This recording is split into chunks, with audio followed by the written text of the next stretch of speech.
持人都在这样。那我们在讨论过程中就会发现到说，共居这件事情，它是一件事情很重要，就是共识这件事情。对，那就会发现到说，青年的生活作息跟老人家的生活作息其实是差蛮多的这样子。对，所以在很多就是在协调那个共识方面，需要经过一些摩擦。对，那你就会感觉得到说，原来经营共居感觉是一个很和平的一个印象，但是其实中间也是有经过很多的摩擦也好，它才会变得是比较圆滑一点。以前的胡同啊、巷弄里面一起买菜，一起照顾小孩。远远的有一个小小的点，朝着他走过来。你们这是谁？阿丽回来了。那我今年已经快要接近30岁了，从高中开始就是租房子。在找房的过程之中，看到一些很奇怪的房子，不好看的旧家具堆在那边，就想说是不是可以让客厅成为一个大家交流的一个地方，去提升一个租房的体验。14年开始做，凑了一些钱，改造了几间公寓。以前有一个室友很会木工，有一些室友油漆屋主的旧家具，皮沙发、椅子、桌子、书柜，能用的我们都尽量去使用。一起把它整理好啊。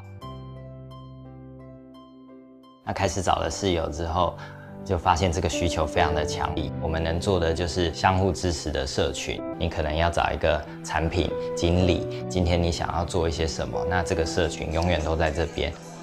你住到的不是一个房间，而是一个 community。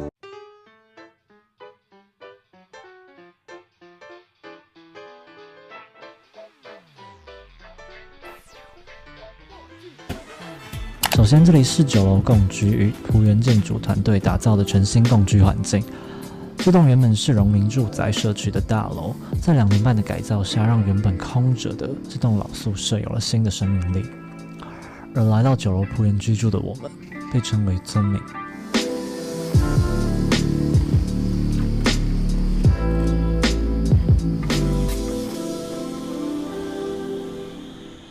进出的感应门槛，还有着亲切的科技问候。Hello。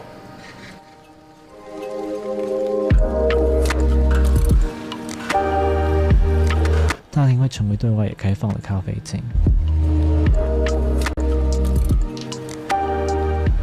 这边是瑜伽教室，也欢迎村民或对外租借使用。不过村民享有免费使用的时段。这里是我们的鞋柜区。有对应的门号摆放自己的鞋。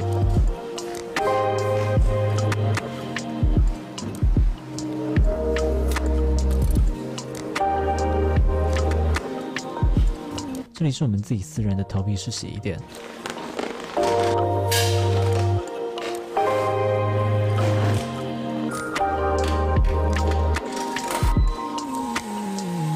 这边还有设置了一个立囤区，可以提供村民在这边领取外送，不用走出大门就可以在这边立即拿到你的外送，也可以立即在这边吃的那种。这边是美丽的厨房，有3个双口感应炉可以使。不过这么好看的厨房，就算没有使用，也是赏心悦目。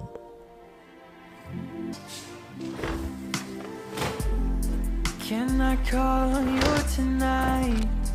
I'm dying to see your smile. 这里还提供了各式各样高级的电子产品，好看又不失质感跟功能性的那种，有烤箱啊、电锅啊、饭锅，想做什么料理都可以。这跟插下去，可以在这里跟村民交流感情、聊天，或是自己享用一个人的时光。旁边还有可以提供每个房间的人使用的置物柜来放置个人的食材、干粮或是其他用品之类的。Can I call you tonight?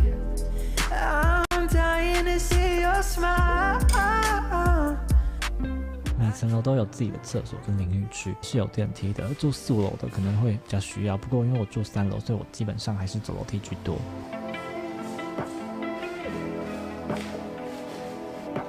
这边是录音室，感谢酒楼让我每个月可以使用1次这间录音室，我的 podcast 几乎都在这边录制的哦。床垫附的是棉豆腐的，2张单人床并在一起，够大也非常好躺。房间里面还有一台小冰箱，很美很够放，而且还超级省电。房间冷气也是1级省电，安静无声，在这种颜值高又好用又省电的电器。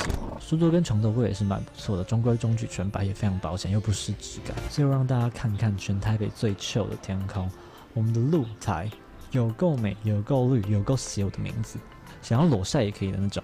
为了这个顶楼真的是超级值得。旁边就是一大座的公园，视野非常好之外，也是被满满的分多机围绕。在这座城市生活的我们，能享有这片宁静，是日常里最简单的美好。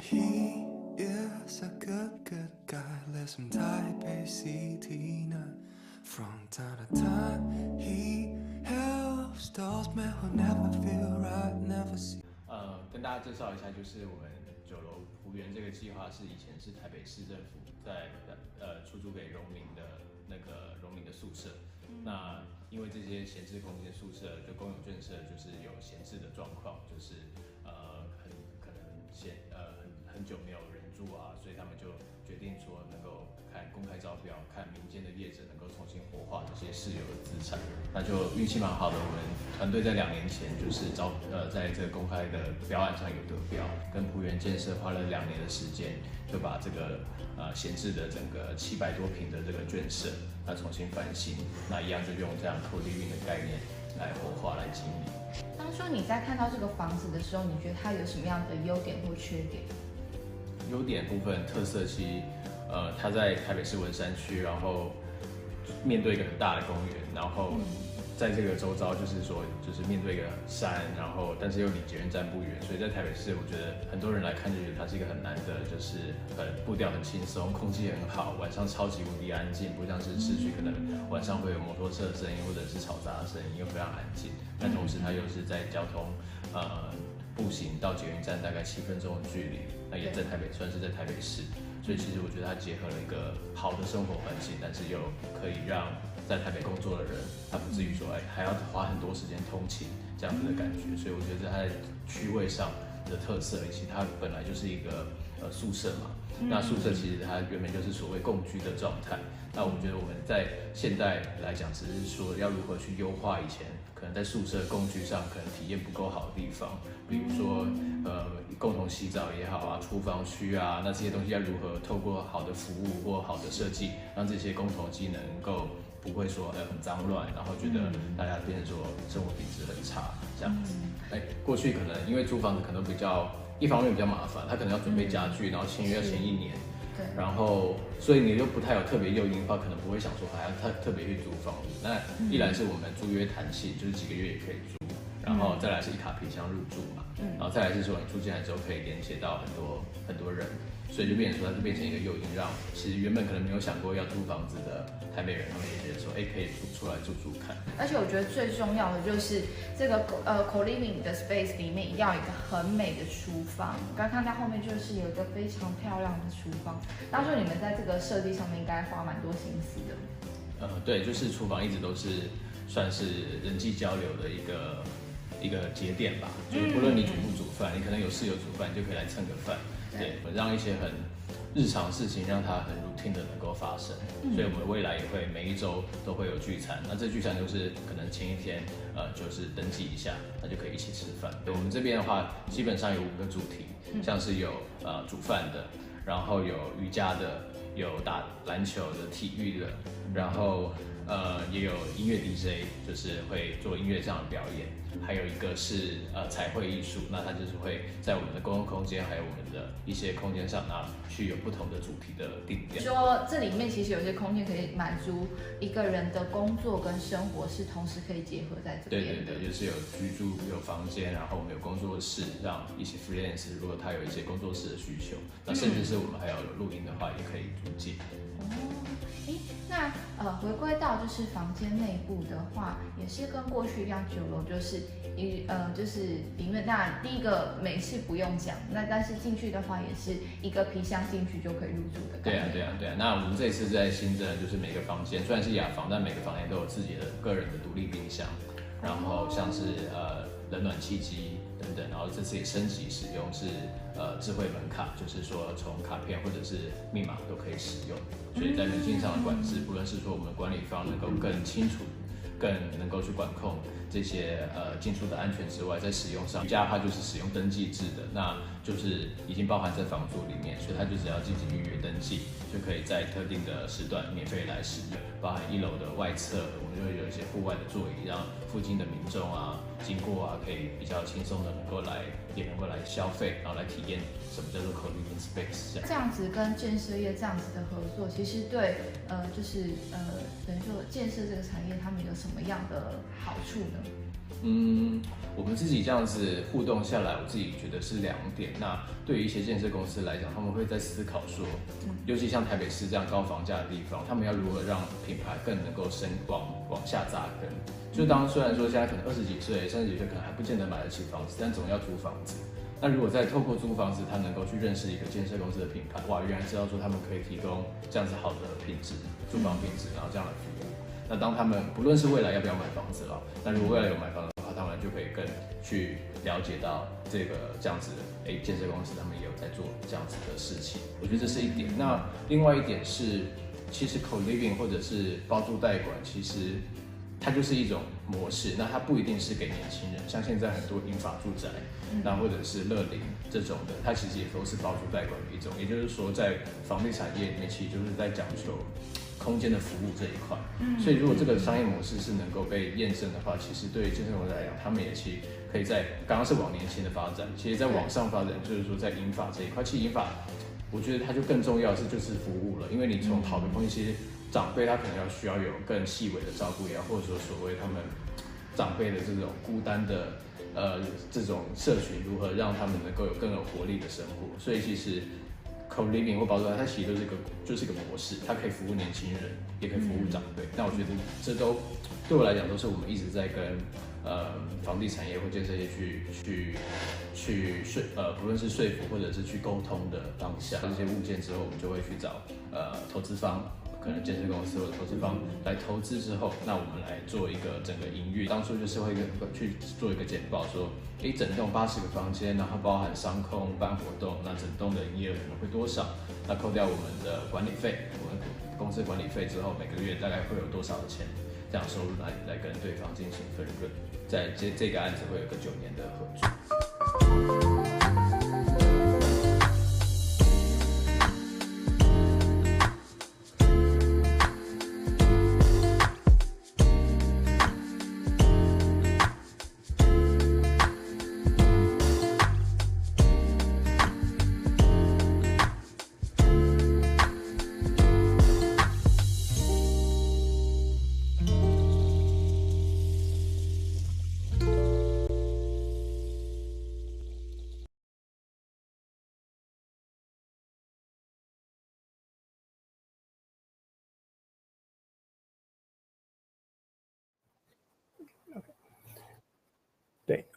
Okay, thanks Ninth Floor for the video sharing. It's a very interesting case.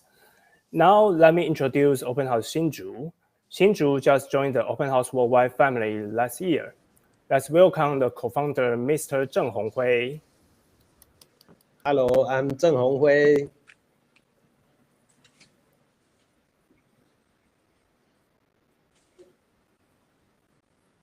An urban regeneration center. They will share with us about their social housing projects in Open House Shinju. Let's welcome them. Hello, 大家好，我是 Architect 刘世伟。Thank you. Okay, so let's see the pre-recorded video of Zhongya Housing. Let's welcome. Hello， 大家好，我是打开新竹的创办人，也是活动策展的总召集人，我是郑宏辉。那今天非常开心哦，我们邀请到国家住宅及都市更新中心的董事刘世伟建筑师来跟我们一起分享。大家好，大家好。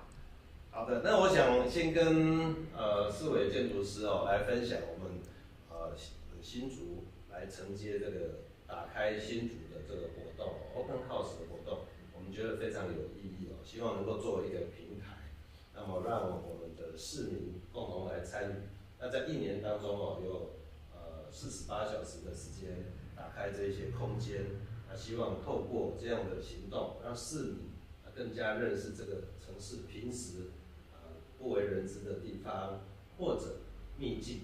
那特别我们新竹市是科技城市而且是北台湾最早开发的城市，所以我们已经有300多年的文化的厚度所以我们希望这个科技力、文化力还有创造力能够让世界都看见新竹。那所以我想今天我们想要介绍一下，在新竹这个特别的城市，同时也是一个年轻的城市未来我们有很多包括自然的出生率的，那同时也有很多社会移民。就是新竹这个城市是目前少数维持人口正成长的一个城市。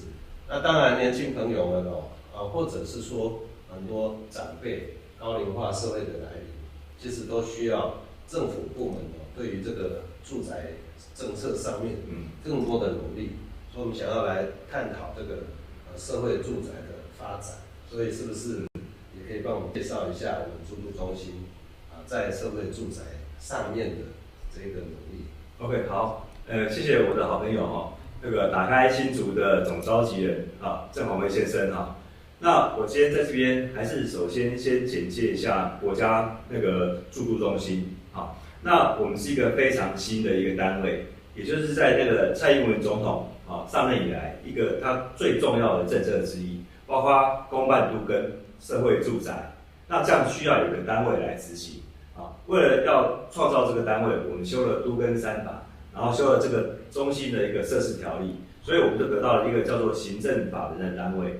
那我们将会做整个国家的公办都更跟社会住宅的政策。那也就是说，这是所有营建的国家队。当然，我们会跟各地方的地方政府、地方上的一些有识的团队来共同组合，在各地新建社会住宅。刚才那个召集人有说，新竹是一个有300年丰富底蕴的城市。但是我们要知道，这300年来，当然有一些建筑物也是有老化，都市也需要更新。所以在这个需求之下，中央跟地方就有一个很好的合作的机会。所以我们在新竹要推动一些适当符合新竹需求的社会住宅，也符合新竹现在整个未来城市的发展。我们推很多的公办都更。新竹的需求可能除了各个城市都正在发生，比如说是高龄的人口或者说高龄的房屋，那当然也包括高额的房价。所以刚才召集人就很清楚的点出新竹未来面对3高的问题。其实这3高也是有3个对策来去面对。首先我刚刚有说明过，就是我们做了一个叫做住宅补贴，政府用公共的预算让年轻人跟实际那个市价之间的一个差距可以得到一些弥补。第二个当然就是我们推的社会住宅的特性是只租不卖，跟过去的国宅政策是完全不同的，它是以租为主要的一个使用的方式。那第3个，新竹这样一个城市最需要的就是都更跟围绕建筑的改善，因为才刚又发生地震，那这些老旧建筑怎么样去做围绕，需要公权力来协助来帮助。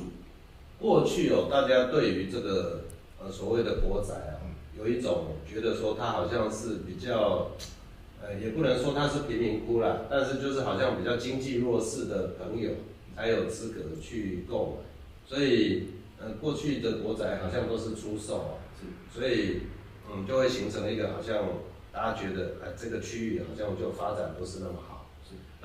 但是现在的社会住宅好像已经不一样了对，那个赵员讲的非常正确，因为过去的国宅政策它用买卖的方式，那常常造成说在转售中它会产生更高的价值。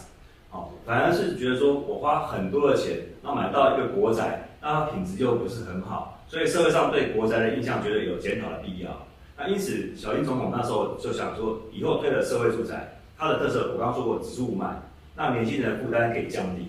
然后大家可以发现，我们现在在推动的社会住宅，它的设计甚至请来最好、全世界最好的建筑师来设计，它已经超乎周边，甚至是在豪宅区的豪宅的设计水准。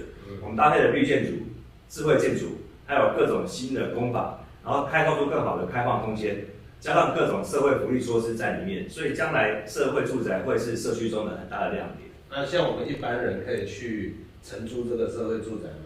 那当然我们有定下一个所得的标准。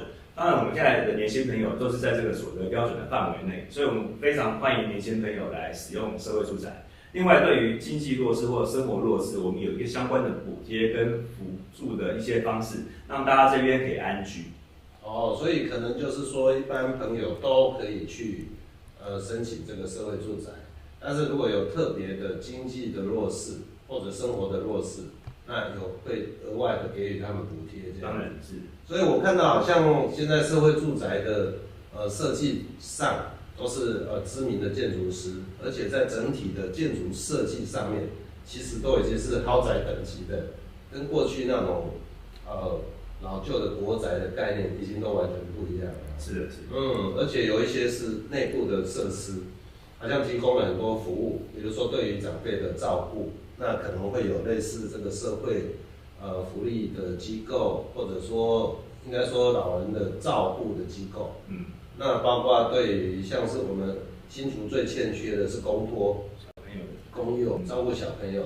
那如果在社区里面很方便，让家长就放心的去照顾，不管他是这个公托，或者甚至是临托，也就是临时的托育，我相信都能够很大一部分解决这个社会的需求问题。是的，是的。因为年轻人常常是要照顾老长辈，要照顾小朋友，然后生活上又有很多要忙碌的工作要考虑，所以我们是希望能够让年轻人有个没有后顾之忧的一个生活环境，实现居住正义。但是这个是不是会有机会也让这个社会住宅成为这个青年创业的空间的一部分？也就是说，部分空间让新创的朋友能够在里面去实现他们创业的梦想。那在很多案子里面，我们确实有安排了青创跟新创的一些空间，然后也提供一些友善的一些商业场所给他们作为开店或者是做一些其他的一些公共的使用。那所以对长辈的照顾也有，对小朋友的照顾的需求服务都有，还有青年创业的需求也提供服务。但是其实我们新竹市还是全台湾阅读率最高的这个城市，就是根据国家图书馆的这个调查发现我们新竹人很爱读书，所以很爱去图书馆借书。所以是不是未来在新竹的这个社会住宅，我们可不可以也放一座图书馆？待会在详细案子里面解说里面我们可以看得到。那我们新竹市的社会住宅好像陆续在今年开始要动工了。我们从媒体有看到，像是中雅安居，那之外好像也有金城安居计划，也有这个建工安居计划。我们媒体当中我们看到报道，那个建筑的设计超新颖的，确实是豪宅等级的，而且也重视绿化、智慧建筑的这个内容。所以是不是我们介绍一下新竹市即将要动工的这个中雅安居社会住宅？ OK， 那以中雅安居来讲，当然因为大家看到这些模拟的图在事实上，因为在新竹市政府就会经过非常严格的都市计划、都市设计，还有一些相关的委员会共同来审查，因为它是一个公益性非常高的一个建筑物。那我们的特色，当然我们会在生活上，我们考虑到1房型、2房型、3房型，那不同的生活组成的住户都可以在里面可以适合的使用。然后我们在每个案子也都是用甄选的，用最有意标，让最好的团队可以得到这次的一个设计权跟一个施工的一个后续的服务。所以以中雅安居来讲，它的基地位置也是在市区里面，非常适合大家，交通非常方便。那更重要的是，它将来会在社区里面它提供周边居民的一个生活的使用。你看到所有的社会住宅都会提供比较多的开放空间，然后他们在低楼层里面也会让一些附近社区的活动可以引入，让社会住宅跟附近的社区可以互相的流通。好，那新竹市看起来就是也开始展开了这个社会住宅的推动的工作。那我想我们很期待的中雅安居哦，就在我们新竹市的金国路。其实它距离火车站好像只有1.6公里而已。那总共有640户，看起来是过去好像是眷村改建的中央留下来的土地嘛哦，所以谢谢住都中心能够赶紧的来推动。那640户当中好像也有1房、2房、3房的方式都有嘛。那其实如果能够完成后，我相信可以提供一些，就是说建户广门嘛，没爱聊些嘛。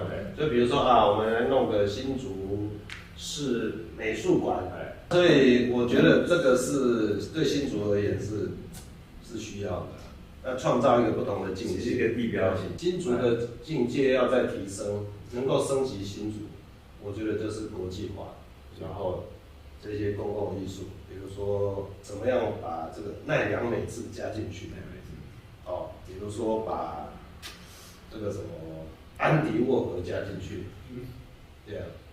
你讲那些4大运的社会住宅林口也好，那个光是公共艺术2亿多，公共艺术有5%，它2亿耶，后来花信云把它弄成公共艺术，但是它是一个艺术推广、教育展览，整套的，那钱就够用，他就弄得环境参与，没弄来，社区的居民，每次下来，地方又有艺术学习，又可以那个做出寻找。对，你可以做艺术教育中心，是啊，环境教育中心，把它怎么样去引进这些艺术相关的活动，我觉得都很有意义的。对，要到他那个层级啊，他那个权利，以后雕像，做这个，对啊，就好呀。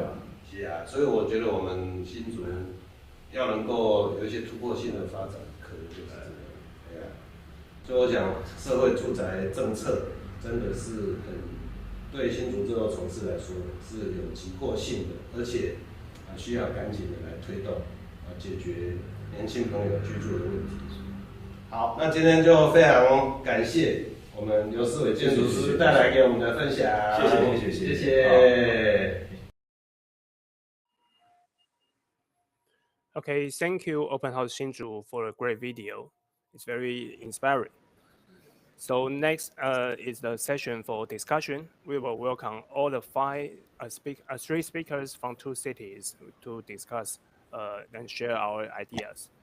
At the moment, and Richard and I, yeah. And Richard and I will ask some questions for the Q&A. Yes, and at the moment there is one question coming in from the YouTube chat. Let me say the question. Okay, there's a question from Jennifer Lai. Could you speak about the demand since the 80-unit project opened? I think this question is for 9th floor. So here, Mr. Pan, can you share with us? Okay. The demand about the 80 units, I think, is talking about our pure co-living building. And we opened this building last year from January, and since then I think the average occupancy rate is above 80% to 90%. And I always think about the demand of the rental housing, especially for the average price. I mean, it's not for like a high level like a commercial building. It's like the normal housing, the rental housing is always in a high demand. So that's why we still looking into for many buildings that we are still expanding to our business about co-living, no matter you call co-living or the rental housing. Yeah, so I think we look forward to this business. Okay, it's good news that the demand is high. Then let me go on with our the questions we prepared. And if any audience on the YouTube has any questions, feel free to ask us. Okay, so I've got a question for both cities. When it comes to urban housing issues for general people, what is a key word or core value for you? And so, Mr. Pan, can you still share with us? Okay, from our perspective, our keywords would be fulfill or satisfy, which means we view the housing or the house as not only just physical surroundings, and rather it's more like mental things, which means if we can, it's not just like we are staying in a room. It's more like if we are looking for a better career, better relationship, that's the housing can bring to us. So that's why we always thinking about what we can do for the house. It's not just for a product or for the physical things. That's why we do co-living things for the housing, and we think housing is more like a service. It's not just we build and sell. That's our core value. Very interesting. So how about Mr. Chen? Would you like to share with us your thoughts? Yes, I think there are three keywords. Acquire the lands, how to acquire, and how to increase the housing supply, and reverse the negative impression with high quality.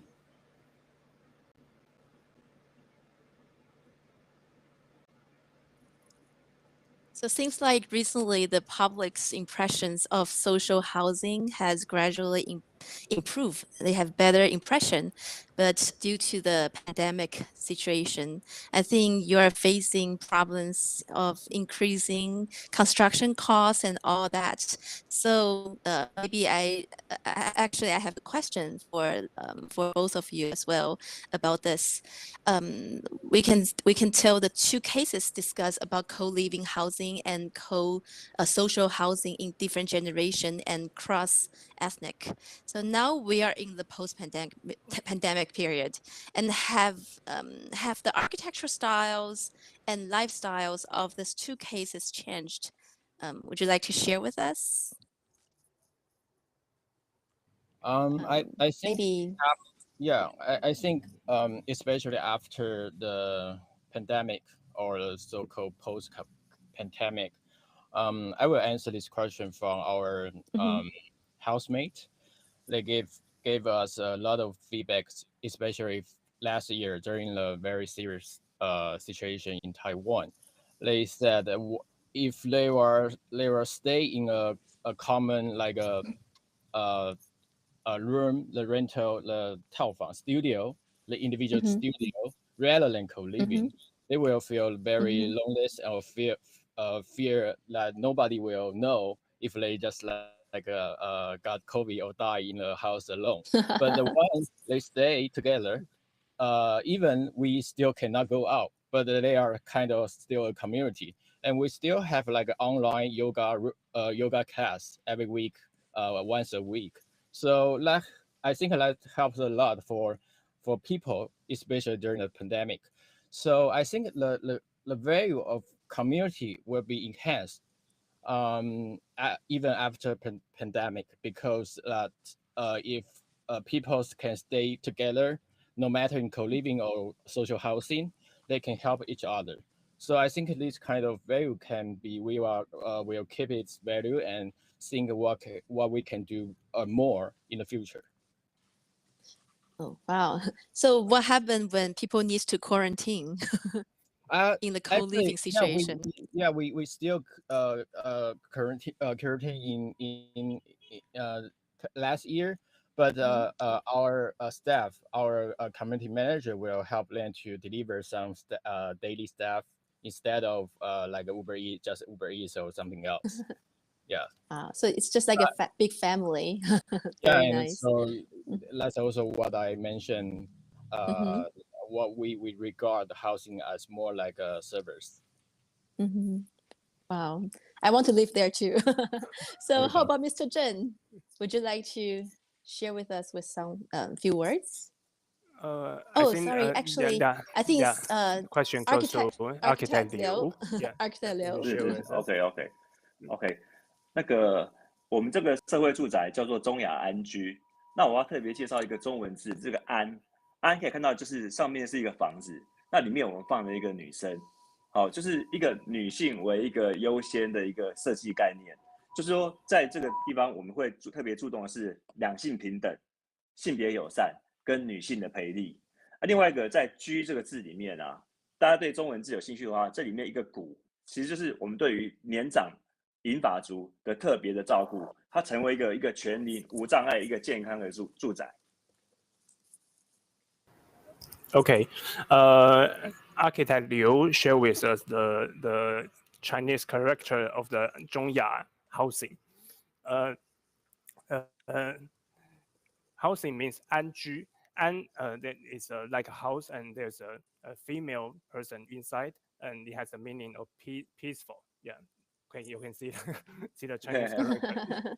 There's a women in the house, and so it means the female empowerment and sex equality and gender friendly.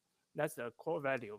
I think after the COVID-19, it's a critical value that the Zhongya Housing want to share with us. And the second word is 居, means housing, and it also has a meaning for culture and aged people. So this housing is share the value with all ages and cross-generation cooperation. And it has a design of accessibility and healthcare.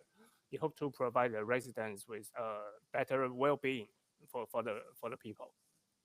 Yes. Okay, great. Then we have another question.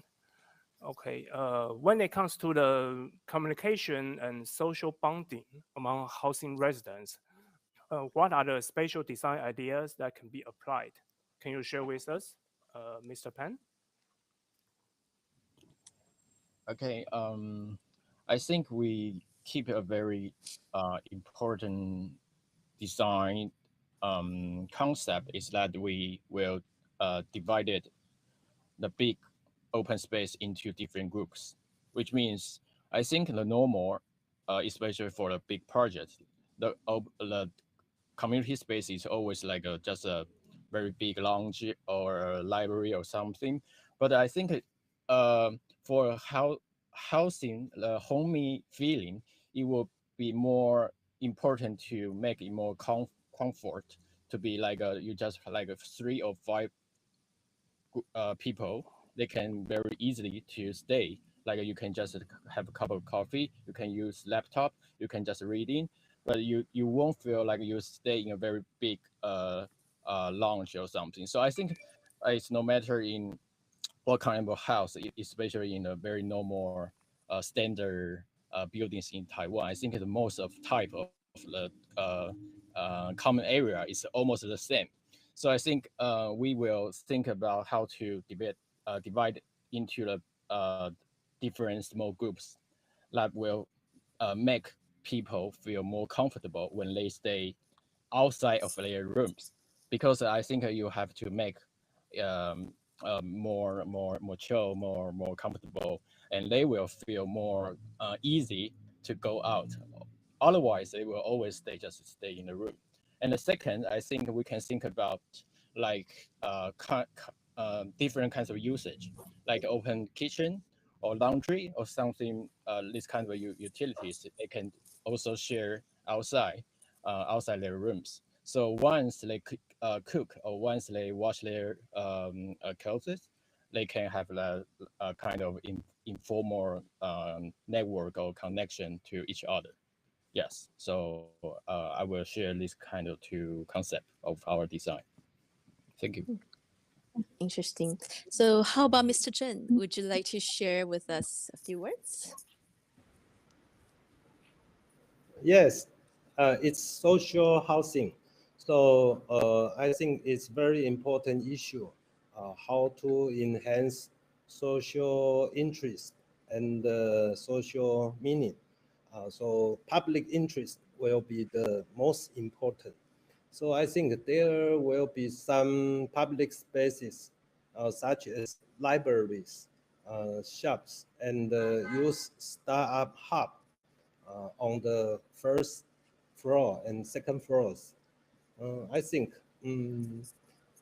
they will have some social welfare facilities to promote communication between residents to enhance the social housing public interest. Okay, wow. So another question coming from YouTube. Oh, okay. Okay. Go ahead. Okay. Miss Alicia Kiesel have a question. How you see creating community with short-term renting? I think this question goes for both people. And 短期的租赁怎么样去创造一个社区的邻里关系这样子。But I think for social housing is 3 to 6 years, but for night floor is several months. Can you share with us, Mr. Pan? Oh, that's a very professional question, which means that that's a core question we are deal with. Yeah, and actually that's the things. The thing is that the community today is much different than before. That from last generation or my grandma's generation, they always stay in a place for decades. But nowadays, people are always moving around. So that is really, really crucial how to build up a community in such a how to say a moving society. Yeah, so I think we are building up a system that is no matter what kind of people, they can get in more quickly into the community. They can they have a way to meet each other, and we have a kind of no matter it's activities or some we call member systems. They can know what kind of people they can meet here and what kind of activity they can attend here. So I think it's more like to build out a system, not just a house. So once the people move away, but if they just stay in the same system from like A social housing to B social housing or A co-living to B co-living, but under the same system, they will feel more comfortable to stay. So I think it's more about a system. Is it like a membership of a Virgin? If we regard it as more like a commercial way, we will say it's more like a membership system. But it's not only in a commercial; it can be a social housing project. So, but it's always about a system, a guideline. They can join a new community more faster. Okay, great. So, can you share with us from Shinju, maybe from Architect Liu? Okay.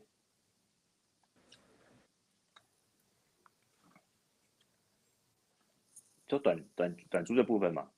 对，短租怎么样去创造一个社区邻里关系这样子？社宅其实也没那么短，是3年以上。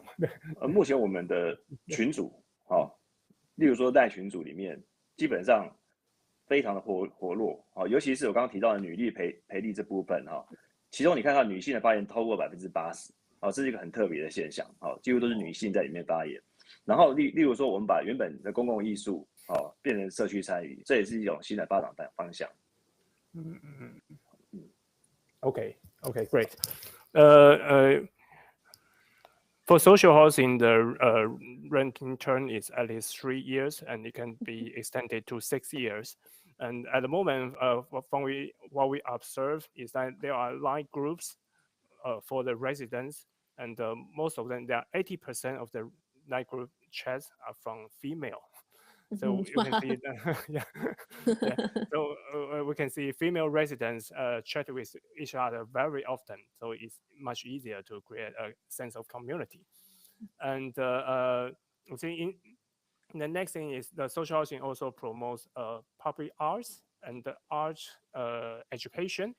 So art participation, I think through these classes or activities, residents will have a way to meet each other and we attend classes with each other. Yeah. Okay. Okay. So is there any more other questions from YouTube, Richard? No. No. Okay. So So do we still have time for our final question? We have almost 2 minutes. Oh, all right. So we have the final question for both sides. And it's a very easy questions, but it's something we would like to know more about it. So what was the biggest challenge in the process of advancing this 2 cases? Or is there any interesting stories you would like to share with us? And that's something we want to know. So maybe we can start with Mr. Pan for the co-living. Yeah, I would say that's always it's a lot of frustration, struggle during the process. But the most impressive thing for pure co-living project is that we rent this building from government, but the house is originally the illegal housing, which means it's not a lack of license. Like even I don't know if everyone catch me, is that even we rent a house from government, but the house is legal license, which means it's kind of illegal. So it takes a lot of time than we expect to remodel, to renovate, to renovate it. Yeah, because if you know some process about the renovation, interior innovation and architectural innovation, you have to be a legal building, so you have that you can renovate it. So we took a lot of time for to different sector of government office to deal with this kind of problem. But it's a normal problem for the old housing in Taiwan, because decades before it's not that strict for the housing plan. So yeah, that's the most impressive thing for me. I don't think we have another 1 minute for Architect Liu or Mr. Zhen. Do we have time? Okay, great. Okay, so Mr. Zhen or Mr. Liu, would you like to share with us? OK，我想最大的危机还是疫情，但是危机也是转机，因为这样子我们让原本缺工缺料的状态，我们转变成了预铸式的工法，让房子在像积木一样的在工厂里做出来，让现场再把它做起来。第二个转机是我们的社宅从人们认为的邻避设施不受欢迎的，到现在反而非常的受欢迎。就是这样。So during this pandemic period of time, I think from lack of materials to prefabricate construction methods you're using right now, or to get more involved in the community, seems like you have faced all various problems and difficulties like for both cases. Yet you can still overcome them to the end, so which is really impressive. And I think time really flies, and today's 15 minutes Q&A are coming to the end. So Richard, do you want to have a conclusion for everybody? Okay, so thank you all for Ninth Floor and for Zhongyao Housing from Open House Shinju. It's a very unusual opportunity for us to invite you together to share your experience about co-living and social housing. And also thanks Open House Worldwide Festival to provide us this platform to share with the audience from all over the world. Thank you.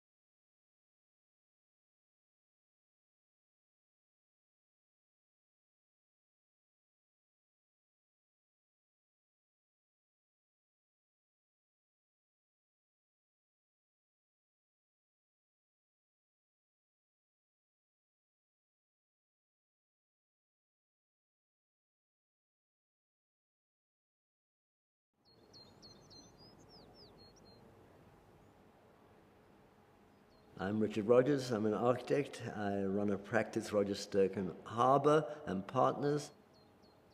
The Wimbledon house was designed for my parents. I guess we started in '67, and it has been through a whole series of different clients and users.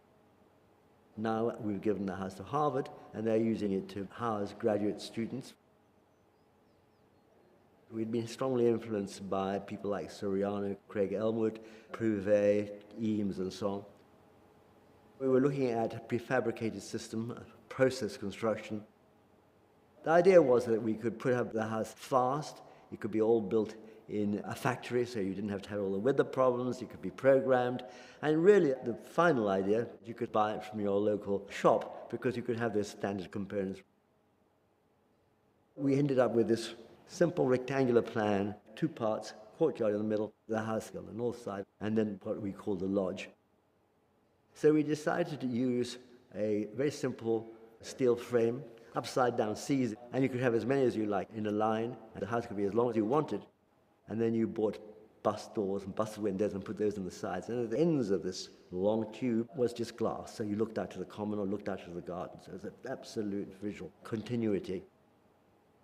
This wasn't going to be a one-off like our previous buildings. This is going to be a standardized system to solve the whole of the British housing problem. Didn't, but it did certainly lead to most of the work which I still do some 50 years later and more.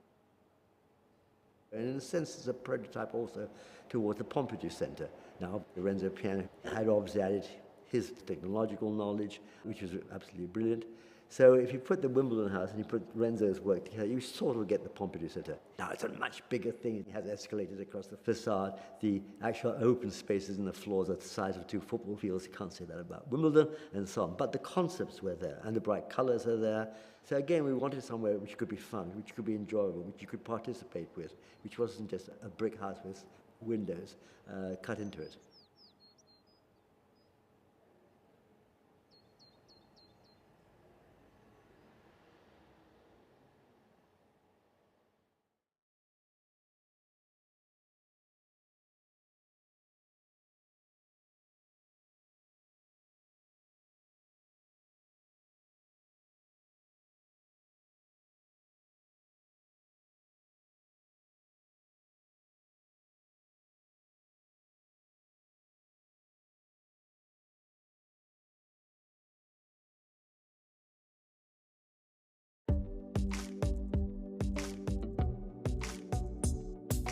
A great home, I think, for me has flexibility. A place that has some outside space, so either a garden or a balcony. I think it needs to be really green, lots of plants. A flexible open space, not too many windows. Somewhere that's not too hot in summer and somewhere that's not too cold in winter. So good sunlight, good daylight. Nice open place, open spaces. Relaxing to be in. It has to have good acoustics. Ideally kitchens with windows and good ventilation. It's always nice to have like a space in your house. Mine's probably my balcony where I can just sit and reflect. The arrival is really important, so having your own front door. Having access to a private outdoor space, whether it's a balcony or terrace, and having lots of good natural light. Feel of the home inside as well, that it doesn't feel oppressive. Balconies is a good one because there's not a lot of places with gardens anymore. A big kitchen where you can cook and talk to people at the same time. Generous sized rooms, but also enough space to do everything. Having separate spaces so you can do different activities in your house at the same time. A terrace that has a great view that isn't overlooked. Good living space, and then the bedrooms are kind of how they relate to that space, how they work off that space. Daylight, like natural light coming into a room. Kind of windows that open, windows in the bathroom. I think you want the right amount of density, don't you? You want people's homes to be close to where they shop, to where they drop their kids off. Having an understanding of kind of what colours help add to your mood. You can adapt and change over time, so your needs might change, and a good home is somewhere that allows that to sort of evolve as you stay there.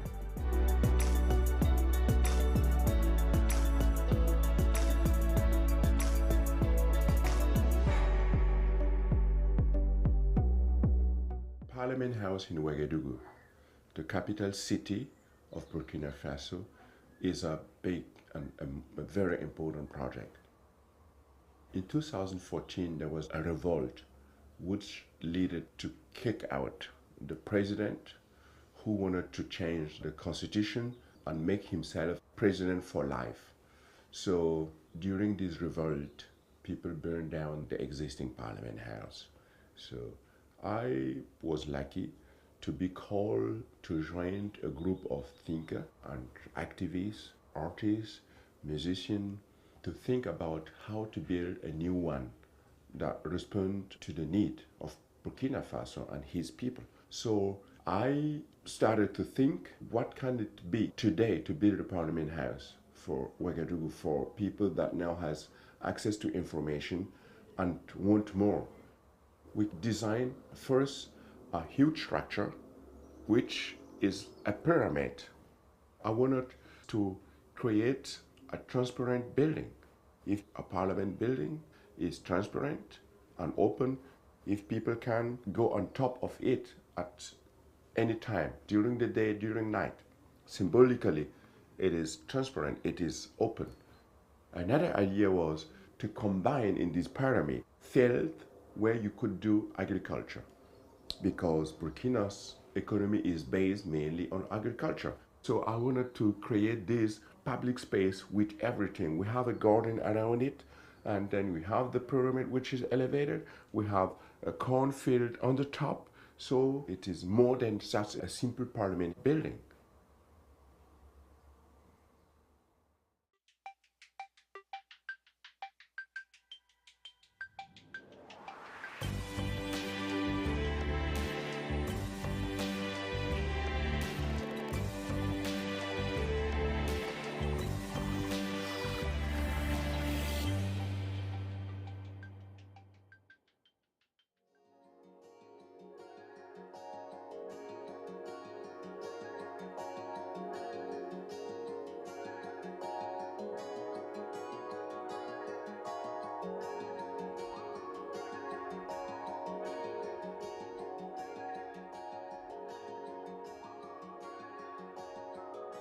Well, welcome everyone to this fantastic event called Keeping House Secure Homes for Women.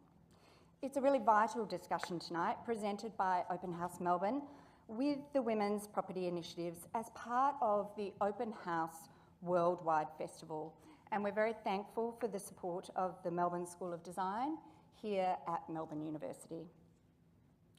Keeping House Secure Homes for Women explores the complex web of economic, political and cultural forces in Victoria as they impact access to affordable, secure and safe housing for women and women-led households. Women over 55 are the fastest growing cohort of homelessness in Australia, and current research estimates that more than 400,000 women over the age of 45 are at risk. The presentation tonight will interrogate these conditions that have placed so many women at this risk, and it explores the opportunity for new typologies of housing through the lens of design that support long-term homes for women and ageing in place. Importantly, tonight's presentations are being recorded, and they will be broadcast live across the world as part of the Open House Worldwide Festival program, which is themed Housing and People, and it runs this Saturday. You can all watch it via openhouseworldwide.org, and of course you're here tonight, so you can revisit it on Saturday. Additionally, I'm really pleased that the conversation will live on past the festival and past tonight's event, and it will sit in our on-demand section on the Open House Worldwide website, and also our own website here at Open House Melbourne. And that will ensure that our community, whether they're here tonight or they watch it on Saturday or into the future, can continue to engage with this really important conversation, and we can continue to evolve it. Now, tonight, to keep things moving quickly and so we can get right into the panel discussion, bear with me, I'm going to do a very short introduction to each of the panellists in advance. And then it will be over to the panel and then to you in the audience to ask some questions. So our first presenter tonight is Jeanette Large, the CEO of Women's Property Initiatives, or WPI. WPI creates new beginnings for women facing homelessness by providing affordable permanent homes.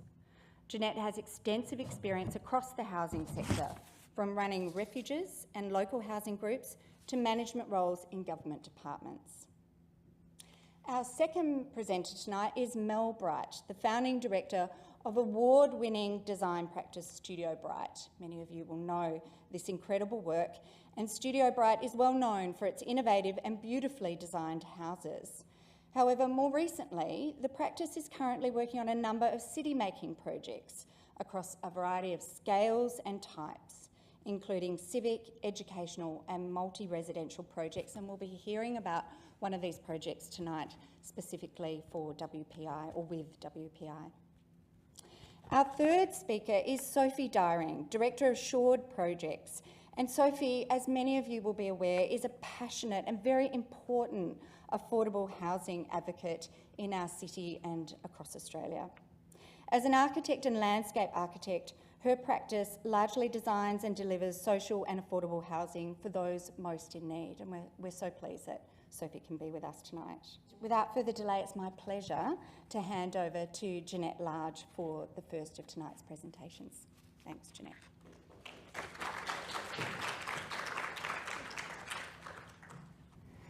Thank you very much, Fleur, and I'm delighted to be presenting tonight, to be partnering with Open House for this event.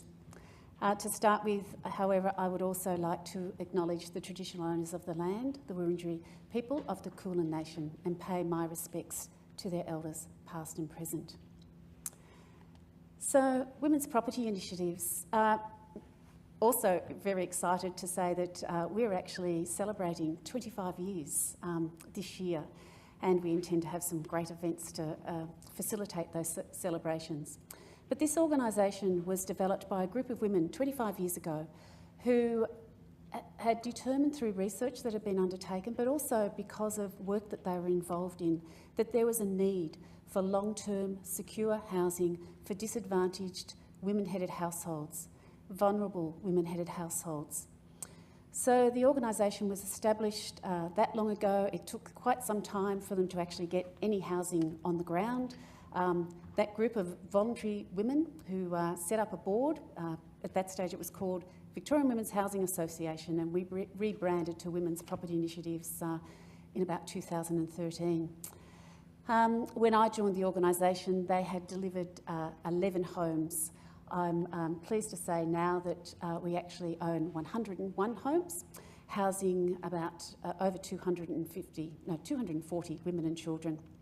We also manage an additional 150 homes where we're housing about another 250 people in those homes. The important thing about the homes and the affordability of that is that we never charge more than 30% of household income or 75% of market rate, whichever is least. The homes we see, as Fleur said in the introduction, are permanent housing. So the women and children can stay in those homes as long as they need to, as long as they want to. We focus on women-headed households because women are more disadvantaged, continually more financially disadvantaged in our society. Yes, there is still that pay gap. Yes, women are still predominantly the carers in our society, and that's the carers, whether that be in the paid force or out of the paid force. So we have many women who are in the paid force in those caring professions. Those caring professions are the professions that earn less. So we're talking about the childcare, the aged care, community sector, nurses, teachers. Women make up about 70% of that workforce, and about 40% of those positions are part-time or casual. So throughout the whole life cycle, many, many women are disadvantaged financially. The impact of that then, as they age, is that they've had less money to put into savings, they've had less money to put into superannuation, and so the cumulative effect of that as women get older is that we're finding, and we'll be focusing on this a bit later, that there's many older women who are really being disadvantaged in our society, and the impact for us is in relation to their housing. Women are also still predominantly the single parents who are caring for the children. And this, as we know, if women are caring for children, often they need to take the time out of the workforce or work part-time. But women are also still predominantly the carers for the aged and for the disabled in our community, unpaid work. So when it comes to homelessness, and that's what our organisation has been established to do, is really to prevent homelessness.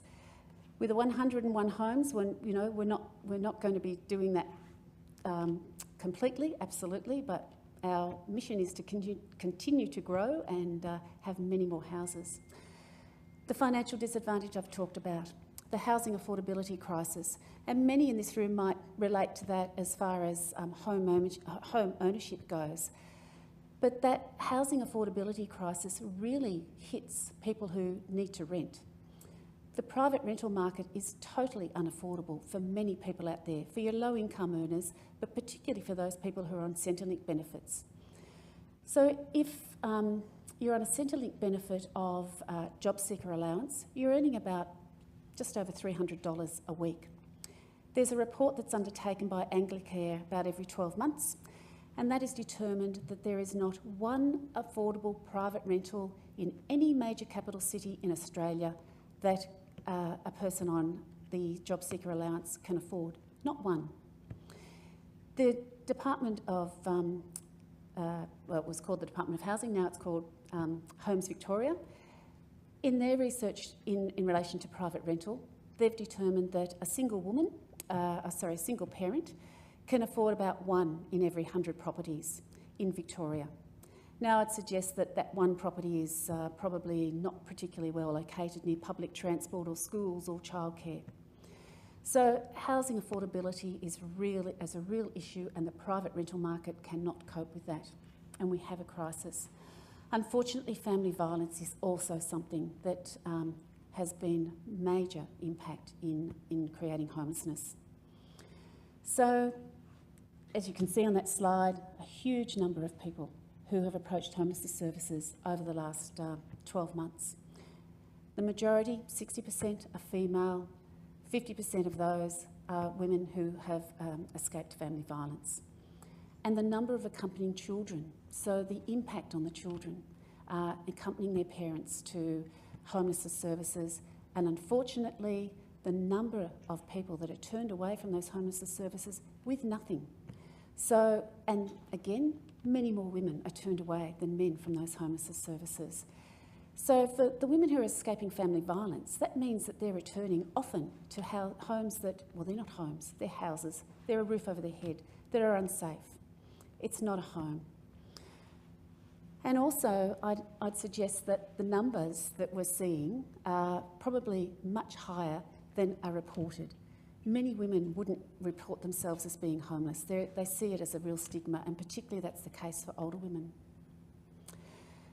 So to get on to maybe the more positive side of things, the homes that we do provide, we've had independent research undertaken to determine the impact of the homes that we provide. And we want to do that so that we can have that and know that ourselves as an organisation, but also that the supporters of our organisation will know that. We have many people that fund our organisation, support our organisation, and it's great that we can get it out there. And also, hopefully, that government will hear this. So the impact is immense, as you can see on the slide. There are actually improved educational outcomes for the children. Those permanent homes make a really big difference. For some of the children in the homes, they're actually doing tertiary education, they're going to university. These homes are breaking the generational cycle of poverty. It is so important. The other part of our work is we need to partner very closely with support organisations. So our organisation develops, provides the housing, we provide the tenancy and property management. But we need to partner with our support organisations for the needs that many of the women have. We want the women to move into independence rather than dependence, and many do, but along the way they might need that additional support to get into work. Yes, many of them still might require counselling, but or assistance to get into employment. Some do move on to independence, some don't. Some move on to independence and still need support if an event happens in their life. So partnering with those support organisations is really vital. And because we want the tenancies to be sustained, because we know the outcome from the permanent long-term housing is what provides the best outcomes, that support is really important. The other thing too that the research showed was that it's not just the women and children who benefit, it's actually the whole community that benefits. And society benefits just, you know, overall. So there are absolutely savings in so many ways to our government in particular. The provision of crisis accommodation and transitional accommodation is incredibly expensive. The women are not returning to prison. Some of the women we have housed have been in prison. The women are working and paying taxes. The fact that they are getting on with their lives, they're not needing to use the health services so much, counselling services, children no longer need teachers' aides. All of these are savings to the community. The women are contributing to the community. They're getting involved in their children's school. They're getting involved in the local neighbourhood house, becoming really terrific contributing members to their community. All of this was verified by the research that we had undertaken. So as far as the homes that we provide, we want to make sure that they look part of the community, that they're beautiful homes, and I think Bahati's story can confirm that the homes that we provide are. So we, when we develop them ourselves, we want to make sure that they fit in with the neighbourhood of the character, so that will differ from whether it's in inner urban or whether it's out in the outer suburbs. We want to make sure that they can't be really identified as social housing. We think that's good for the neighbourhood, but it's also very important for the women that we're housing, because we want to make sure that they're not identifiable in the community. Many of them are still vulnerable, and it's so important that you can't come along and say, well, that's the social housing, and possibly, you know, the perpetrator can say, well, maybe the woman that used to live with me is living in that property. So it's really important. And these beautiful properties were actually designed by someone that you're going to hear from later, from School Architects, and so were these ones. And you can tell that, you know, the importance that we see in creating these homes in these different communities. So yes, we still face many challenges. COVID absolutely brought more challenges that many of you know. The women that we were housing, many of them were in casual jobs, so yes, they were the first ones to be losing their work, as was shown across the whole of Australia, that yes, many of the women were the ones who lost their jobs. Family violence skyrocketed. And older women's housing continues to be a real challenge for our organisation and for the community as a whole, I believe. We were approached, it was back in 2013, we noticed that many, many more older women were coming to our organisation. So we decided to do a bit of research around that, and we absolutely confirmed the statement that is on this slide. From the research that we did, the recommendations that came out of that were that absolutely we needed more investment in social housing for those who are most disadvantaged in our society. That there should be mandatory inclusionary zoning, that developers should be, when they're doing new developments, making sure that a certain portion of their development is allocated, it has to be allocated to social housing. That the private rental, the insecurity of private rental that the older women were reporting on was just devastating to many of them. That the fact that they were thinking as they were going to be ageing, that they were going to have to continue to move, that the unaffordability of it, the fact that many of them were really choosing between good food, whether they'd pay their utility costs, keep the heating on or not keep the heating on, did they have enough money for their medication? The unaffordability as well as the security of the private rental was absolutely a crucial issue for many of them. We also, however, identified a group of women who actually had some money behind them, older women. Yes, absolutely the private rental was an issue for them, and they were depleting the money that they'd saved over their lifetime in that private rental and feeling well, that wasn't particularly fair, but also feeling that that was eventually going to be pushing them in to either being eligible for social housing, which we know there isn't enough of, so potentially becoming homeless. So while we continue, as I said, you know, earlier in the earlier slides, we continue to advocate absolutely for social housing and we need it. We identified another group of women, older women, who we thought we needed to look at what we could do. And these were women over 55 years of age who actually had some assets. Those assets meant they were not eligible for social housing. They had no option other than to be living in the private rental market. They couldn't achieve home ownership because the amount of money we're talking about was somewhere between, say, 100,000, 250,000, maybe even up to 300,000. They were not in the position that they were able to access a mortgage. The banks would not give them enough mortgage so that they could get enough to get into home ownership.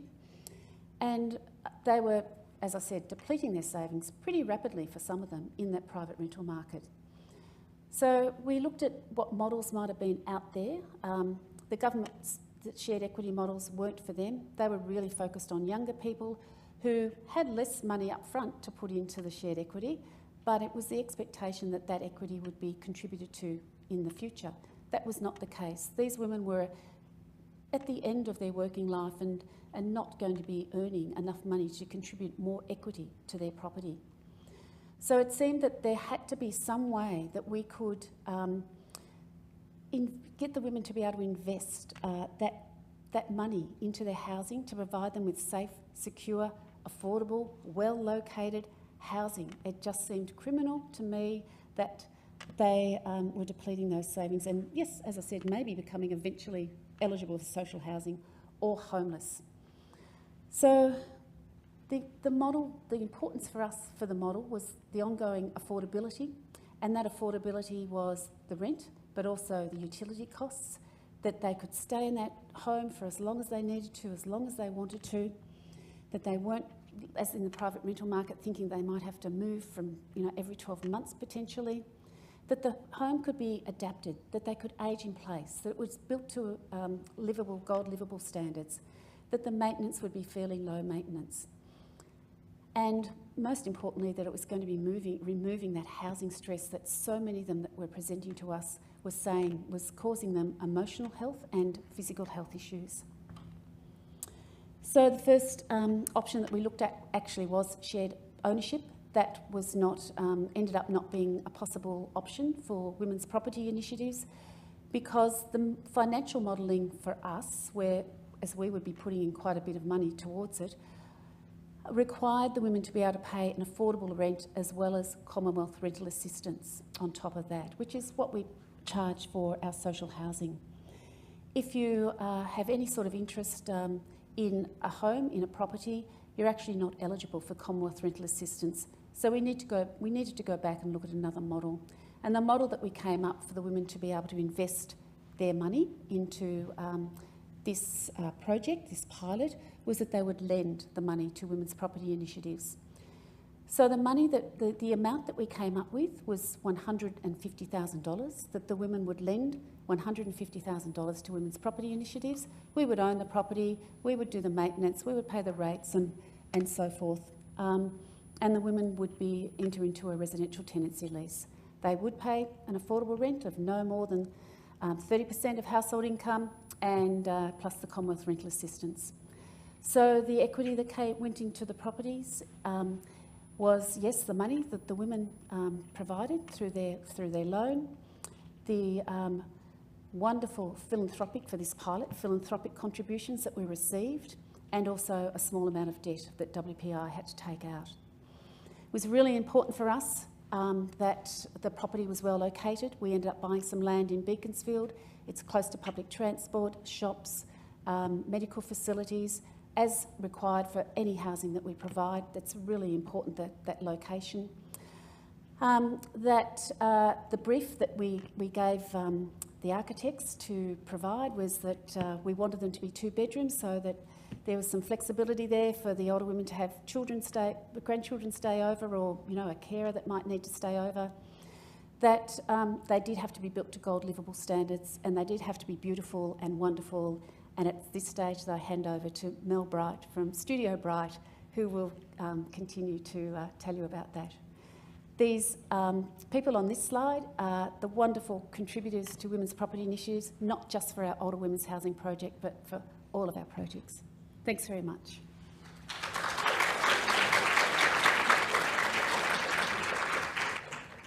Hello everyone.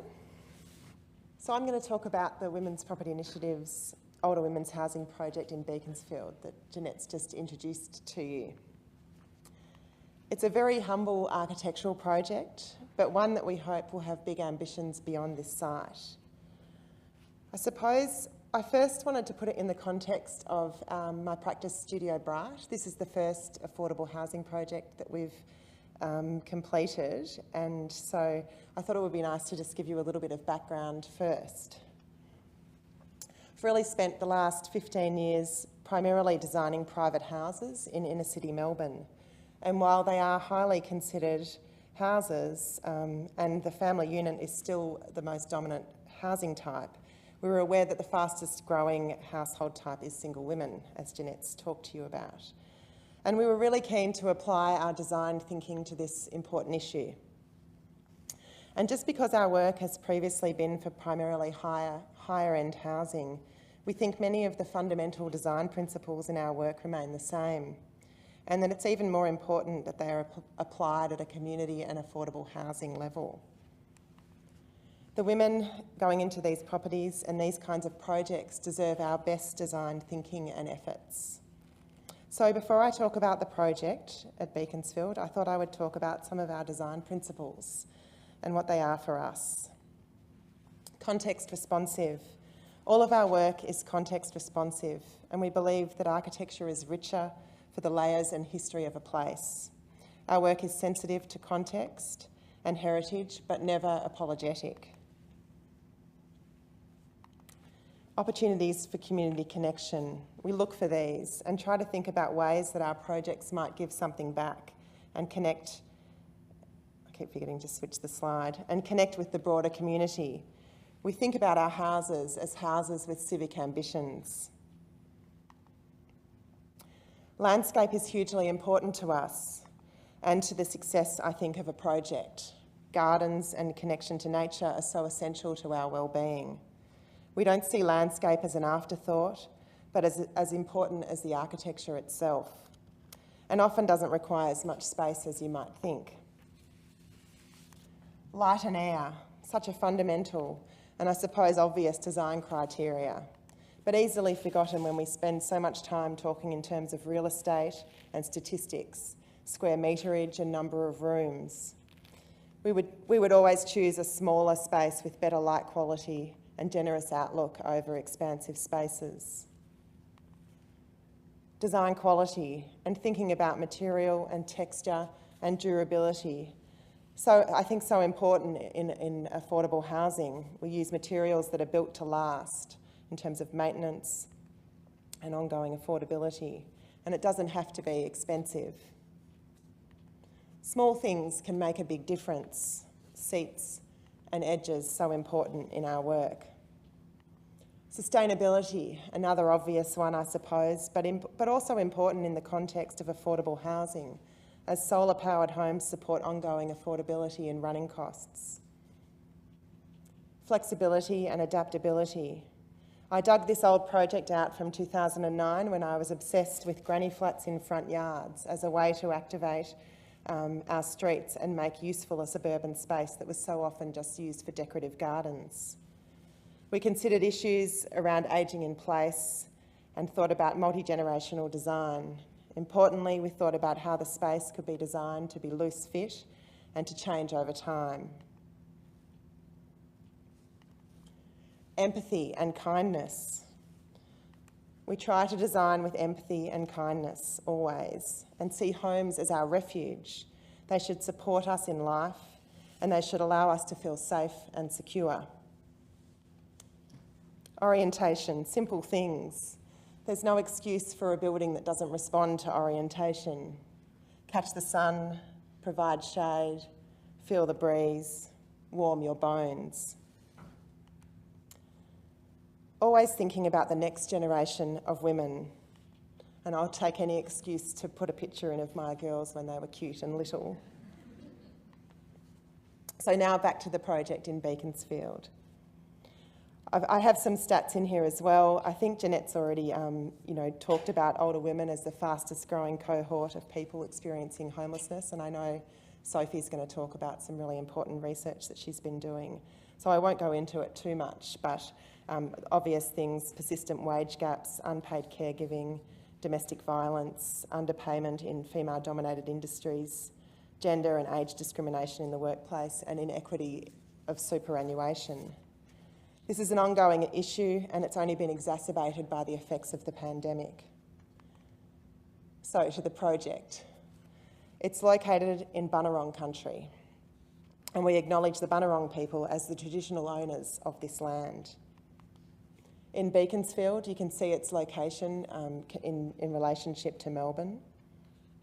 And while it is a long way out, the site was selected for its affordability and its connection and access to services and amenity, with a train station nearby and activity centres within walking distance. The brief was, as Jeanette said, for 2-bedroom houses, 4 of them single-storey on a suburban-sized site, each with their own car space, and they've been designed to NDIS improved livability standards and in line with Gold Livable Housing Guidelines. The key drivers for the project are more about the life impacts for these women than the architecture: secure, affordable, stable housing that provides a safe haven and encourages growth and independence. And so this is the site context: largely low-density suburban houses. And here's our site, a typical suburban-sized block. So just a few little diagrams on the site context and our approach, with north off to the side. The built form is offset from the boundary to ensure more affordable construction, and so that the design of the units is more easily adaptable to other sites and orientations. We've aligned the built form with the adjacent houses on the street, and we're keen to ensure the frontage was not dominated by cars. The car access is aligned down the south of the site, and by doing this we were able to wrap open space around the northeast, giving solar access to private open space and all of the units' living spaces. The units are designed, we tried to think of the units as a repeatable module that can share some party walls. One of the key considerations was where to locate the necessary car parks and entries and access to the units. We wanted to provide opportunity for neighbourly connections and thought that if we located some of the car parks together, they could be more flexible and useful than just for cars. The car spaces create an opportunity for small shared courtyard spaces with the unit entries nearby. Small seats, paving and planting elevate the nature of these spaces and turn a car space into a potential covered veranda, essentially doubling the amount of open space for each unit. The shared access areas also provide some increased security. Small pop-up elements to each unit provide an opportunity to catch some sunlight into the living spaces and also to break up the large combined single-storey volume. Solar panels, oh there you can see the sun coming in. Solar panels and water tanks ensure ongoing affordability and sustainability. There's the water tanks. And we see the front yard as another shared communal space that provides opportunity to connect with other residents and the larger community. Small things make a difference, and a seat is provided on the street as a spot to stop and wait for a lift. Here's that seat in the shared front yard garden. We've provided raised planter beds for each dwelling. We hope this space will provide not only some herbs and veggies, but also a sense of community and connection to the street. The raised beds being easy for the older ladies' access. And while only one of the units addresses the front, we like how the roof form identifies each unit and breaks down the singular mass. The scale sitting well in the neighbourhood. We've invested quality in the details while still being affordable. Bricks but no steel lintels, standard window sizes, eaves gutters, timber cladding at high levels, and a simple roof pitch. Here's that was that northeast elevation, and you can see how it translates into the roof form internally, into generous interior spaces that have a view of the sky. and the site plan. You can see here the arrangement of the 4 units on the site, essentially a repeated L-shaped design that mirrors. Zooming in, you can see the layout. So that's 2 of the units there, flipped with them sort of mirrored down the middle.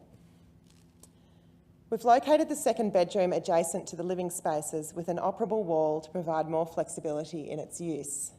It can be used as a study for a guest, a grandchild, even a carer, but also as an expanded living space. You can also see here the car park space as we imagine it becoming an outdoor covered space. While it was important for each unit to have privacy and clear ownership divisions, we hope that these spaces can engender neighbourly connections and the opportunity for incidental interactions. We also liked that there's a sense of security and support in the view of each other's front doors. We have photographed the project the day after planting, so we'll look forward to returning one day to see the wisteria as prolific as we imagine it. And here you can see that car park space in both modes. Internally, you can see that internal space with the high pop-up volume, catching the sunlight, with the 2nd bedroom through the operable wall. And there you can see it opened up in the mode of expanded living space. Here's one of the small courtyard gardens, and while small, each unit has its own shed and a specially selected fruit tree with a spot to sit in the sun. Beyond this site, we have designed the units to be able to adapt to other sites and adjust their orientation. You can see here that the pop-up can be rotated to ensure sunlight can be brought into living spaces no matter what the site condition, facing to the front or the side as needed. This is an early render we did of the project, and in many ways one of the huge successes of this project is that with limited involvement from us on site and a targeted documentation package, it looks a lot like what we hoped. We're pleased that the design is durable enough to stand up to a typical outer suburban home builder. Poor Rob, the builder, I think he was happy to see the back of us.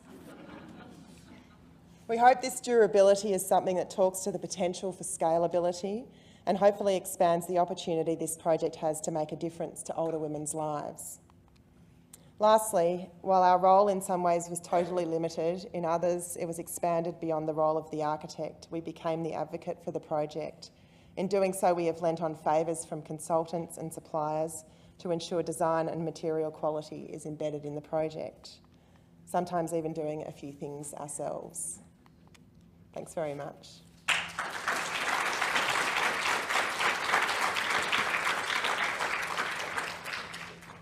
Thank you, Mel, and what a beautiful project. You should be congratulated, you and your team.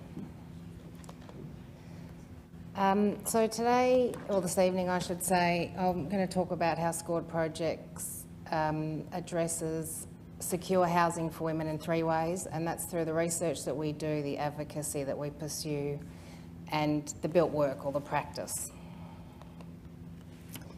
So 2 weeks ago, we launched a design guide for older women's housing. It's a research project that Scored Projects have done in conjunction with XYX Lab at Monash University, and it was partially funded by the Lord Mayor Charitable Foundation.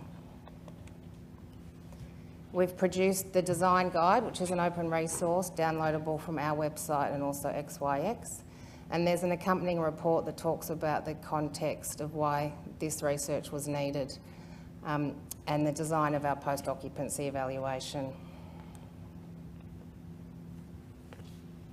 We wanted to look at different housing types and older women living within those and how they played out, or how their needs played out, or were met or were not met in some cases. We looked at townhouses, tiny houses, rooming houses, apartment buildings. Sadly, we couldn't get women over 45 in family houses or the refuges. So the research took part in over 3 stages. First, we identified the projects and interviewed the community housing providers about them. We designed our post-occupancy evaluation instrument and collected all the architectural documentation for review. We also did an extensive literature review which identified the need for this research into design. There's lots of research out there about the need, but not much research about the design outcomes. And secondly, we interviewed women over 45 in their homes. We'd also designed an exercise with prompt cards that they took photographs of different elements that we wanted them to consider for a longer period of time than the hour interview. And we did our evaluation of the interviews and those photographs. And finally, our draft report and design guide was presented to an expert panel of people in our sector, the community housing sector, also in the health sector, and we've now finished the final design guide and report. There's 9 chapters in the report. They look at particular spaces and places, so urban location, outdoor space, different rooms within the house. One of the interesting parts of the research that came out from the research, I should say, speaking to women, was this request for additional space. So single women will be offered just a 1-bedroom social housing property. But we did find that women over 45 are incredibly active. 45% were studying to improve their employment opportunities. They also babysat grandchildren, were makers. So this sort of half space or a half bedroom would have really improved their wellbeing in their housing. So we have an introduction to each chapter. We talk about our objectives for that space. We have these beautiful drawings done by my co-author Sam Donnelly, who's a UTS PhD candidate, and we identify the elements that need to be carefully considered within these spaces. We then talk about actions, which are really positive things to include and things to avoid, and then finally we talk about how this space can play out in the different typologies that we began with. Last week we finished a week-long program at M Pavilion called Making Home. Myself, my collaborator Sam Donnelly again, and also Tanya Davich. And for the week we had an installation up. So we'd collected all these wonderful quotes, lived experience quotes from the women that we'd interviewed for the design guide, and we wanted to get that voice out there like we're doing here today. So we had this beautiful installation of all these quotes of women talking about different elements of their housing. And accompanying, that's one of our participants, and accompanying the installation, we had a week of events. We were fortunate enough to have Dr. Kay Patterson speak, who's the Age Discrimination Commissioner at one of them. We had academics, lived experience, voices, the community housing sector.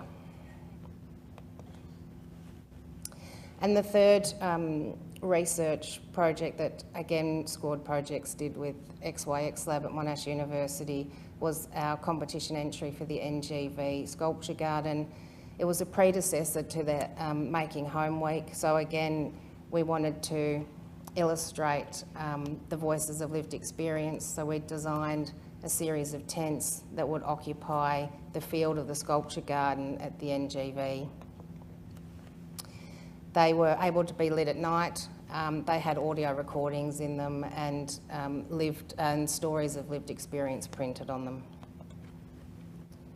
There was 3 sizes. There was a small one for a single occupant to contemplate the large issues that we're grappling with here this evening, a mid-sized one for a couple to occupy, and a larger tent for a group to occupy. There's a great deal of crossover between research and advocacy. But the first advocacy project I'll present is the first time that we collaborated with XYX Lab and Monash University when we designed a day-long symposium for Melbourne Design Week back in 2019 called Women, Design and Housing.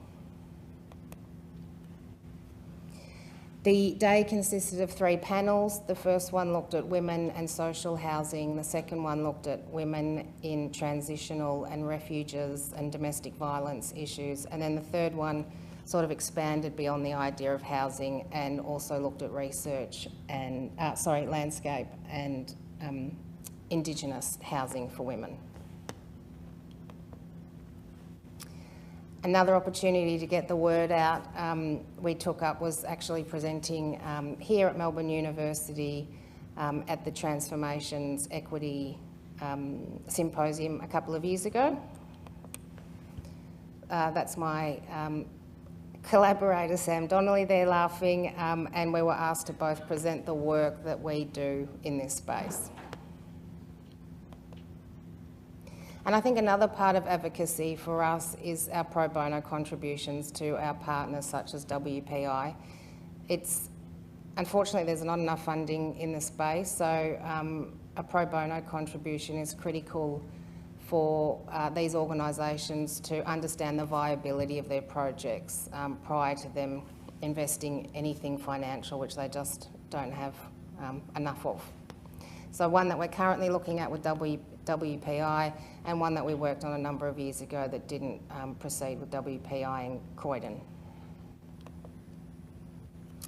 And to practice the built work. We've been lucky enough to collaborate with WPI for nearly a decade, and this was our first project that was completed in 2016. It's 5 townhouses, 5 one-bedroom and 2 two-bedroom. And as I said, completed in 2016 and located in Coburg.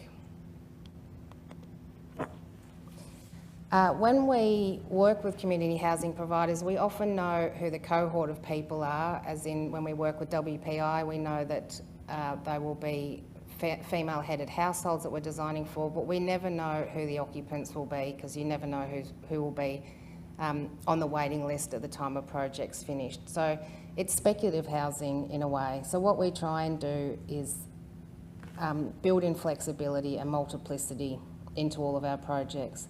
And one gesture at the Coburg townhouses was the access way to get into your courtyard before entering your townhouse was a shared space. So it was designed in a way that you could sit on your own, you could sit with your neighbour. There was productive planting to encourage an on-site community, bike parking, and really good lighting for the evenings. This is a photo taken by one of the residents, and it talks about how she's personalised or customised that east-facing courtyard that you arrive in. Personalisation was a strong topic too in the research that we found for our design guide, that women really would like to personalise these homes that they're offered and move into. And some diagrams there of how we were envisaging different occupation of this space.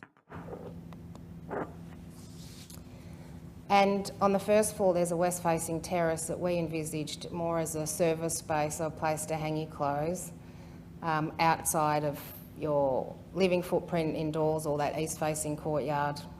And again, the same tenet of how she's decided to use that space, so more as a place for her plants and a place to sit in the morning.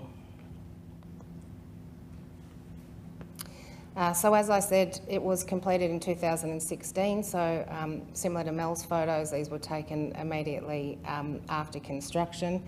It's located on the upfield train line and bike path, so it was critical to our thinking to security for the women and also acoustic separation from that bike path.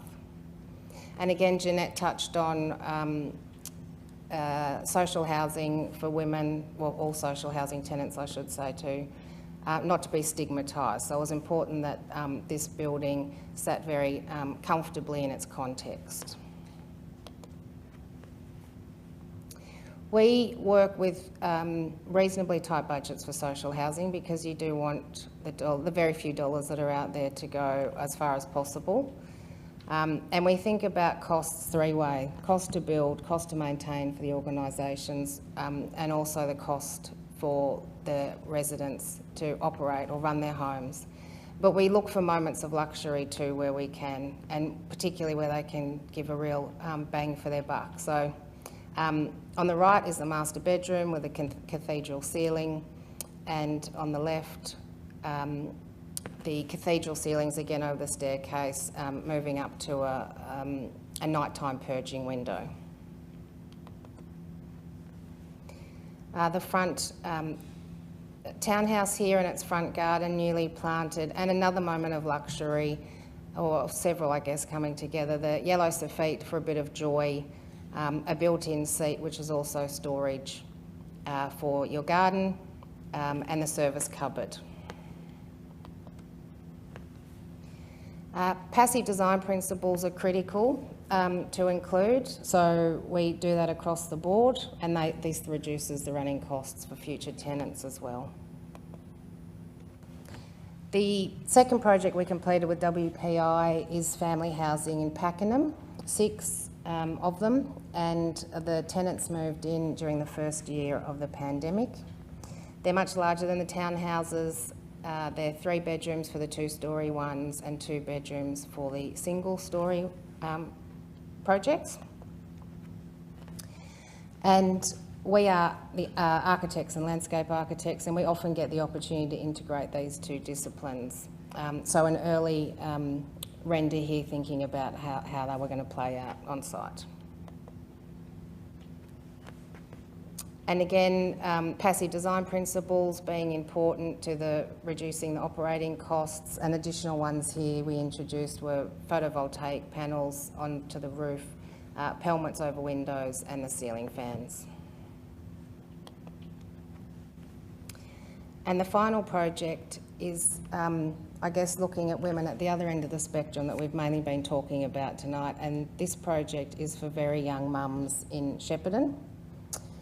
It's 3 2-bedroom properties with a central car parking zone and a really great racing track for bikes and scooters.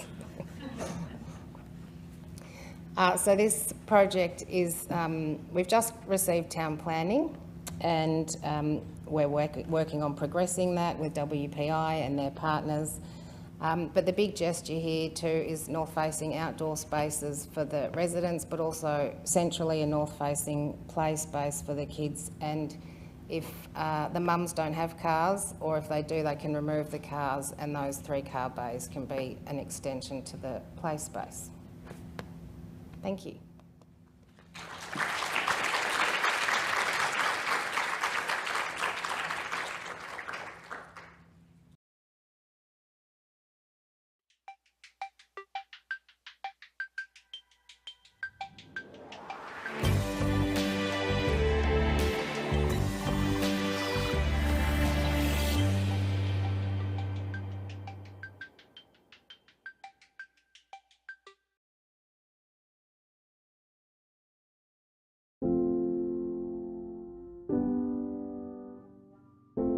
Rosemount Court's a dwelling of 44 high-quality social townhouses in Rosemount, Dundrum. So there was 84 apartments there, split into 3 5-storey apartment blocks on the site. They'd been there for a long time, and people no longer wanted to live in the apartments. So as the apartments emptied, kind of this spread antisocial behaviour, and then as more antisocial behaviour happened on the sites and in the apartments, then people wanted transfer. So eventually they were untenable by the council, which meant that there was a decision needed as to what we were going to do with the apartments, demolish them or refurbish them. There was a need in Rosemount to create more of a family dwelling.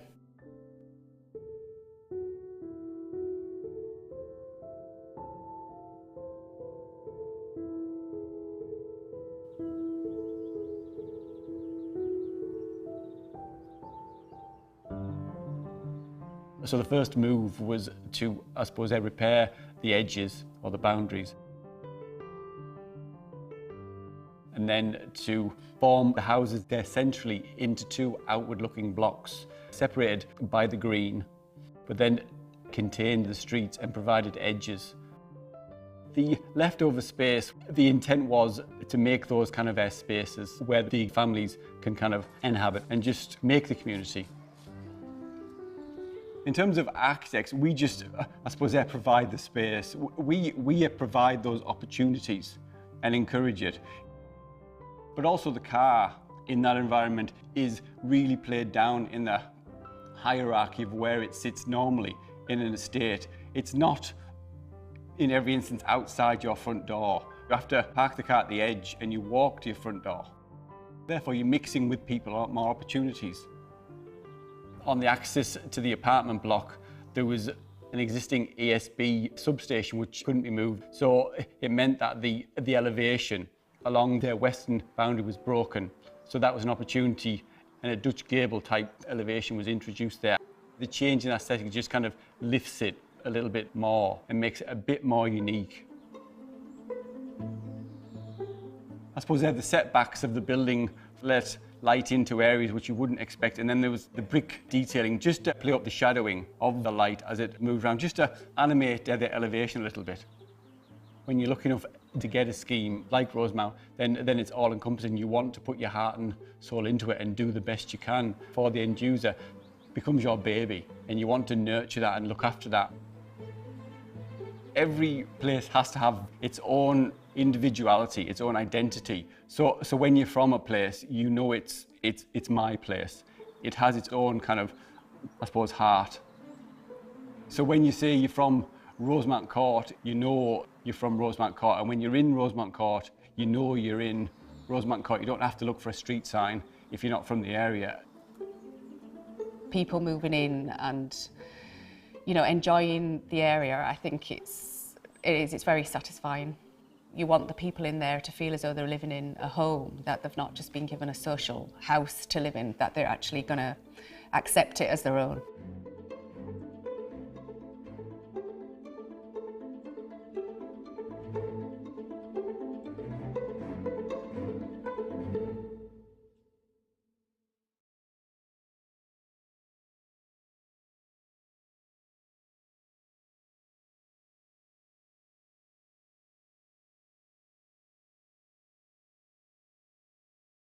Parliament House in Ouagadougou, the capital city of Burkina Faso, is a big and a very important project.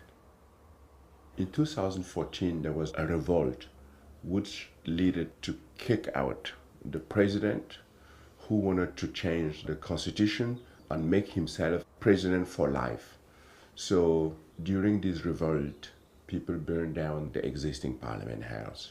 So I was lucky to be called to join a group of thinkers and activists, artists, musicians, to think about how to build a new one that responds to the need of Burkina Faso and his people. So I started to think, what can it be today to build a Parliament House for Ouagadougou, for people that now has access to information and want more. We designed first a huge structure, which is a pyramid. I wanted to create a transparent building. If a parliament building is transparent and open, if people can go on top of it at any time, during the day, during night, symbolically, it is transparent, it is open. Another idea was to combine in this pyramid field where you could do agriculture, because Burkina's economy is based mainly on agriculture. So I wanted to create this public space with everything. We have a garden around it, and then we have the pyramid which is elevated. We have a cornfield on the top. So it is more than just a simple parliament building.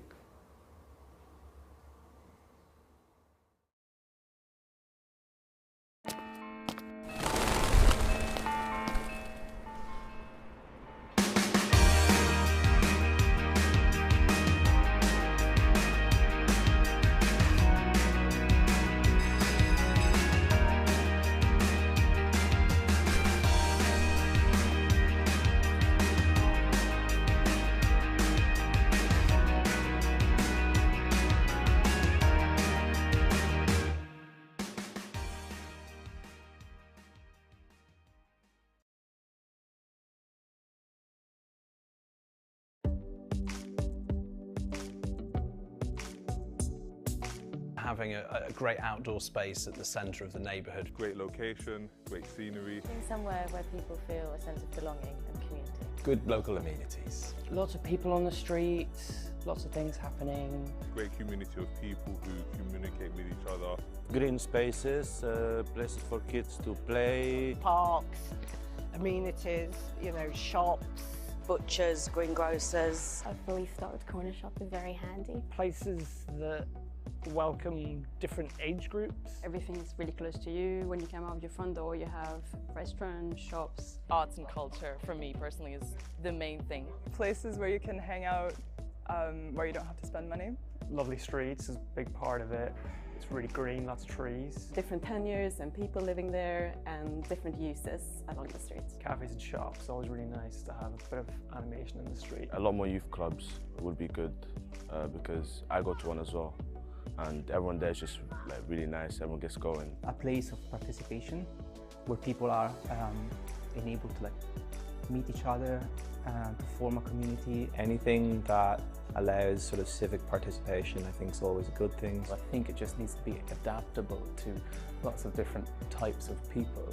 Communal areas such as a community centre or community garden areas that can get all the neighbours together to actually get to know each other. Cohesive community like that has local businesses, local knowledge. The more people there are, more mutual respect. It just makes the neighbourhood a happier place.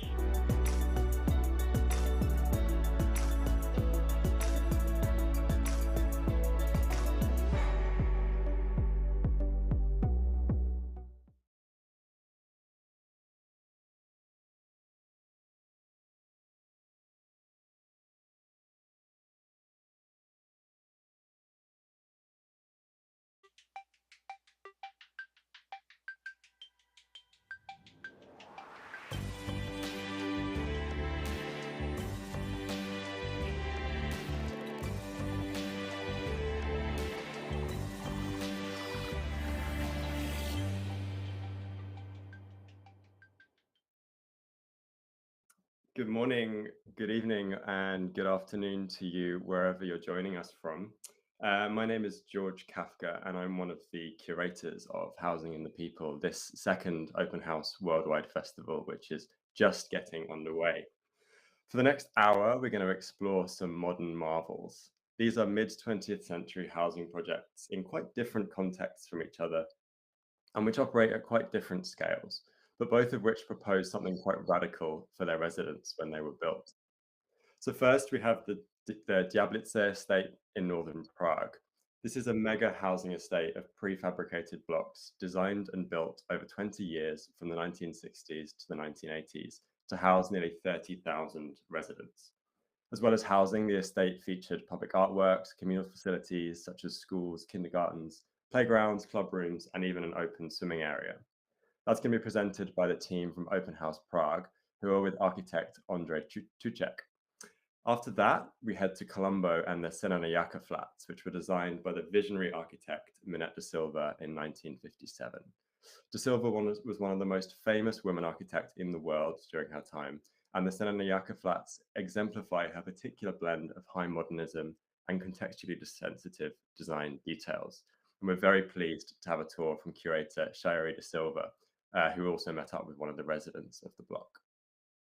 After these two tours, we'll come together again for a short Q&A session. So please send your questions and comments in the chat on YouTube. We'll be looking out for them and our speakers will be ready to hear from you. So that's all from me for now. Let's head to a very cold rooftop in Prague. Over to you. So, welcome to Prague. My name is Michaela Pankova, and I'm part of the Open House Prague team that is hosting the annual festival in May. It's coming, guys. You have to come too. We are now entering to the third hour of the tours, live stream mainly, exploring extraordinary housing around the globe. And I'm so thrilled I can start with our presentation that we have together with the city of Colombo in Sri Lanka. I think that both visions, what do they have in common? Both projects is that they were very modern and, as George said, really very innovative at the time of the creation. So now, as you can see, we are standing on the top of the high building. It's actually a panel building that belongs to the housing estate called Diablice. It is situated in the northern of Prague, and it originally housed around 25,000-30,000 residents. The estate is actually considered to be one of the most beautiful and also most well done housing estates in the Czech Republic. Many top-class architects were involved in its creation, and the name of the main architect who overseen the project between 1967 and 1982 was Viktor Tuček. The live stream we have will be guided here by the architect Ondřej Tuček, who happens to be the son or grandson of the original architect. And I will try to moderate the tour. We have to switch the AirPods for a moment, so be patient with us. And we will talk about the not only history and the quality of the projects, but also the current living conditions and its future development. So, Ondřej, let's try. Prava.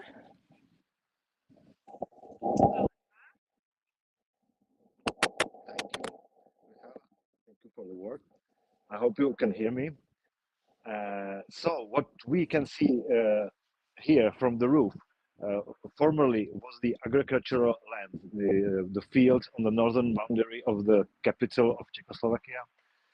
Its development was intended in the mid-war period, but finally it happened in the 60s and 70s. The design and the urban plan of the housing estate was based on the architecture and urban competition in 1963, and was very quickly built according to overall master plan from the competition, and it's based on the idea of the town in the park, houses in the park. So we can see the solitaire freestanding residential buildings surrounded by the mass of greenery and the public areas, which is the big value of this part of town.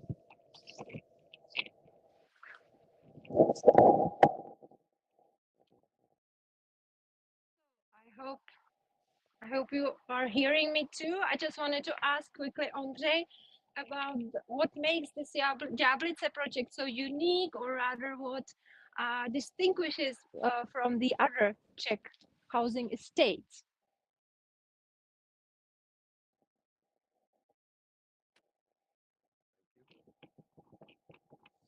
So, in the beginning, the Diablice housing estate was intended as a model example how these kind of bigger or large urban plans should be done, and it was the second generation of the Czechoslovakian housing prefabricated housing estates, and the architects and urban planners they took into consideration not only the quantity of the flats and of the people living here, but also the quality of not only the building itself, but the quality of the overall spaces here, public spaces, parks, and also the housing estate was equipped with public buildings, with public services. We can see the school right here in front of us, but it was not only schools, but as well the shopping centers and health care buildings and so on. The high value of the Diablice housing estate is the traffic, because all cars circulate on the outer perimeter and do not cross the interior of the housing estate, so the middle stay untouched with the traffic, and it's created as a big city park and public space.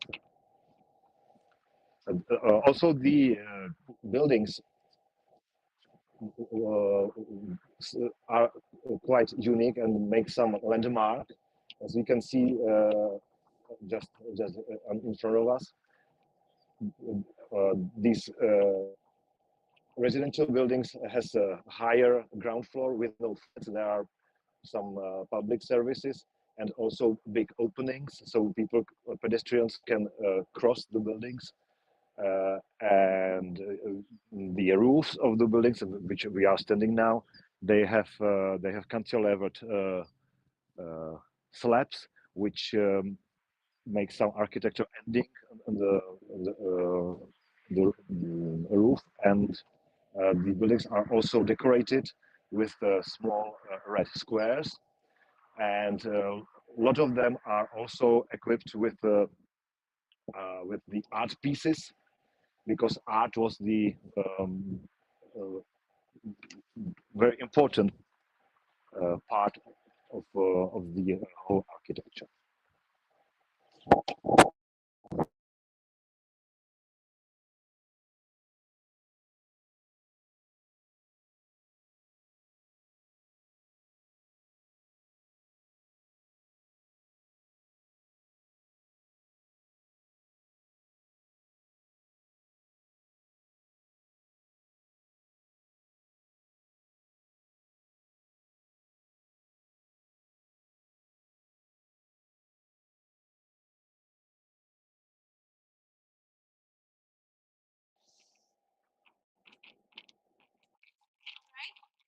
Perfect, I'm back. Because I myself am a resident of nearest city quarter, and I went here to my kindergarten and school, so I know there are a lot of artistic pieces here in Diablice. Can you confirm that, Andrei, or what do you think about the quality of the artistic production here?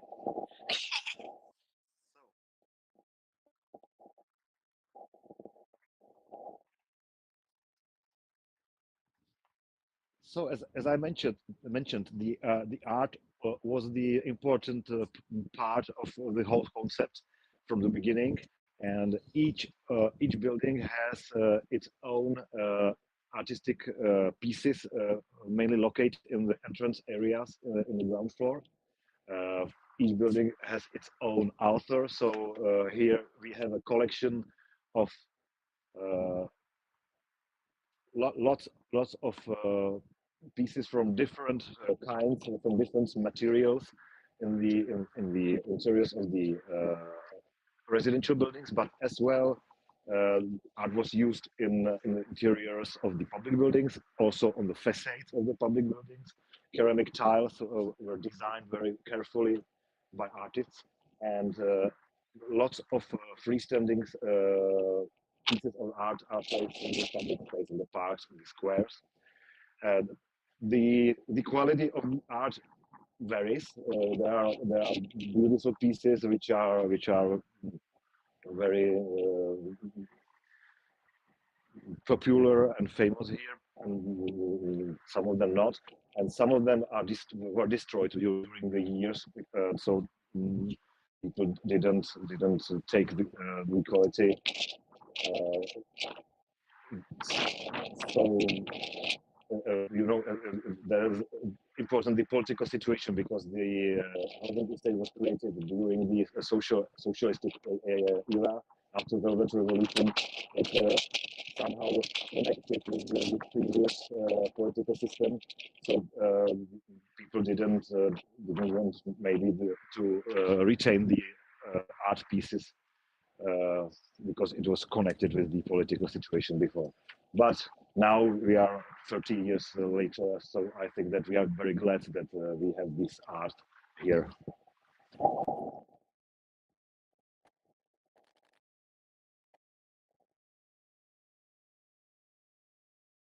So we are now approaching the final part of our presentation.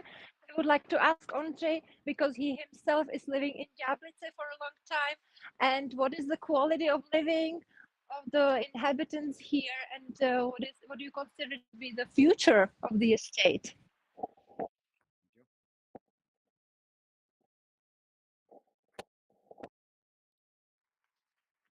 I think that Diablice is very cozy and a fine place to live.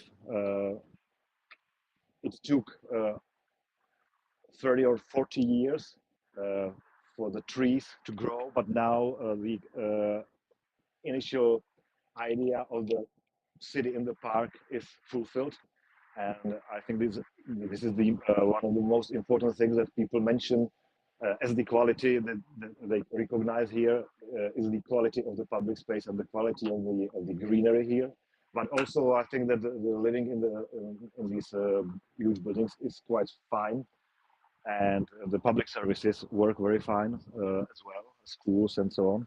Some of the public buildings, and one of them we are looking on now, they are empty and they are not work very well, and there's big discussions here between the inhabitants what to do with these relicts and how to add modern or up-to-date layer of new structures, of new buildings in this finished housing estate.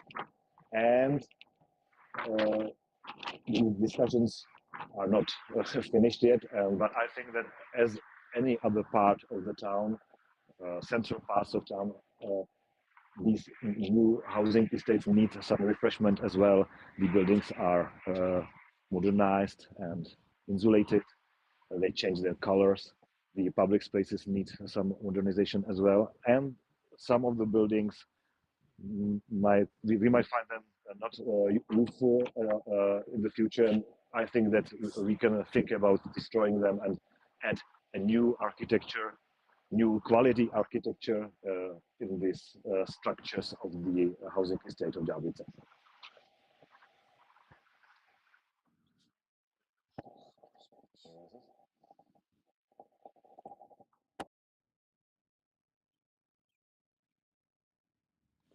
So I hope you hear me too, because this is the end of our presentation. And I would like to thank Ondřej very much for this quick brief introduction of Davice, and we will have more time in the Q&As after the second video, pre-recorded video that will be from Sri Lanka. So guys, keep updated and put the questions into the chat in the YouTube, and we will gladly answer them. And we will see you downstairs. We are heading to this building downstairs where there is a very nice cafeteria. It's an independent, actually, organization who is doing it as part of the cultural community center. So we will also show you a little bit from the interior there as well, which is very nicely reconstructed. So it's not as empty as Ondřej said before. So see you guys there downstairs, and greetings from Prague. Thank you so much, Ondřej and Michaela. Go and get warm in time for us to have the Q&A. And as Michaela said, we're looking out for your comments in the chat. Please pass on your questions to Ondřej and Michaela, any questions you might have on the estate, on its past, on its present, or on its future. But before then, we are now going to head to warmer climes. We're going to head to Colombo for a tour of the Senanayaka flats with a special video presented by curator Shayari De Silva, who will also be joining us for a chat afterwards. So let's go over to Colombo now.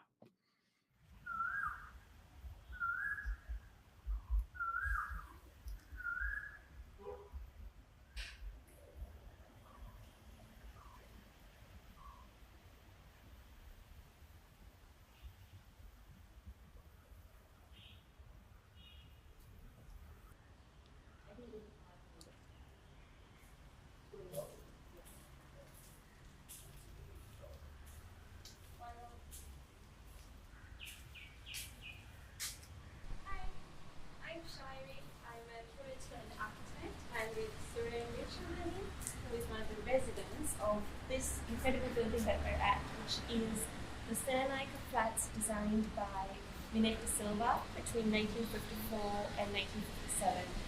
So it's 10 apartments made in two blocks, and you can see that they're really structured around these very open stairwells, which Minette speaks about the importance of really bringing light and ventilation as a way of making multi-unit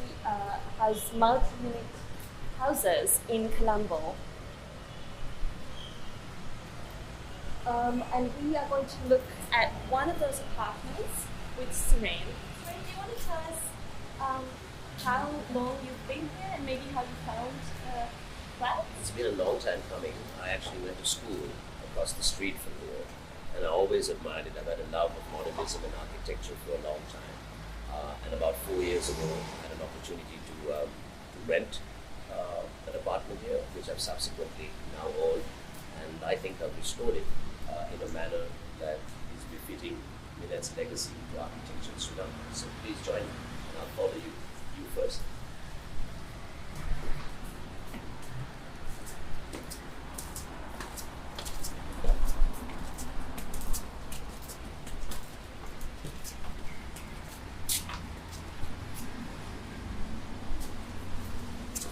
So, welcome home.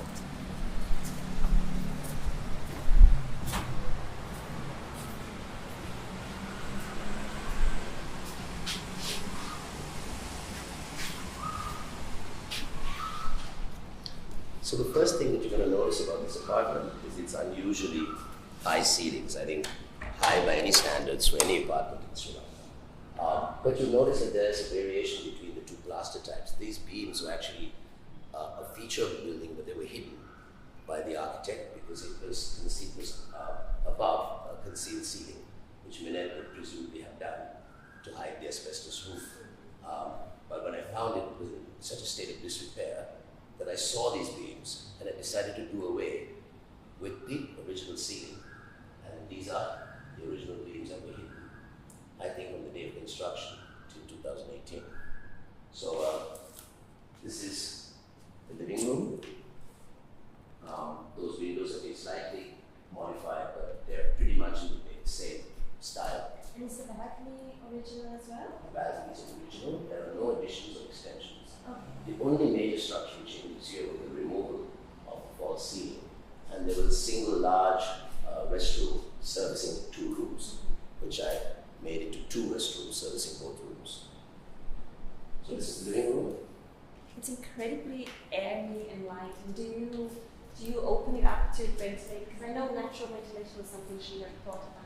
Absolutely, I do that frequently. You see that there's ventilation there, and there's a door at the rear as well, so you get quite a cross breeze. No. And these are little things that are gathered over the years that I think would complement this living space. Could you give us a tour of the Sure. other rooms? All of them.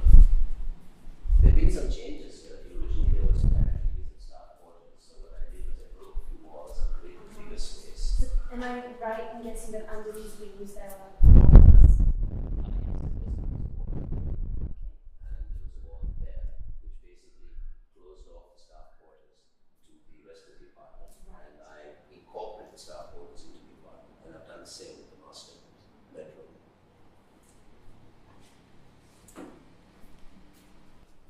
So this is the second bedroom? This is the second bedroom, that has its own little balcony as well. Oh, that is delicious.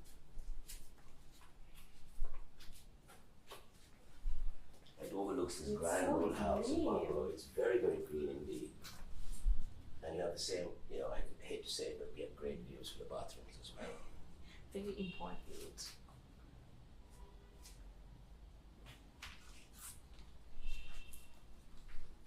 There's still some work going on in here. It's a never-ending project. So I would say that this is almost complete, but not quite. I think it's very nice to see how these buildings kind of change over time. Evolve over time, absolutely. Opening up is absolutely a contemporary way of living. This is the master bedroom. It's actually about double its original size. I was mentioning the staff quarters earlier, and the original extension of the staff quarters has now been incorporated into this bedroom, giving it a much larger look than a traditional flat one of the incredible things about Minette, I think, is how much you can do with relatively little square footage. It's a fairly modestly sized apartment. It's certainly not large by any standards. It's under 2,000 square feet, but it feels much larger. It feels very expansive.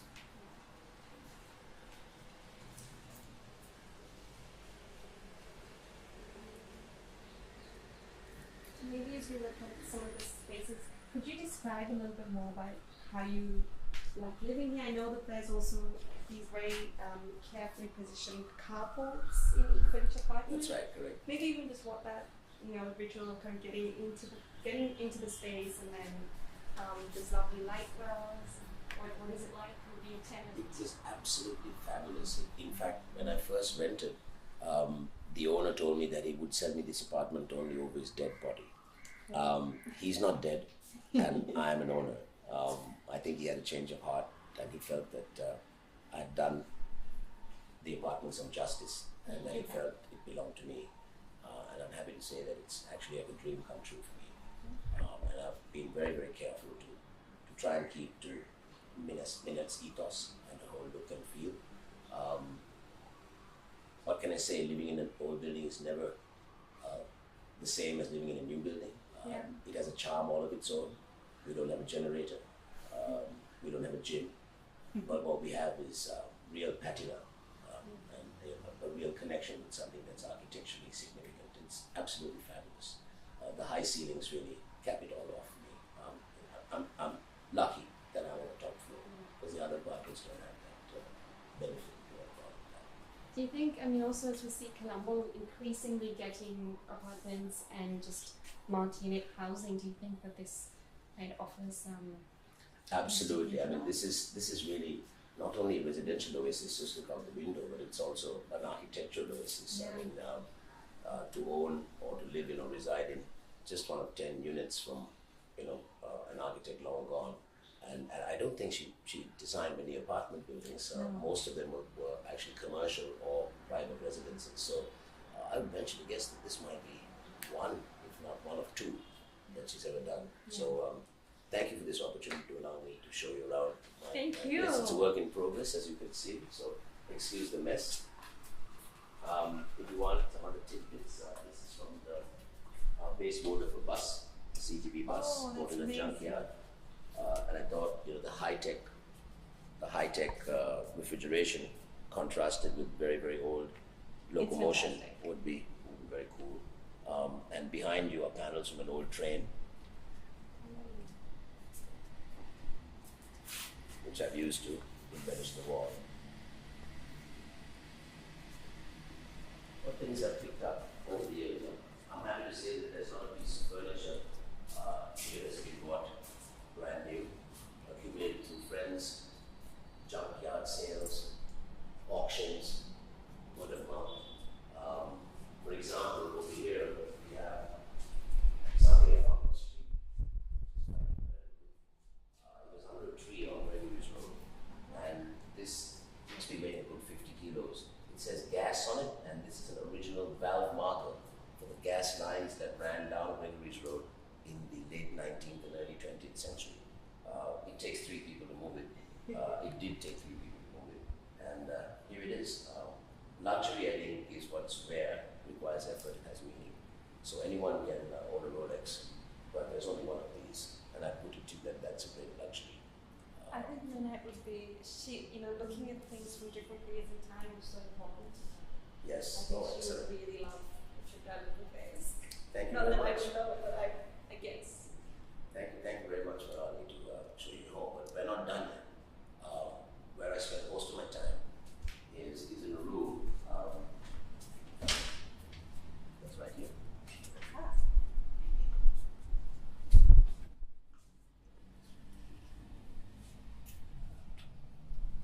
And without realizing it, this little counter over here where I'm standing looks very much like a picture from one of Minette's old archives. And I realized that many years after I actually installed this piece, her one looks far better, of course. But it was kind of an unconscious or subconscious tip of the hat. There's a picture of her lounging on a beautiful carpet. So chance, I Yeah. this is where I spend most of my time. And this would have been a bedroom? This was a bedroom, indeed. Indeed it was. Do you know if all the units are 3-bedroom? Are they all? There are 5 3-bedroom units and 5 2-bedroom units. Okay. But I understand that some of the tenants have modified them. So 2 bedrooms have become 3 small bedrooms and so on and so forth. So in my case, I went down from 3 bedrooms to 2. But I think that is one of the really nice things about this set of units, how each one has been sort of made their own, which is not a freedom you always get. Absolutely, yeah. I mean, we don't really have the condominium management police coming and checking on us. Managing this building obviously is a challenge because it's old. So there are infrastructure challenges. Who paints what? Who does what? So, but it's just like living with the neighbors. Yeah. Whether you had a house or an apartment. So I think Minette also had wanted to build bungalows in the sky. I read that somewhere. Yes. And I'd like to think that as the years have gone by, this apartment or the conservation of it has shown how space can be regenerated. So it was originally a space that looked a lot smaller, but luck by chance, we were able to make it look a lot bigger, unlike how it is today. I think so. Maybe we could just take a look at the book, which features her book, her archives really, which feature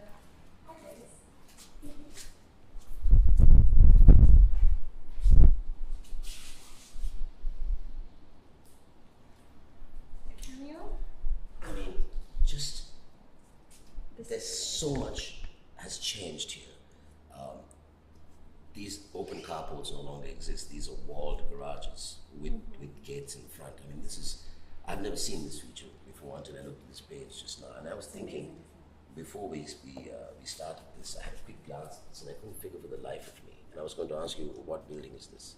But this is very much the space here. And these carports, I'm presuming, would have opened up into the center atrium. Directly just now into closed over. So this is absolutely stunning. Absolutely, and she also talks about, I mean, she has in the book the various iterations that she presented to the clients, and I think she talks about the changing of the roof because she wanted a slab roof. Right. But I think due to finances, it became a beam and slab roof. Right. And I know we're going to be able to pop up to the roof in a second, but I did want to show this photograph, which shows Minette in the space, which is one of the things she often does. She really situates herself in like a 1950s selfie. Yeah, I guess so. It's also, I guess, a claim that, this is... should we go to the roof? Yeah, sure. To the left.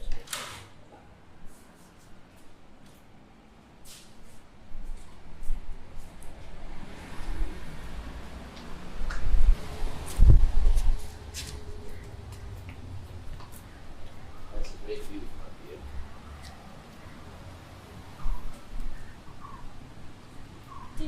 Do you use the space? Do you know do the residents?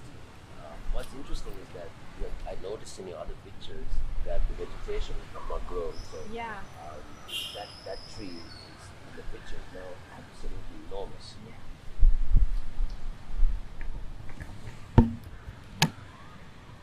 So the building, I think we've had a fresh influx of new owners and tenants who seem to appreciate architecture and have with their own resources actually started mini restoration in the general vicinity and the general public areas. You notice that it's freshly painted. The boundary wall, which was quite in disrepair, has been completely restored to its original form. So change is happening slowly. It only takes one person to get the ball rolling. Yeah. And I think that whole project has now taken a life of its own. People are taking an interest in, keeping a legacy alive. I wouldn't live anywhere else. And it's fantastic. I'm very happy. Thank you. Thank you for the tour and for You're sharing your home with us. It's really, really amazing to see it. You're most welcome. Bye.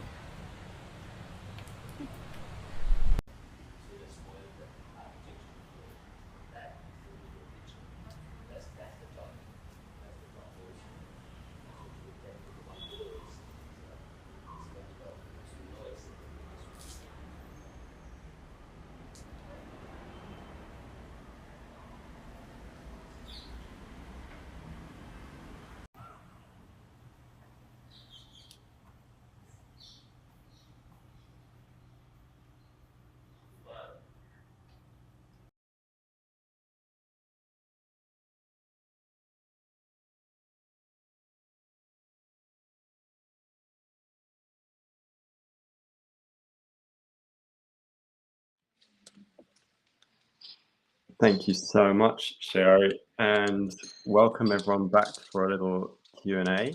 We're really pleased to have Sherry De Silva here with us and Andre Tuchek, who we met before, who is now safe in the warm, in a very nice looking cafe. How are we all doing?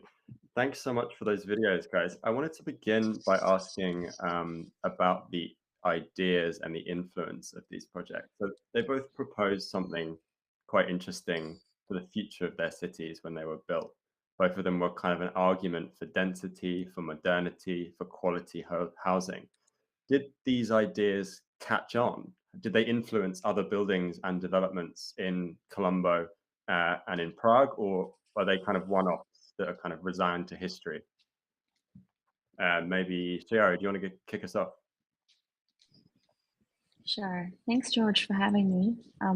It was really great to be able to show these flats because they are, as you say, quite visionary, and they, I think, definitely respond to a moment where Colombo is getting from being it's still a quite small city, but it goes from this moment of being to being more dense and just also people questioning new ways of living. And I think Minette was really able to respond to that. She did about 2 other similar scaled projects and then a housing project.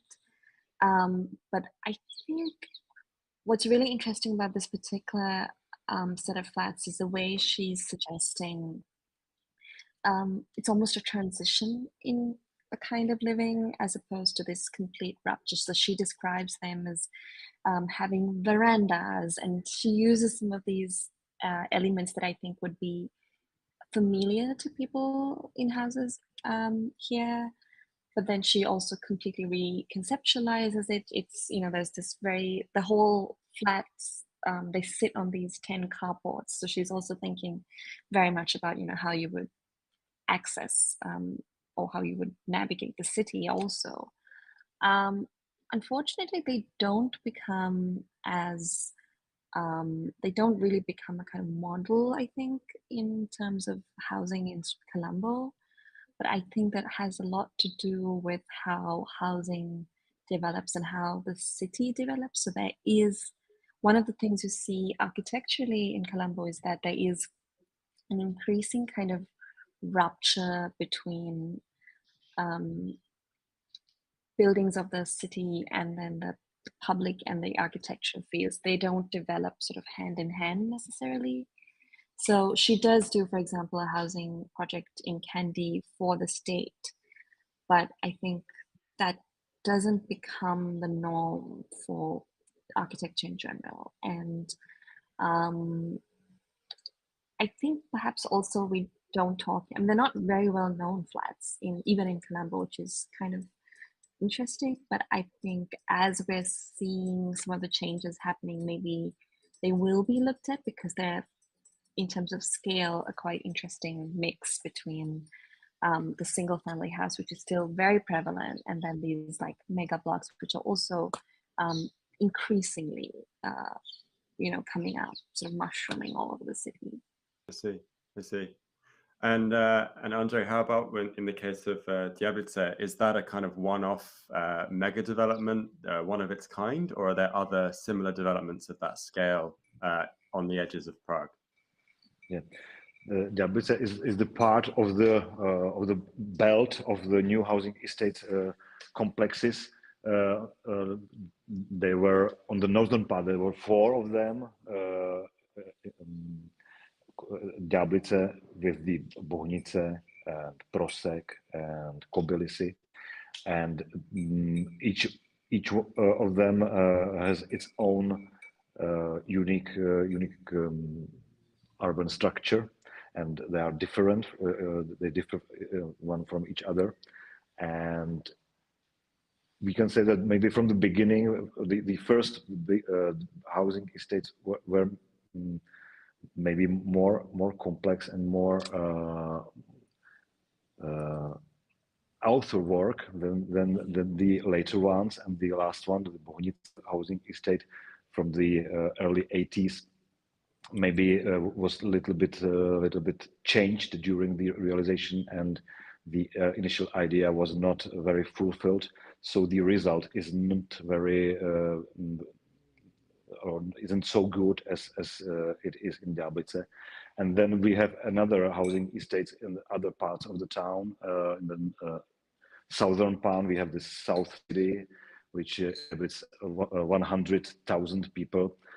It was based on the competition ideas in the beginning, but during the planning period and the realization, it was very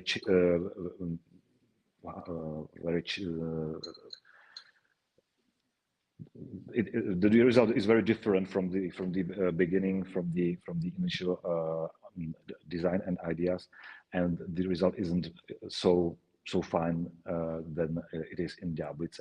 And then on the end of the 80s, this era of big housing prefabricated developments ends, and afterwards we don't have any such huge housing estates in Prague or in Czech Republic at all.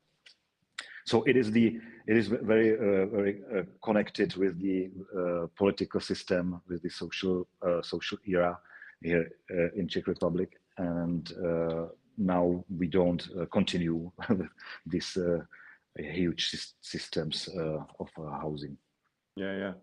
Actually kind of leads me quite nicely onto my next question, which I think you've both started to touch on, is how are these projects seen now? Are they seen, do we see them as exemplary, as examples of how we'd like to build? So for example, those communal facilities in Diablice seem fantastic to me, and the quality of the homes in the Senanayaka flats are fantastic. Are they seen in that way? What's the reputation of these projects in their context? Andre, do you want to start?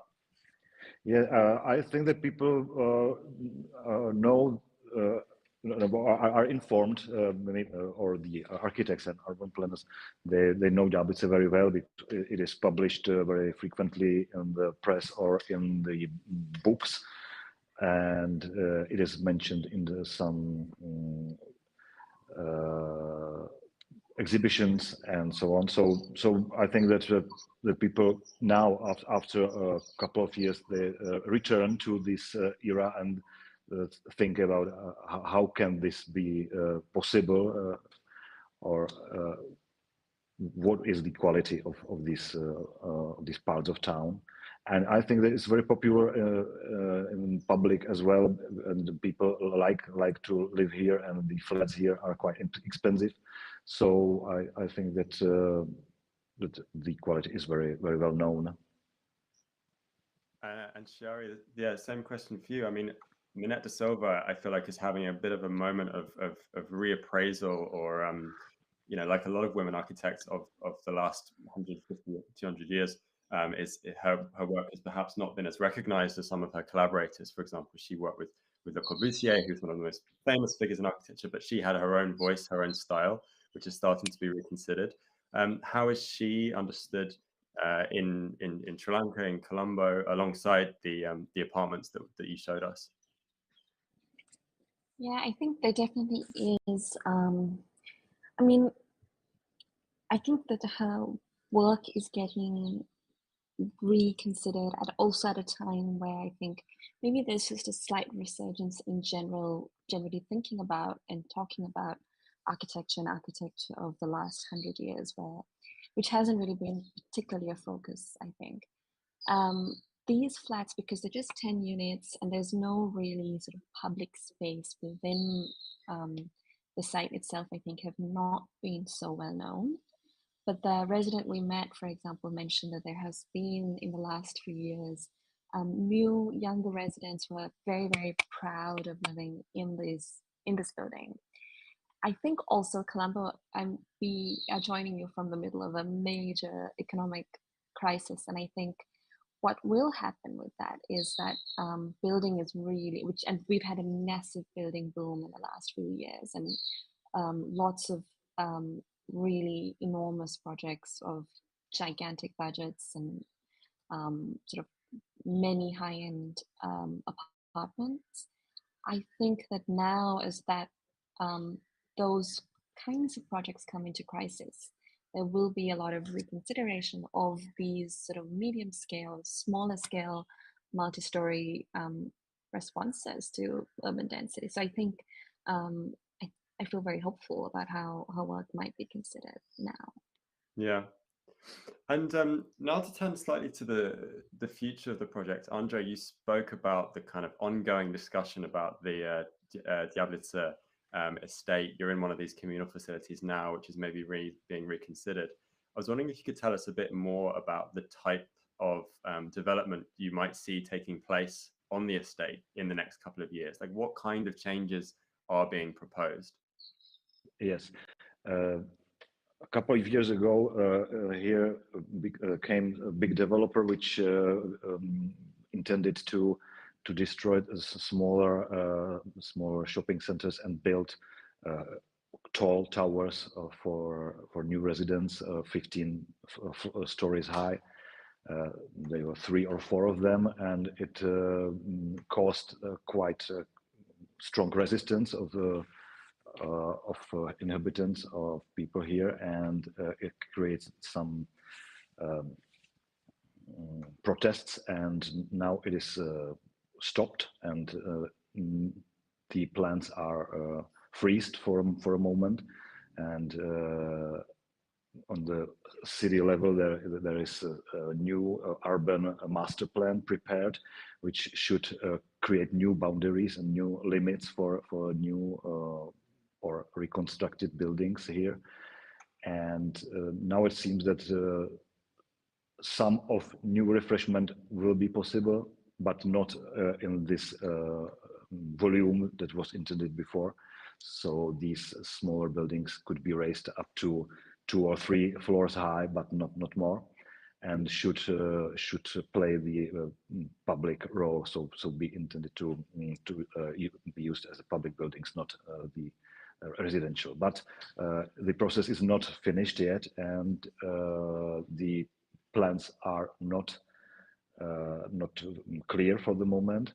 But there are some empty places as well, some areas that was not built up, but they were intended to be. So some areas of planned school, with artistic school, which was not realized, and some smaller lots that can be maybe used. And I think that the discussion and the future is open. So we will be maybe surprised what will happen. Yeah, and as a resident and a relative of one of the architects of the estate, what do you think of these plans? Do you think it should be left as it is, or do you welcome these new proposals? Yes, there is a one point of view, which is heritage or protection point of view, that people, some of them say that this housing estate should be preserved or protected and stay as it is. I think it's not the right way. And I'm sure that one of the problems of this housing estate is that we don't have any job options here. All people have to travel for their work, for their jobs somewhere else in the city center. So they only sleep here, and children attend to schools, but adults have to move away for the work.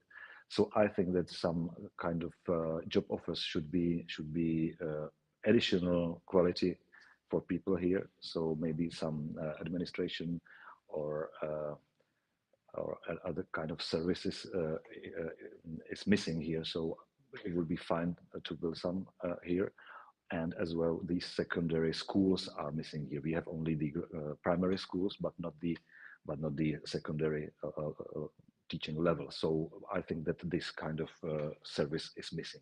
I see. So, and Shiori, same question for the Senanayaka flats. I mean, what does the future hold for those? Obviously, with residents like Serene, they're in safe hands. He's obviously taken a lot of care for his home, but is the building itself safe from, say, demolition or other renovations which might ruin some of that character? Legally, it is not, because in fact, Sri Lanka's laws around sort of heritage buildings are really outdated. A building has to be built before 1815. Basically, the law has not been updated since British colonial times for it to be, legally required. And then between 1815 and 1915, if it's had a significant history, it could be considered of archaeological value. But just the very fact that it's archaeological value and not architectural value is quite telling. And this is actually why I think so many of Minet's buildings and so many of even that period, where there were many amazing architects, I think a lot of that work has been lost or significantly altered because there's no, and to be honest, it doesn't really look like that's likely to even come in from a sort of state perspective. But I think that that's where a lot of these projects of, talking about them and sharing their importance and the kind of ideas that they hold becomes really quite important, I think. And in that particular, because there's 10 units, and I think it's a very high-end building. I mean, it's in a very expensive neighborhood. I think that it is being looked after by virtue of the residents just loving the building. But I know there are many single-family homes of hers that are even now being demolished, as we speak, because there isn't that facility to look after them. So I think I can't really speak to a certain future, but I think with the Senanayaka flats, there is hope. Yeah. Well, okay. Well, perhaps Housing in the People Open House Worldwide Festival will be the beginning of a campaign to protect the Senanayaka flats. You heard it here first.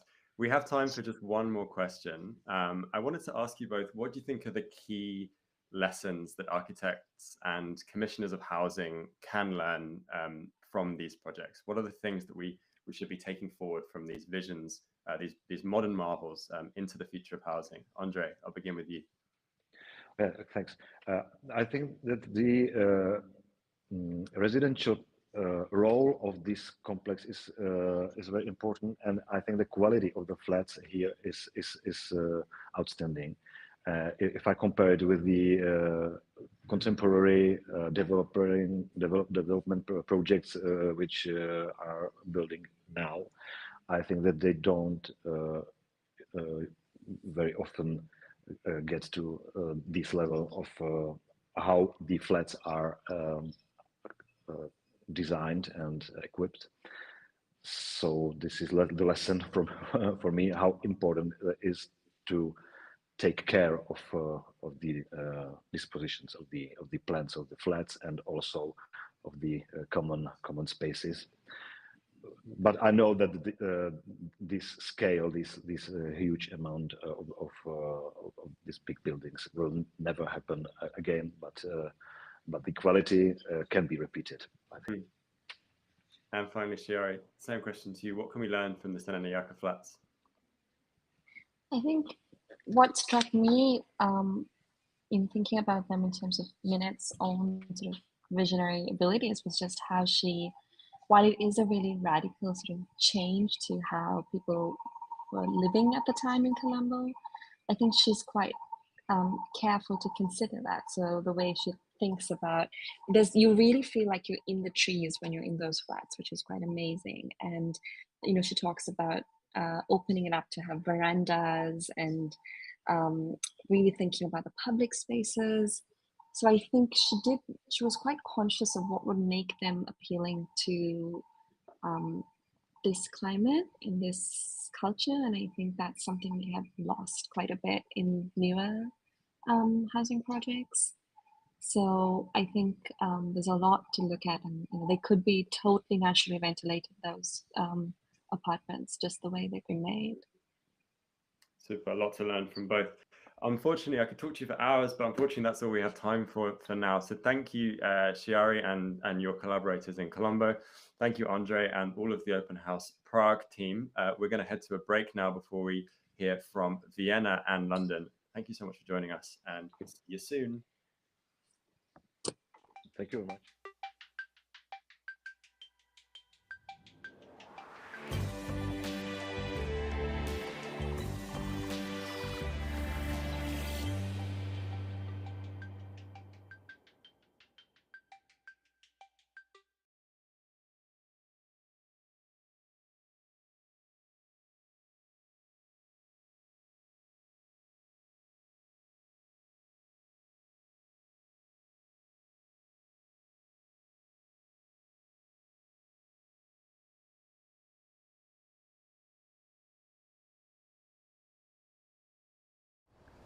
I'm a resident here in Barbican, and I'm also the architect. To build a community is maybe the essence of it. People have their own apartment, but they share 500 square meters. We have to all the time find agreements, how to use it, what activities to accept. And this is a negotiation that is important to participate in. I lived in a family, and after the divorce I lived alone for 10 years. For me it was totally out of the question to live in a community like this. I wanted to have my own space, my own life in a way. But then what happened was that the architect and the investor had this talk about this place, and also the concept called gaining by sharing. And it was like, I just understood it. I want to live there. 75 år, det var til første sving. Det nesten ingenting. Og Asta, den gamle hesten, har enda langt å trave. Livet en gave. I think a lot of people who live here, they used to have a life that was much more materialistic. And now the richness in the social life has taken over.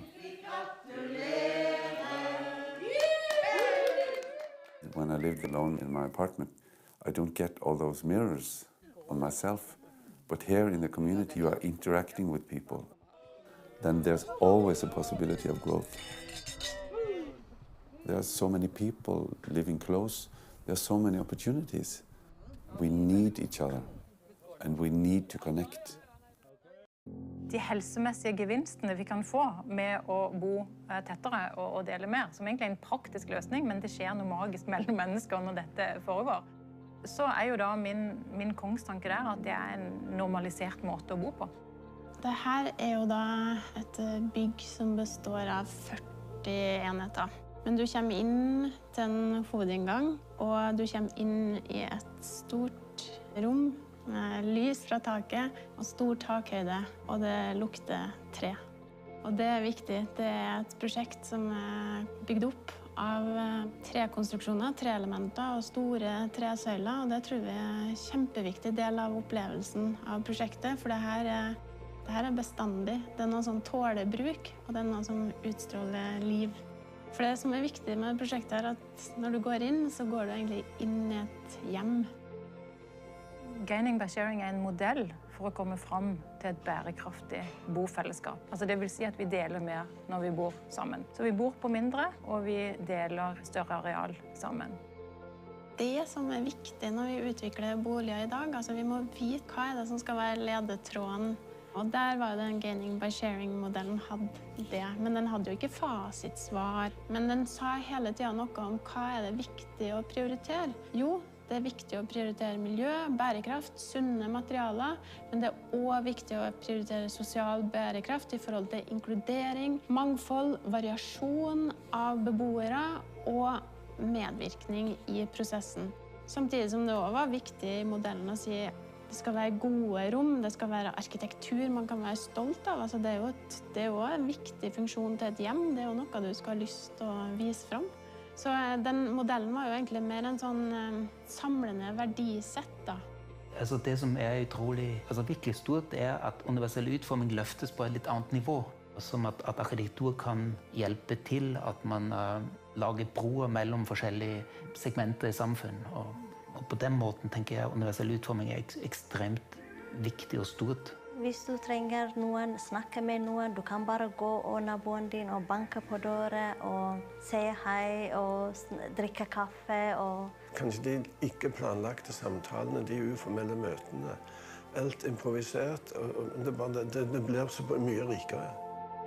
Det som er litt morsomt er at jeg tror akkurat det med å spise og drikke sammen er noe av det beste man kan gjøre for å forhindre ensomhet og forhindre konflikter.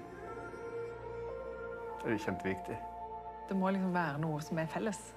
Og i denne gaining by sharing-modellen som Vindmøllebakken er bygd ut ifra, så skjer det gjennom at alle kjøper en lik andel felles areal. Og det er jo det som skaper også engasjement, sant? Fordi vi eier jo 500 kvadratmeter sammen. Alle har jo lyst til at det blir også noe som vi drar nytte av og liker å være i, sånn at det sameie der tror jeg er et stikkord. Og at det er i det hele tatt fellesarealer, hvis ikke så finnes det ikke noe utgangspunkt for å møtes og dele og samskape.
Hello, everybody, and welcome from Vienna.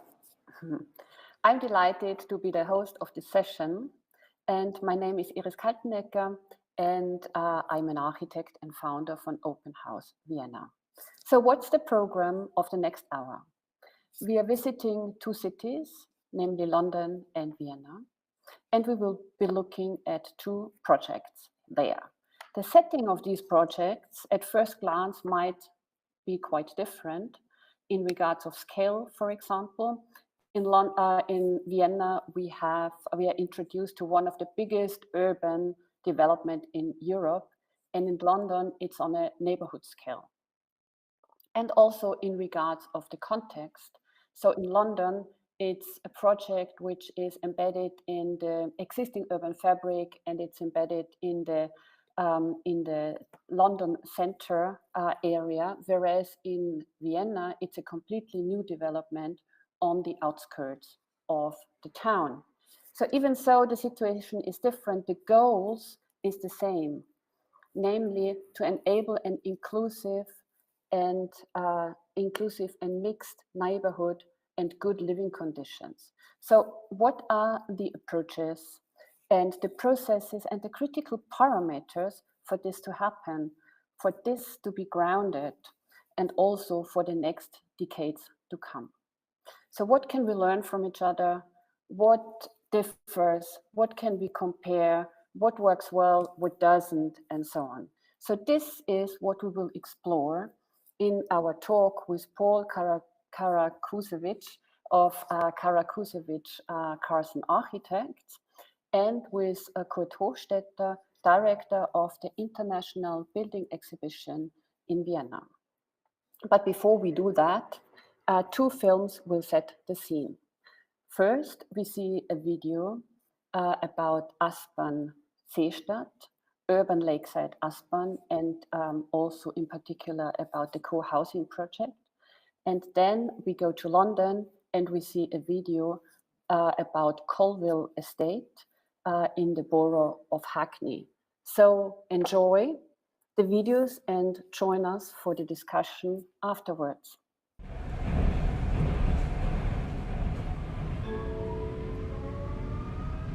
Seestadt. Umsteigen zu 84a, 88a, 88b. Wir sind Im Nordosten von Wien auf einem ehemaligen Flugfeld wird seit 2013 die Seestadt Aspern gebaut.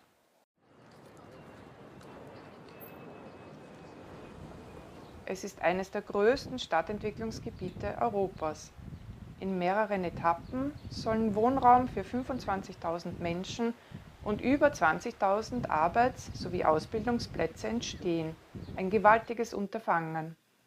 Einzelne Quartiere sind um einen zentralen See angeordnet und mit einer Ringstraße verbunden. Der Masterplan stammt vom schwedischen Büro Tovat Architects. Zusätzlich wurde er mit einem Freiraumkonzept von Gehl Architekten überlagert. Gemeinsam ergeben sie einen Werkzeugkoffer, der die Planung der ganzen Seestadt am Maßstab der Nachbarschaften entwickelt.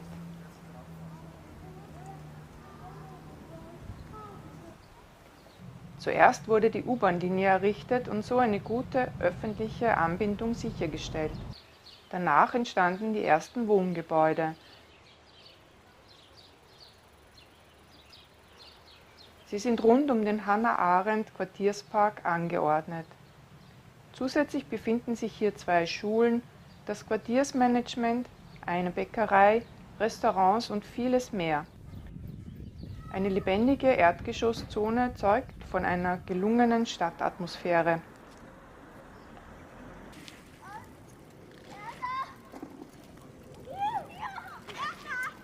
Diese wird natürlich auch von aktiven Bewohnerinnen mitgetragen.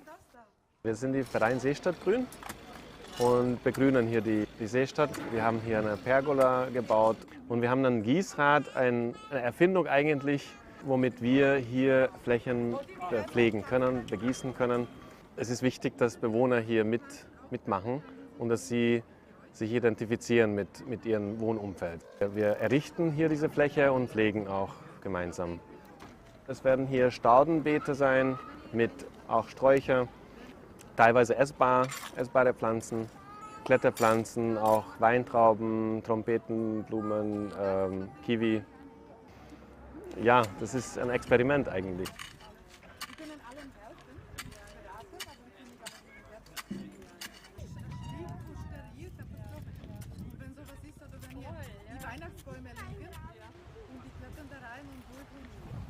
In der Seestadt Aspern sind neue Konzepte Programm.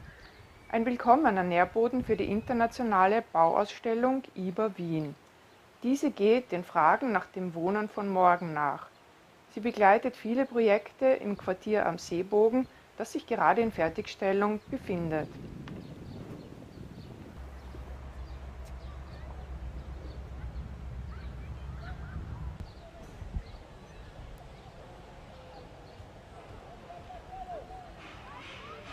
Wenn ich mir überlege, wie wohnen wir morgen, dann ist speziell hier in dem Gebiet in der Seestadt, am Quartier am Seebogen, ein Thema ganz im Vordergrund, das ist die Quartiersentwicklung.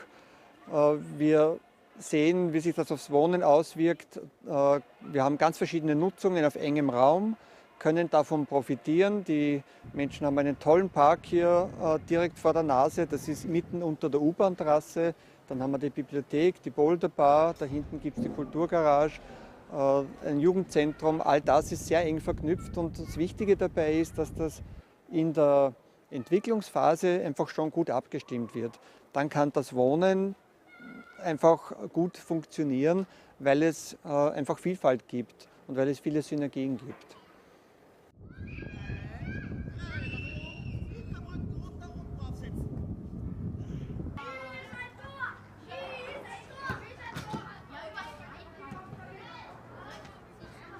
Also das Spannende hier in der Seestadt finde ich, dass es immer wieder gelingt, ganz verschiedene Akteure und Akteurinnen zusammenzubringen. Das macht eine bunte Vielfalt aus. Das führt zu einer Mischung, die einfach spannend ist. Zahlreiche Wohnbaumodelle finden in der Seestadt Platz.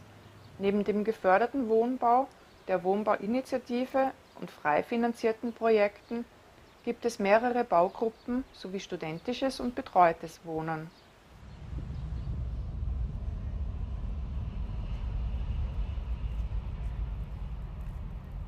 Man freut sich, dass es fertig ist, aber das eigentlich Interessante ist, wie entwickelt sich das? In der ersten Phase der Seestadt hat man gesehen, dass sich manche Dinge ganz anders entwickeln, als man sich vorgenommen hatte oder als man gedacht hatte.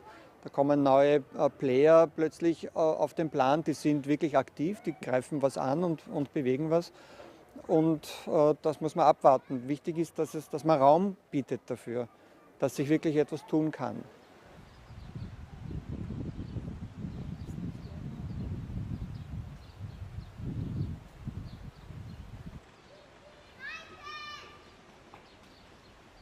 Eine aktive Playerin ist sicherlich die Architektin Freya Brandl.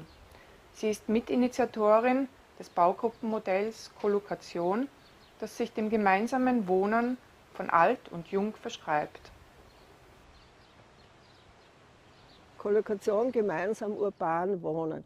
Da sage ich noch dazu, dass uns das Urban schon wichtig ist, weil wir sagen, wenn man älter ist, möchte man einfach leicht zu Veranstaltungen gehen können oder Kurse besuchen oder noch ein bisschen arbeiten können oder so. Ne?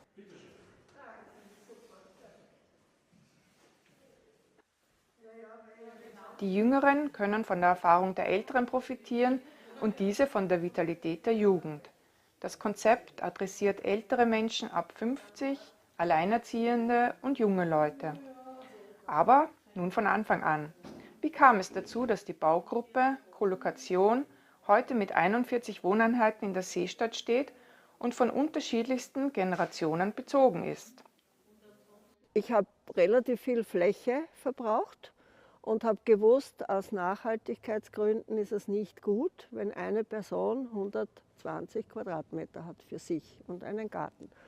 Und dann kam das Zweite, dass natürlich ich auch gedacht habe, ich war schon 60 plus und habe mir gedacht, wie geht denn das weiter? Soll ich da alleine leben? Noch dazu im Grünen, abseits oder weiter weg von der Stadt, wo halt viel los ist. Und wollte also unbedingt gemeinschaftlich irgendwo wohnen. und habe dann Reisen unternommen nach Skandinavien, nach Schottland, nach Holland, nach Deutschland und habe in Gemeinschaftsprojekten Probe gewohnt und wäre am liebsten dort geblieben, weil ich gefunden habe, das ist optimal. Und dann bin ich nach Wien zurück und habe mir gedacht, oh je, da gibt es gar nichts.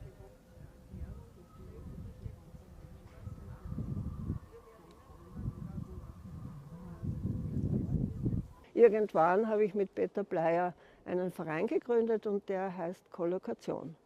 Und dieser Verein ist sozusagen der Anfang, da haben wir halt über Stammtische Leute akquiriert und gefunden, eigentlich vorwiegend Frauen, muss man sagen, weil gerade die Frauen können sich nicht vorstellen, wie das einmal ist, wenn sie älter sind und alleine leben. Sie wollen alleine leben, aber nicht ganz alleine und nicht einsam sein.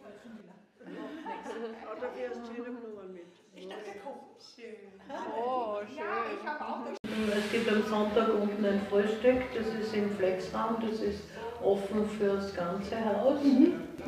Und hier heroben haben wir unsere Zusammenkünfte, also unsere Sitzungen halt.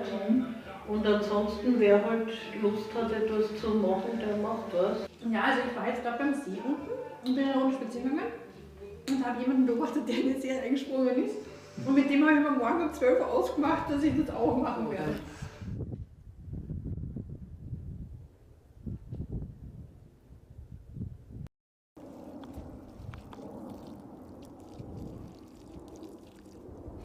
Ich bin relativ spät hier eingezogen, was ja, mich erinnert an Freyers Argumentation in Bezug auf Nachhaltigkeit. Ich habe auch in einer billigen Altbauwohnung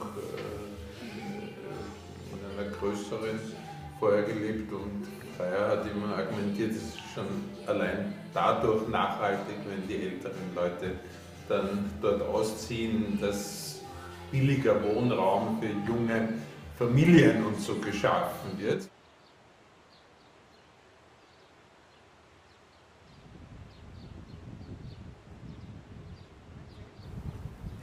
Aktuell sind ca. 30% der Seestadt fertiggestellt. Viele neue spannende Projekte stehen kurz vor der Realisierung. Bis in die 2030er Jahre wird die Seestadt noch weiter wachsen. 95a, 99a, 99b, S-Bahn, Regionalzüge, Ausstieg links.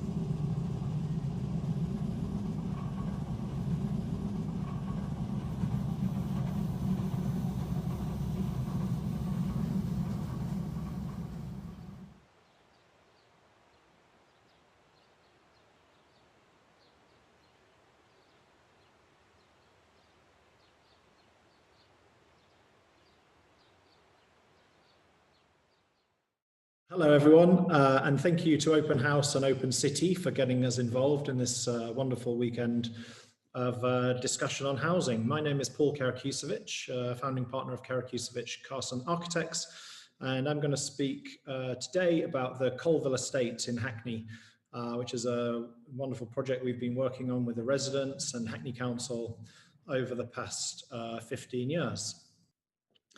London contains 32 boroughs. I'm going to talk a little bit about Hackney Council today. You can see outlined in the black on the plan just north of the river. One of the most populous councils in London with upwards of 300,000 residents. So here's Hackney in a little bit more detail. You'll see the large north-south spine road. And then lots of very, very generous big parks and open spaces, and many neighbourhoods of very strong, well-made Victorian streets, and also lots of 1950s, 1960s, early 1970s council estates within the whole borough.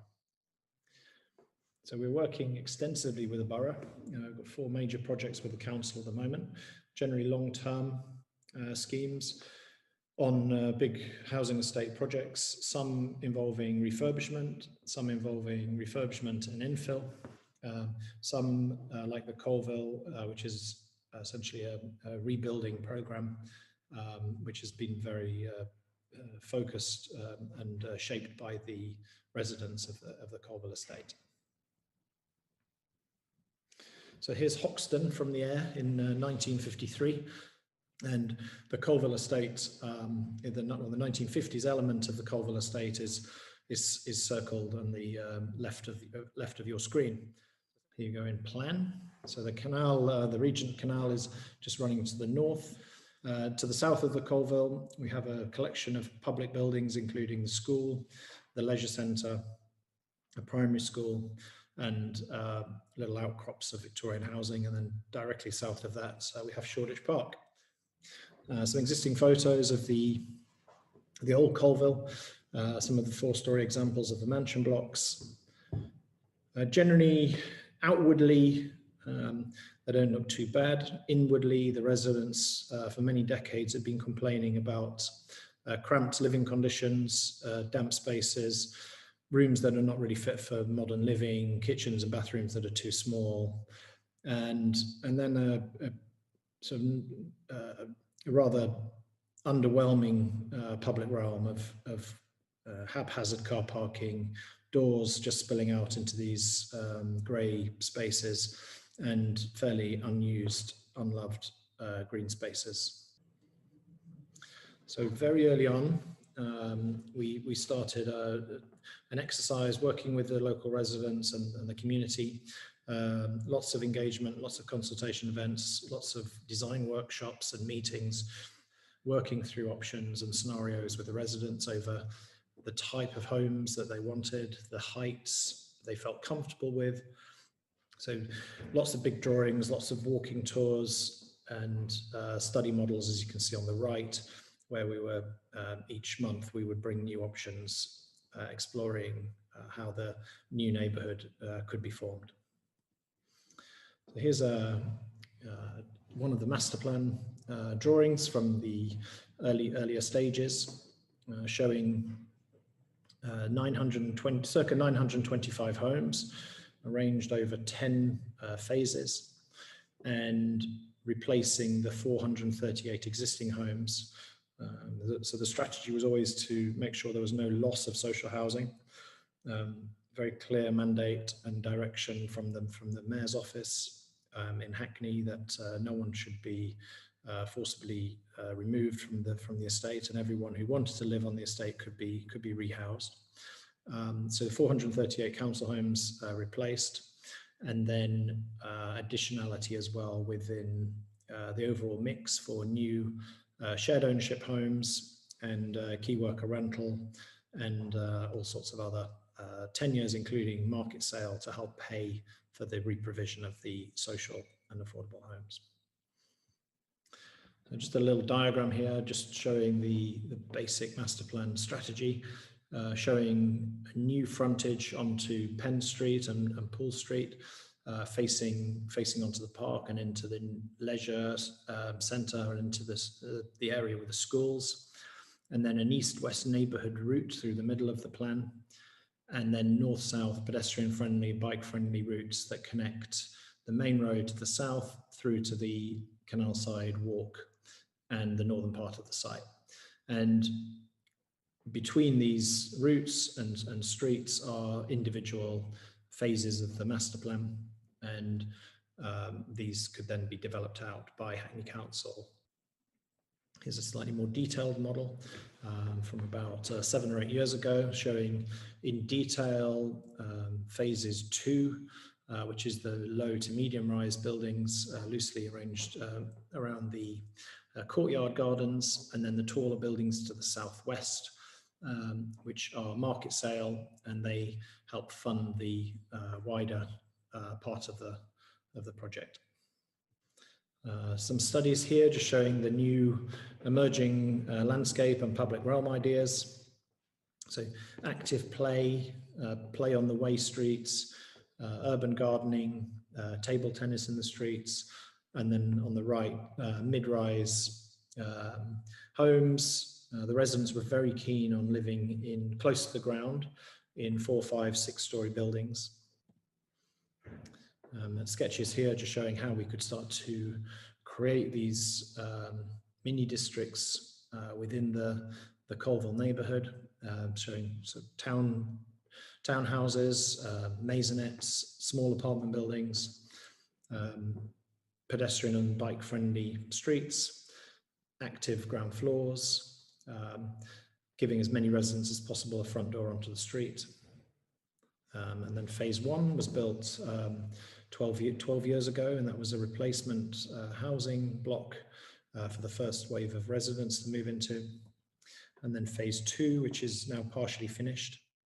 And here's a sketch of from above, showing the phase 2 in colour, mainly to the north.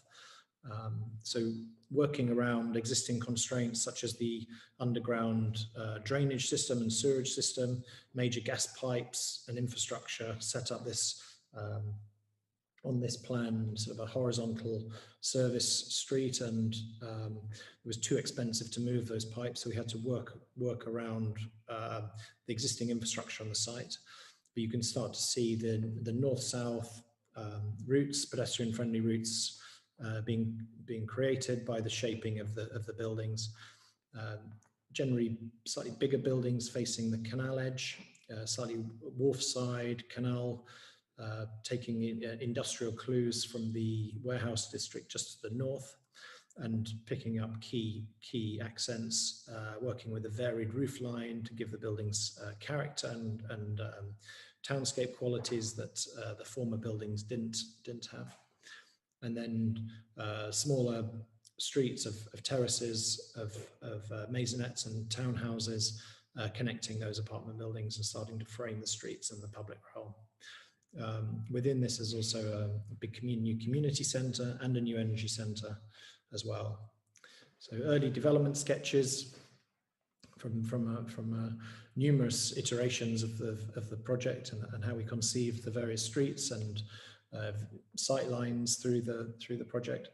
This is a diagram just showing how the simple form of the courtyard could be broken down, partly to deal with parking and bike storage and the everyday facts of refuse and recycling, and then wrapping the courtyard form with family housing with up and over maisonettes and townhouses, and then notching into the top of those buildings with roof terraces to create a variety and quality along the street and create incredible rooftop amenity spaces and views for the top floor apartments and maisonettes, and then popping up slightly taller buildings on the corners to increase density and help overall viability of the project.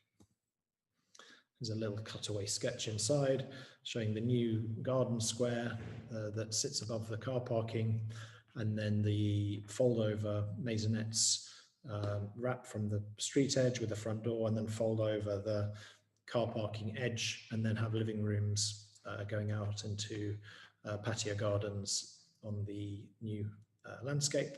And then upstairs you can see the upper maisonettes with either one very big roof terrace or two on the maisonettes on the left. You'll see two terraces, one facing out into the street, one facing into the garden square. And here's a sectional drawing that connects the two streets from the neighbourhood street on the right through to Branch Place on the left, the car parking and bike storage below, and then the buildings that fold over the edge. So you never have a exposed car parking edge. You only ever see front doors and kitchen windows and dining rooms onto the streets to give an active landscape and active public realm. And then in a little bit more detail, this is how the dwellings work in the 4-story element. So a ground floor maisonette with a wide frontage, and then that pivots to create living spaces and an additional couple of bedrooms upstairs that then open out onto the patio garden. And then above that sits either a smaller apartment, or sometimes on the right you'll see a family-sized maisonette with the double terrace arrangement. And then This was completed, this phase was completed about 3 years ago and now fully occupied. We used a lovely brick facade, many discussions with the residents over the type of brick, the quality, the texture, the mortar color, and the expression of the windows and how they would be cut into the external elevations, the generosity of those windows as well. And because Hackney were in a way in charge of the master plan process and the detailed design of this phase, they were able to control the budget all the way through the process, which allowed us to work with the highest quality materials, be really generous in the specification and design of the individual homes, and make sure the residents were getting the finest quality of rehousing possible. So example here of one of the upper family-sized maisonettes. So living rooms spilling out into really generous patio areas, and then other patios overlooking the garden and also the wider city. So probably 3 to 4 times the size of an average new build amenity space in a new build dwelling in London. And then inside the garden on the left, the maisonettes that fold over have these lovely patio gardens, screened, protected by a little defensible garden wall and fence, so it allows the residents to put out their flower pots and deck chairs. Lots of light getting into those dwellings. And then on the left of that picture, you'll see the beginning of the communal garden space. And again, I think we used 3 different types of brick on this phase. All the front elevations, the side and the rear the garden elevations, all using a very, very high quality brickwork and mortar, and the same generosity with the windows and the design of those elevations. And then phase 3, which we designed in collaboration with David Chipperfield's office, started nearly nine years ago. So in order to make the project possible, we had to find cross-subsidy. Hackney and the GLA, and at the time Homes England, did not have the funding to pay for the whole project. And the only way to enable the residents to get their new homes was through a degree of cross-subsidy. So the master plan was very carefully designed to allow for a certain number of private market sale homes to pay for the new build social housing.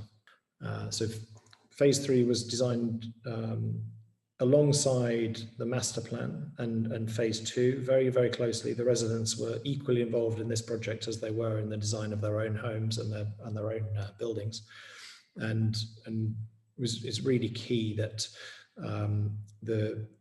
through the cross-subsidy and by Hackney staying in control of the process, we were able to get the maximum value out of this piece of land. We had to go through a number of iterations to develop the form and shape of these buildings. It was at a time when values in this part of London were still quite low. So the buildings have to work quite hard in order to create the cross-subsidy. And normal wisdom will say that big square or rectangular buildings are more cost effective and produce the biggest value on a particular site. The difficulty here is we were constrained by so many pieces of underground infrastructure that it made putting rectangular buildings on the site quite difficult. So we went through a whole process of working with a variety of shapes, and you can see the models on the right, the various iterations we went through to try and create a figure of the buildings and an idea for the buildings that would be both work with the site, work with the constraints, create a gateway through, but also create fabulous housing as well. So in a little bit of detail, this is the eventual ground floor plan. 2 plans in detail showing how the individual apartments are nested into the hexagonal form.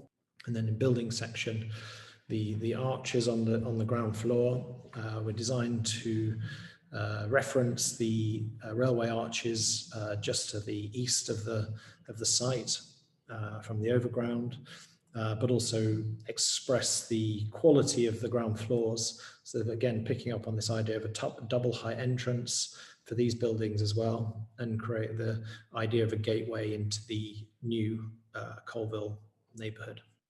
And then in reality, the buildings were finished about 4 years ago now. So here we used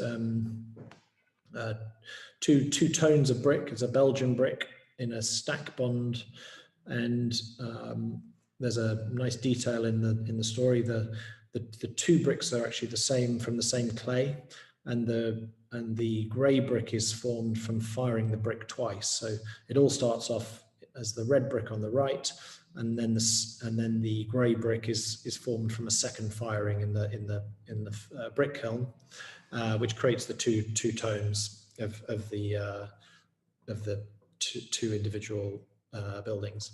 And you'll see here the sort of sculptural singular form of each building, with the terraces and balconies carved into that hexagonal form, and then the ribbon windows of the bedrooms, and then the big double height sliding and opening glass frames for the living rooms that have this lovely double aspect.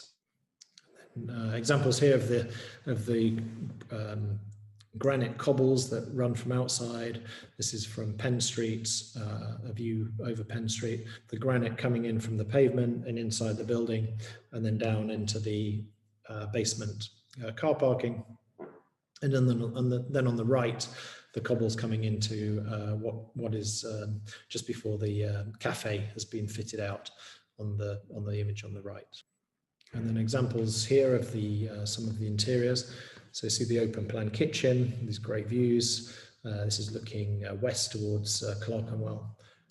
And then in a bit of a close up here of the terraces, and they wrap around. So you get these incredible 150, 160 degree views across the city, and great quality of light that is bounced off the brickwork and into these lovely big double aspect corner living rooms.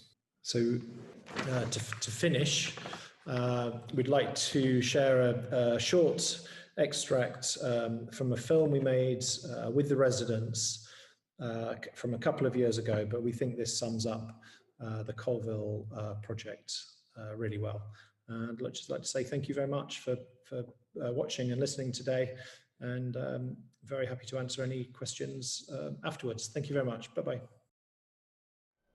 Yeah, I've always lived in East London, but mostly I've lived in Hackney. I like this area. This is one of the reasons why I decided not to move out of Hackney and then come back or something like that. You know, I want to be part of the change as well, so that when I am, you know, much older, I can say that I've been here X amount of years. I've seen the changes happening.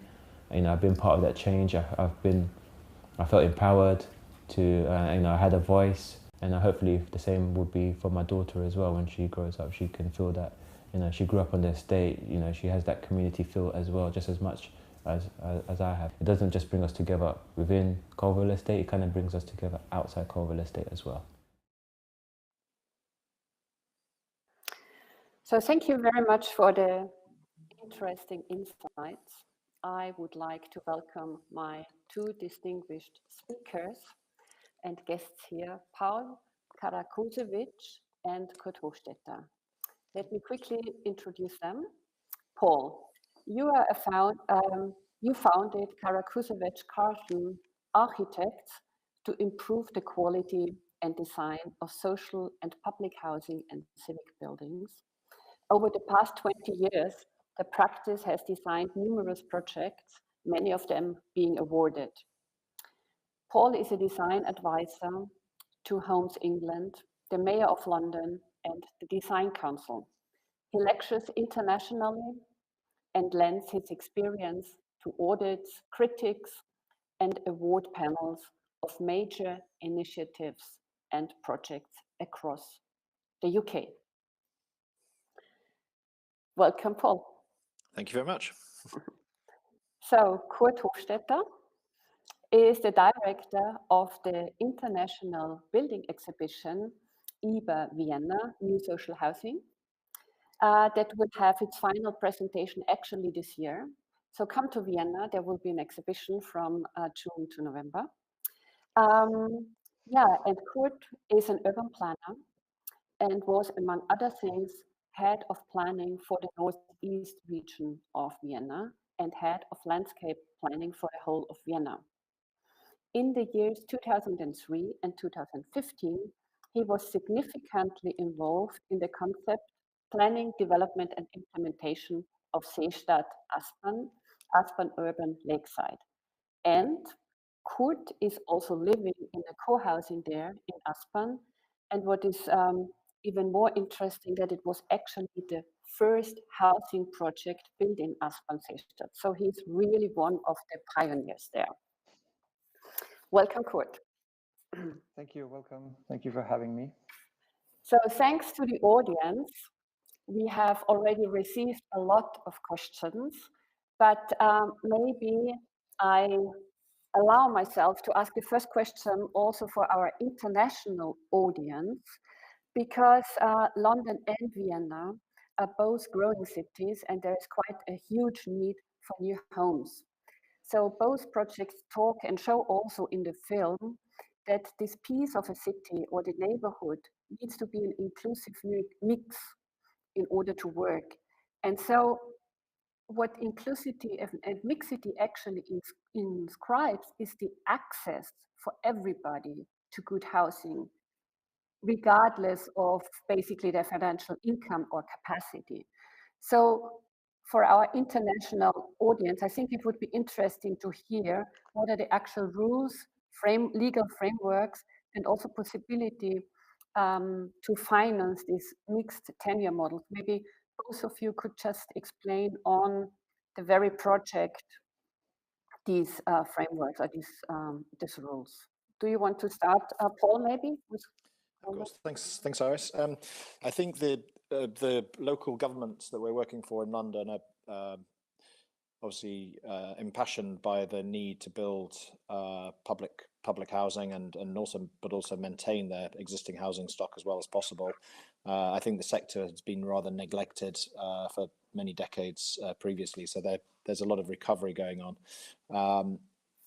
Critical importance obviously is to keep the residents in place, whether it's being through refurbishment or through new build housing, obviously trying to keep the neighbourhoods together.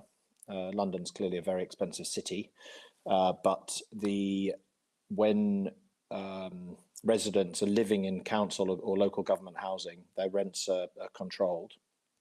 And the key thing for all of our projects is to try and keep those rents as low as possible, but also then provide the best possible housing. But there is a cap on social rent and council rent that the government imposes, which is about approximately a third of the market sector rent in each district, but it's also capped as well. So that allows for, well, as many people as possible to afford to live in the city and be mixed within the wider neighbourhoods, to avoid problems of dislocation and pushing out to the edges of the city. But it's definitely not a perfect world, and obviously the councils don't have unlimited means, so it's sort of finding the right balance. Thank you. It's also, there's a question from the audience, and maybe just to add on what you just said, because you said also in the film that there is basically the high-rise buildings generating the density and basically cross-financing the other projects. So the question from the audience is, do you see that this is not possible everywhere? So do you have a solution for this, or? I mean, Hackney we're lucky. It's in there was a land value when that project was designed. There was an idea that would generate income for the council to be used across the wider project. Obviously, not every site has that land value. In London, in the last probably 5 years, there has been fresh funding. So that particular project had to be almost self-financing with only sort of partial funding from the mayor's office. There is now much more funding coming down to the local governments to finance their own projects at the most affordable level possible. It's not always 100% affordable, but they are aiming for that. So some of our new projects are multiple rental levels, but all within the affordable sector. But it's a very delicate balancing act between income, expenditure, rent levels, and obviously keeping the local government offices open. Obviously building homes is extremely expensive. So the money has to come from somewhere. Thank you. Good. Yeah, Vienna is a little different when we talk about social housing. Then, in fact, it's more social is different because you could say it's more about societal housing. You have almost 80% of the Viennese people have access to what we call social housing because the income levels are so high. But the system is exactly like Iris said, we're trying to offer it to as many people as possible. So you have a mixture of people in all the different areas of the city, and you don't have too many or too high differences of where people live and how the circumstances are. So the system for that, of course, needs some history, and we're lucky that we still have this history. Otherwise, it wouldn't work. And you, in this way, can get a lot of income from projects that have been started and financed 30 years ago, and there is still some money being paid back. So that there's always some money you can reinvest. And of course, a lot of these developers are limited profit housing companies. So they can make a little profit, but they cannot take it out. They have to reinvest it, which is kind of a stable factor for moving forward. That's very important to understand. So societal is more the aspect, how do people work together, and how can we always proceed and create innovations in that. What you said, Paul, about this kind of financing from one part to the other, it's very interesting. We have it in a small scale as well. As soon as you are the landowner of both possibilities, then you can manage to do that, and especially innovations and new ideas can be financed in this way for the first time until you know, okay, it works, and then you can bring it on the wider scale. So that's very important. Do you want to give us maybe an example on Aspern of the different, initiatives which could be cross-financed, or for example, also co-housing is a niche product, but especially in the first phase, there was made quite a lot of land available. Yeah, in the first phase, we had mainly subsidized housing and quite intense block of co-housing projects, because we wanted to support the fact that many things are not finished in the beginning, and people would see there is a need of this and that and something is missing. So we wanted to have co-housing projects in the beginning, because these people who are able to plan and build their own houses should also be able to find a solution if something is missing and be creative, and they would do so. This was very important in the beginning. Then, of course, it was always the plan to have market financed housing as well. So you have a mix in the whole development. This happened then in the second phase, and now we are going on with a mix of it. What we are just developing now, and what you could see in this little video, was the next part. It's called Am Seebogen. It's just being finished now, and it's also part of IBA Vienna. And this is a mixture. It's mainly subsidized, but also freely financed. Okay, and both of you talk about mixed use habitation and how it's important that different uses are basically in close proximity to each other. So basically what you're saying, that it's crucial that the urban plan also works with the housing in a way. And so it's important to understand the processes of the people who are going to move there, the people who are already there, because when there are huge new buildings are coming up in the neighborhood. I mean, there needs to be process for people to understand the value, and then also the site itself is very important to understand to create the identity. And this is also then a question here from the audience. How do you achieve a sense of place, basically, in these large scale developments? And they say, in other words, how do you stop them feeling too sterile? I mean, I think it's probably a question of time as well. But for all these projects, what were crucial moments and revelations also for you? What make things work or maybe not work? Maybe you can say some words on that. Paul, do you want to start? Okay, I can start. I think it's the mix aspect is really, really important. I think a lot of the housing estates we're working on, they do provide fabulous housing. Some obviously need some love and investment and refurbishment, and some obviously need some rebuilding. But I think we realized quite early on that a mix of use within the new neighborhoods was really vital to provide local employment, active ground floors, a variety of building types, and to avoid the sort of sterility of just a high density suburb. So we really wanted to avoid that monoculture of pure residential. So in all of the new projects now, our clients and ourselves are really working out how we can incorporate a real range of ground floor uses, and even, you know, not just ground floor, you know, buildings within the neighborhood that offer different uses. And I think 15 years ago, it was very difficult to do that from a financial viability perspective. That's got a little bit easier, but I think we're all realizing that the city needs a real mix. And that's what we're trying to incorporate now in all of the new projects. So, what is actually the mix in Coldwell Estate? It's I mean, probably 95% residential. There's obviously some community space.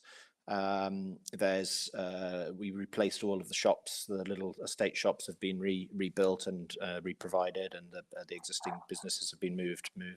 And there's a new sort of community-focused cafe that's just been moved in.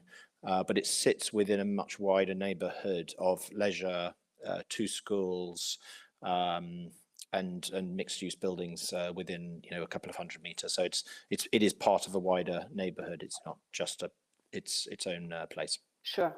Yeah. Sure. This is different in Aspern in a way, because it's. Yeah, in Aspern we had in the first phase it was about 90% residential, so it was quite a lot. Then in the second part it was less than half, and in the third part now we have about 75 to 80% if it's just the buildings and if you don't count the schools and things like that. I think the most important things are offering space, and more of that, even offering possibilities. And this has to do with car traffic. This is the crucial part.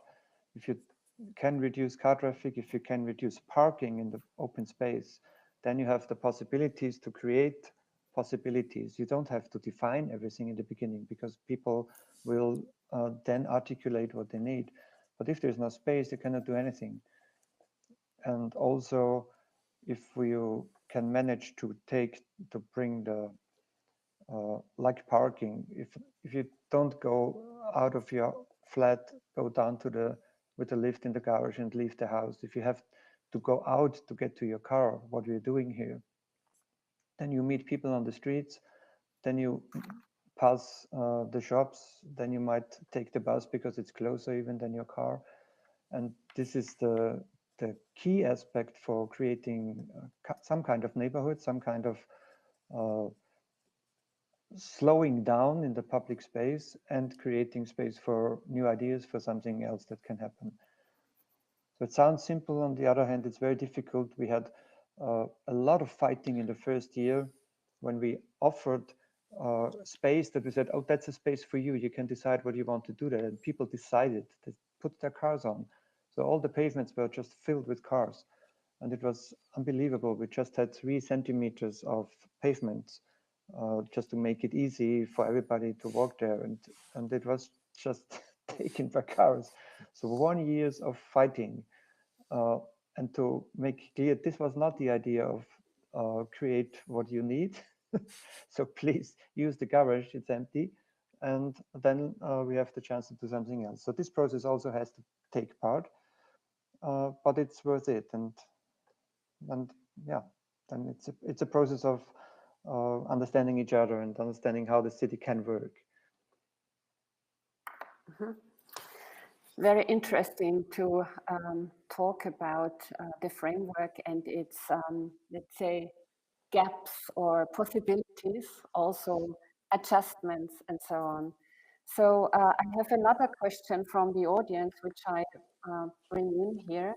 The question is, speaking of scale, how the decision made about the mix of low-rise and higher-rise buildings in each phase?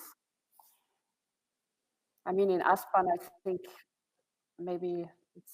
Well, if you see the first master plan, there is almost no high-rise building, or just very few in some special corners, and it developed very quickly afterwards, also done by the master planner, but with some discussion that it would make sense to have more high-rise building, to even have more density because of the use of public transport. So we have the underground. Underground was there before the first house was finished, which was very unique, but it made it possible to reduce the car traffic because nobody could say, I need the car.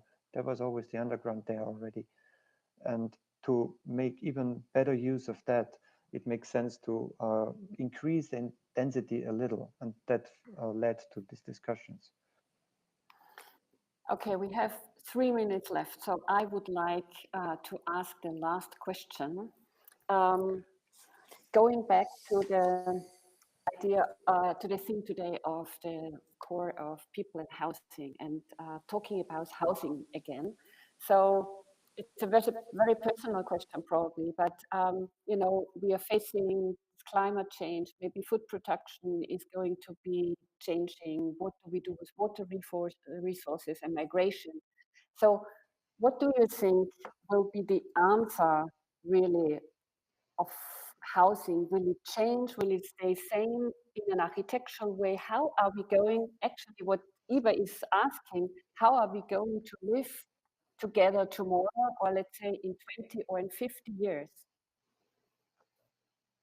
So I would be really interested how you see a positive future scenario.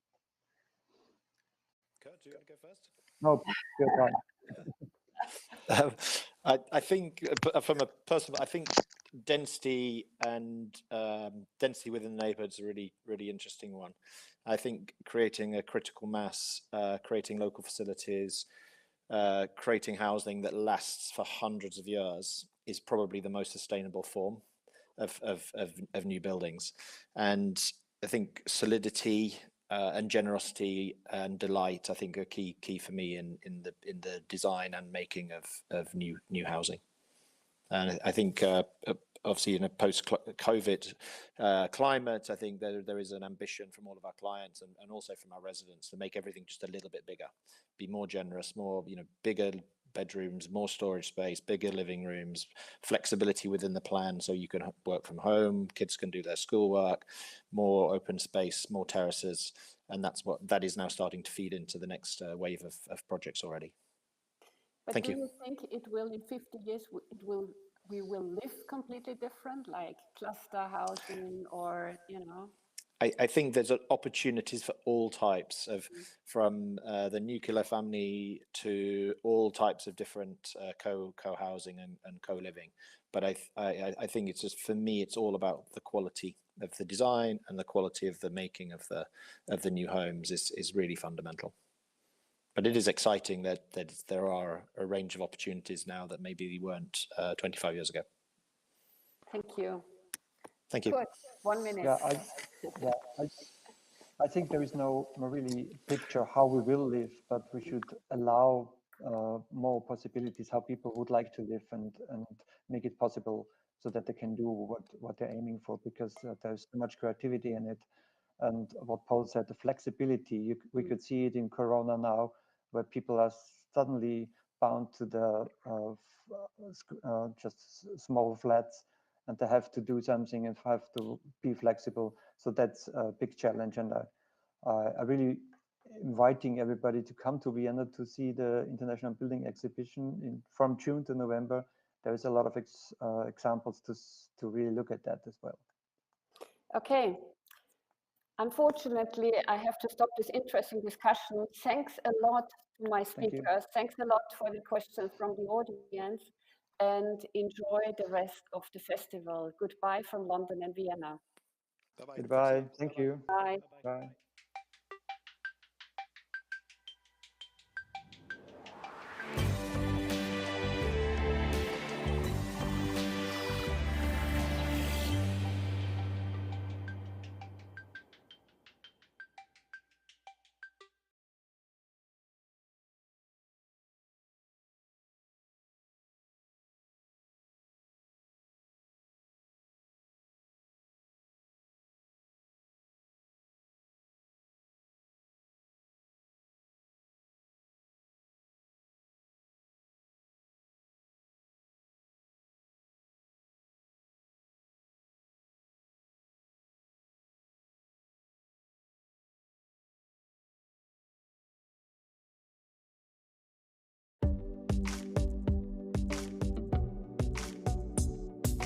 Having a great outdoor space at the centre of the neighbourhood. Great location, great scenery. Being somewhere where people feel a sense of belonging and community.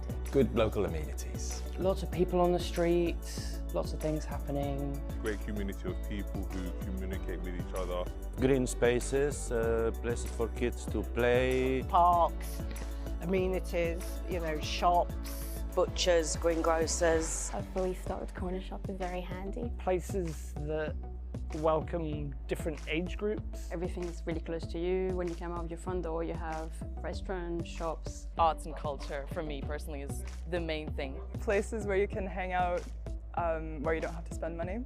Lovely streets is a big part of it.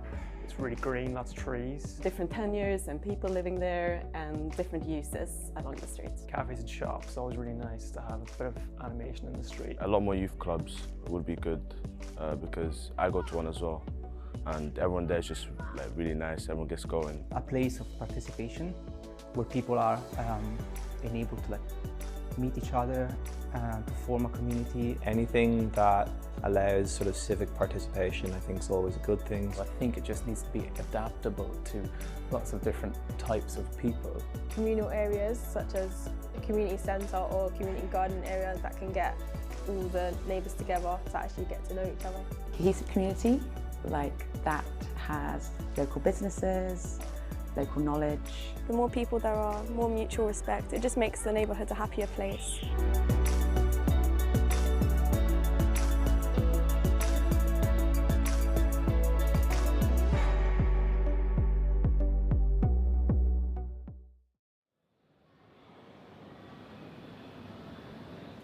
Welcome to Leadenhall Market in the City of London, the heart of the City of London, otherwise known as the Square Mile. Leadenhall Market has been around for around about 1800 years. The Romans landed here in AD 47 over at London Bridge. Anyway, as the Romans did, they caused lots of problems. They had problems with the Iceni tribe, and in AD 60, Boadicea razed the City of London to the ground. What came from that, however, was a rebuild of the city, otherwise known as Londinium, and the Romans built in Leadenhall, 20 feet beneath our feet, they built the Basilica and the Forum, which became the administrative centre of Rome north of the Alps. So there's always been a tradition of people meeting here, whether it be a market or whether it be administrative. In 1309, Leadenhall was owned by a gentleman called Sir Hugh Neville, who was a forester. This was woodland and forest land, and he lived in a manor which was on the corner of Gracechurch Street, which had a lead roof, which is why we are in a place called Leadenhall. He gave it over to be a market in the 14th century for fish, meat and herbs. In 1411, the leasehold was bought by Dick Whittington, and Dick Whittington, with the aid of John Croxton, turned it into one of the only stone structures in the City of London, and it continued to prosper as a market, right through the Plague and the Great Fire of London, which it survived because it was stone, and right through to Victorian times when it was finally renovated. Not only is Leadenhall Market significant from a market perspective, but architecturally it was highly significant, especially to Victoriana in the City of London.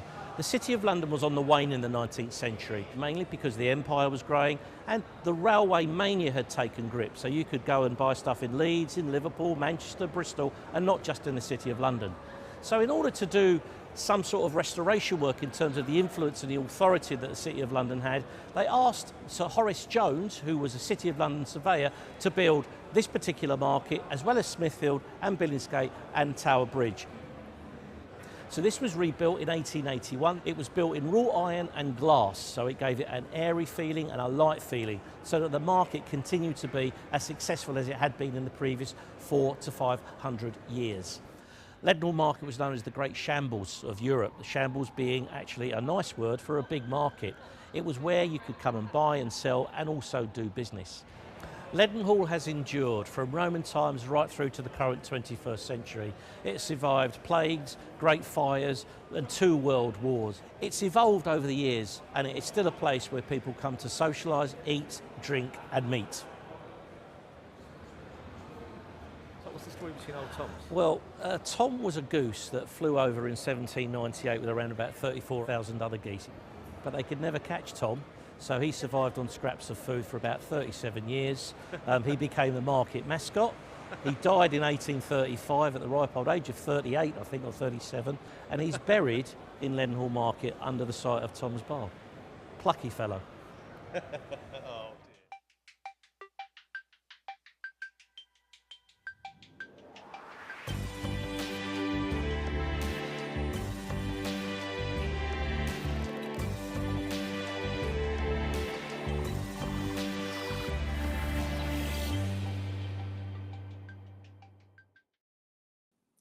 Hello, welcome from Open House London. I'm Hafsa Adan and I'm the Assistant Curator at Open House London.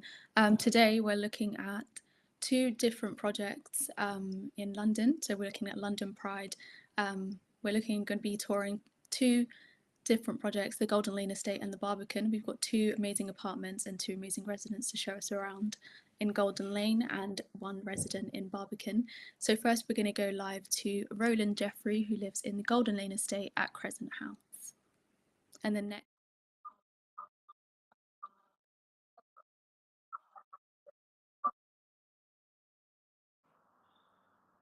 Hello everybody and welcome to Golden Lane Estate and the building I live in, which is called Crescent House. The Golden Lane Estate was built after the Second World War, when this whole area was completely flattened basically by bombing. It was one huge empty site, and this estate was begun in 1951, although the building I'm in came a little bit later when they acquired a bit of extra land. So it was 1959, completed 1961. And it was very forward-looking for its time. It's immediately next to the Barbican, which is bigger, came 10 years later by the same architects, and which looks very, very different. One of the nice things about the building I'm in, called Crescent House, is that outside the front of the flat are these open walkways accessing the flats. I'm showing you now my neighbours' flats. And these walkways are open at the bottom. That is the public thoroughfare down there. We may see people walking across in a moment. And they're also open at the top to the sky, a nice blue sky today. So we get real weather right inside the building. And also because of these walkways, we get to see each other coming and going. It's quite a neighbourly building. One knows one's neighbours because you see them coming and going, and you're able to give them a wave, even if they're busy or you're in a hurry. it's friendly just to acknowledge your neighbours in that way. It works rather well like that. The important thing to bear in mind about these flats is that they're extremely small. They're 40 square meters, most of them. The one I'm in is slightly larger, it's 45 square meters, but this was very, very small for its time. And also the other thing to bear in mind about the Golden Lane estate is that it was very high density, much higher density than was typical in the 50s when suburban sprawl was the official planning policy.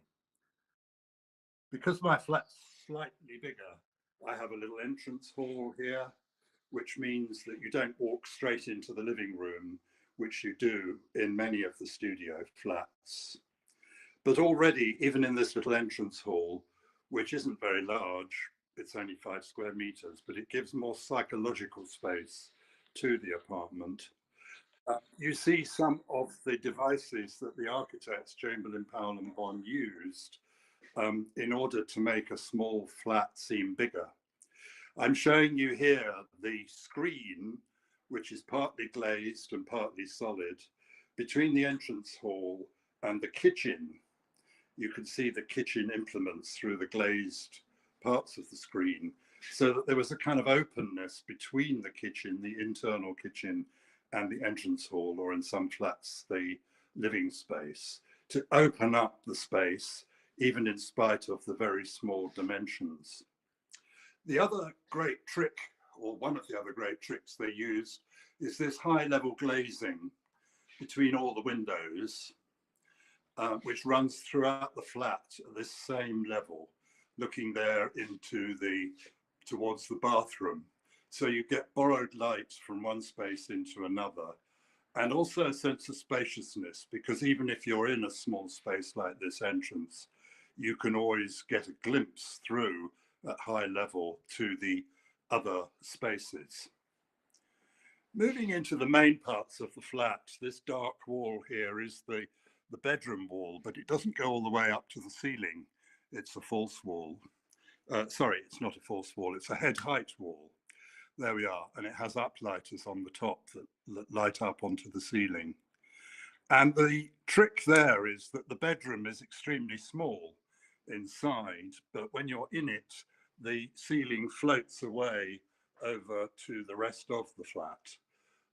So it doesn't feel claustrophobic, but you do have a nice sense of containment inside the bedroom area, which can be divided with sliding doors.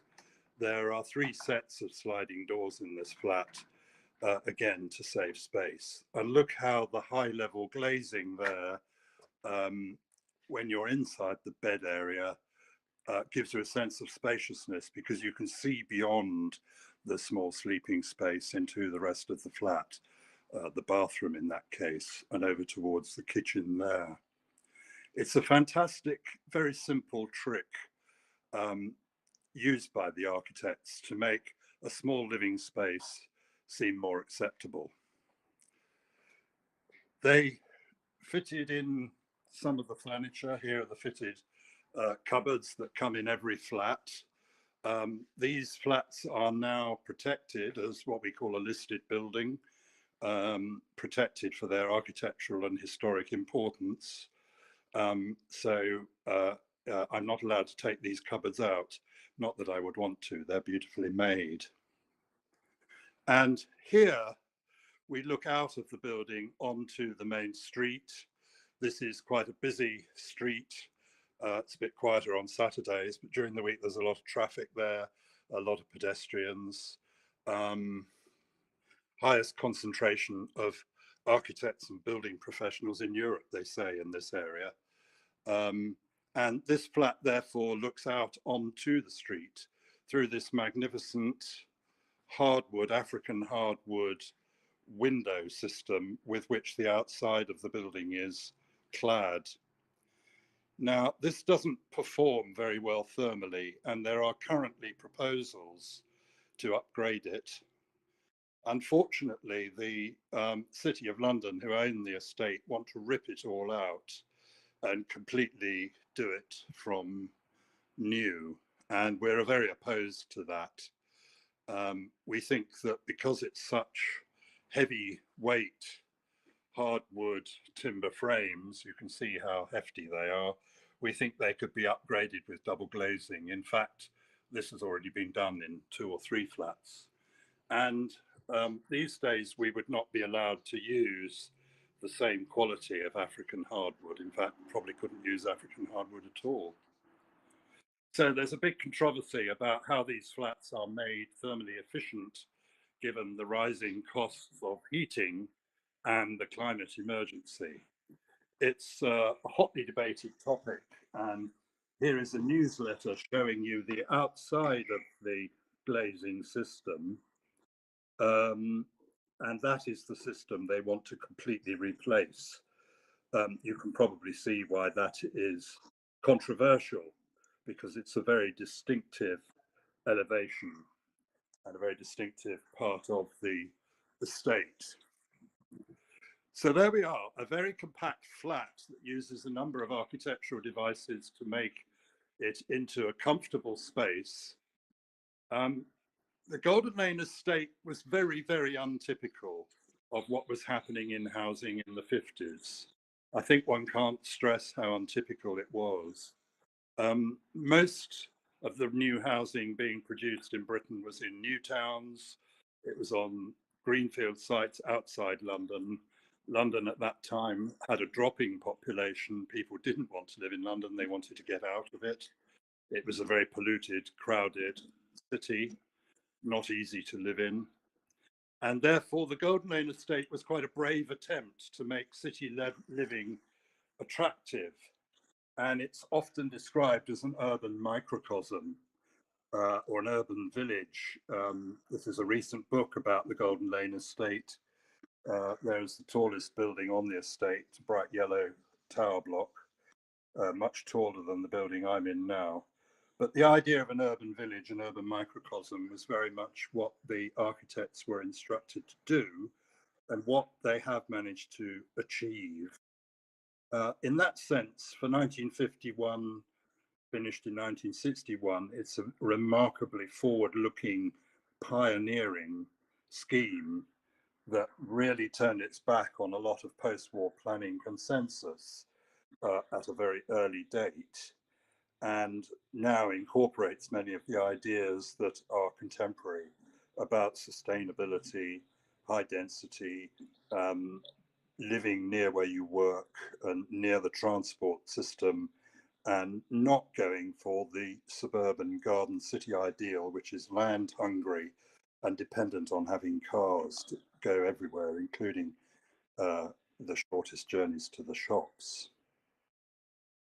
It's lovely living here. It's a very friendly estate.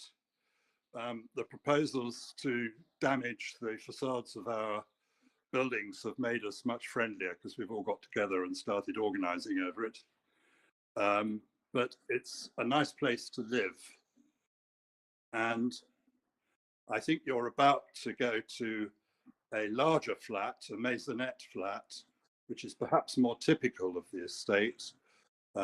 This building, as I said, all has studio going on 1-bed flats.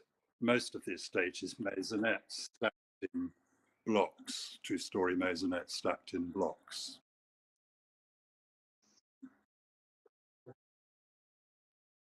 Just double checking I don't sound like an alien. Hello? Okay.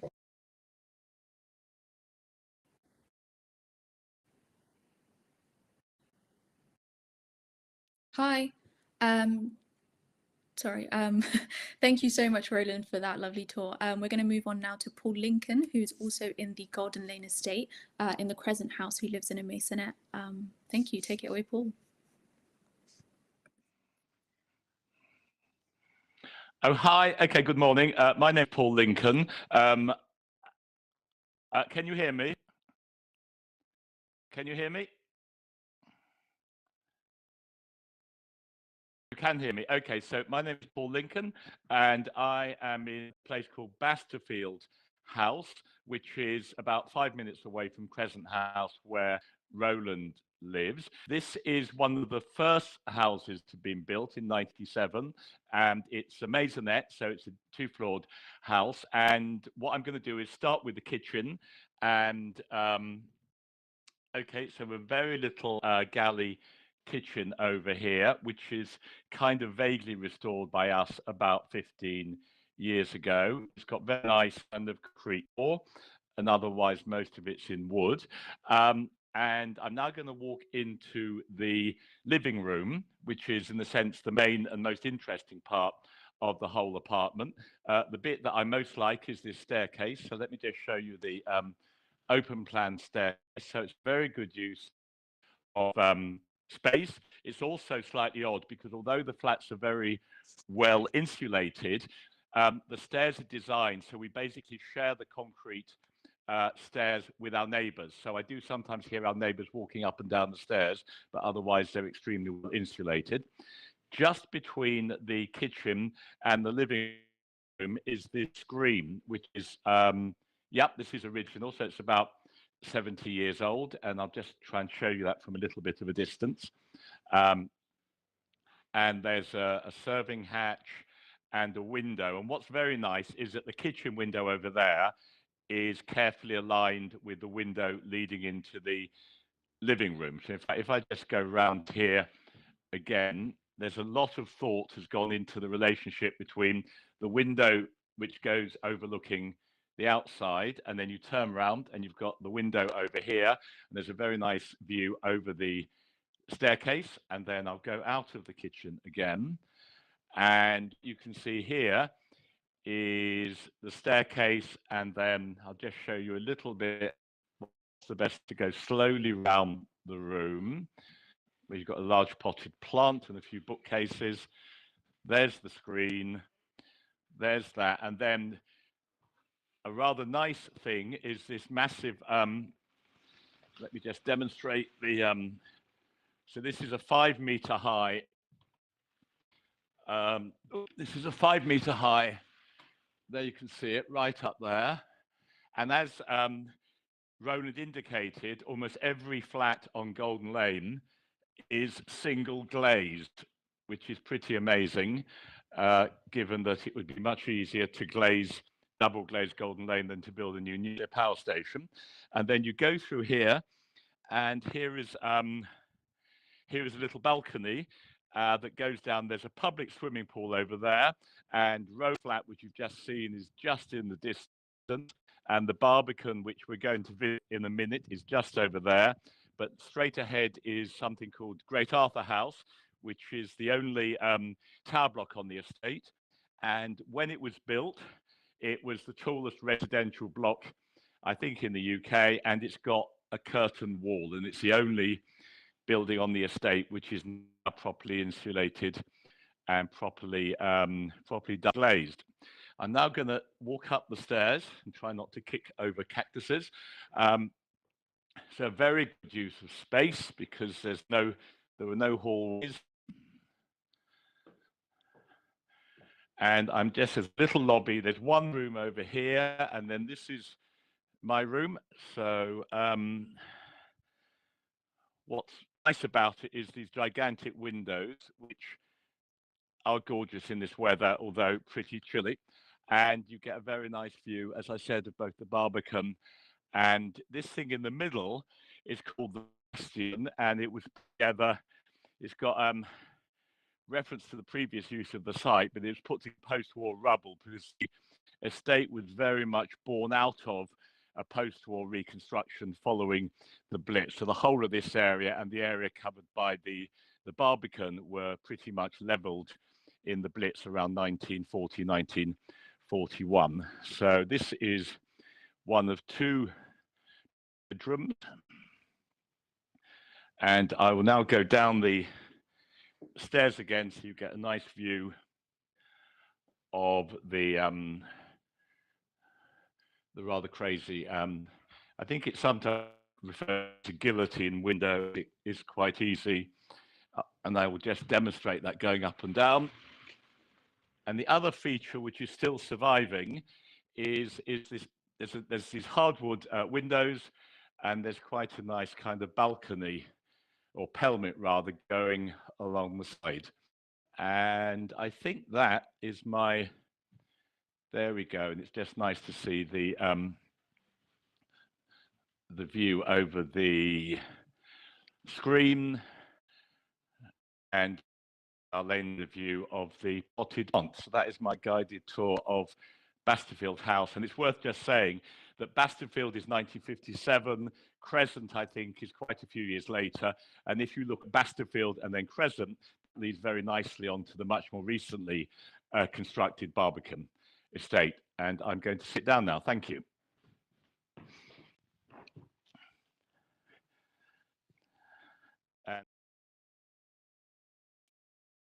Thank you, Paul. That was lovely. We're going to move on now to David McKendrick, who lives in the Barbican estate, and he's going to give us a pre-recorded tour and talk about what it's like living in the Barbican estate. Over to you, David. Hello, thank you, everybody. Thank you, Martha. My name is David McKendrick, and I live in Willoughby House in the Barbican. I've lived in my current flat there for approximately 3 years. I have lived in a combination of flats in the Barbican. I've also lived in Golden Lane Estate, so maybe we can touch on that later on. The Barbican consists of 20 blocks of flats, I believe. I live in Willoughby, which was finished in April 1971. It consists of 140 flats and masonettes, with some penthouses on the top. As you can see, I recorded it on a not so sunny day. It was actually snowing that day. I'm up in Scotland now, and I'm sorry for those that can't understand. I've sat and didn't quite organise some subtitles. But I'm going to take you into my block of flats through a rather long stairwell, and I can talk you through a little bit. I'm showing you here that on one side of the block is pretty much hardcore city. As you might know, the Barbican's located in the heart of the city of London. And then on the other side of the block, which I was showing you a couple of minutes ago, was the lakeside. So there's the serenity on the lakeside, and then there's the chaos of the city on the other side.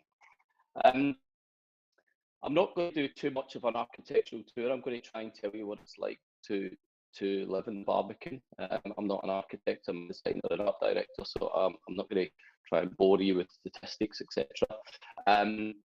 So we're going to walk up a central staircase, and then I'm going to take you into a central corridor that runs the full length of my block. What's interesting about Willoughby House is east-west flat arrangement. And what's interesting and unique to Willoughby House in the Barbican is that it forms I think what architects would call a scissor section, or if you like, it's an up and down flat arrangement. So my next door neighbours aren't really my next door neighbours because they go underneath my flat, and then a door down, I meet my neighbours again on a thing. It's rather complex, but hopefully you'll see it once I eventually get round to my flat. I'm on the 3rd floor. There's all sorts of quirks about the Barbicans. One of the first things I'm going to show you is there's quite a unique waste disposal system where each flat has a cupboard outside. There you go, there's my rather scary hallway entrance to my flat. I'm showing you there windows that look into other people's flats. Most people cover them up. I decided to go against the grain and keep them open. I like the light flooding the corridor. I'm not particularly that private. If anybody wants to look at me naked in the morning, then they're perfectly willing to do so.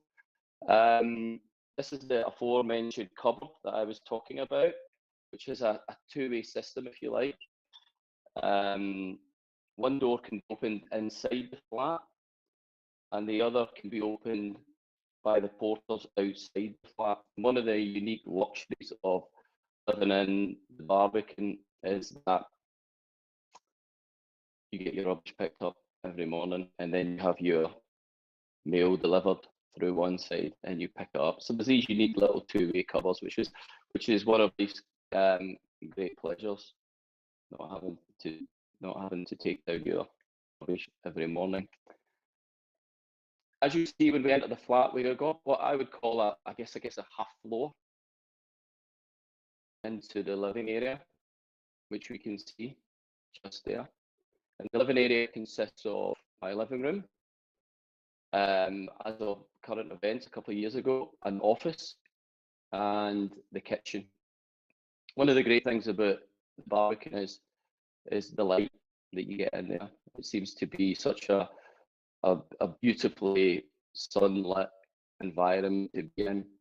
And during lockdown, it was one of the things that I really came to appreciate, was the fact that you could slide open your big hardwood doors and find yourself almost outside, if you like. I think I might demonstrate that in a minute.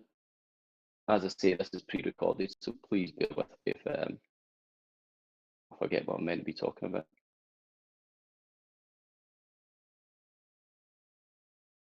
And we pop out onto the balcony or fire escape, as you might guess. Each of these glass panels actually open out, so that's designed as a fire escape, so you could just move your way along. There's the 3 signature skyscraper towers, which are 123 metres tall. Each one is 42 floors, 123 metres. So it gives you a good idea that it feels very outside in. And I think one of the things that hopefully we'll get to discuss a little bit later on is I used to live in Cresden House, and I was one of Roland's neighbours. And there's a sense of community. Golden Lane is pretty unique, as Roland touched on. That I'll hopefully discuss. I mean, you see Blake down there.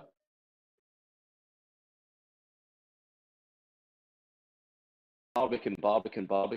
One of the biggest misunderstandings of the Barbican is it was never social housing, which is quite an interesting fact, and I think a lot of people think it was social housing, but it never was. It was always designed and built by the City of London to be luxury rented flats. So there we go again to my kitchen. One of the great things about when I had this flat was only one previous owner, so to speak. There's a 50-year-old oven, which in today's crisis is the most uneconomical thing on the planet. But as I mentioned, it only had one owner before me, so everything was tiled, but it was in original condition. So as the agent was telling me it needed a complete refurbishment, to me it was like I could only describe as a bit of a dusty museum. So I set about refurbishing it as much as I could. I'm demonstrating not the most glamorous part of my kitchen, which is a gashi unit. Now the gashi was a refuse disposal system and designed by a French guy called Louis Gashi. And it was a disposal system that was designed to complement, if you like, the dry disposal, and it actually works a little bit like a toilet. But there's miles of these massive pipes, if you like, that run through the Barbican and end up in the basement. And some flats have them removed because they could be a bit smelly if you look down. There's my government. So back to another half floor, and this is where you'll start to see the expanse of the flat. Yellow banister, original, not originally yellow, originally white. And my bathroom. Hello, everybody. And all these mirrors, etc., and the tiles and all that are original. And what I find incredible about the Barbican is it's so solid. It's such an amazingly hard building, if you like. And it really came out during lockdown, but we were living and working there, just me and my girlfriend, and it proved fit for purpose, so to speak. The unique little sink, which is unique to the Barbican. And then we've got another half flight to the other side. So where we have tranquility of the Barbican Lake on the other side, on my bedroom side, we have the hustle and bustle of the city. And I think for me, that's one of the key things to be minded of. is that I live in the city, and it's a wonderful thing to live in the city, and at the weekend it's even better where everybody disappears. And I think I'm going to open my window here and pop out onto my balcony where you can see the building site, courtesy of Deutsche Bank new headquarters. But there's a real contrast, and I think that's what's really interesting about where I live at the moment. A steady reminder of the fact it's in the heart of the city, but at the same time a unique urban village with tranquility on the other side, which seems to me like it's something that is intersectional, the up-down flat and the expanse of the flat really feels important to me. That's just a screen print of a block that was demolished in Barbican. I don't want to get into that too much. But I think when you look down the stairs in a second, you'll be able to see the length of the flat. The flat's not massive. It's 70 square meters or thereabouts. But it feels big, it feels airy. There's a lot of light floods the flat, and there's a lot of good use of space. And I think the uniqueness of this scissor section or up-down masonette creates a real drama. Also, there's a Wi-Fi extension. It's an interesting thing in the Barbican where your Wi-Fi is put through the walls because it's so sturdy and so well built that you don't actually hear anything or your Wi-Fi won't work. So yeah, so over the last 2 years, I became overly familiar with living, working, spending my days here. But it really functions, and I feel really lucky to live here and have this view of massive concrete. And I think that's all I've got to say. I hope you enjoyed the tour. And yes, thank you for having us.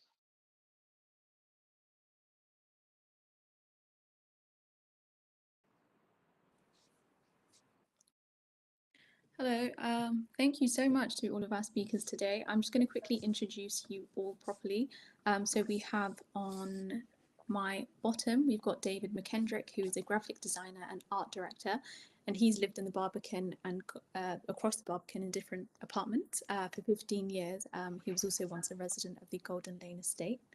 On my bottom right, we've got Roland, who is an architectural historian and regeneration consultant.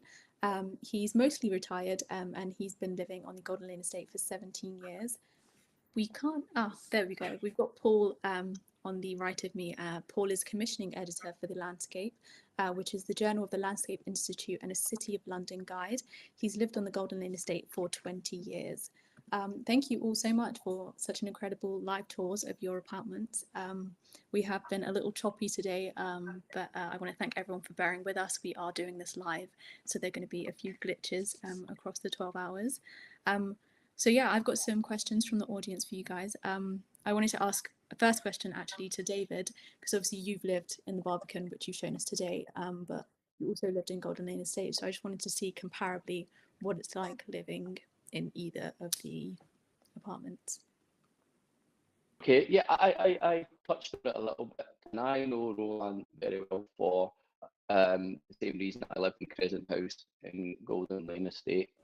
And there's a community there. There's just the buildings themselves draw you into your neighbours, and it feels to me that also I think the demographic of the people that live in Golden Lane seems much more diverse than it does in Barbican. And I've lived in various blocks in the Barbican and I've found it similar. And I don't want to compare or criticise the Barbican because it's got many great things about it, but the sense of community and Golden Lane, having experienced both, is a whole lot stronger. And I miss it. And maybe one day I'll go back. If they'll have me. Great. So this is a question for all of you. What do you think architects and planners could learn from the future, learn for the future, the way kind of the design of these apartments are? I think with so many commercial developments these days being done on very small dimensions, they could well study the thought that Chamberlain, Powell and Bond, the architects for both Golden Lane and the Barbican, put into trying to make small spaces work well. They were hugely inspired by Le Corbusier. They were a firm of architects who were part of a fan club among British architects. Some people say it was almost like a cult among the younger generation of architects to worship the works of Le Corbusier.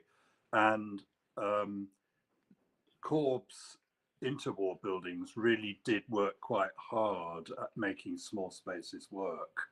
And he evolved in the post-war years to making small spaces work in different ways. And I think the Barbican is like much of his post-war work, and Golden Lane is like his pre-war work.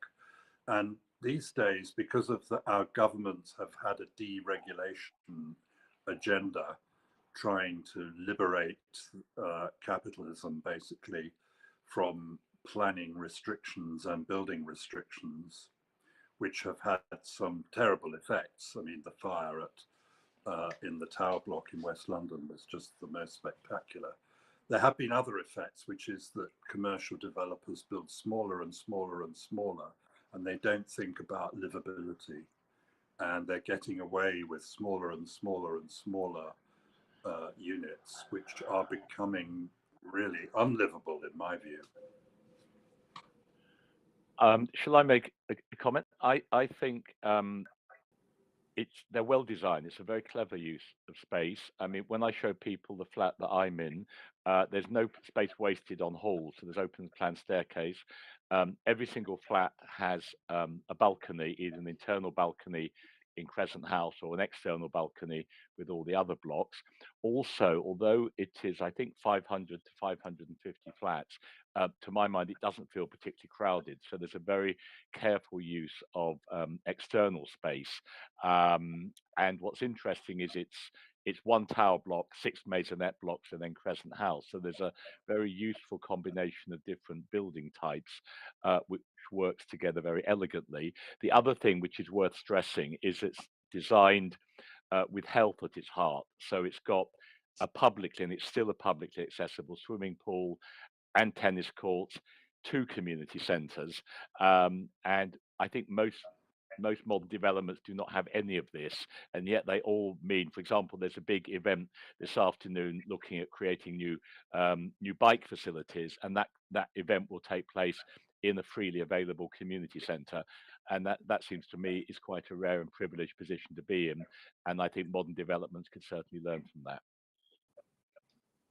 I could only back that up. I mean, I've lived in 3 flats in Barbican, and 3 flats in Golden Lane, and 2 flats in Golden Lane, and I can only say it's you really feel it when you're in a flat that's been designed with the person in mind. As Roland indicated, everything in a Crescent House flat has been thought about. It's a small space and they've considered everything, and I think you really feel it. And as I aforementioned, living in that flat over lockdown, which is not a huge flat, but the space really does complement the human. And I think it's such a privilege being in a considered space. I say that from not an architectural point of view, but as a... And actually, I think that's a really good word. I think the idea of a considered space, that attention has been paid to the needs of a huge number of people for whom, the architects did not know who was going to move in there. What they did know is a lot of people will have been badly housed or bombed out of their houses, mainly in the East End. A lot of people moved from East London into Golden Lane. But I think to use the word a considered space is a really good way of kind of summing up exactly the approach that was taken. That's great, thank you guys. So moving on, you've all kind of individually made kind of adaptations to your apartments for whatever reason, and someone asked, how do the apartments lend themselves to adaptation? Well, they're constrained now. So. Who wants to start? I mean, I was going to say something interesting. Hopefully it's interesting. As I mentioned, when I bought my flat, it had only been owned by one other person, and nothing had really been touched. But it was approaching, just approaching 50 years old. So a lot of it was very tiled.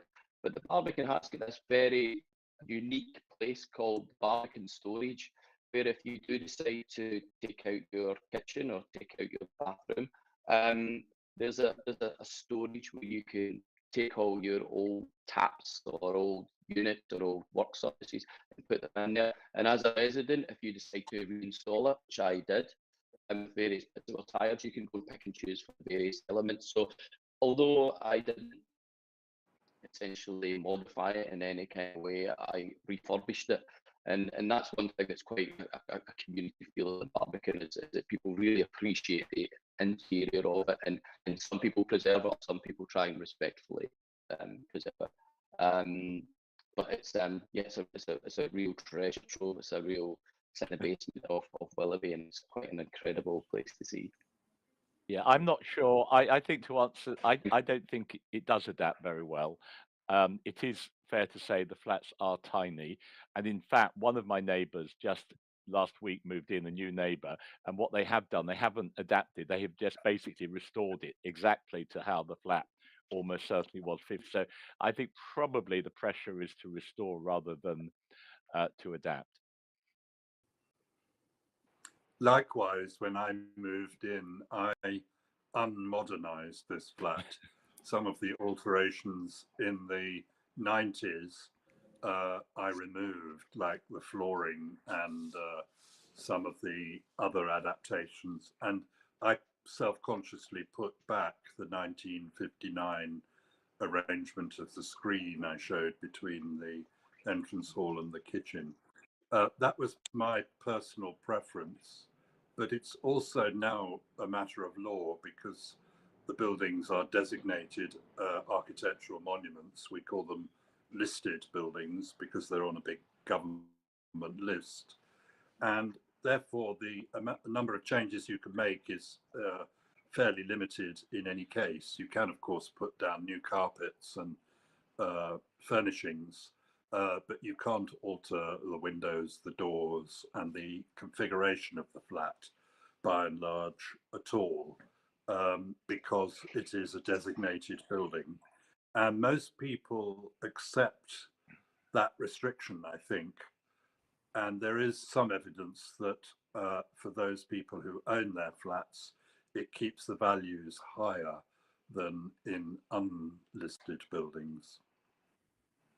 That's great, thank you so much. So we've got another question here. So someone has said that they first visited the Barbican/Golden Lane area in 1982, and around the time the Barbican Art Centre was opened. They said, how does the Art Centre impact residents? Shall I answer that? Yeah, okay. So the Art Centre, I think, just celebrating its 40th anniversary. And I don't think it really impacts at all. I think it's a wonderful addition. I've found myself going to the cinema in the Art Centre in slippers before. Will be a kind of a mistake, but I think that's a unique experience, to have such an amazing thing on your doorstep. I have nothing but good things to say about it. So it's zero impact in terms of detriment, but I love it being there, and I feel particularly proud when people come round, and I do a mini non-architectural Barbican tour, and that's obviously the prize when we show them the Art Centre. But it's, yeah, I don't think it has any negative impact. I think it's just an amazing place to have. I quite agree, and it's lovely to go there. But I would say there is a slightly different concern, not about the Art Centre as such, which is a relatively self-contained venue, but a programme that the city is promoting called Culture Mile. They, although it's monoculture at the moment around here, apart from our residences, its banks and financial institutions. The city have announced they want a big change. They want to make it part of the visitor economy. They're going to convert some old market buildings into a huge shopping hub, and there's a new museum development and other things coming. And they want to make it, they say this quite clearly, like a new Covent Garden. Now, Covent Garden, for those of you who know London, is a sort of tourist mecca in a mile or two west of here. And I think some of the residents, I'm certainly one of them, are rather reserved about that. I'm not sure we want to live in the middle of a tourist mecca. We love tourists and they help the economy of London. But there will be downsides to that in terms of rubbish, noise, disturbance, all-night venues and so on. So I think the jury's out. But the art centre as it currently exists is a fantastic resource. I think just to back up what Roland was saying, I think there is a disparity in between what the local authority, which is the City of London, and its residents meet. I think there's very different wants and needs from both parties. I do find that can be a conflict, as Roland's mentioned a couple of times.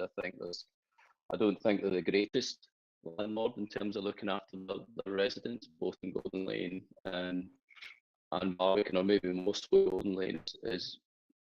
I find the buildings are more interesting to me architecturally, and possibly more significant. But I feel that Golden Lane sometimes does get neglected by the City of London, and that breaks my heart very much. And I think their intentions sometimes not always for its residents and the two estates. I do think. Just to add on, just to move on actually, from what Roland was just saying about the tourist mecca and stuff, we've got a question about the residents in the Barbican and Golden Lane estate. Someone has asked whether that some people would say, not to say that I'm saying this, but some people would say that the residents in both estates can be seen as quite prickly to kind of outsiders visiting, even though they both kind of are quite publicly accessible. Do you guys have any thoughts on this? I think there's quite a contradiction in that I see Golden Lane as a publicly accessible space, so anyone can walk through, and the fact there's a leisure centre in the middle means it's quite reasonable for someone to walk through. There is also a view that the whole estate ought to be gated, although technically it would be impossible to do that. So, and it is, I suppose, again, technically a private space, although owned by the City of London. But I think the fact that it's quite open and accessible is quite a good idea. I'm not sure if you can generalise about the level of prickliness of 2,500 people living here. So I know quite a lot of people who are certainly not prickly at all. So I think I might reject that suggestion. I hope we're not prickly, but it does sound as though the question has had a bad experience with a prickly neighbour of ours. There are occasionally issues about skateboarding because both of the estates are quite attractive to skaters. They've got all kinds of surfaces, including ramps, and I rather like skateboarding culture, but skateboarding is jolly noisy in urban settings where the sound of the boards echoes within the buildings. And I know some of my neighbours are prickly, to use a phrase. Some of them are more vocal than prickly, I think, about skateboarders. But I don't think that's unique to this estate. I think that's yeah, I find that even though I live there, they're prickly towards me in the Barbican sometimes. So there's a percentage of prickliness, and I find, having experienced both estates, the prickliness, so to speak, comes up a certain notch or two as you go with the Barbican. But I think it's a percentage thing. I think I think as much as I could welcome a skateboarder on the high walk to the Barbican, I understand that they can be a pain in the ass and very noisy. But yeah, prickliness is a probably should be a recognised term for some of my neighbours. Great, thank you. Oh, I think we seem to, oh no, we've got rolling back. So I think we've got time for one, maybe two last questions. So we've got a question from someone who's asked, both estates are obviously right in the centre of kind of like the City of London, and like obviously, as David showed us, are kind of bordering on one side, being super busy with like the city and everything going alongside. How do you think they kind of blend into the surrounding landscape, but also do you feel like there's a lack of green space in both estates? I think I think it's an interesting question because there aren't any large parks. There's 100 very small churchyards and tiny gardens in the city, but no large parks. What's interesting is that Golden Lane has quite a lot of green space, but it's actually not very good. So there's something, the weakest part of the design of the estate, to my mind, is in fact the landscape, which although it's not particularly well maintained, but equally it isn't very inviting. So for example, I've got a large chunk of grass outside my house and I've sat out there twice because it feels overlooked and inappropriate. So on the one hand, it feels quite spacious, and as I said earlier, the estate isn't overcrowded. There's something about the way in which the green spaces in the Golden Lane were designed that hasn't worked. My observation is the green spaces in the Barbican, particularly the enclosed spaces, which seem to me remind me more of a Georgian square, work incredibly beautifully, and the high walkway, which has just got new landscape by landscape architect Nigel Dunnett, is really impressive. So they do work in very different ways, but I don't think there needs to be lots of huge green space. But what I will say is that Great Arthur House, which is the tower block in the middle of the estate, has an absolutely beautiful roof garden on the top, and no one is allowed to go there. So if there is a desire, and this is why not make use of this moment, and in fact we have opened it a couple of times for open house 2 years ago, 3 years ago, but it is quite astonishing that there is a really beautiful roof garden right in the middle of the City of London, and absolutely no one, residents or members of the public, are allowed to go up there. Allegedly for safety reasons. Well, whatever, but yes. Yeah. Well, back to, I mean, I feel like I've got a real contrast. On one side of my apartment, there's extreme tranquility and a lake as such, and on the other side, I do feel a little bit overwhelmed sometimes by the building that's going on in the City of London, the demolition of, you know, I'm an authority on it, the demolition of what looked to be like reasonable height, reasonable usage, reasonable looking offices getting demolished, and the building of things. But you know, that's living in the city, and I'm not that. But there is a feeling of claustrophobia sometimes. The buildings get higher around the Barbican. I do feel as if it's been gently smothered by the skyscraper. I think one of the things I think that interests me about the landscapes on both estates is that some people see green space as something they desperately want to use. They want to have a picnic there. They want to sit on the grass. They want their children to play football. And other people see green space as something not quite untouchable, but something you'd look at more than you use. And they see it as its value being that it is tranquil, sequestered, unoccupied, and therefore something completely different from the city. And I think there's always a bit of a tension between the users and the lookers on as to how the different spaces are to be used. And obviously in a developed city or a developed urban landscape, you need both the private space to look at and contemplate and feel connected to nature, as well as the sort you use. It's just a question of getting the balance and the agreement on those. And there's quite a lot of disagreement, I think, at the moment. Also, for anyone who happens to visit, there is a tennis court in the centre, which I believe was originally intended to be a bowls green, and that never happened. But it means there could have been this green space with people going click click with bowls rather than playing tennis, and that might have had quite an interesting effect, not only as to how the estate looked, but also the sound of the estate, and as the grass would have been very slightly deadening of some of the noise at the moment. I'm afraid that's all we've got time for. Thank you so much, Paul, Roland and David, for the amazing tours that you've given us today. And thank you so much to the Open House Worldwide team. Thank you.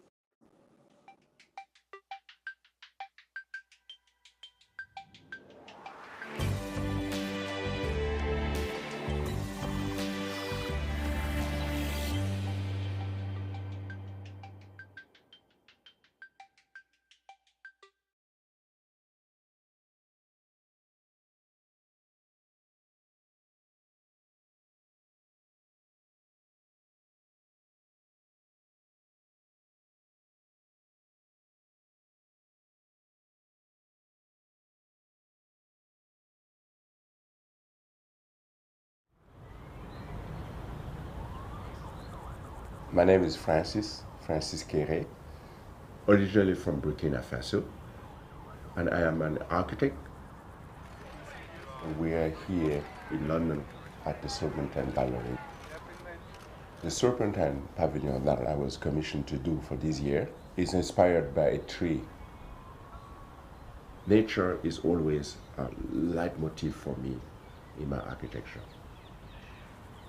Where I am coming from in Burkina Faso, a tree is often a public space. It can be a kindergarten, it can be a market, it can be everything, a gathering space for everyone. The inspiration was to create a huge canopy which allowed the visitor to feel the elements but being protected. It is enclosed by wooden blocks which are perforated and allow the air to circulate, which is creating a comfort inside. We have a big roof made out of metal strass, which allowed you to enjoy nature. So when the cloud will be moving, you will see through the transparent roof, protecting you against the rain. Another thing that we wanted to explore is to use the canopy as a funnel to collect water. We wanted to get human beings to experience the element, but being protected through a good shelter. Blue is so important in my culture, a color of celebration. If you had an important date in the village, in past time, there was one piece of clothes, and everyone gonna go and ask for these clothes and go for the most important meeting in a young man's life or a young woman's life. So when I got the commission to do the pavilion here, I said, hey, I'm gonna wear my best dress, my best color, and it is blue. At night, the pavilion will shine. The inspiration here is, again, coming from my childhood, from my past in Burkina Faso. Burkina Faso, there is no electricity. At night, it is dark.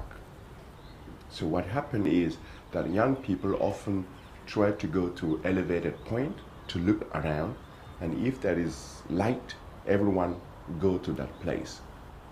There will be a celebration. That is what the pavilion will be at night, shining to attract the visitor to come and celebrate.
Hello, tusen tack, danke schön. Thank you for joining us. My name is Finn. I work for Open House Worldwide and for Open House in London. I'm very pleased to be introducing this session, which is titled Creative and Cooperative. If you are watching right now, please hit the thumbs up button on YouTube, share the stream. So many people have put so much amazing work into this festival, and it's only happening for this one day. So, you know, share it out, get it out into the wide world, and let's get more people watching it. So for the next session, we're going to look at two really remarkable housing projects. One is quite old, from shortly after World War II. One is quite new, from around just at the start of the pandemic. But both are essentially trying to do roughly the same thing, to create clusters of affordable housing specifically for artists, and not just to create housing for artists, but in one place, to kind of bring artists together into these clusters. And they achieved that kind of aim in very different ways, and I'm quite excited to explore the kind of differences between them. One is in Norway, one is in Switzerland. So the two projects are Trollten Bronslag in Oslo, which is kind of 32 timber frame terraced houses designed in the 50s by Helga Pams, built, I think, 1959. I believe, at least at the start of that project, residents could pay in part for their housing with art. So really kind of novel model. It's changed a lot over the years, but fascinating project. And the second is the Kunstler Atelier, which is a block of 17 residential studios finished in 2020, designed by De Gello Architekten in Basel, which I understand is so energy efficient that it doesn't require any heating at all. Pretty amazing. So, you know, especially considering the last conversation where everyone's talking about single glazing in the Barbican in London. So joining us, we have three people. We have Kaya, who's a resident of the Oslo project. She's a designer and a maker of jewelry. And we have Heinrich and Regula. Heinrich is the architect of the Kunstler Atelier in Switzerland. And Regula, I think, represents the residents and is going to be showing us a film that the community has made. So I'm going to stop talking and hand over to Heinrich, who is going to present that project. So over to you, Heinrich. Thank you. Very nice being here in this session with you. I short explain you what we had as goals for this project. First of all, I think everybody knows what we should do for the climate, what we should not do. We think it's not 5 minutes to 12, it's 12, and we don't have to use any more oil, no gas, no coal. So we wanted to have a housing project with zero emission, carbon emission during running. We had second, we wanted to have an open floor plan, so everybody can realize his dreams and change them. And second, we want to have a very cheap and price for this housing project. So the price now is less than half of ordinary projects. The lot we get in long-term ground lease in the city of Basel is pretty much what we have usually in this situation. On one hand, it's nice and quiet. On the other hand, it's a highway. We've had about 10 tracks and railway tracks, so very noisy. So it was too noisy to live there, so we cut the floor plan, virtual in two sections. One noisy one for working space and a quiet one for living, so it fulfilled the rules, yes, they are set in Basel. We wanted to have this project very ecologic. We wanted to avoid the gluing materials together. So we made the whole insulation with specialized bricks. You see here, they are very well insulating, but we used 80 centimeters of these bricks to have a very high insulation. So with this insulation and inner mass, we get an equalizing of the temperature for a long time. So here we see the blue line. This is a typical week in winter in Basel. So it goes down below 10 degrees. And you see the red line, this is the house, the inner temperature. So this mass, this equalizes this up and downs, and so we had an average temperature of 5 degrees here in Basel during winter. So we have a difference of 15 degrees from 5 to 20 instead of below 10 to 20. And this heat gain comes from the daylight, from the sun coming up and down through the windows, and the electric consumption for heating, lighting, computer, and so on. And this makes the temperature then nice inside the house. So this way it looked as the members of the cooperative were getting their facilities.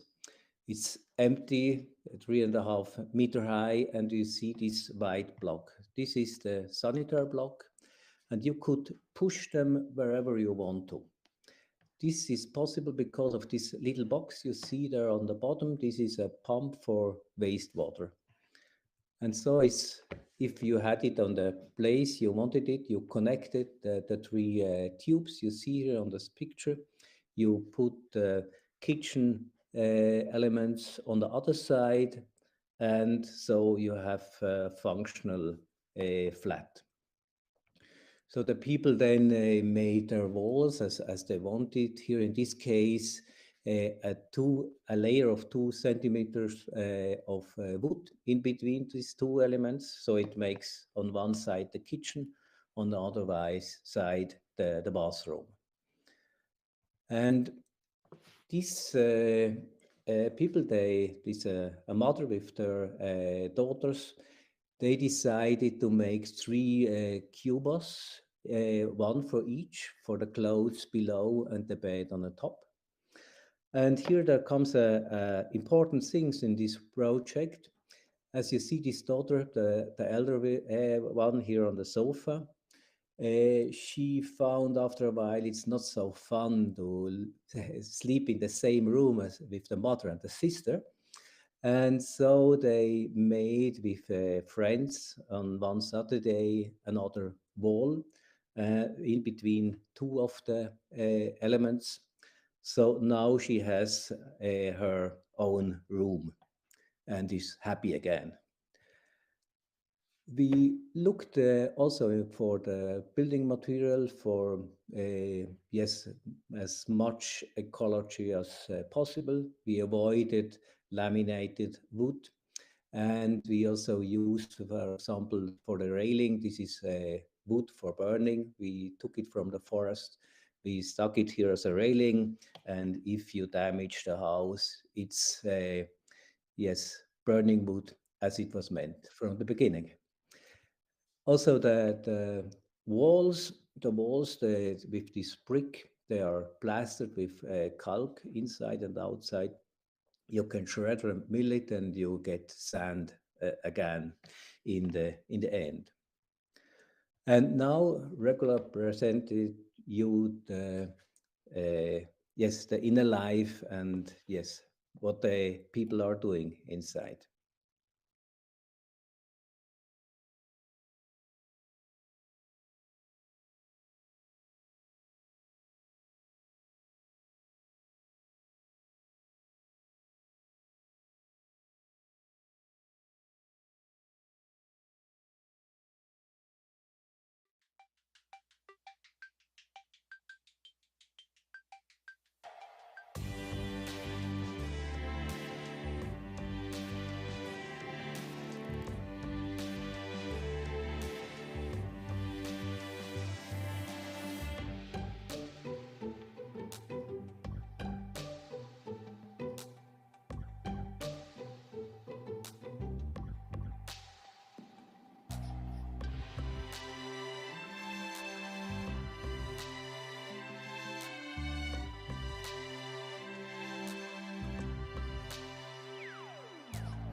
Dankeschön, Heinrich. I'm afraid we're having slight audio issues with Regular's feed, but David's going to kind of keep working on them in the background.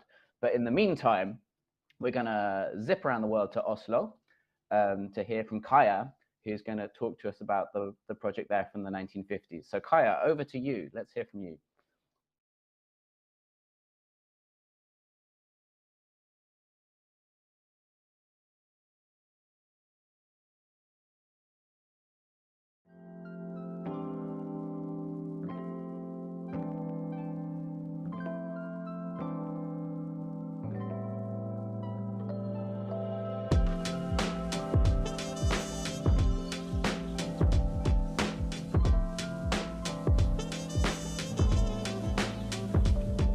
I moved here 12 years ago, or no, almost 13, in 2009. My kids were quite small then, they were like 1 year old and 4 years old. And we had friends living up here, and then we just saw the forest and, you know, the school here and the people, and just realized there was no other places we wanted to live.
Quite a unique place. I know all my neighbors.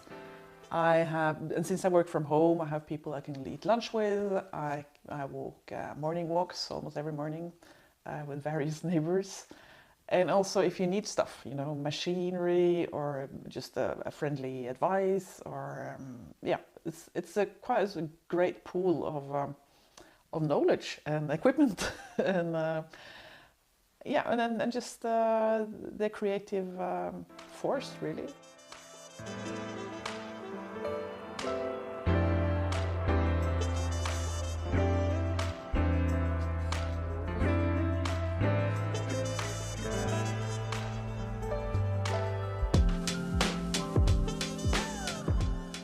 Well, I lived here since 1994.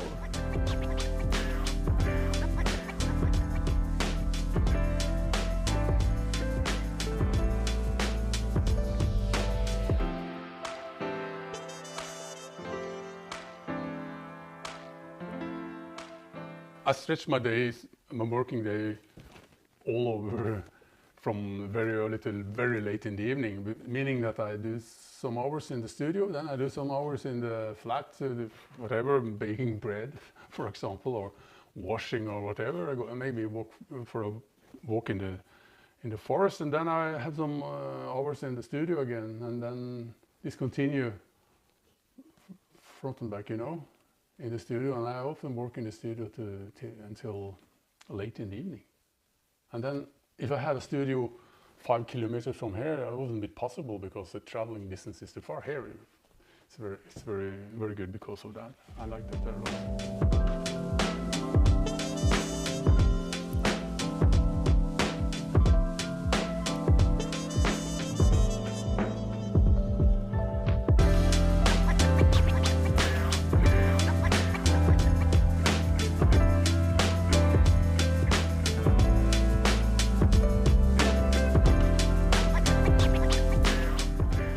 pay something with art, and they also did pay.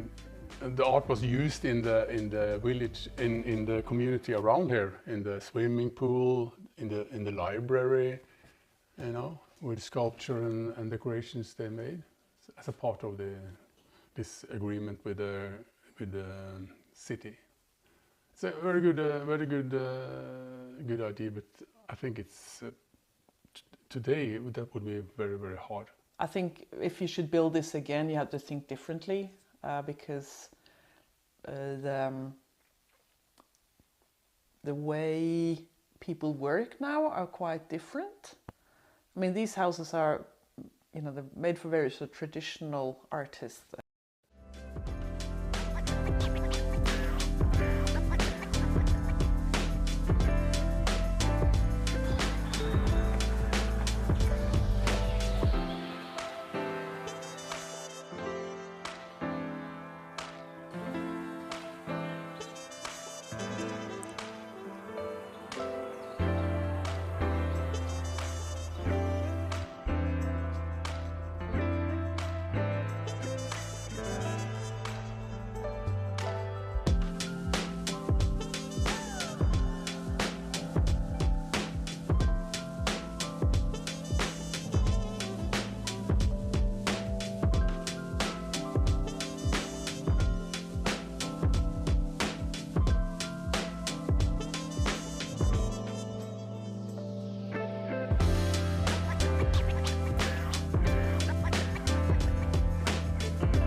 Hello, yeah, this is from Oslo.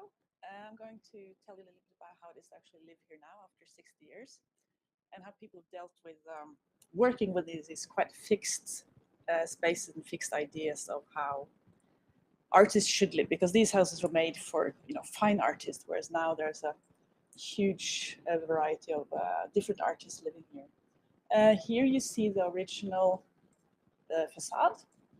These 4 house windows are the original studio windows, and this here with the door here, this is my studio, which is an add-on, which has been added on to make the studio larger and the living space larger.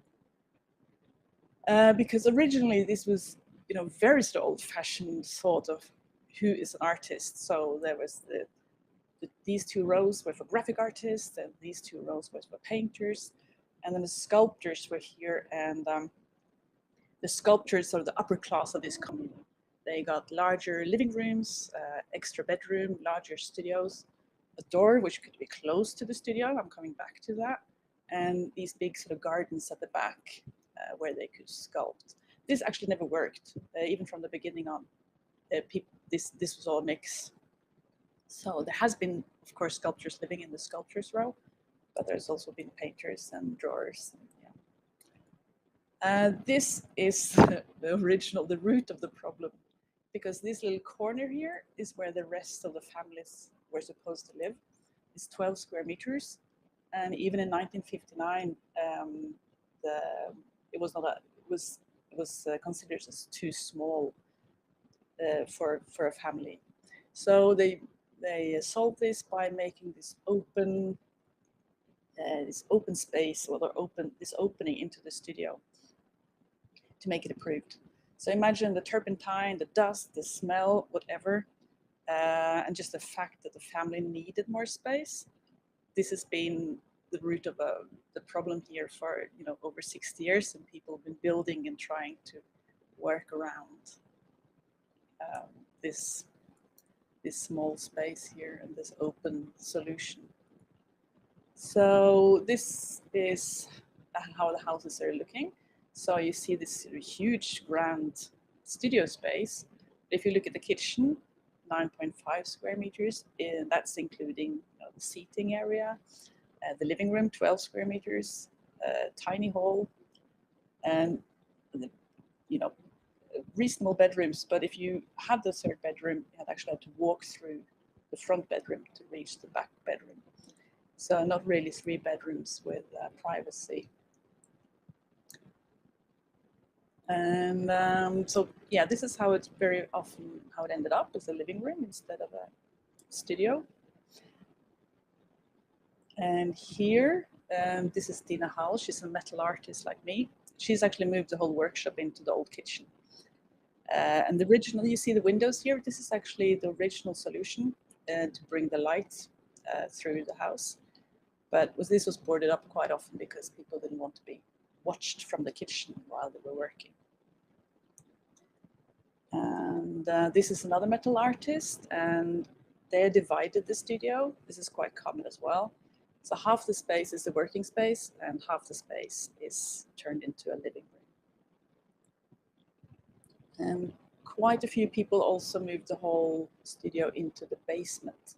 The crawl space you saw on the previous one, they dug that out. Then you lose the natural light. You have some tiny windows here, but at least you get big working space to yourself. This is Ingrid Gullgansen, a textile artist. This is a crazy solution, actually one. The previous owner here, he was a sculptor, and he actually took away the whole floor in the whole studio, and just destroyed the house, really. And the new owner, she's a ceramicist. She put in half the floor, but she kept the workspace down in the basement. But here at least she gets the light from the studio windows. This is a painter and a graphic artist. They boarded up the whole opening here and set up a proper door. And this is one of the houses which actually worked the best because she's single and have no kids. So for her, I mean, these houses are fantastic. And she's a graphic artist. And some people, of course, were a little bit more important from the start on. This is Carl Neschar. He was working with Picasso. And he was married to another painter. So they insisted on having 2 studios, where, of course, Carl Neschar got the larger one. So, with an old building complex, you always have the king, and he was the king here. And this is one of the original sculpture studios. They have the door here, you can see, which you could actually close. They didn't end up with this open solution to the living room. And they also have this door out here to the sculpting garden. And they also have a concrete floor, which makes the whole house or the whole studio a lot more stable than the other ones. And this is actually my studio with its previous owner. It's a great deal cleaner now than it used to be. Yeah, so this is sort of a quick run through how it has been to live here over the last 60 years and how people have dealt with it's kind of quite fixed the way of thinking how artists should live and how we actually deal with that.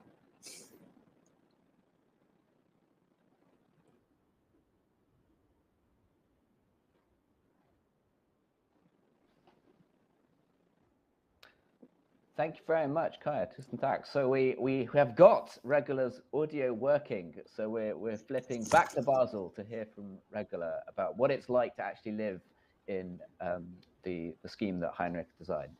So back over to you, Regula.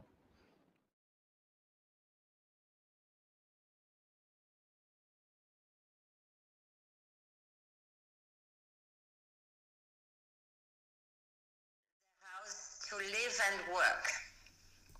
You see the back, the north side to the motorway, where it's really noisy. And on the front side, on the yard side, where it's really nice and quiet. You see now the entrance to the houses, the lift, and our common wash house. We have one wash house for everybody, and we wanted to have a compost. Here we managed to compost. And our garden. This was last summer. But on 19, we moved in, and everybody had the challenge and the chance to build their own house and studio. You have again the empty space with the block, sanitary block, one side the kitchen, one side the bath, and the only electric installation. Here you have one atelier in the building situation, and we took down the heights to have storage room up. And now you see different ateliers. That's one on the ground floor. And you see it's such high that you could make a second floor.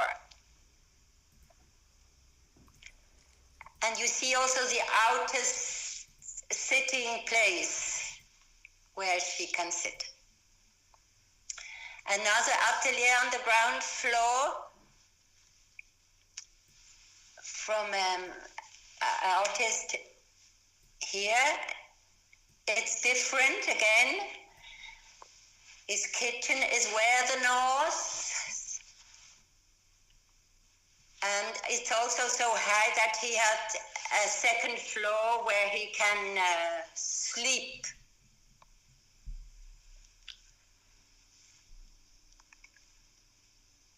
You go up and have a single space there.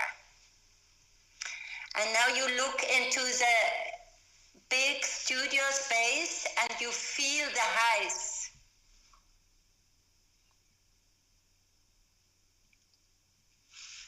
Now we move to the first floor to this woman Heinrich has already spoke about. She has her whole atelier where north with the storage rooms, and it's really very generous. And she can separate with curtains. She can separate the living room from the atelier. And she also sleeps above. And she says she loves to wake up and look into the atelier. And her bath, with a Japanese bath, and the living space where you see how it opens up into the courtyard. And her daughter's room now. And the cat, naturally. And now you see our atelier with a living room on the courtyard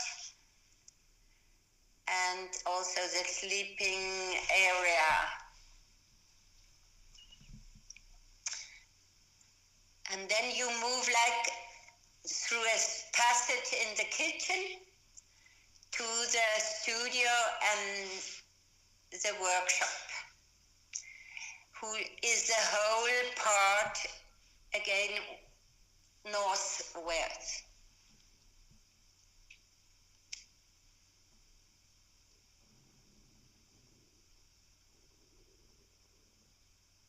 And then you have really the possibility to make storage rooms as you need it. Here, the view over the motorway. Now we move another gate on the third floor. Oh, no. That is two women who made a very clever solution for the big space. They made like 2 apartments, 2 studios, 2 kitchens and 2 baths. they have really managed to separate really good, clever. That's one side. And then you have just one common corridor goes to the other apartment.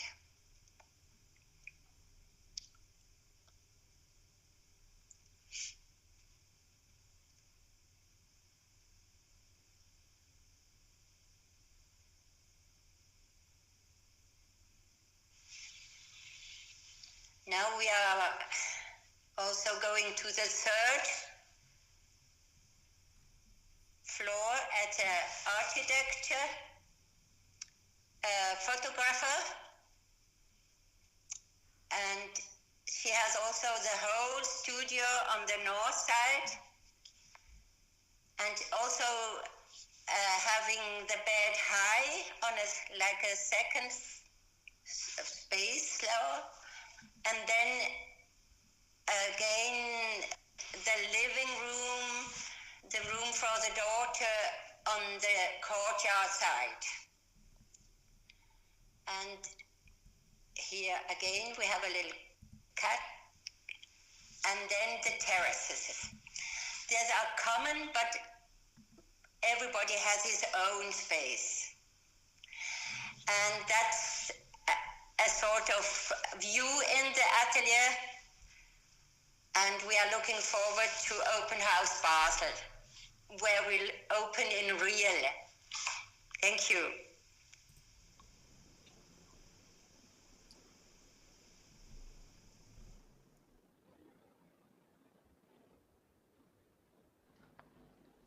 Fantastic. Thank you very much. I mean, it's just totally fascinating, isn't it? Like, we've seen so many housing schemes already today. We're not even halfway through the program.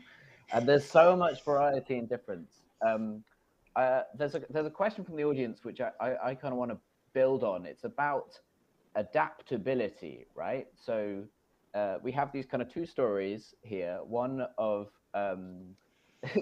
these kind of Norwegian families battling over years against this particular idea of what a fine artist was like and how they lived, and making all these adaptations to these timber structures.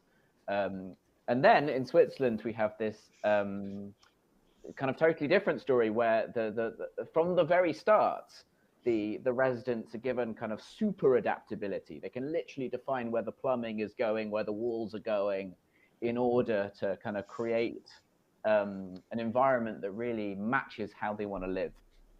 And the question from the audience was about, you know, how you've specifically adapted your homes. But I guess I wanted to build on that and ask, you know, so many of the other types of houses that we've seen today and that get built around the world are not adaptable at all. They're very sort of set with a particular idea of what a domestic setting looks like, a kind of nuclear family, with maybe parents who go out of the home to work.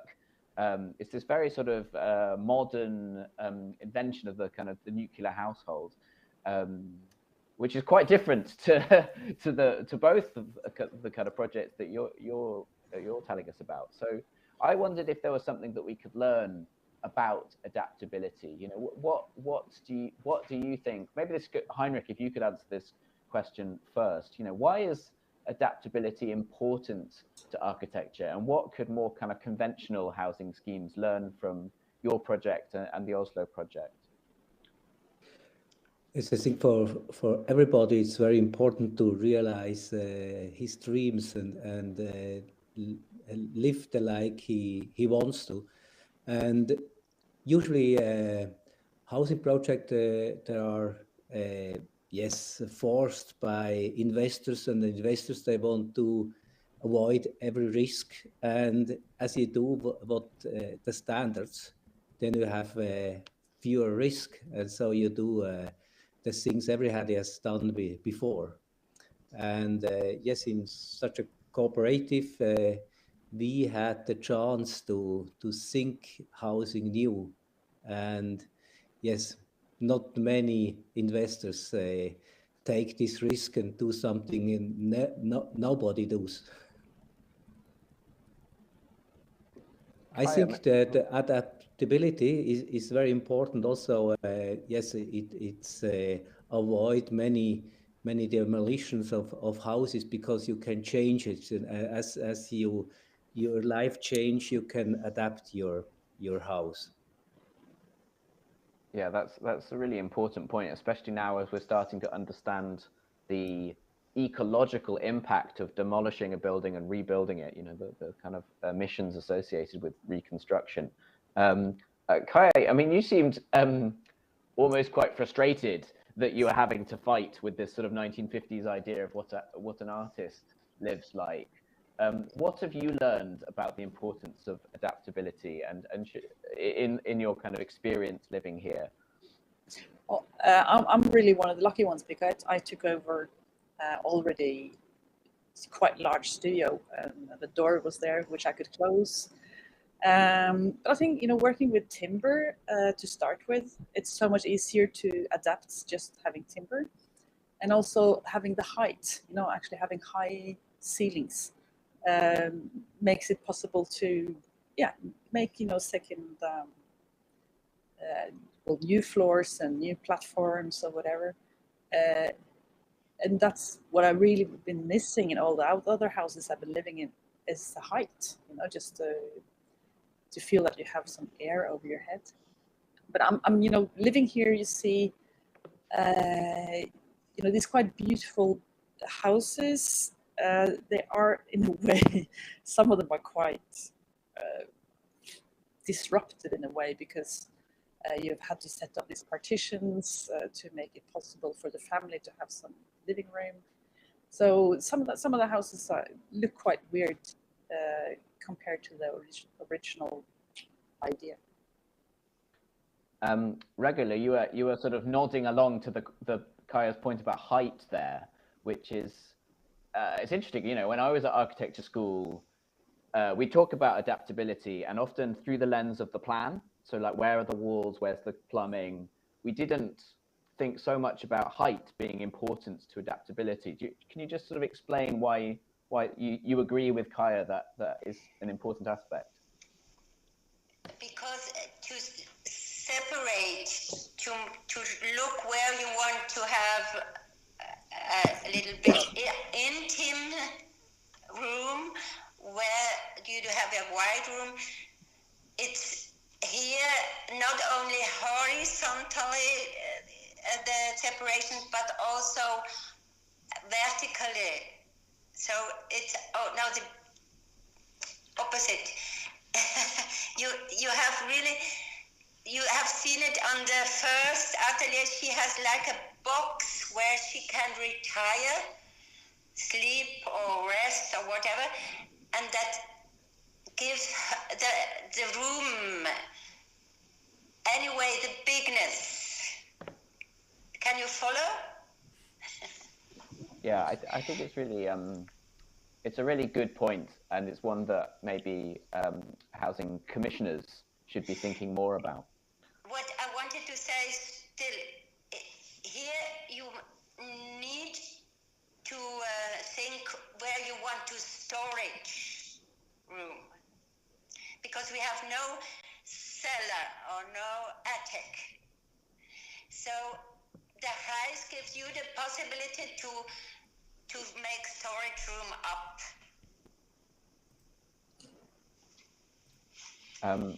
We have another question from the audience, which is maybe sort of what I've got in the back of my mind as well, which is sort of, where do these things come from? You know, how could we create a project like this in our cities? So the question is, how does living in a dedicated artist complex differ from places you've lived before? And does a sense of community happen organically? How do they actively shape it? So maybe less about architecture, more about the kind of sense of community that that comes from living amongst other sort of similar professionals. Can you talk a little bit about how the community formed? Here Sorry, in Basel. Yeah. Let's start with Basel, and it was looked after artists who want to work the same place. But the profession of artist is not as it was 70 years before.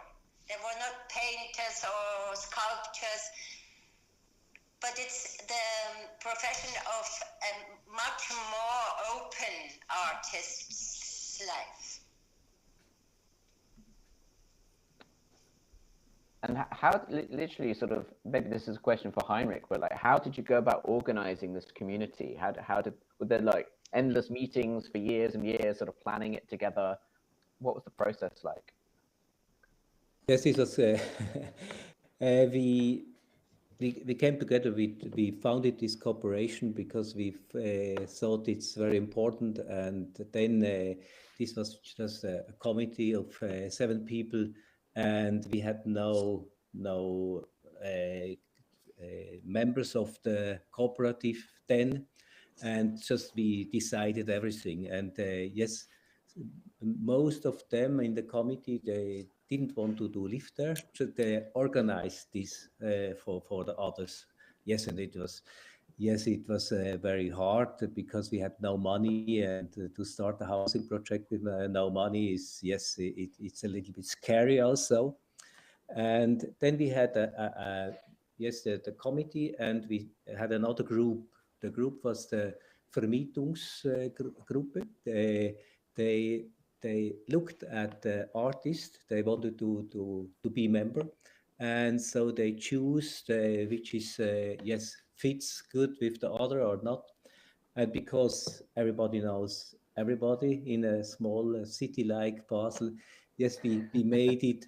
So this is the committee for looking at the artist, and the other committee was the committee for the steering committee. And so they made suggestions to the steering committee, and the steering committee could say yes or no. So the both group could hide once behind the others. So it was no problem to say to a friend, "Oh, I'm sorry, they didn't agree." So yes, this was also a problem. And now it's in the phase of becoming a group of people living more or less together, and this is a big process. They're still going on, and Regula is very active in this. So it has to, yes, it was new, and now it begins to life. So. Thank you. Yeah, so that I guess that's a very new community. But Kaya, you must have moved into a kind of quite an existing community. Is there a strong sense of community?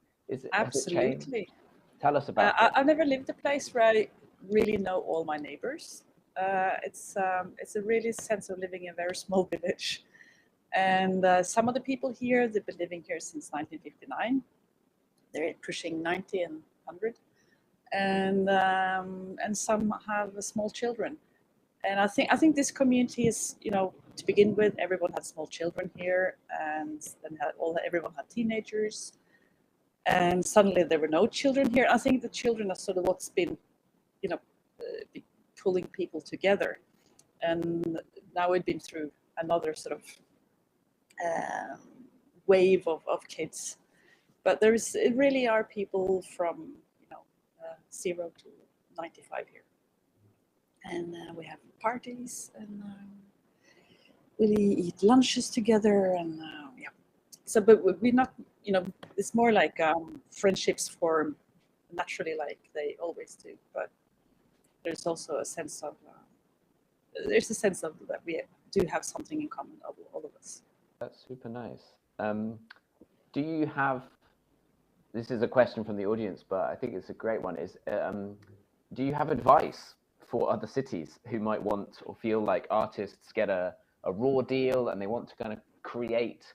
Perhaps there are people from the public sector listening, or developers listening who might have the power to actually do something to better provide affordable accommodation for artists. What advice would you give cities or mayors in how to do projects like this where they are?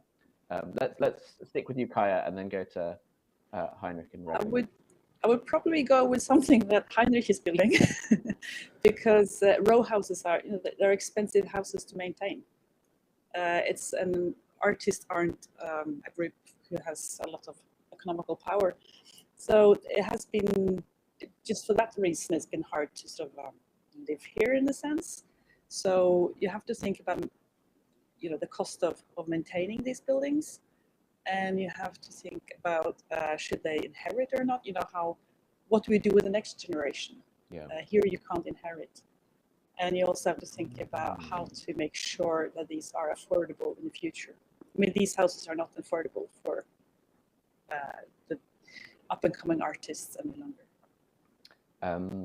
That's fascinating that you can't inherit. What an interesting twist. We only have sort of 20 seconds left. So Heinrich or Regula, one of you can say one piece of advice for the Mayor of London or wherever to make homes for artists. Heinrich, go on. Okay. Yes, I think maybe the cities don't do it for the artists. Maybe the artists have to become active and yes, to organize it. Like we did in Basel, they want to do something, realize something, and they put people together. Fantastic. I'm afraid we have to wrap it up there. We are out of time. I just wanted to say a few massive thanks to all of our speakers for this session, but also to George, Elise, and Hafsa, who've been curating the festival along with the whole kind of Open House Worldwide community. And particular thanks to David, who's doing the tech from Vienna and who helped us when regular sounds cut out. And to Helle Berg from Open House Oslo, who's massively helped put this session together and also the next session too. So thank you to all of you. Keep watching, and that's it from us. See you soon. Tusen tack. Thanks a lot. Bye-bye.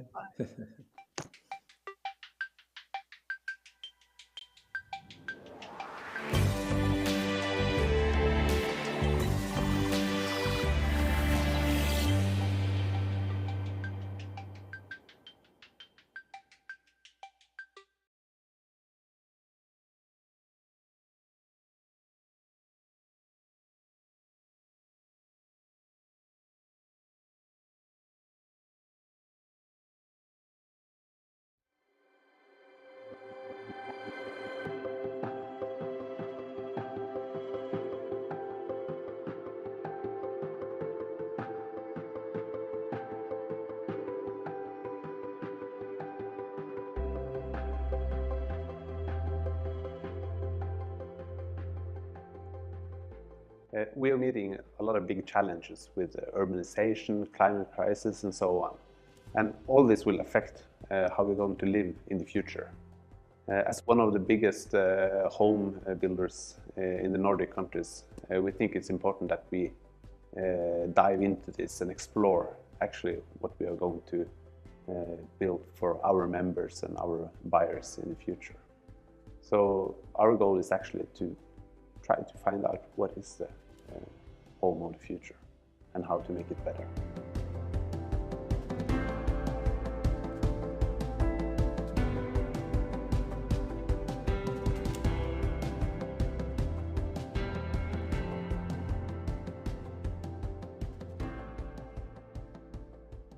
LPO architects draw a lot of housing projects, and we feel that the industry tend to be a bit conservative. So when OBOS invited to an innovation competition, we were really eager to be a part of that and test out all of our ideas about the future of living.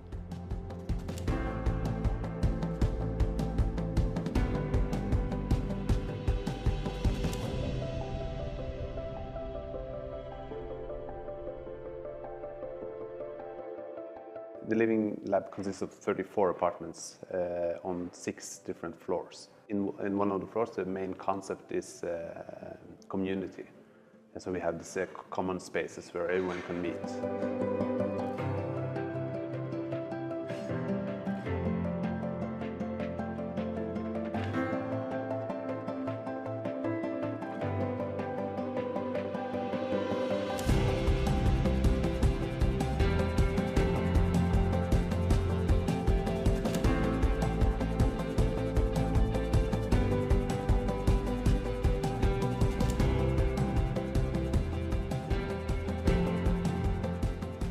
And then we have a floor with the concept of sharing, with the co-living spaces and people actually sharing in their different kinds of functions like kitchen and living room. And then we have a floor with the concept of flexibility, both flexibility in an apartment, but also between apartments. There's a lot of activities in the lab, and we're doing these activities also together with people living here and together with our partners. So through workshops and other kinds of activities, we are diving into and exploring all these different kinds of topics that are relevant for the future home. But we also see that people living here, they started with their own activities, they initiate dinners and so on.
One of the most important topics for the Living Lab has been how could we use each square meters more. Now the price is getting higher and higher, so the use of each square meter is more and more important. So, for example, can you close and shut down your bedroom and use it as a living area when you don't use it?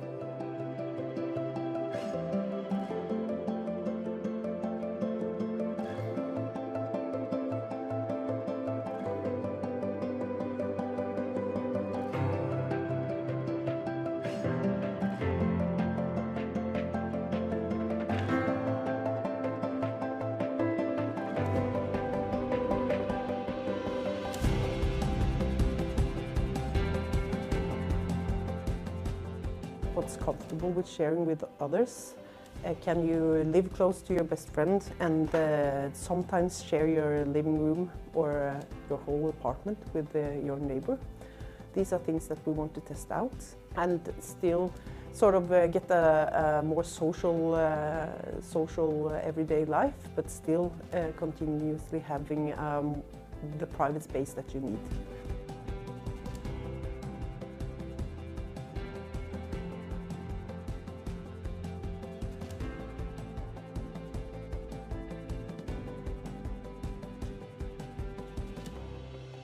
We have a big common area on the top roof terrace. There's been a lot of eager residents that want to grow their own vegetables and use that common area as a social arena.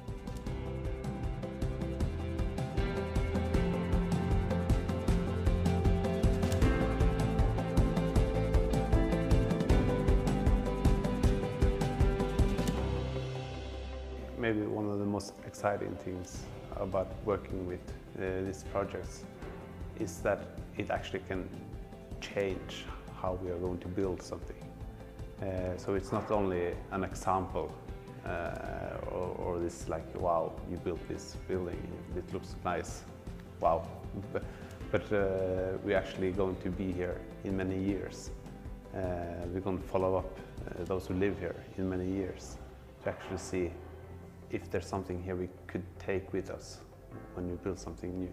And that could change thousands of homes, not only this building.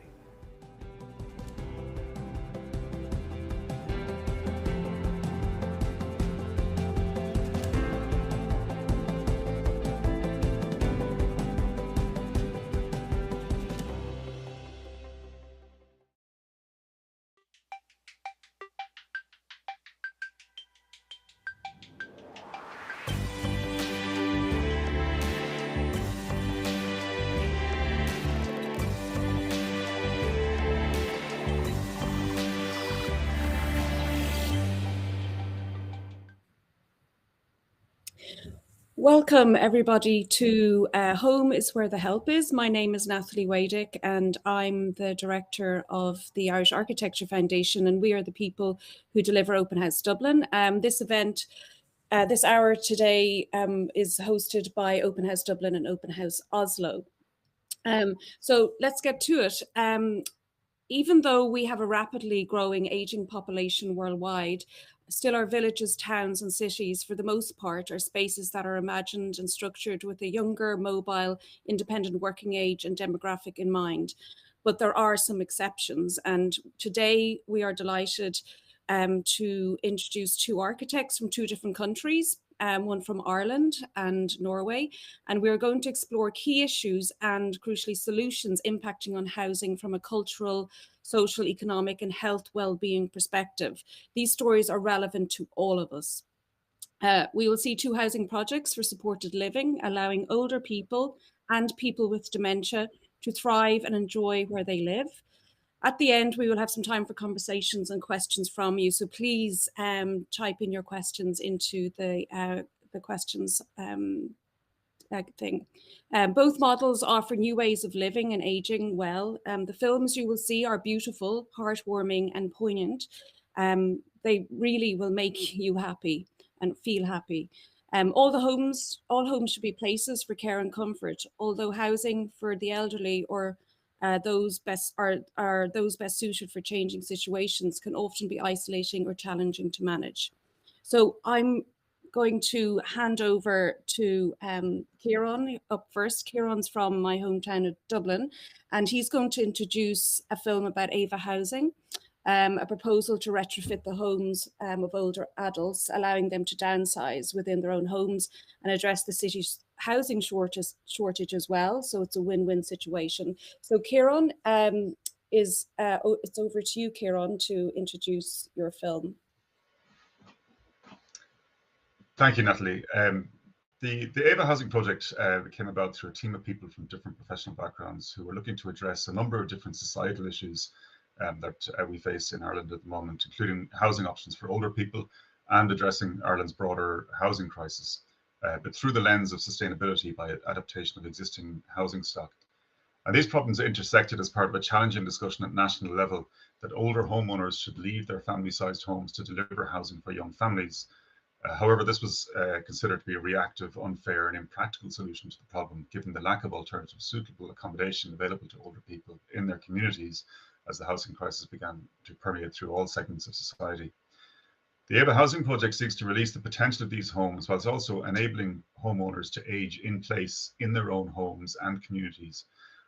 We do that by upgrading and reconfiguring their houses. So we're looking at a typical housing type in Ireland, which is the 3-bedroom semi-detached home. And what we do is we convert the ground floor of the home to a self-contained living space for the homeowner. So we have a bedroom on the ground floor. We put in an accessible bathroom so that they can live essentially independently in that ground floor. And we upgrade the fabric of the house as much as we can to comply with current accessibility and universal design standards. And this is important, so it enables older people to stay living in their homes for longer, and is sort of a preemptive or early intervention measure for people's needs as they get older. We then also convert the upper floor of the house into another independent living unit where the homeowner can bring in a renter, and we convert 2 of the bedrooms into a kitchen and living dining area. So that the renter, although it's still a single family home, they still come in the same front door, they still share the utilities, electricity and heating and so on. They can live more or less independently if they wish. So that this gives the homeowner a certain sense of security, having somebody else in the house, and also an income in their retirement as well, which is important. So Ava Housing supports homeowners through the whole process, from the initial assessment through the construction works and through the rental process as well. And it aims to support homeowners to live active, healthy lives in their own homes in a built environment that's adapted to their changing needs. So the video you're about to see details the journey of Anne, our first homeowner, through the design, build and rental of her newly adapted home. And since completion of our first 2 pilot houses, we have now received funding from the Irish government to support the upgrade of a further 20 houses and have extended the building works to include energy upgrades. So I'll pass over to the video now. This is a story about an innovative idea to give old homes a second life and their owners new options for how they live their lives in the future. I've set up a housing project with Kieran Ferry and Dermot Bannon to develop a model for older homeowners to reconfigure their homes and create a new rental unit within the house. The idea is so simple, but then aren't all the best ones. It's just a sideways look at the housing crisis. It's a sideways look at our homes and what can be done with them. And the beauty of the whole thing is that it's reversible. The project has huge potential for expansion. There are 160,000 older people living alone in family-sized homes in Ireland. This project will support homeowners to retrofit their house, matching them with the appropriate renter and supporting them as a rental agency effectively into the future. This is giving something back, I suppose, as well, and this is using the skills that I have to try and contribute to solving some of the societal problems that we're dealing with.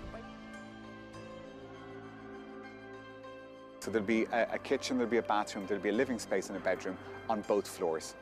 What a win-win this is for supporting older homeowners, but also creating new rental capacity in a very stressed market. And I've every reason to believe that the team that we've got together, looking at various different aspects of this, will make it work and make it a really attractive option for lots of older people in Ireland and give them this new choice in how they use their homes into the future.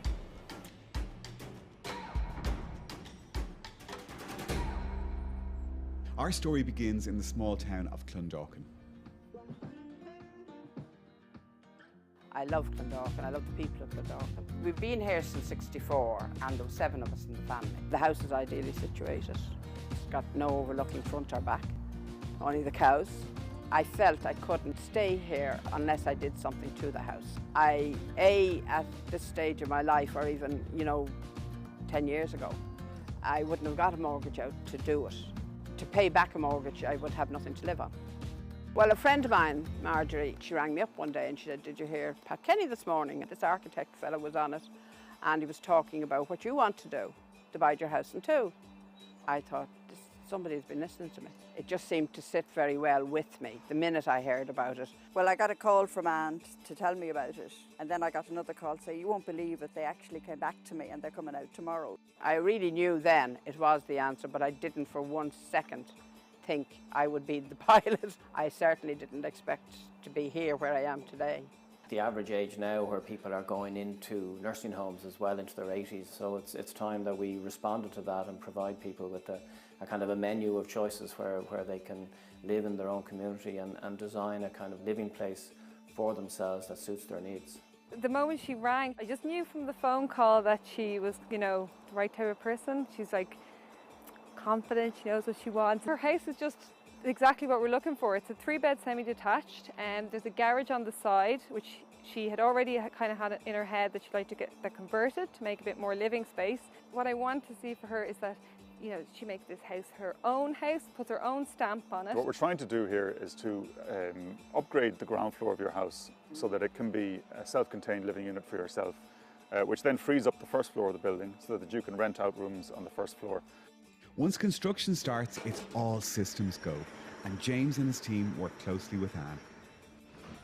Hi guys. Hi James, how are you? How are you now? Welcome again. How's things? Things are going great. Good, Getting very excited to see all this. Yeah, it's taking shape. Wow. I love the skylight. I absolutely love it. It was definitely 100% the right thing to do, and mainly because of the team that's behind us. Without them, I think I'd be very worried all the time because they provide that very valuable service.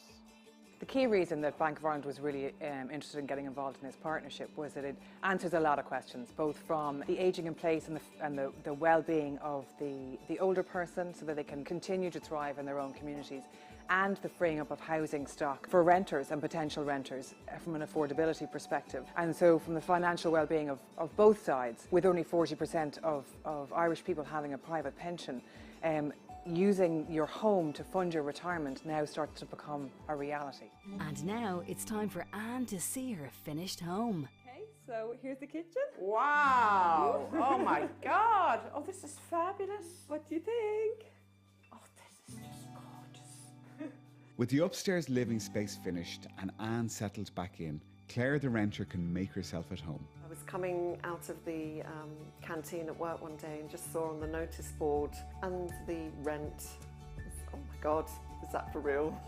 When I came in and walked into the house, well, I mean, Anne is just so welcoming. I just felt totally at home straight away. And this is a wonderful space. I thought it's a really good conversion. It's nice to come home and know that there's someone in the house. Not that we see each other all of the time, but we both know that we can have a chat when we ever want to. And it's just been great. Well, I'm extremely happy where I am now at the moment. I'm very contented because I feel for the first time that this is my home, that it's a home I've created. The lodge of Claire, she's moved in now, and I think she's settling in okay. It's been absolutely marvellous. She's a lovely person. The life is good. I'm very lucky, very fortunate. The Ava Housing pilot project was co-funded by the homeowner and Ava Housing, with the support of the Department of Housing, Local Government and Heritage and Bank of Ireland. If you'd like to know more about Ava Housing, please visit our website, avahousing.ie. That was great. Thank you, Kieran. It was so good to see Ava Housing and to hear from Anne and the resident. I love the way she called you that architect fella. That was very good. So, and now moving swiftly on to another architect fella, but from in the mountains outside Oslo, is Johannes Edgen, who will present Carpe Diem Dementia Village, and this is quite a different project, but it's a sensitively designed complex consisting of communal housing units to care for people with dementia, and he will introduce the short film, and then after that we'll all join each other on screen for a conversation. And please don't forget to join in that conversation by putting some questions into the chat. So now over to you, Johannes. Thank you very much. The film we are now about to see is presenting actually a nursing home, Carpe Diem Village. It could have been built as a traditional nursing home, and I think then it would have established itself as an 8 stories high building. But the client, Bærum municipality outside Oslo, wanted to do something different. They see they have a growing population with the dementia, as maybe any other city in the world for the moment, and they wanted to do something different.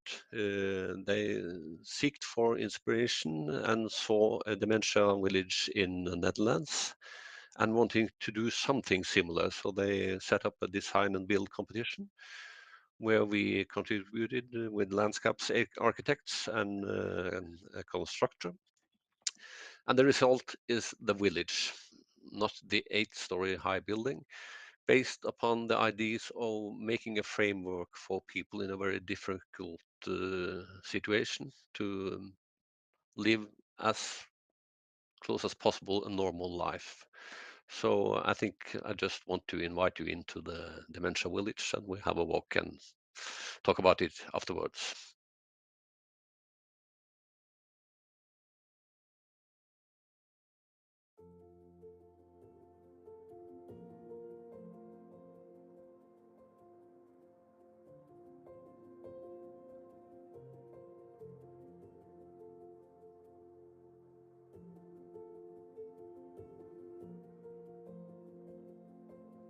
When we started in Nordic Office Architecture, we have a health department division, and we say one of our goals is to try to make a difference in architecture, and planning Dementia Village is absolutely one of the ways to make a change. And we have been doing hospitals and nursing homes for many years, and just doing this project we could learn something about a different approach.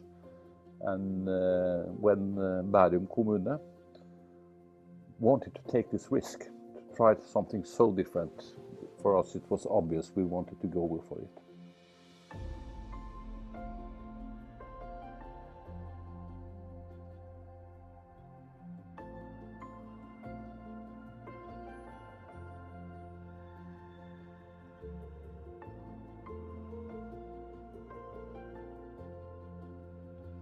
Kanskje den aller største forskjellen på Carpe Diem og på andre sykehjem er det at vi bringer lokalsamfunnet inn i byen, og at det er en åpen by, at det ikke er et lukket samfunn. Selv om beboerne trygt bor i sin egen by, så er det ikke et lukket samfunn. Og vi har en stort fokus på det med hjemlighet, og at det ikke skal være preget av å være et sykehjem eller en institusjon. Og hvis det skal ligne på noe, så skal det være mer som et hotell eller hvilket som helst offentlig bygg og en helt liksom vanlig byliv skal det være i byen. Landsbyen innehar ulike aktivitetsområder og servicetilbud for beboerne. Det er en butikk. Vi har et fantastisk flott grendehus som er storstua, hvor man kan holde fest og kjøre konserter. Vi får mersmak bistro, som vil være bistroen for nærområdet, hvor også andre kan komme inn, ta seg en kaffe latte eller spise middag på vei hjem etter å ha hentet til barnehagen. Vi har ulike aktivitetsarealer som snekkerverksted, hobbyrom. Vi har en pub.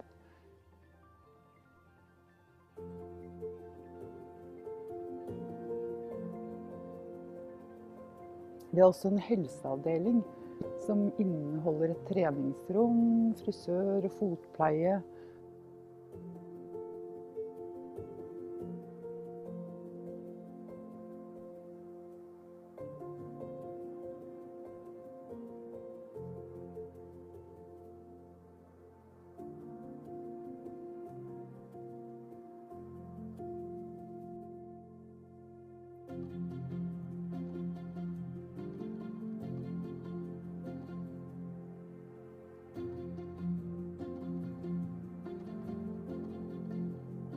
I've been here for a couple of months now, and I'm still surprised of finding both architecture and solutions of a lot of practical problems, which is built into the whole area. It's just like a big family. It's not the stiff or some hospitals sort of they try to steer you into what to do, but here you're pretty free to do not what you want, but within the rules you're free to go outside, eat. We have various places we can go and rest.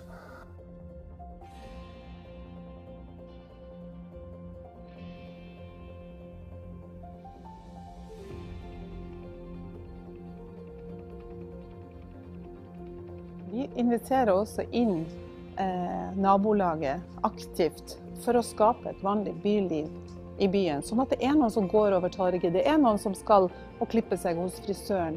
Alt er åpent, sånn at man kan komme inn og gjøre de tingene man gjør ellers i et sentrum. Mange har veldig lyst til å komme og se, og så blir veldig overrasket når de får lov til å komme inn faktisk, og ikke bare se, men å delta i det livet som foregår her. Og det gjør jo også hverdagen for beboerne som bor her i byen litt mer vanlig. Det er trygt, det er ting som skjer i byen, det er ikke en isolert korridor, men du har hele livet kan leves fortsatt. Og vi har jo også frivillige som kommer og gjør en fantastisk jobb med å komme inn med sine interesser og det de har lyst til å gjøre, og bringe det inn i byen. Og også få bidra til å skape mer tid og rom for samtaler, som våre innbyggere er veldig glad i å gjøre. Det å prate om fortida, det å prate om været, det å prate om ting som opptar dem der og da. Går man tur med hunden sin, så kan man like godt gå innom byen og så gå ut igjen i stedet for å bare gå forbi. Da er man med på å bidra til et litt mer bedre liv for dem som bor i byen. Det blir litt mer vanlig.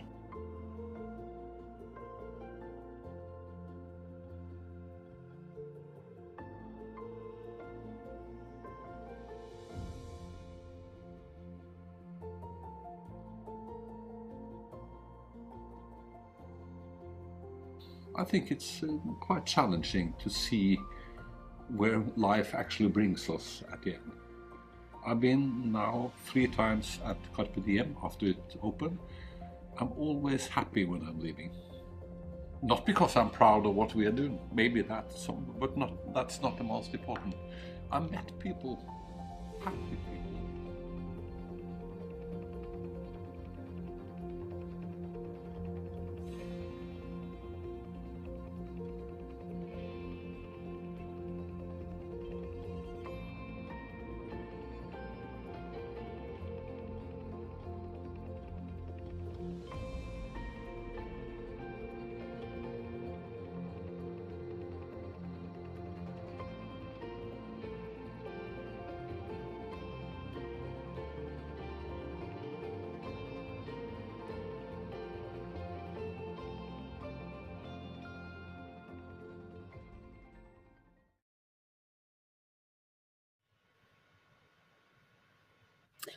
Hello, welcome back everybody, and I hope you enjoyed those films, and I'm delighted to be joined now on stage, or well, on screen, by Kieran and Johannes. And so hi both of you. Thank you so much for being here. Thank you for showing and bringing those films with you and sharing both your stories.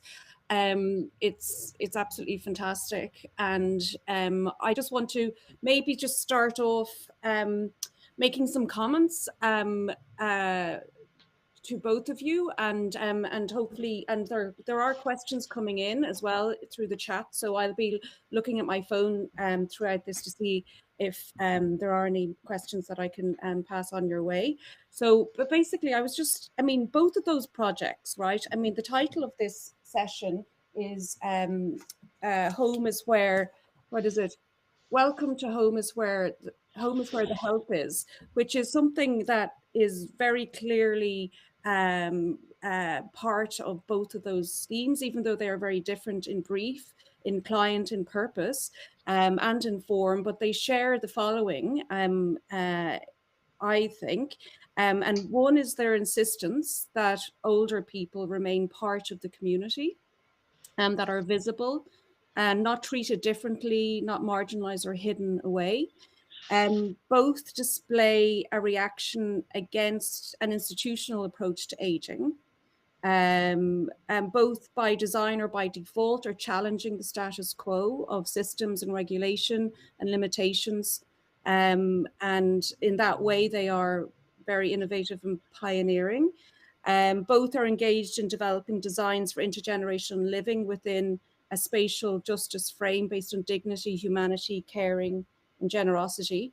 Both are passionate about ensuring a person's physical, social, and psychological well-being. And this is enshrined from concept to process, to design, and to function and use. And there are just 5 points that I just pulled out from watching the films last night in preparation for this conversation. And I'm just wondering, just to start it off, like Johannes or Kieran, do you agree with these, or do you have others to add? It would be interesting to hear from both of you and what you thought of each other's schemes. Kieran, you can go first. Yeah, I'll go first. Yeah. I think that's right. I mean, that was what struck me as well was this, I suppose, a reaction against the traditional kind of institutional approach to aging. In Johannes's scheme, the Dementia Village, our scheme is aimed at what we call younger older people. So it's, as I said, it's a sort of a preemptive approach. And it's aimed at people who are kind of at retirement age or just recently retired, so late 60s, possibly early 70s, and who are planning for hopefully a long retirement in their homes. And when there was a report published in 2016 in Ireland about looking at the existing housing stock and looking at occupancy of existing housing stock, and it came to this rather uncomfortable conclusion that there's too many single older people living alone in houses that are too big for them. And there was a sort of a simplistic response to that they should move out. But what we found is that not only are people very attached to their local communities and want to remain in their local communities, but also they're very attached to their homes. Quite often they've had a lifetime of memories. You know, their children have married out of the home. They've, you know, it's something that means a lot to them, and they do want to be able to welcome family members back into the house from time to time as well. So that emotional attachment to the home was a very important aspect and a driving criteria for what we do in Ava Housing. And I think that, you know, you see that in Johannes' scheme as well, in that sense of trying to recreate that home environment and that importance of community in that, which I think is something that we've both sort of followed through on. Yeah, absolutely. Johannes, the idea of community is very key in the Carpe Diem village, isn't it? Yes, it is. And I'm very happy that we can see these two projects together, because in many ways we have the same approach. We are sort of creating environment for people in last part of the life, you could say, and I'm very glad that we can seek different solutions. We couldn't base the future on only dementia village. I think that we actually do something about existing living environments and make them more functional for all the people. And some people will have, call it, stronger needs, more protected, and then dementia village is the good answer. But only the fact that we actually gather worldwide here now about talking about not what is the, call it, the big media projects. It's all about housing and finding good solutions for people in this situation is very good. And the Carpe Diem village it's a closed village, but it's open for everybody. It's closed because most of the people in this village have lost some anchors to reality, and it would be a problem. And what happens in normal institution is that they actually are locked inside.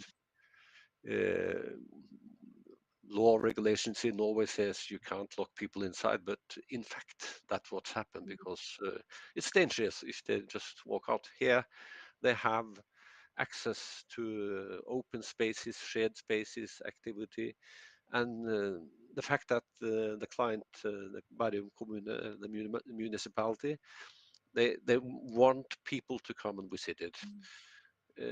Not for a show off, but because the visitors add the same kind of normal day life as you have more easy access to in a Ava Housing project. So, and again, I'm very happy we could see those two projects together.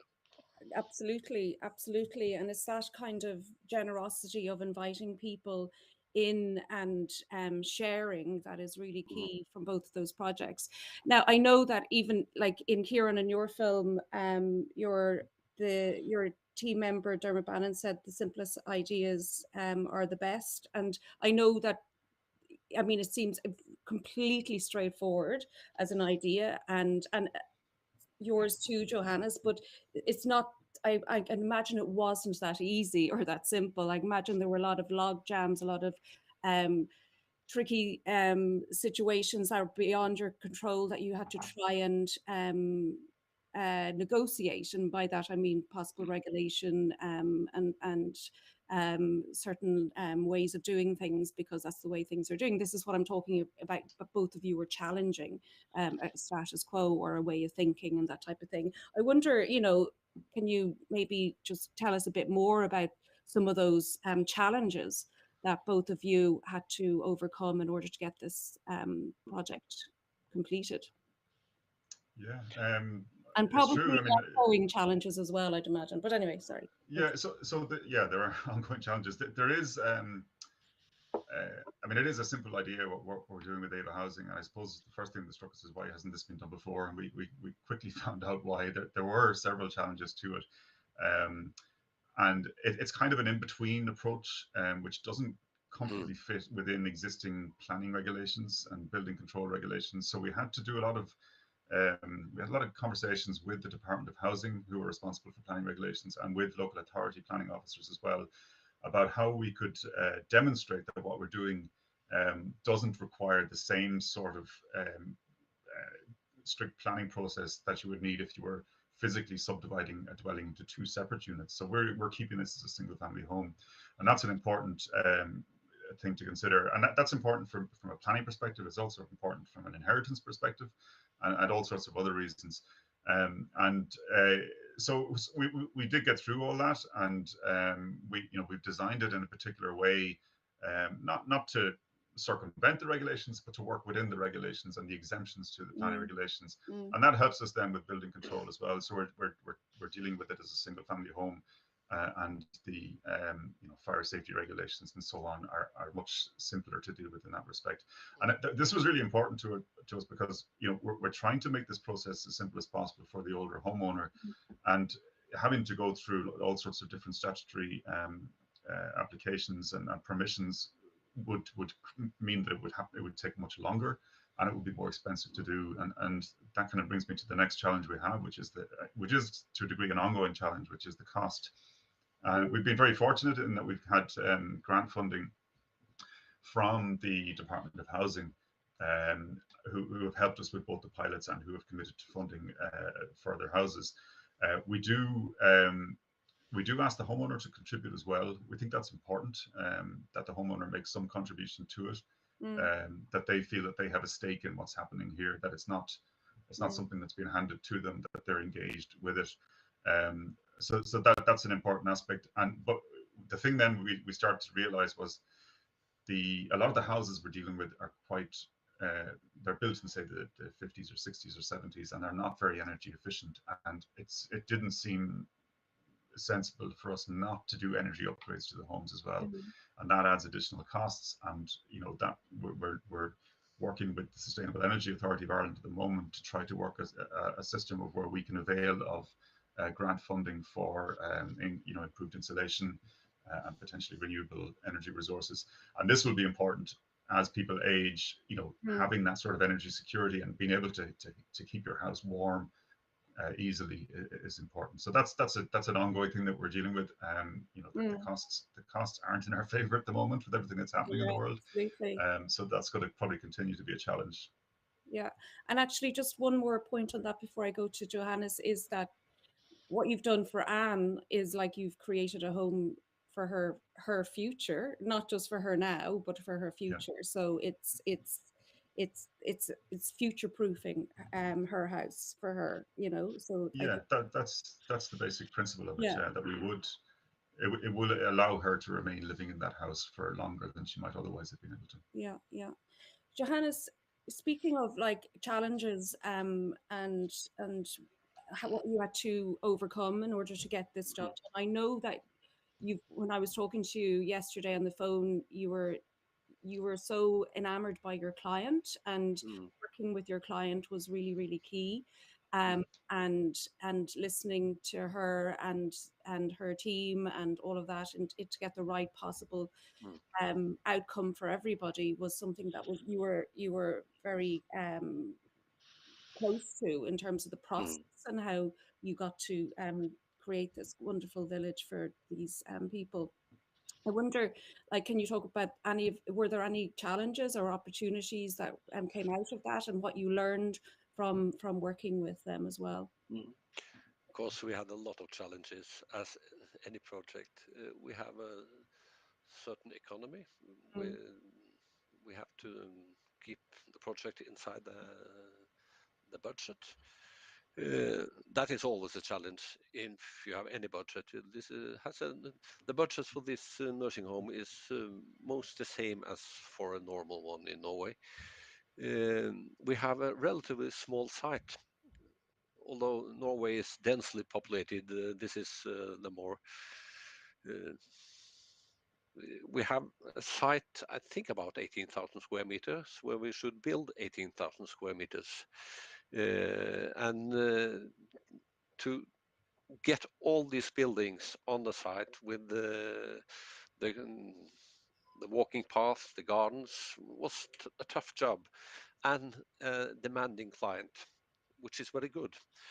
So we spent a lot of time first to understand the client, the site, then maybe the most challenging, to understand the situation for people with dementia, to actually I had a fantastic team on the job, and I think all of them now are, I think they're proud about to say they understand more about different sides of life. You saw on the film one of the inhabitants was interviewed. He actually has the same name as me, Eggen, not related.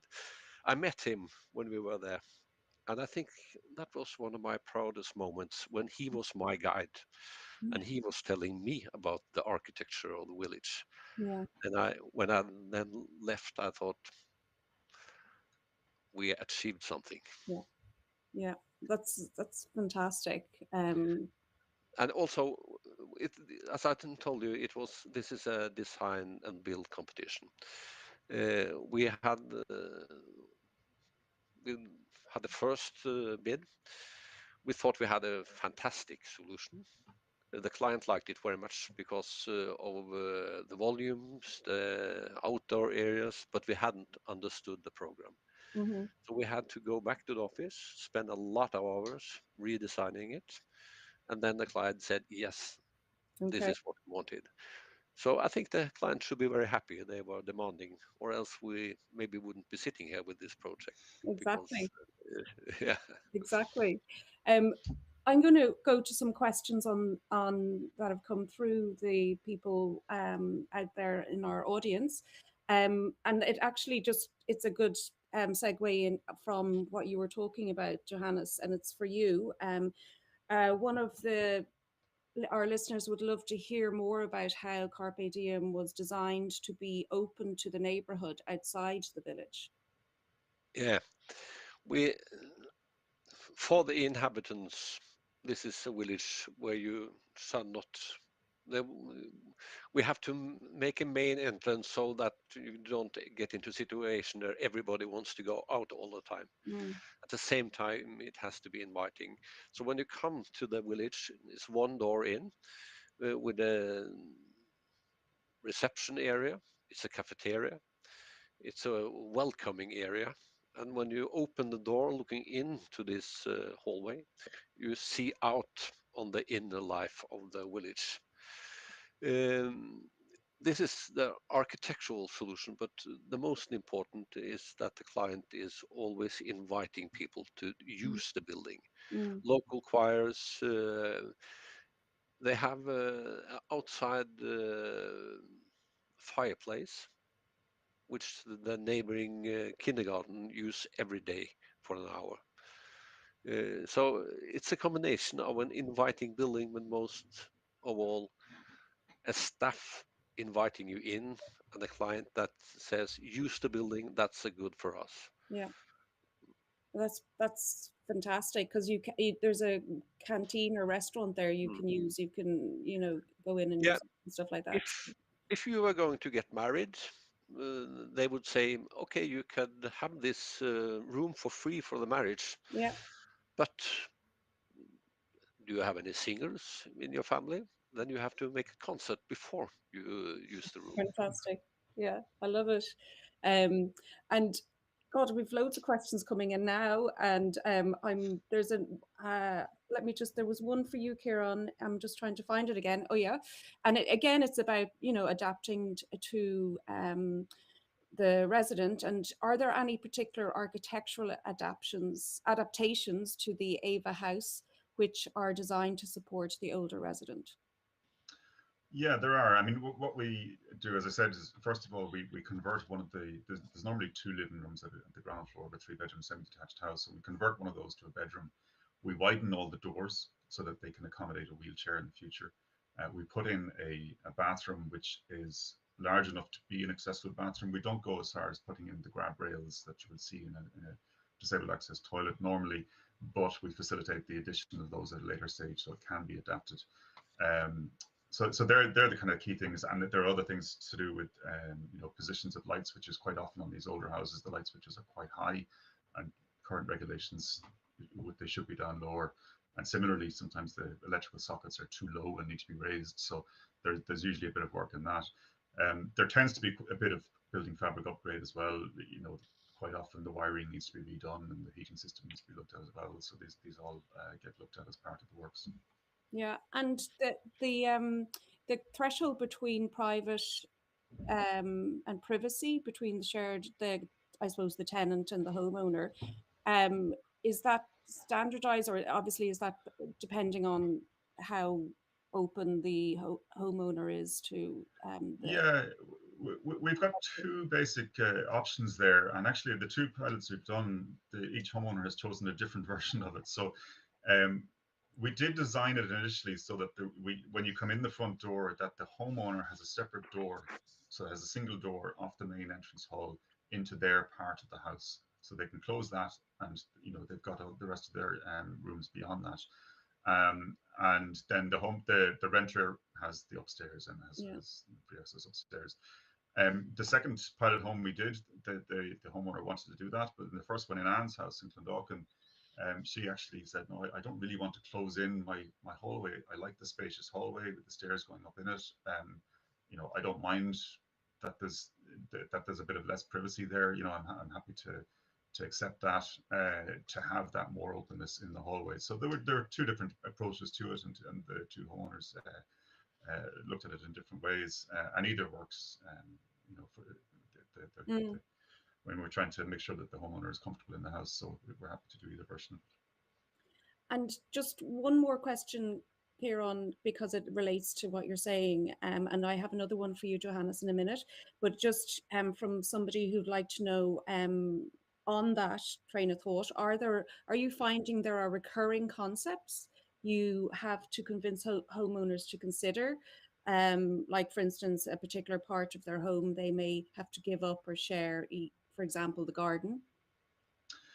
Yeah, the garden has been an interesting one. I mean, in Anne's house, there is a bit of a front garden as well, which the renter can access, and has quite a nice orientation. So the homeowner still has exclusive access to the rear garden, but there is a bit of front garden as well that the renter can avail of. But there were other things that come up as well. You know, in our initial design proposals, we had assumed that the front living room would be converted to a bedroom downstairs, and the rear living room would then tie into a kitchen. But Anne chose or decided that actually she preferred to have the bedroom at the back opening onto the garden, which was a different approach to it. And it worked quite well, actually, because then we had a bedroom above a bedroom and a living room above a living room. So it helped with issues of sound transference between the two residents in the house. Okay. Thank you. And Johannes, just a question for you, and it relates to something you were saying a bit earlier about hearing from the residents there, the person who had your namesake, but somebody here has asked, how do you approach designing for dementia patients as an architect? With humility and respect, I think. We are designing environment for people with dementia.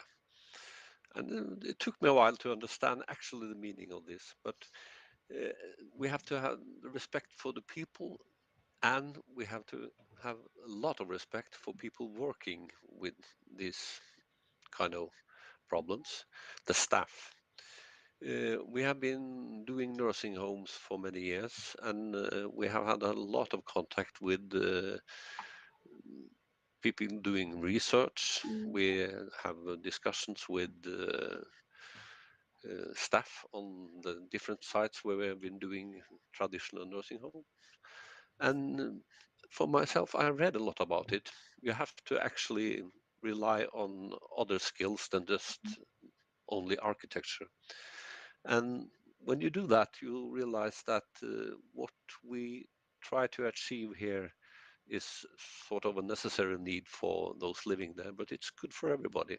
It's all about understandable environment, feeling safe, to be seen, to actually have your meal in a nice surrounding with good acoustics.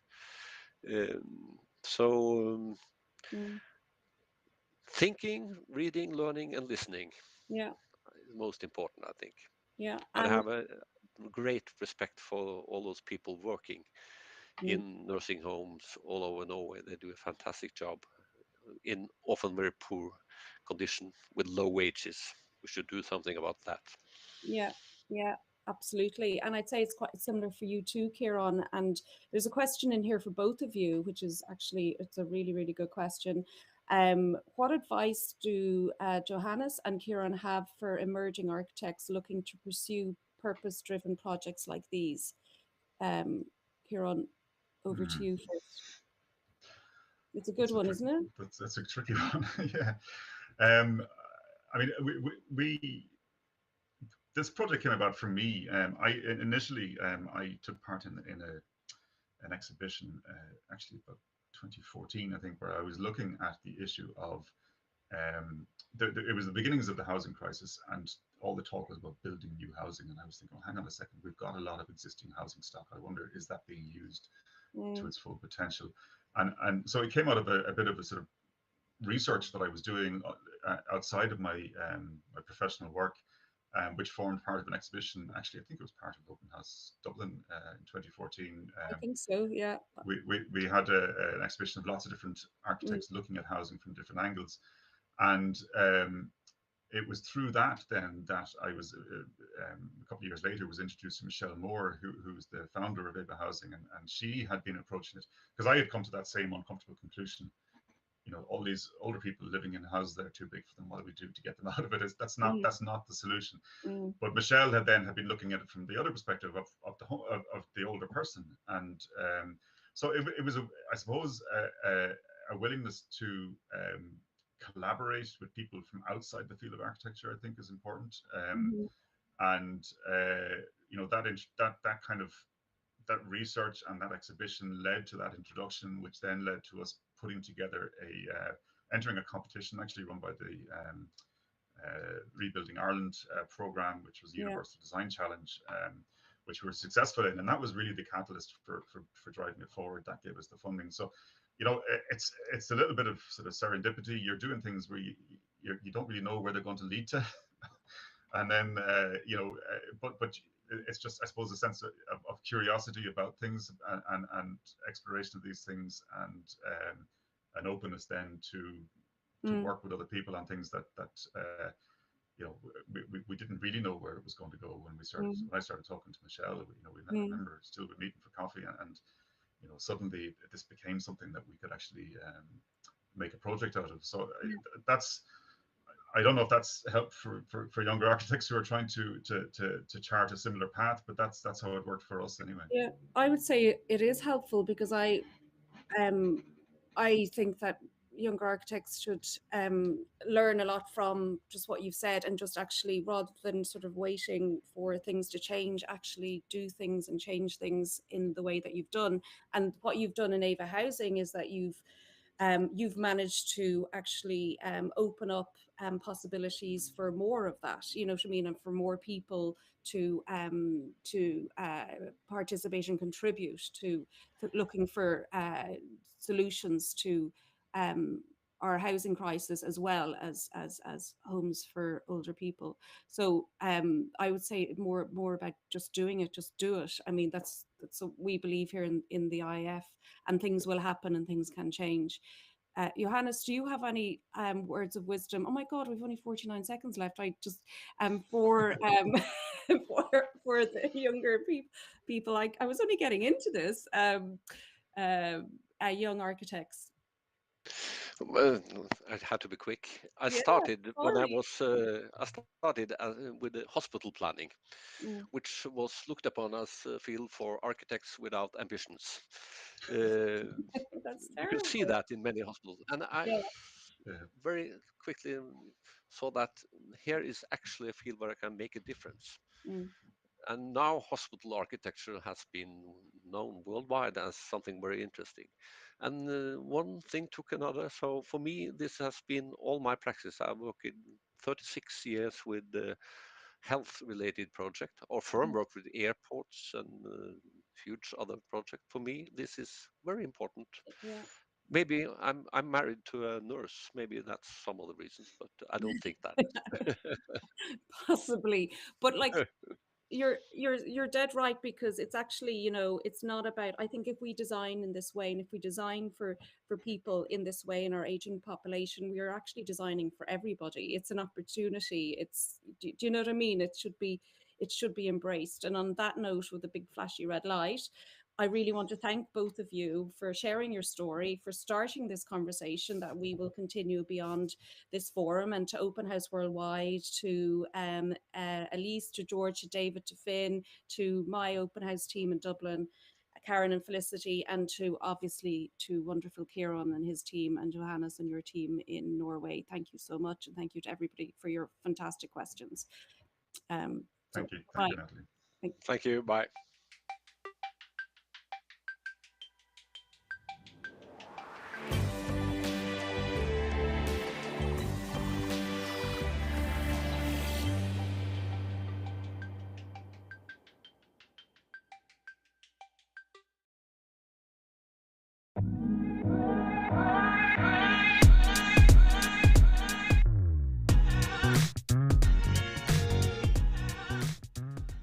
The Nordergata project is situated in Grünerløkka, which is an historical area of Oslo. It mainly consists of apartment buildings that were built between 1870 and 1890, but they also have some wood houses that are even older than that.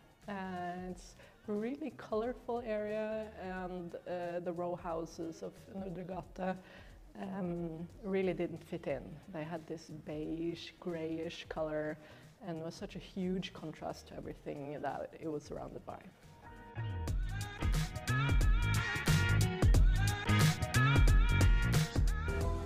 Nå vi inne I bakgården, og her har vi da nybygget som passer helt perfekt inn I de historiske omgivelsene. Vi hadde en fasade som var grå-beige, ja, med veldig fin tagg på. Så vi har prøvd å vaske, som fada tagg. Ja, fada tagg. Og så kom vi jo til liksom et punkt, det var jo I sommer. Jeg tror det var liksom at vi snakket sammen, og så var vi sånn, vi må gjøre et eller annet.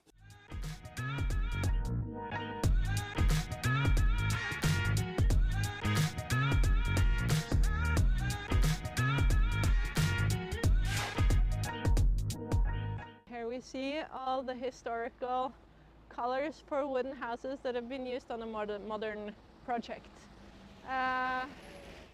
If we look at the doors, we'll see that the doors have a mix of both historical and modern colors, but how we've combined the colors and the mix of colors makes the project feel contemporary and 2020-ish.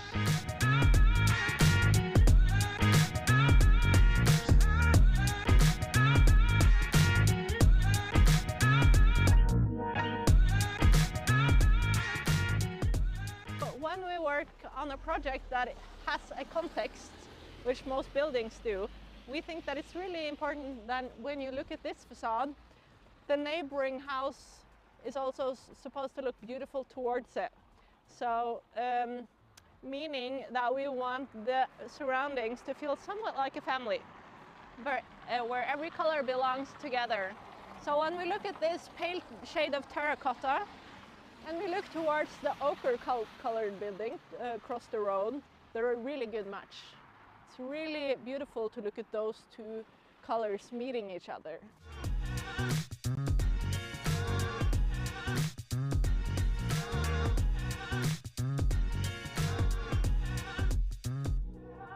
You'll see new colors as you pass each home. So the niches have different colors that you can't really see when you approach the building, but when you pass it, you'll see new colors and new colors. And we see that people respond really positively to that. So it's become some kind of viral phenomenon. So the people that live there today say that people take pictures of themselves in front of the building every single day, which is, I think, good in a way. So they think that we've also gotten messages on social media from people that are saying that they've changed what way they're walking to work because they want to pass that building because it makes them happy. And I really think that architecture should make people happy. It shouldn't be provocative. It should be something that makes your surroundings more welcoming, more calm, and more joyful.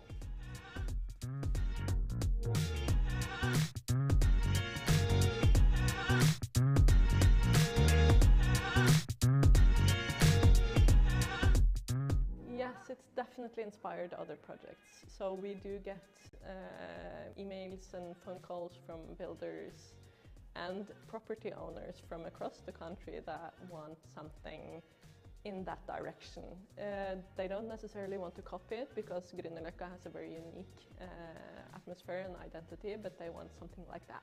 They're like, we love the Nødregata project. We want something like that that works for our surroundings.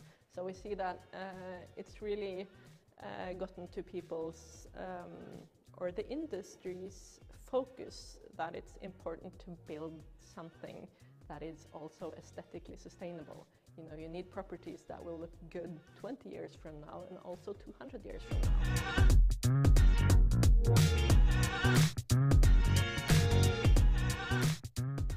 What's also important with this project is that we try to avoid black and grey and white. So we try to remove all that, and when you look at the windows, you'll see that they're actually not black, but they have a dark shade of green. So it doesn't have to be like a bright green, there can just be a little bit of color in the pigments, and it has such a much softer effect towards the colors. So you want soft and comfortable contrast between the colors and not hard.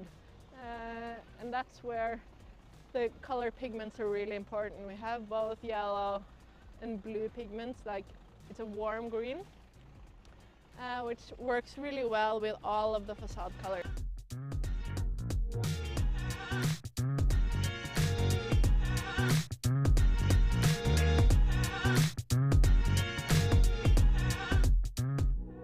So we have so many things to work on when it comes to making really good surroundings for humans, and it's not all about colors, of course, but color is an important factor, and it's a cheap factor. It doesn't really cost that much to completely change the look of a building by using good colors and materials.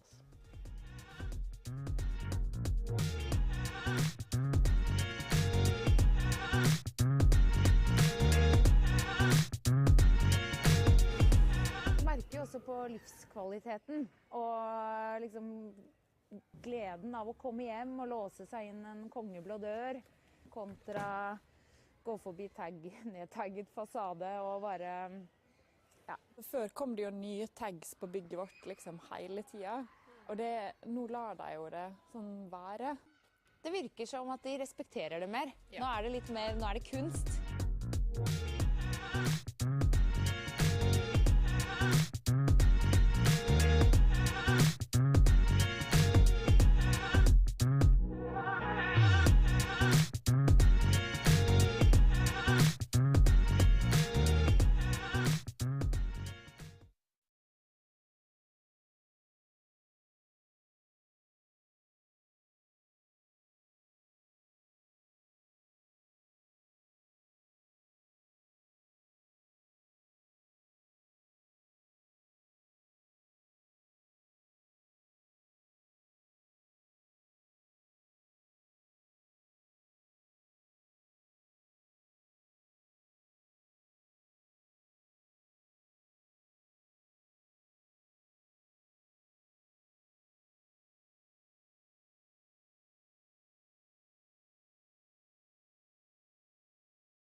So hello everyone, hello here from Lisbon. Welcome to the Open House Worldwide Festival. And thank you to the audience that are here with us for this session between Legos and Lisbon. I am Beatriz Caetano Bento from the Lisbon Architecture Triennale. I am an architect and I'm also working in the production of Open House Lisboa, organized by Lisbon Architecture Triennale every year since 2012. So I'm delighted to be here presenting this session hosted by Open House Lagos and Open House Lisbon that will be focused on two different examples of historical house. Thinking that cities are always called upon to decide what to keep and what to forget about their architectural layers of history. Lagos and Lisbon will raise some issues that will be able to bring us up in our discussion later. So for the audience, please feel free to let all your questions and comments on YouTube chats during the presentation.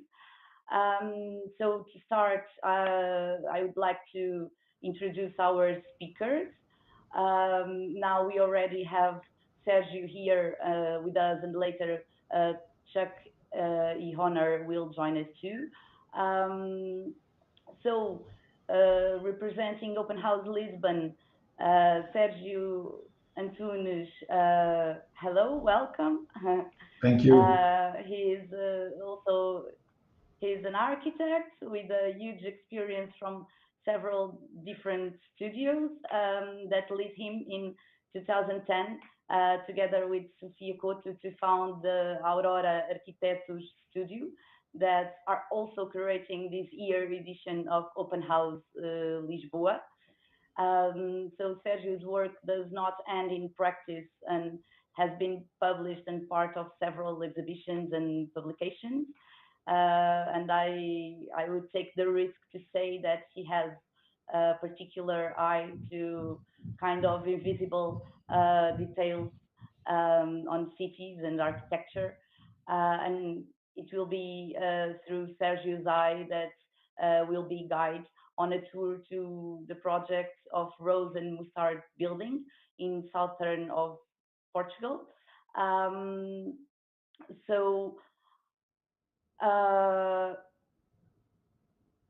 This project, the Rose and Mustard building, is a project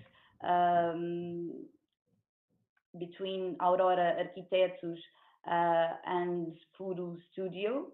It takes place in Vila Real de Santo António in the south of Portugal. And I think that now maybe, Sergio, I can pass the word to you to show us not just this amazing example of how we can rehabilitate historical housing building, but also to tell us more about the urbanistic planning that born in Lisbon and influenced the architectural of Vila Real de Santo António too. So if you want to start. For the opportunity to share with you these buildings. These buildings were made by our studio, Aurora, together with Furo. So it's we are both the authors of this building. So everything you see was created by both studios. So to tell you a little bit about the story of this building.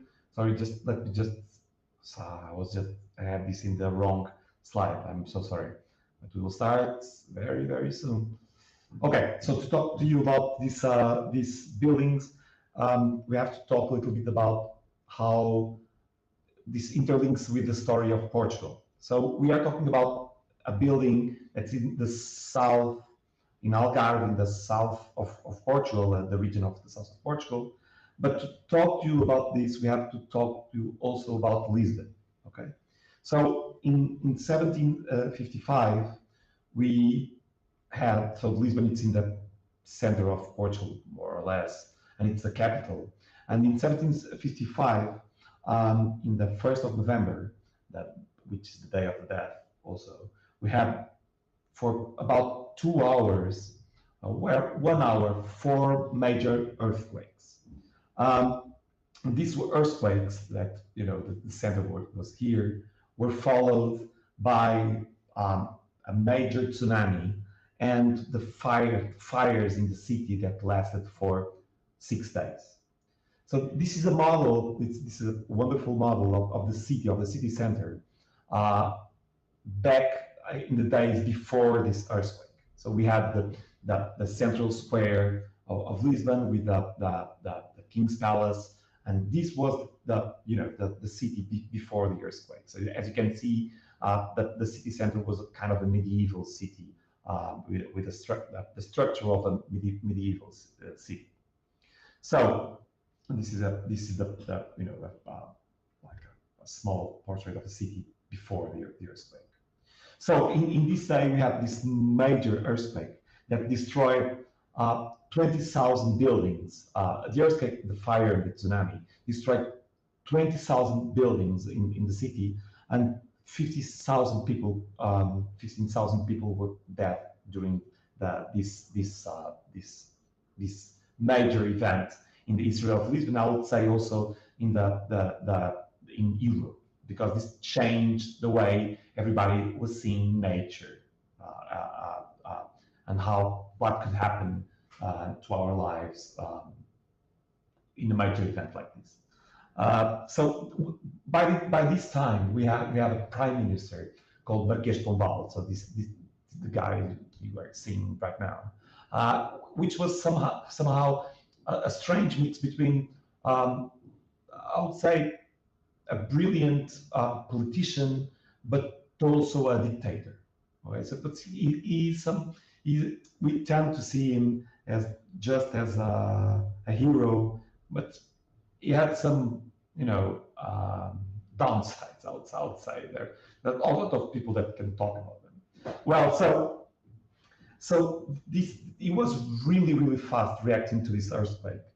So, for example, I think it's amazing that in the day after the earthquake, it was completely forbidden to build in the outskirts of Lisbon, because he wanted to avoid that people flee from the city center. So the day after, it was completely forbidden to build in the outskirts.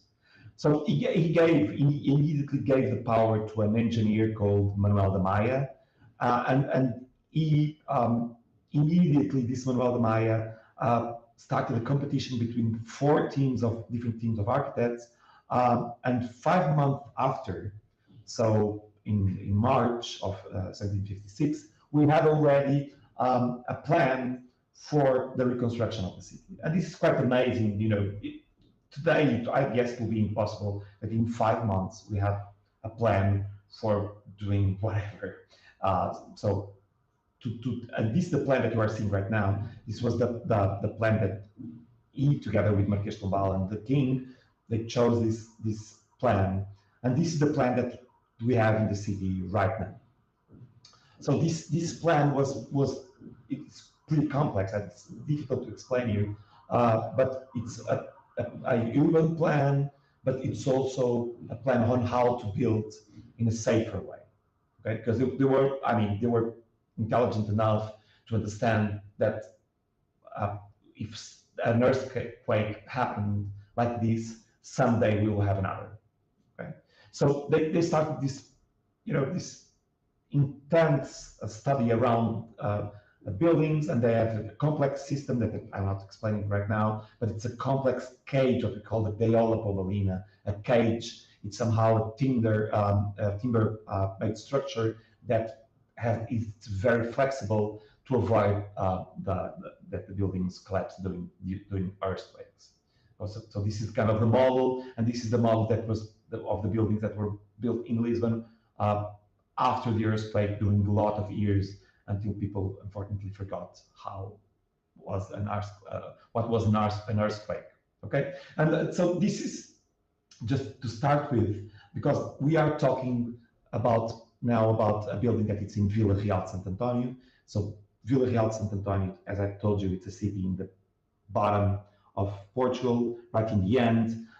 It's a wonderful location because we have the river Guadiana, and it's it's in the mouth of the river, where the river meets Mediterranean Sea. And we have in this city, in this location, Marquês de Pombal, the same prime minister.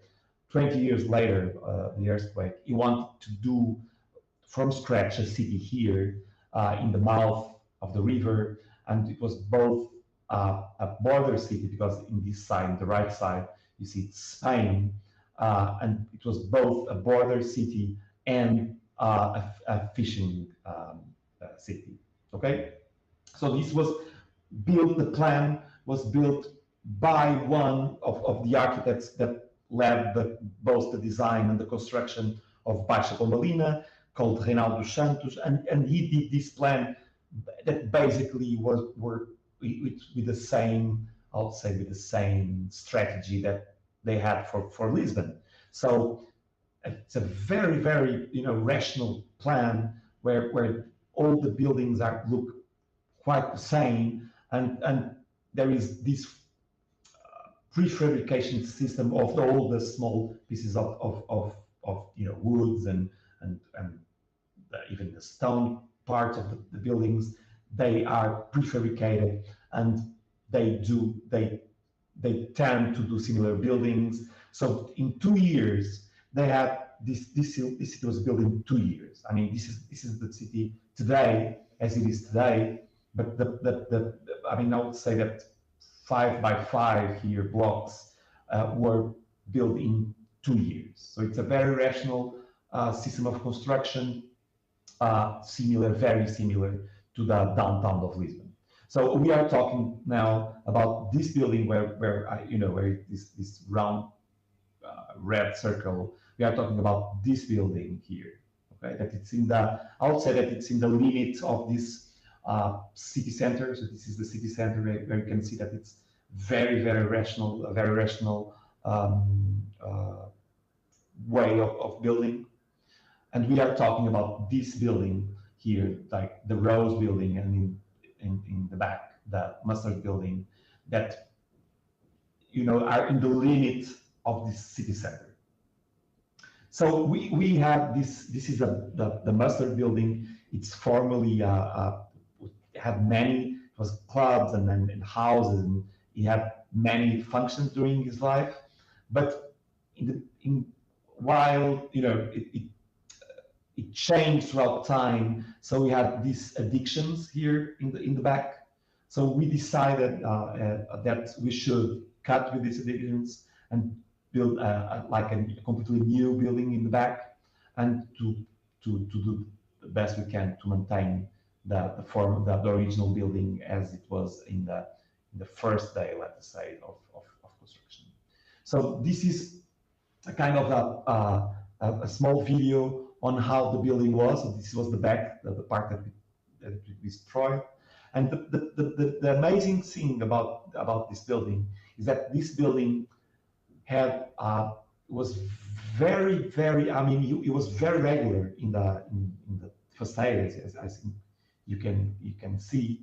But the interiors were really uncommon for a building in Portugal, in Vila Real de Sant Antonio, because you get the rich variety of materials, different colors and decoration, and painted ceilings, and this is very uncommon in a building in Lisbon. So we try to maintain this Rose building. These are wonderful.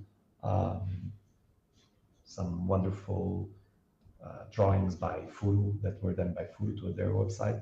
And so we tried to maintain this Rose building as much as it was, and we tried to do a completely new building in the back. So let me start by explaining a little bit the strategy that our client wanted to divide this building into 5 different apartments to be rented. So we tried as much as we could to keep this interior variety of the building and to even to emphasize this variety, this original variety of the building. So this is what the building end up looking like. So we have at the same time that this is running, I'll try to explain you something that probably it's not particular of Portugal, but we in Portugal have a strong belief in architects, the Portuguese architects, the Portuguese architecture. There is a myth around the idea of unity, around the idea that a building should look as a whole and not, as different things inside. So we tried with this building to go against its myth, and we tried to do a building that has a big variety, interior variety, because this was the original characteristic of this very exotic building. So we tried to maintain and to enhance this quality by not doing what normally Portuguese architects do. So this is what you can see here. It's this polychromatic attitude that we have both in the upper part of the new. These are new, what you are seeing right now. It's in the upper floor, and it's completely new. And we wanted that, like the colors that we choose and the materials that we choose, that it's something that we could be already there because of this variety.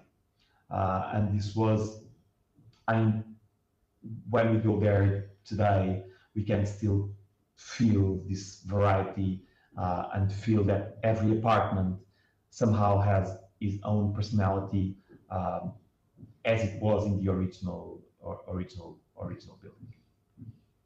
So we are seeing different living rooms and different kitchens of the different apartments that we have there. So as you can see, this is mosaic hydraulic cement tiles with different colors as it was in the original. And this is the gap, the space in between the buildings. And now I'll talk to you a little bit about the building in the back, that it's the addition that we did. And that there's something that I think it's wonderful, is that the city code of Vila Real de Santo António has this, let us say, strange strategy that I don't think it's strange, I think it's really well thought, but let us say that it's strange that if one wants to do a new building in Vila Real de Santo António, there is two major restrictions. One, your building cannot have the proportions or the materials or the look of a Pombalino building. It cannot. And you have to have the same height, 4 stories, in all the buildings. So if you want to do 1 2-story building, you cannot. You must have a 4-story building. So this was a strategy found by the city of Vila Real de Santo António to have a clear distinction between the original city or the original Pombalino city and the new buildings in this city. So we tried with our building, the Mustard building, to do this as much as possible. So we tried to do a gap between, so we had to have a 4-story building, and we were a little bit afraid of the darkness of this interior courtyard. So we did like a cut in between this building, and in this cut is where the stairs go, and we have 5 other apartments in this building with a swimming pool on the top. So we wanted to opposite a little bit to do the opposite of the Rose building. So in the interior of this building, this is a cut between the buildings, and so you can see here how clearly this design is distinct from the Pombalino building. And all this building, what we wanted inside is that this building is the opposite of the Rose building.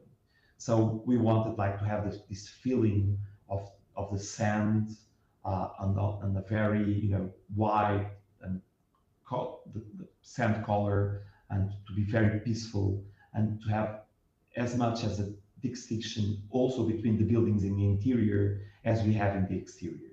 So somehow this is if one goes inside one of the building and the other, there is this clear historical difference between them, but also there is a feeling of the interior that it's completely different. And these interiors that you are seeing right now, these 5 apartments, we try to do big windows, and these big windows somehow look on the old city, and so you could almost feel this reflection of where you are and where the city is, where this new city, where this old city is. We are seeing right now the last level of the building. We have just an open space where we have a place to lounge, and in the last block we have a swimming pool that overlooks the city.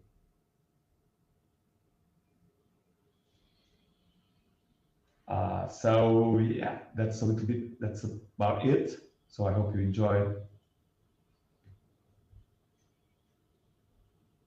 So I come back to you. Thank you very much.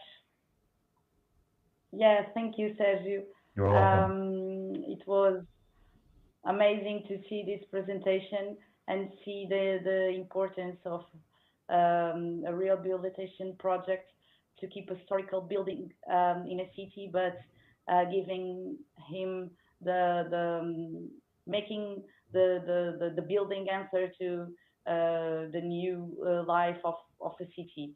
So now maybe we will say welcome to Chuck. Chuck Ihonor is already right now, I think with voice, because he was having some troubles with connection. But let me introduce to you Chuck. That is the chairman of Open House Lagos. He's also an architect and leads the ARG studio. His contribution for the reflection and debate around architecture is huge, from writing to his public intervention on society, and also through social media.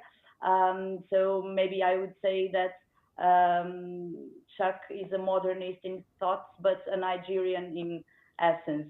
And now Chuck will guide us through the project, the Water House in Lagos, one of the city's few remaining buildings of Brazilian style. So welcome, Chuck.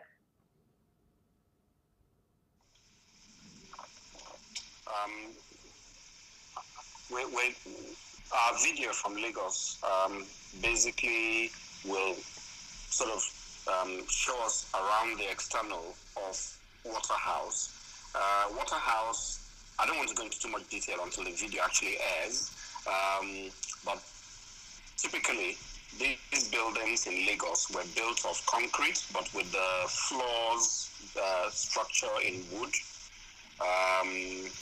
and they were built by returnee slaves, freed slaves, who had been captured previously from Nigeria anyway, and then they resettled in Lagos. Water House is one of such buildings built by one of such people, and there are a few others. Some of them are now demolished, some quite badly renovated, bastardized. I think we'll watch the video first, and then we can talk. Yes, let's go to the video of the Water House. Sometime in 1991, while very newly employed by the Lagos firm Goodwin & Hopwood, I prepared measured drawings of Vaughan House, a 19th century Afro-Brazilian styled house on Lagos Island. I prepared designs for a multi-story extension that would rise behind it, and we won that competition.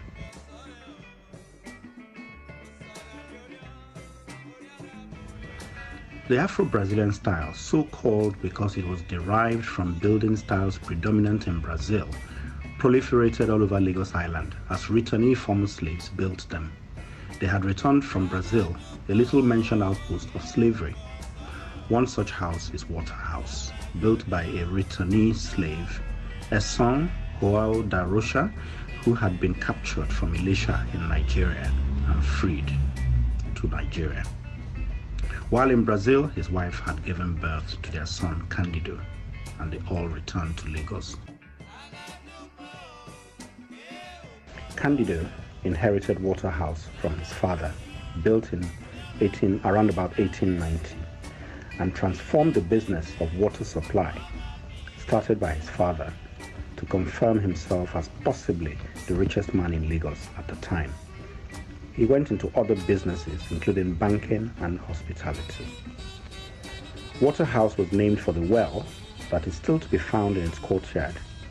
The current property is split in two. A granddaughter who is 94 lives in her part, while the other section is unoccupied. Water House is today surrounded by multi-story buildings as Lagos Island transformed into the business district of Lagos. Today, many big corporations have moved out to less frenetic areas like Victoria Island and Lekki, leaving the island a ghost of itself. Candido da Rocha also ran hotels and restaurants, one of which operated out of the now demolished Lodger Bar. That demolition was controversial as the building was listed and remains one of the best examples of the Afro-Brazilian style. Today, these Portuguese-inspired buildings are rare on the island of Lagos, and those that remain are bastardized sometimes beyond recognition. Water House, though retaining a lot of its original charm, is actually not quite as it was when it was built. Its location is now so different as well, as it stands somewhat out of place in the concrete jungle that is Lagos Island today. It is so good though that it has been kept and maintained by the family and still available to be seen as one of the best of its sort.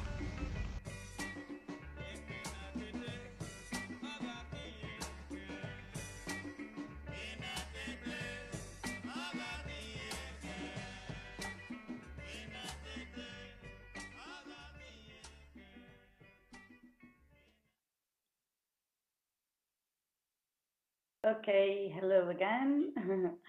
Hope you had enjoyed took a video of the Water House in Lagos. I think now we can start understanding this curious connection between these two cities, such different cities, but with a lot of details in common, and maybe we can see how the Water House colonial architecture echoes the Rose and Mustard building, with a huge connection with this Lisbon urban planning from the 18th century that Sergio talked about it. And we also see some connections of neoclassical signs between the facades of both buildings. They both keep the use of being a housing building, but in different ways. So maybe to start, we have already some questions from the audience, but maybe I will allow myself to start asking you, both of you, what do you think that is the main connection between both of these projects, and what they both can tell us about the heritage buildings and his importance in the history and memory of the city. So maybe if you want to give us your perspective about it. I don't know, Sergio, if you want to go first. I mean, it's amazing, right? Because these two buildings, they kind of could be brother and sister, even in the size, I guess. And it's quite amazing. I mean, I'm curious. I was curious to see the interiors of the Waterhouse. So really, the thing is that even in Vila Real de Santo António and in general, in Lisbon in general, we tend to see heritage as something exterior, something public, right? So when something that when you walk in the city, when you are in the streets and you look at the buildings, and that's the heritage. When we talk about Pombalino buildings, well, when we talk about old buildings, but in particular in this kind of buildings, the interiors and the way you build it, originally built it, this is also an heritage. And it's been somehow difficult with the different kind of projects and what people want to do in these buildings, and sometimes they want to transform these buildings into something that they cannot be in the interior. So what I think it's really sensitive is this idea in between interior and exterior, and what is heritage and what it's not, and what we should protect and what we should leave for everybody that can change and can do in their house or in their property. And this is something, that's why I'm so curious to see what's the interior and how this building, this Waterhouse building was built. Like what was the idea around the construction? What are the materials? Where the materials came from? I'm just kind of curious, Chuka.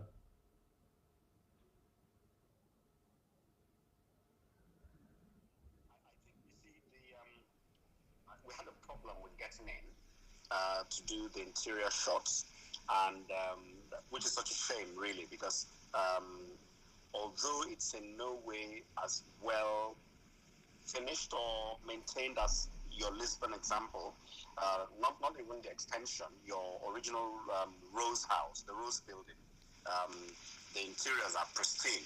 I could see they were absolutely brilliant condition. I think it must have just undergone some recent renovation. So with the Waterhouse, I watched the interior on another video on CNN from about 2 years ago, or thereabouts, 2 or 3 years ago. And no, it's technically, I'll put it this way, the owners are not in any way bothered about maybe what it looked like originally, and they just live in it as they want to. It's not something that goes in sync with the exterior. The exterior continues to show the Portuguese influence via Brazil, but the interior would never do so.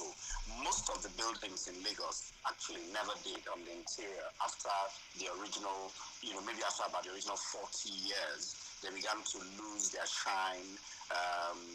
People move in and do all sorts of things to them, and they don't actually know what the style should have been like, so they don't know what to do. And when you get there in 1970, you're seeing a completely different thing on the interior. You're lucky to have the exterior. No, you wouldn't have seen anything like Lisbon. Absolutely not. The exterior has been kept quite well. It's amazing how much it looks like Rose Building. For clients that don't know themselves, Waterhouse was built around about the 1890s. Then Lagos Island, the area known as the Brazilian Quarters, had a lot of these sorts of buildings. So you can see the shock value in what it looks like today with all those towers around it. It wasn't like that. It was built in a quiet, calm residential area. It's a shame because we had there's a courtyard, as is almost normal with those buildings in Lagos. This time there was a well in the courtyard, and that's how it got the name Water House. And also the builder was in the business of supply of water. And as a matter of fact, the biggest water works in Lagos today is actually built on his own waterworks. In other words, he had his waterworks sort of like bought from him by government, and then, you know, and they've kept it till today, and it's much, much bigger today, obviously. But the Iju waterworks is actually started by Darusha.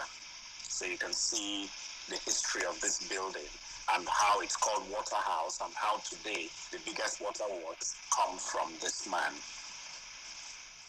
Yeah, it's interesting, Chaka, because some of the questions that the audience was making focus on that that aspect, that how did these end up being preserved, like when others of the same style in Legos when were demolished,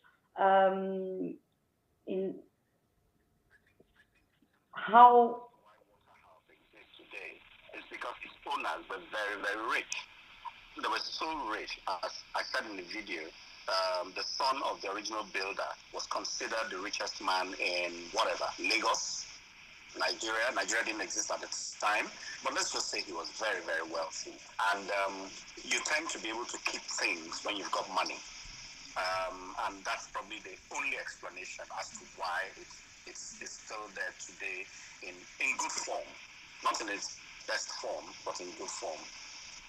Yeah, and one of the other questions specifically for you, Chaka, was what is Waterhouse used for today? What kind of homes are there? So it's still the house of the family, as I understood, right? There's a granddaughter of the son of the original owner of the building. So she's the great-granddaughter. She lives there now, so you can see the continuity. Okay. But she's 94 years old, and she's the great-granddaughter of the original builder. Wow, she inherited a half of the house, and she has a sister who inherited another half, who must be in her 90s as well.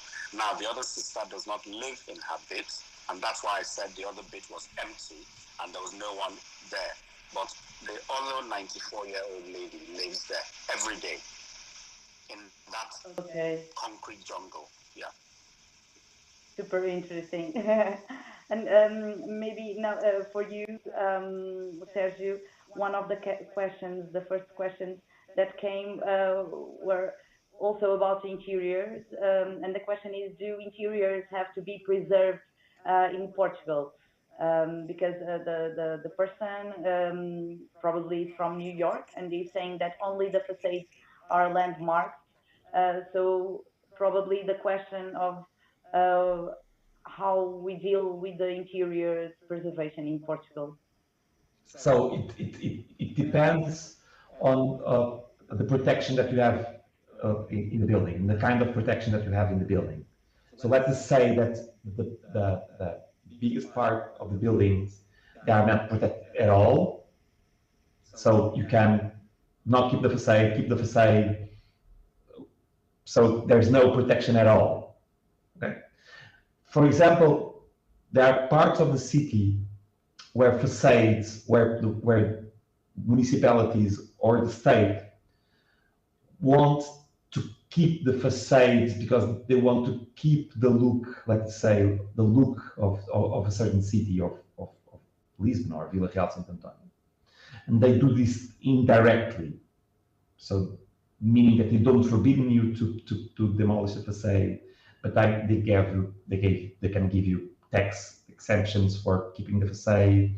They can help you with the reconstruction if you keep the facade. So it's a indirect way of the state trying to keep the look of the city. And then we have areas of the city, buildings or areas of the cities, as Baixa, as the area of the earthquake that was rebuilt after the earthquake in Lisbon. This area of the city where the old building is, the old area actually is protected, meaning that even to paint a wall in this area of the city, you have to have a permit from the city. Well, actually, this is something that we could discuss about, because there is a big gap in between them. So meaning you have no protection at all for interiors, or you have a protection that you cannot even paint the wall. So, and this it's maybe too heavy on this need of a license to paint the wall. It's maybe too heavy on some part of the heritage, and sometimes it leads to illegal works. So you tight so much, it's so tightened the legislation that people tend to do it without permits. But anyway, you can do it or not do it. This is something that you can do by law or not do by law. But there's also a conscience of architects, right? And I think interiors, buildings are a system, an interior and an exterior system. They are a body. So it means that two parts of the same body.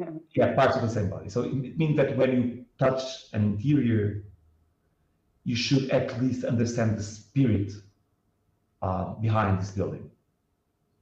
And this is something that I believe that architects are open to. I mean, this idea that a building it's a complex system, and that you cannot, destroy an interior as if you were in a piece of land. Yeah, and I think that's probably what makes the importance of a good rehabilitation project, to keep a historical building, but adapt the building to the city and the new challenges and the new ways of living, because that's also an interesting thing, because in Lagos we see historical buildings that keeps the way of living, the inside, as he was projected. And now in Rose and Mustard building, we are seeing an adaptation of the interior to preserve the historical building, but to adapt it also to the new ways of living. And also in that point, we have a question from I think it came from Open House Worldwide for you, Sergio, that is, can you speak more about the shared space between the Rose and Mustard building? So do they have a communal outdoor area? So this connection between interior and exterior again. Well, coming back from what you were saying about this adaptation of the buildings to the new, to life, right? I mean, it's not that it's very complicated. It's because buildings reflect life, and they reflect the life that were when the moment they were built. And then life changes, and I mean, I think that buildings should reflect life, and buildings should, also change your life. So it's both. They're both a mirror and a system to change your life.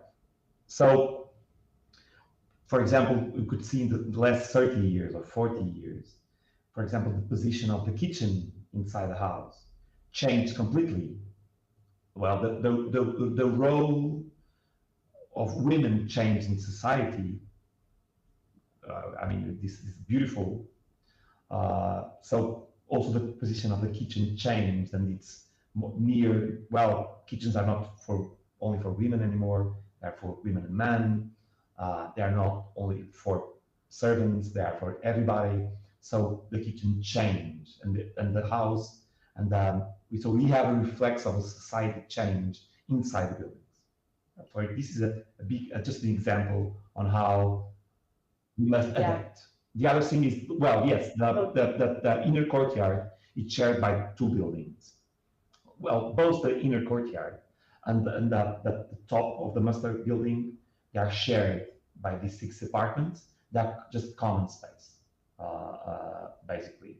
So, and we tried with this cut in the master building, that this inner courtyard, somehow it's lighter and you are not so deep inside in between the 2 buildings. So there is a certain light that comes in between this staircase in a certain part of the day, in a part of the day, in a moment of the day.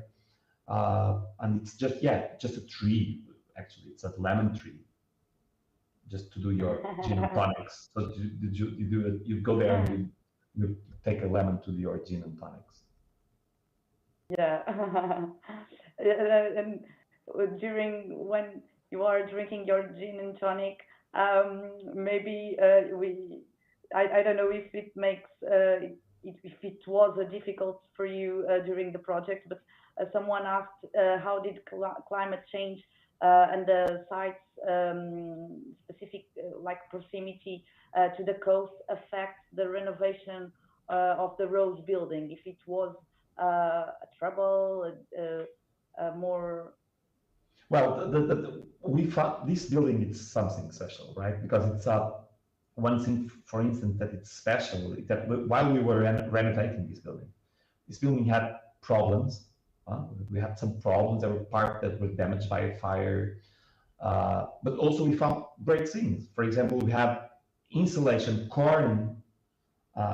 When we were taking down a wall, we found corn for sound insulation. Full of corn for sound insulation inside the wall. It was this is a crazy building, because apart from all these eclectic interiors, it's also eclectic in the way it was built. Even the structure was not so linear as we thought in the first moment. So it's really a building that it's something special. Well, we basically redid all the roof. We even changed a little bit the shape of the roof. But Vila Real Sant António, it's not so affected by the sea, because it's a little bit back from the sea. So this was not a real big issue on the reconstruction. But again, we have, state-of-the-art windows, wood windows, really well built. I think, of course, we have problems as we have everywhere in Portugal, I would say, both thermal and construction problems. Yeah. Like in the between, we lost Chuka because he was having really trouble connecting with us. But I think it's interesting to see how the Rose and Mustard building rehabilitation project can inspire a new story of a building, like not seeing a historical building and the preservation of architectural heritage as a something static and like almost like a museum, and converting the buildings to other typologies and functionalities, but keeping the original one with strategies like the ones you use. So congratulations, because it's amazing. But just say one thing that it's, while you are renovating a building, you are also a kind of and it's something that I'm not very comfortable with, is that while you are renovating a building, you are also the judge of history. Meaning that a building like this one has many stages of his life, right? It changed over time. You have these paintings on the ceiling that you see, they are not original. There's someone in a moment decided to do this. So you are also a judge on what to keep and what to tear down, right? Architects are judges on this matter. So, and it's something that there is a kind of a tendency to search for the original building. Like, how was the building in the day one? I think what we wanted with this Rose building, it's to keep all its history, even the strange things, as this strange mermaid that we have in the ceiling, right? So we don't really want to judge where was the key moment where this building became unoriginal. We like their unoriginality, let's say. I'm not hearing you. So sorry. Unfortunately, we are in the end of our time, because otherwise we can continue here talking and talking, because there are so many interesting topics that we can explore with your presentation. I hope everyone enjoy us watching this session between Lagos and Lisbon. So thank you, Sergio. Thank you for accepting this invite and joining us today. It was super interesting to hear you. I hope so. And thanks a lot. Thank you. Thanks to Yeah, everyone who's watching. Bye-bye. Yeah, also to all the audience, and it was a pleasure for me also to be here and for Lisbon Architecture Triennale to be part of the session. And thank you to Open House Worldwide, specifically to Ellie, David, George. They were amazing. And I hope you continue watching the festival, because we will go on for another section right now. Thank you.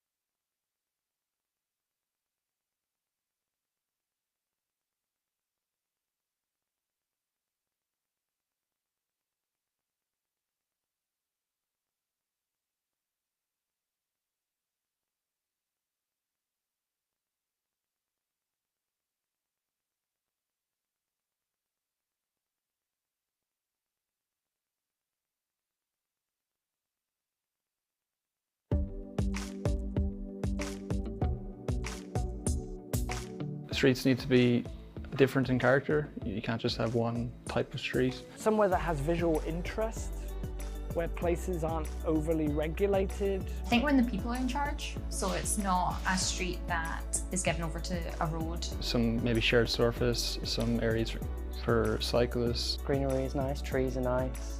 A cohesive character. When you feel that you can chat to your neighbours, it's a sociable space. Having sort of wide and generous pavements, but also pedestrian and cycle-friendly streets. Somewhere that kind of encourages moments between neighbours that allow people to build a healthy community. Street lighting is really important, somewhere that's safe, someone can walk at night. The ability to walk down it completely. So no gated communities. Feel safe at night time, so if there's a lot of lighting and things like that, so you can feel safe down the street. Clear kind of designation of building structures, I think that always helps. You have to feel secure no matter how you use that street. Just a buffer space between housing and the streets. So that would be wide pavements, so if you're walking home from school with your kids, you know, there's a bit of distance to the cars. Nice trees, sort of nice sunlight coming through those trees. Strong frontages, so a strong nod to the street, sort of an architectural gesture to the street, I think is always good. Spaces to wait and lean and stuff. No cars. Yeah, keep the cars to a minimum, I think. Lots of front doors and animation, and people being there is a good indication whether the street's really successful or not.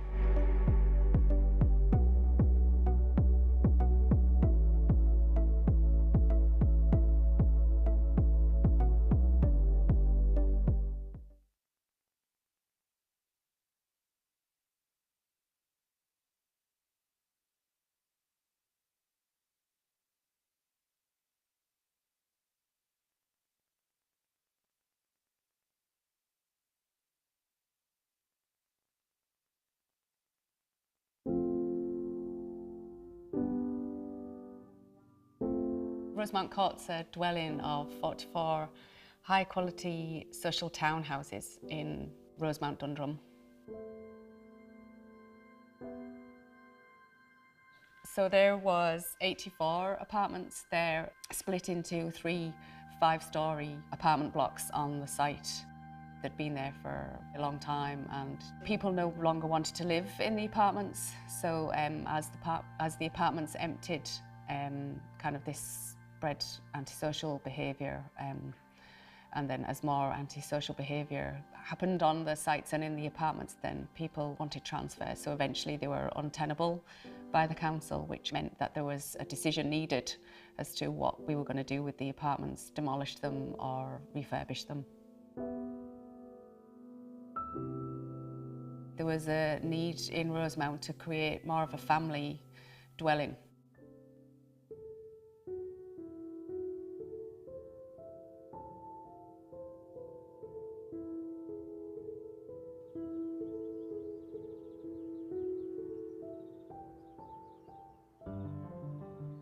So the first move was to, I suppose, repair the edges or the boundaries. And then to form the houses there centrally into 2 outward-looking blocks, separated by the green, but then contained the streets and provided edges. The leftover space, the intent was to make those kind of spaces where the families can kind of inhabit and just make the community. In terms of architects, we just, I suppose, provide the space. We provide those opportunities and encourage it. But also the car in that environment is really played down in the hierarchy of where it sits normally in an estate. It's not, in every instance, outside your front door. You have to park the car at the edge and you walk to your front door. Therefore, you're mixing with people, a lot more opportunities. On the access to the apartment block, there was an existing ESB substation which couldn't be moved. So it meant that the elevation along their western boundary was broken. So that was an opportunity, and a Dutch gable type elevation was introduced there. The change in aesthetic just kind of lifts it a little bit more and makes it a bit more unique. I suppose the setbacks of the building let light into areas which you wouldn't expect, and then there was the brick detailing just to play up the shadowing of the light as it moved around, just to animate the elevation a little bit. When you're lucky enough to get a scheme like Rosemount, then it's all encompassing. You want to put your heart and soul into it and do the best you can for the end user. It becomes your baby, and you want to nurture that and look after that. Every place has to have its own individuality, its own identity. So when you're from a place, you know it's my place. It has its own kind of, I suppose, heart. So when you say you're from Rosemount Court, you know you're from Rosemount Court. And when you're in Rosemount Court, you know you're in Rosemount Court. You don't have to look for a street sign if you're not from the area. People moving in and, you know, enjoying the area, I think it's very satisfying. You want the people in there to feel as though they're living in a home, that they've not just been given a social house to live in, that they're actually going to accept it as their own.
Hi, hello. I am Ana Maria Alvarez from Open House Barcelona.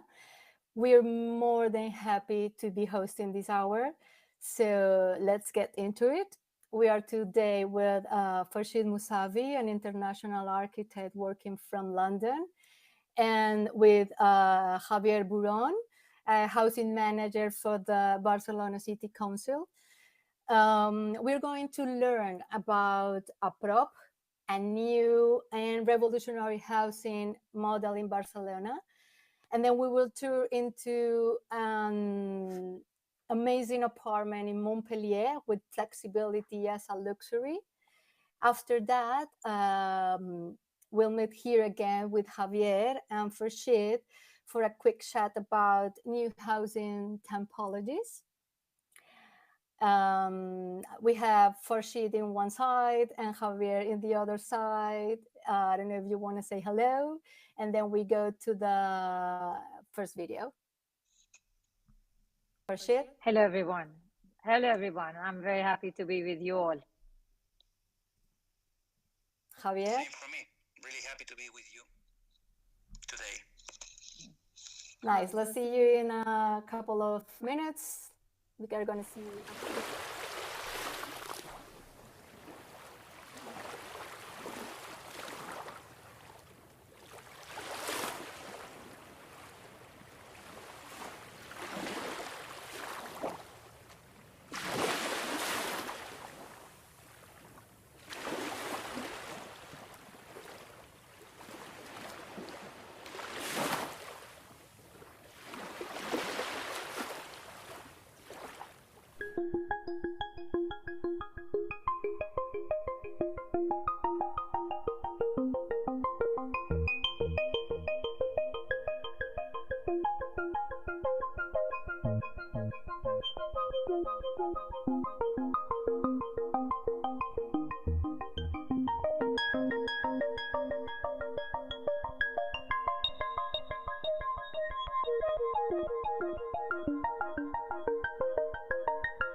Hello, everybody. It's nice to be able to join you today in this event. The video that you have just shown, it portrays one of our projects. We call it a prop.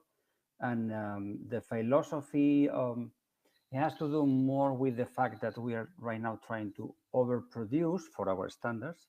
And at the same time, we are trying to innovate as much as possible, not only in the type of products that we do from the municipality in terms of affordable and social housing, but also in the alliances and in the partners that we are trying to walk along with.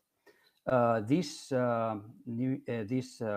APROP project got recently a new European Bauhaus Prize, and this produced a lot of attention on it, and we like very much this attention, but at the same time we are a little bit managing this dialectic between a very interesting and innovative project and the fact that we are developing a whole agenda in municipal, social, and affordable housing.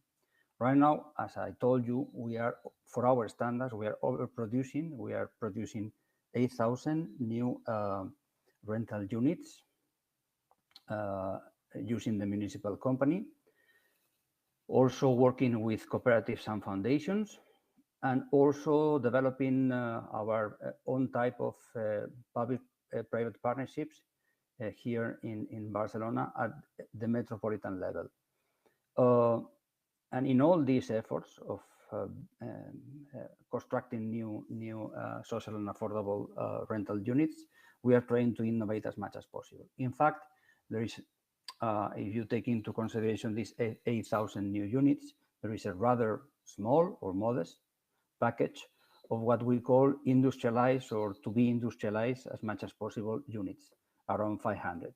And the APROP model, which is the building that you have shown, and another one that is very close to be finished, they go up to a bit more than 70 units. So it is a small part or a modest part of the whole effort that we are undertaking in terms of industrialization.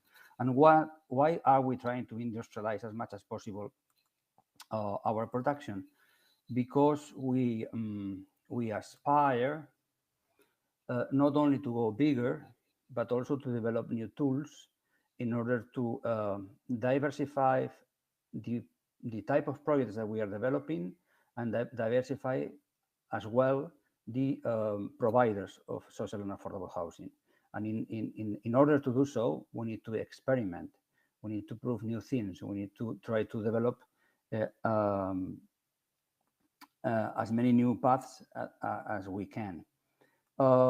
Sometimes there is this idea of using the APROP technique or other industrialized techniques because we have many, allegedly, we have many plots of land resting, waiting to be developed.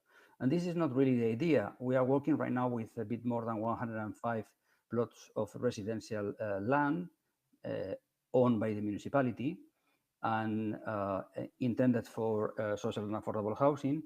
But the challenge that we are facing right now is how to go faster, bigger, how to be more ecologically efficient, and if possible, how to reduce the cost for the taxpayer of all this public effort.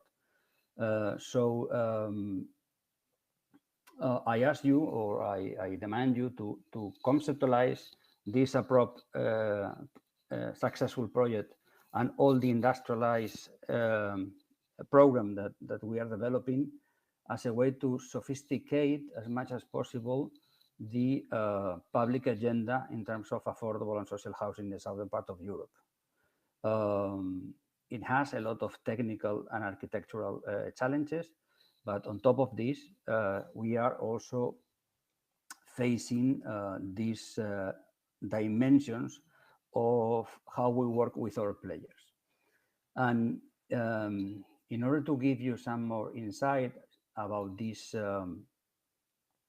new developers, new providers for affordable and social housing, I will let you know that we are engaging with cooperatives and with foundations. They are usually not very active in the sphere of social and affordable rental here in Spain. We are pursuing projects in our land carried out by these cooperatives and these foundations, and funnily enough, our effort to produce industrialization in terms of new types of dwellings has been not only followed but led by these cooperatives. In some respects, they were being more active and more insightful than we from the municipal housing company. Right now, we are in a parallel moment, but it is very interesting that these cooperatives and foundations, they found industrialization a clear way in order to produce affordability and quality, because this is the other idea that I want to share with you. The fact that we are working in, let's put it this way, cheap, controlled in terms of cost housing doesn't mean that we don't aspire to liability and to beauty. And we believe that all these things, they can be combined. Sometimes we mistake, but sometimes we succeed. And the other alliance that I want to explain at least a little bit is the fact that we are developing a metropolitan public-private company, which is something quite new here in Spain, and to some extent also in the rest of Europe, because this company is a 50% private equity, 50% public equity, and it works at the metropolitan level. And the challenge is to produce 4,500 new units, all of them for affordable rental. And we know for sure that this endeavor will imply a new development in terms of industrialization, because the fact that private equity and public equity both mingle, both together, we have to develop a type of product that is not intended only for sale, it is for rental, and it has to be rented at affordable prices in a very long period of time. It poses a lot of challenges in terms of how we produce buildings and also how we keep and maintain these buildings in the future. And it is still a working in progress project, but we know for sure that another type of industrialization, it will come up from this company. So nowadays we have the municipal company program in order to industrialize our production of new housing, and the APROP is one of the main relevant projects. We have the cooperatives and the foundations, and the foundation also trying to develop industrialized housing in the sphere of cooperative and affordable housing. And as I told you already, this, for our standards, again, rather big metropolitan PPP company, also facing the challenge of how to introduce new techniques. And let me use my last minute and a half in order to tell you that we are not only producing new buildings, we are also purchasing existing buildings, and we are also mobilizing vacant or underutilized private housing in order to direct all of them to public rental. In these areas, we are also facing interesting challenges in order how to renovate and how to maintain these already existing units in order to be efficient in terms of energy and also manageable for our long-term rental programs. Because with all these efforts, what we are trying to do is to develop new techniques, new alliances for what we believe is the keystone of our efforts, which is permanent affordability. We are looking for buildings that they are affordable today, but they can be affordable in the future. And that has to do with the model of management, but as well with the type of buildings and the type of maintenance that we have to face in the future. And I have been given 10 minutes, and I believe that more or less I I am within that bracket. Thank you, Javier. We're going now to Farshid. Go ahead when the video is ready. Thank you. Okay.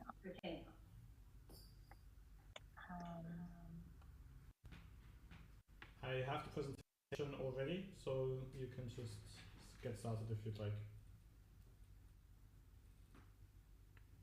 So you don't want me to, what's going on? Can you see my presentation? Yes, we can see your presentation. You can get going. Get started. Okay, great, thank you. So I am going to be showing you a housing project or a housing little tower that we were commissioned to design in the south of France. I want to share this with you and highlight the fact that whilst obviously shortage of affordable housing in cities around the world is a huge issue, we also need to focus on the quality of life that we are providing, in these affordable houses or homes. And very often this doesn't become part of the conversation, and even the experience of living there, living amongst affordable housing becomes a kind of a subject that we take for granted. So here, it was never a commission for a building that would be repeated. It's a building that was commissioned on a brownfield site on the edge of the city of Montpellier in the south of France. And we used it as a way to question, through the scale and means that we had available, a number of pressing issues that confront 21st century households, and particularly people who would live here in Montpellier. Montpellier enjoys very warm weather. People who live there are probably more interested, let's say, of using outdoor space because they can, because of the weather. So one of the issues we took on board to design the building was well-being. How can the building introduce or make available the possibility of living well outdoors? The issue of difference and choice, appropriation. How can residents have the ability to reconfigure their apartment should their circumstances change? And also sustainability. How can we be sensitive to the way we build this building? So we started out with a floor plate that looks like this, and the shape of it is all trying to produce these balconies that are shaded in gray, that produce panoramic views of the exterior, whilst never looking into each other. So there are no dividing walls between the outdoor spaces, and yet nobody's looking at you, and at the same time you have these amazing views. In order to give a number of choices of these kinds of outdoor spaces, we produced 4 typical floor plates, not one. And given the fact that we had to produce 36 apartments, and each floor had about 4 apartments, we needed to use each one of them twice, but in alternating kind of way. And as a result, we achieved this, let's say, stepped silhouette to the building, and 6 different kinds of apartments. Some of them are single height, and they enjoy more shade and more privacy. And some of them are double height, and they enjoy more sun and less privacy. So in a way, the size and the kind of the spatiality of these balconies, and as well as their degree of exposure to the sun and to the neighbors, was one level of, if you like, difference introduced to what would otherwise be the same apartments. we introduced curtains to the single height balconies so that these balconies would become outdoor rooms. The apartments are very small inside, and so to have this extra space that you could use as an extra room was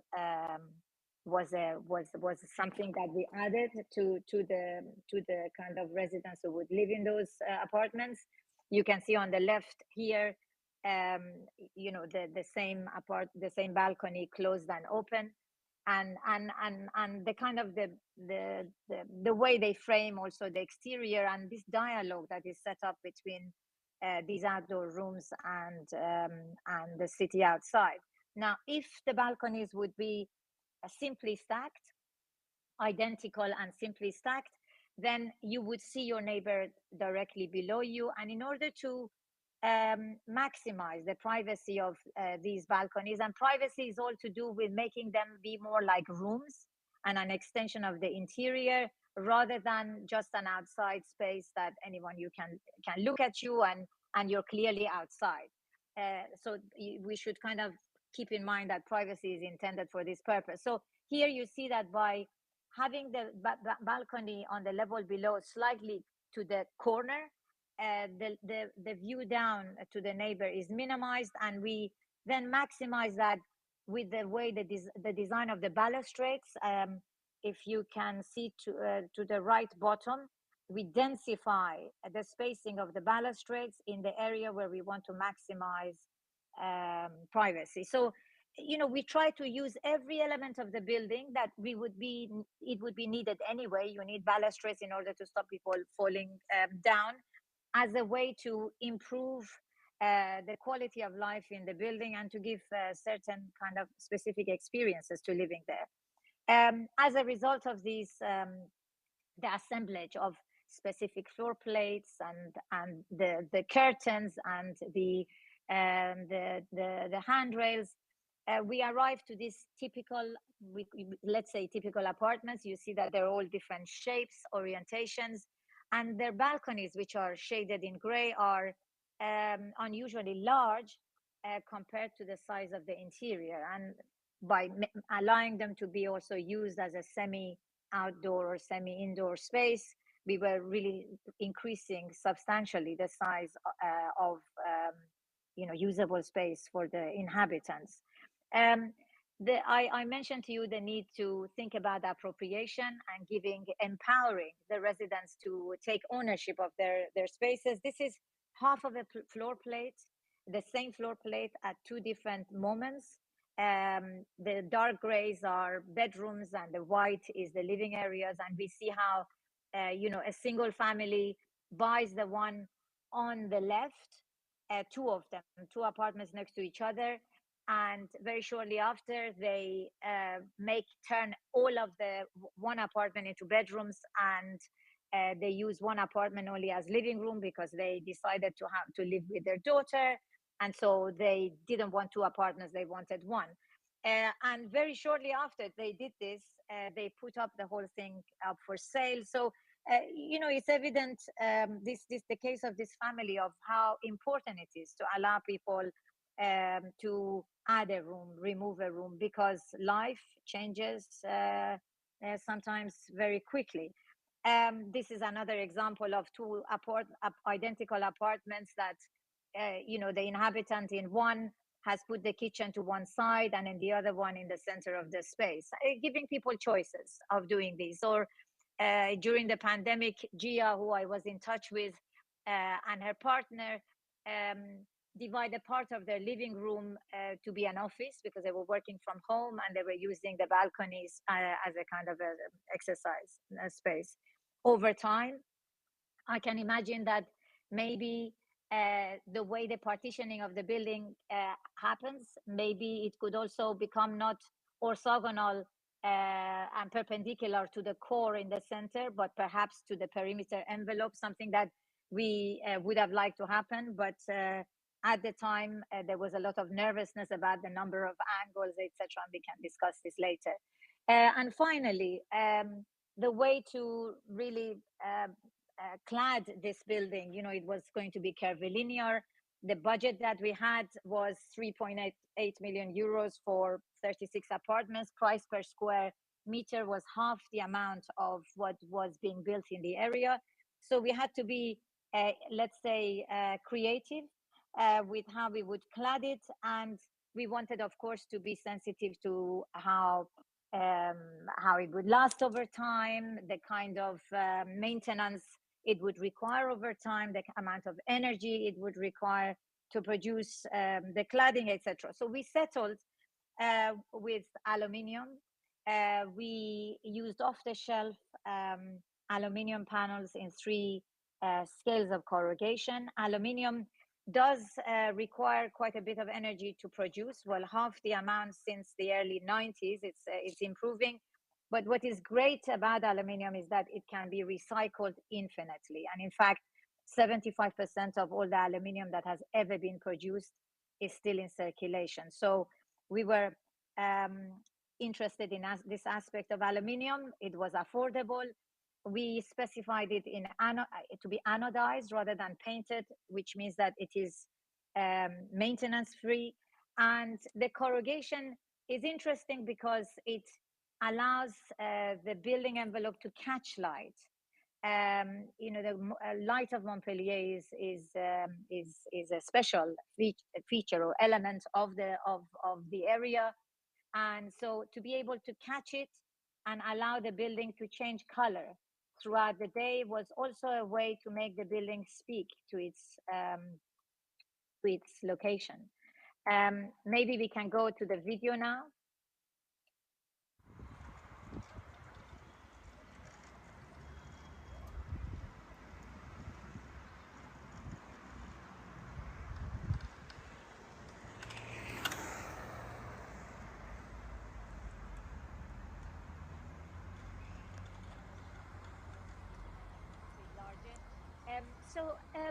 I think it's clear that we designed the building clearly thinking about it as a floor plate and about how to live there.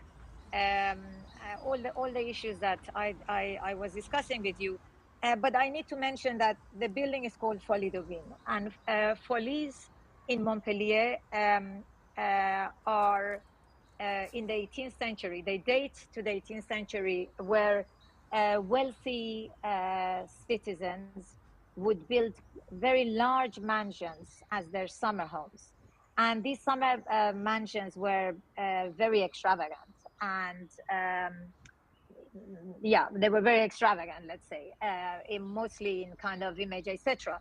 Now, Folie in the 18th century French and English garden, of course, is a useless structure, and it's intended for pure pleasure. Now, the fact that we obviously the competition which was launched by the city was calling this Folies d'Auvergne, in a way was a kind of a card or a kind of for us that we wanted to use to bring something extra to an affordable housing building. I think this is how we thought they were.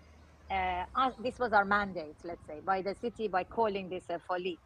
And so we see as we walk, around the building, that the building is ultimately not just a place to live; it's also a place to walk around, and it's. I hope it inspires curiosity and a sense of kind of pleasure in looking at the building and thinking that perhaps the floor plates, it's kind of leaf-shaped floor plates, remind us of maybe mushrooms, or it's maybe, when you look up, perhaps it's analogous to coastlines, its profile, or to clouds, or to flowers, or to waves, or perhaps the fact that the undulating cladding, the fact that it's corrugated and it catches the light differently throughout the day.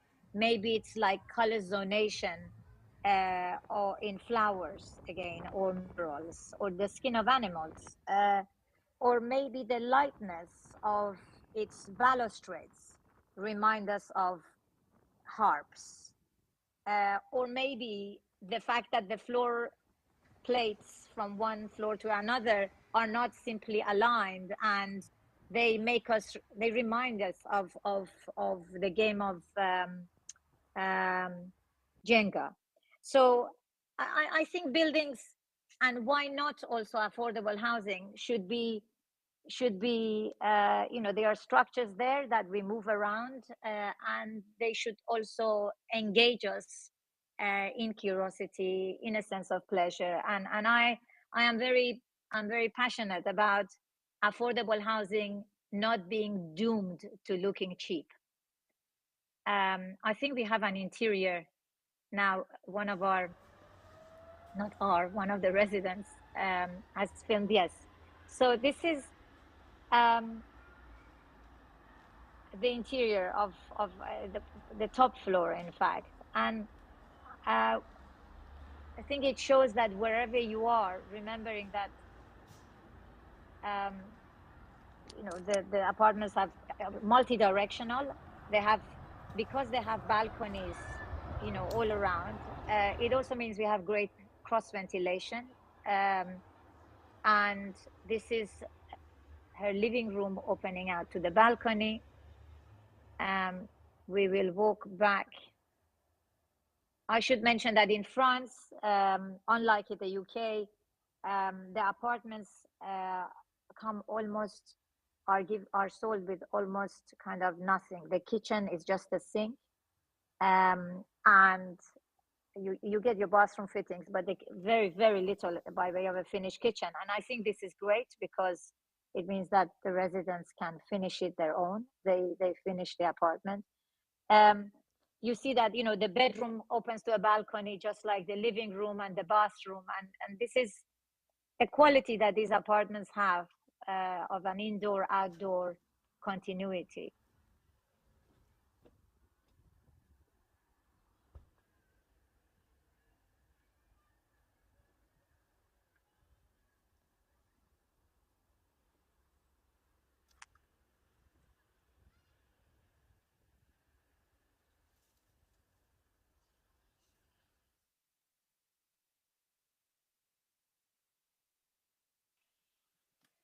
Well, thank you both for your time or your clear explanations.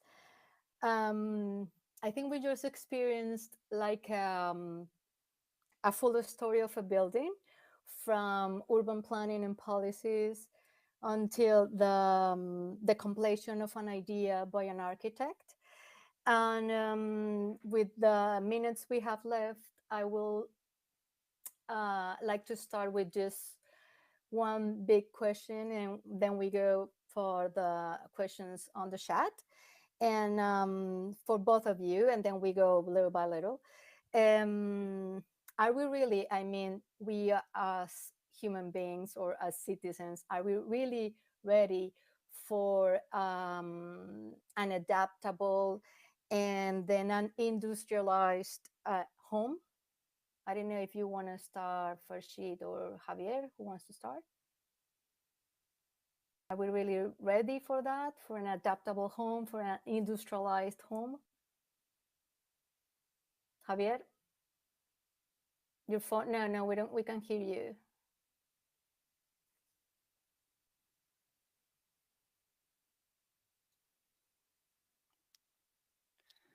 I was saying that, let me be a little bit ironic. I don't know if we are prepared or not. We should be, because there are many things at stake. But I believe that public supply plays a role, because we and try to understand what I want to phrase. In being rigid, we can produce some changes in demand. For example, here in Spain, a few years ago, not that many years ago, affordable housing was for sale, was for ownership. And the fact that some administrations started to change dramatically that policy and saying that the units, they were going to be for rental or for leasehold. And if you like it, that is perfect. But if you don't like it, there are many people waiting in line, change the demand. Many people understood that that major shift was interesting in terms of general interest, and that was going to be applied in the future.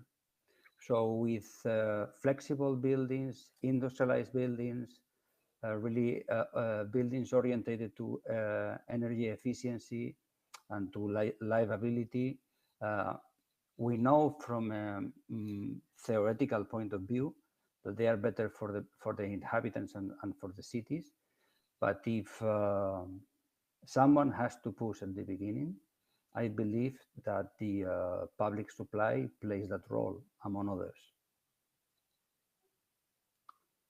Farshid? Your question was, are we ready for industrialization? And you said, what was the other one? Adaptable homes. Well, I mean, I think as architects, I think as architects, all we can do is to provide the possibilities. There is no intention. I personally, I don't think there should be any intention to enforce adaptability. My observation of life, starting from my own, is that things change in unexpected ways, and we need to make sure that people don't have to move unless they want to. And so, a home that allows people to add a bedroom when they need to host an extra, perhaps a tenant, to allow them to help them with extra income at a difficult moment in their life, or to remove the bedroom because they want to work from home and they want a larger bed, living room, is just possibilities that we give to them. Ultimately, if they don't want to change it or they don't need to, that's totally fine. Yeah, these both buildings are very different from policies until the real form. But I really liked the Jenga game that you say, because I think that a prop is also a Jenga, is some containers that you stack on together, and La Folie Divine is another kind of Jenga where you can just like extract one piece and put it on the other way. And that's what I was going to. These both buildings are adaptable in a structure, in form, and maybe we can add for a prop that industrialized. I have some questions from the chat that I want to move to you. One is for you, Javier.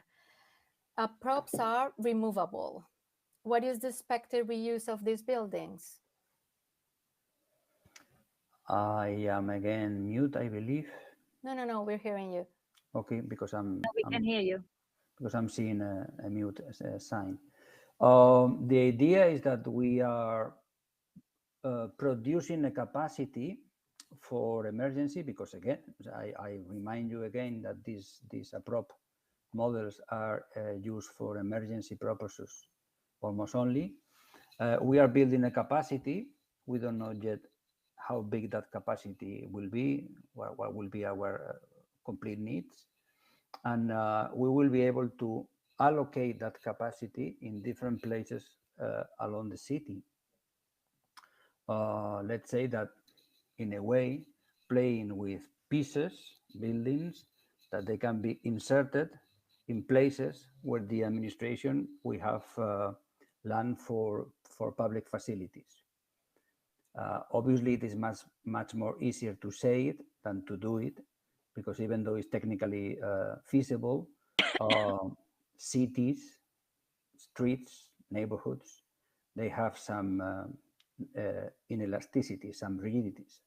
But theoretically speaking, we will be, with this type of buildings, we will be developing a capacity for emergency housing, and that capacity could be displayed in different patterns across the city in different times and moments.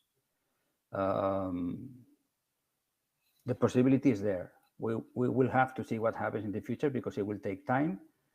Probably the context won't be the same in the next decades, and the political leadership and the management of the city can change as well. But the idea is this, that we are not only creating a capacity that stays and remains in one concrete place, but we can play with buildings and location. Good, thank you. I have a question for you, Farshid. Who are the residents of La Folie Divine? What makes its residential units affordable? Who are the residents? I mean, I'm in touch with. I have been in touch with two of them because these days, you know, we have. We benefit from you know, the internet, and usually an architect finishes a building and you don't know the residents, especially if you're not living in that city. Yeah, so I know that they do different things. As I mentioned to you, I told you that the price per square meter that we had to build this building was half the amount of the average in the area. The building is quite simple. It doesn't have any kind of, it's made out of industrialized material, right? And off-the-shelf materials, except that obviously the floor plates, the formwork of the concrete floors has a special shape. So I mean, I would have thought that it would have been, let's say, accessible to people who would be looking for housing in that area, and comparable to other things on offer. But I can't really give you any specific, you know, except, as I said, the lady who has filmed this is someone that we've been in touch with. She lives on the top floor. Then I showed you another couple who have lived in another floor. I don't know anybody else. Thank you. Talking about affordability, Javier, how is affordability set? Is it a percentage of an individual's income or indexed to market rate for the area? For the approps, taking into account that they are emergency housing, and that all the users, they come through the procedures of social services or housing authority, they are paying a bit less than €3 per square meter. The average rent in the city of Barcelona right now is between 14 and 15. And in most of these cases, it takes place something that we call the explicit and the implicit subsidy. Living in these premises by itself is a subsidy because you are living really, really under the market prices. And on top of that, some of these persons or families, they receive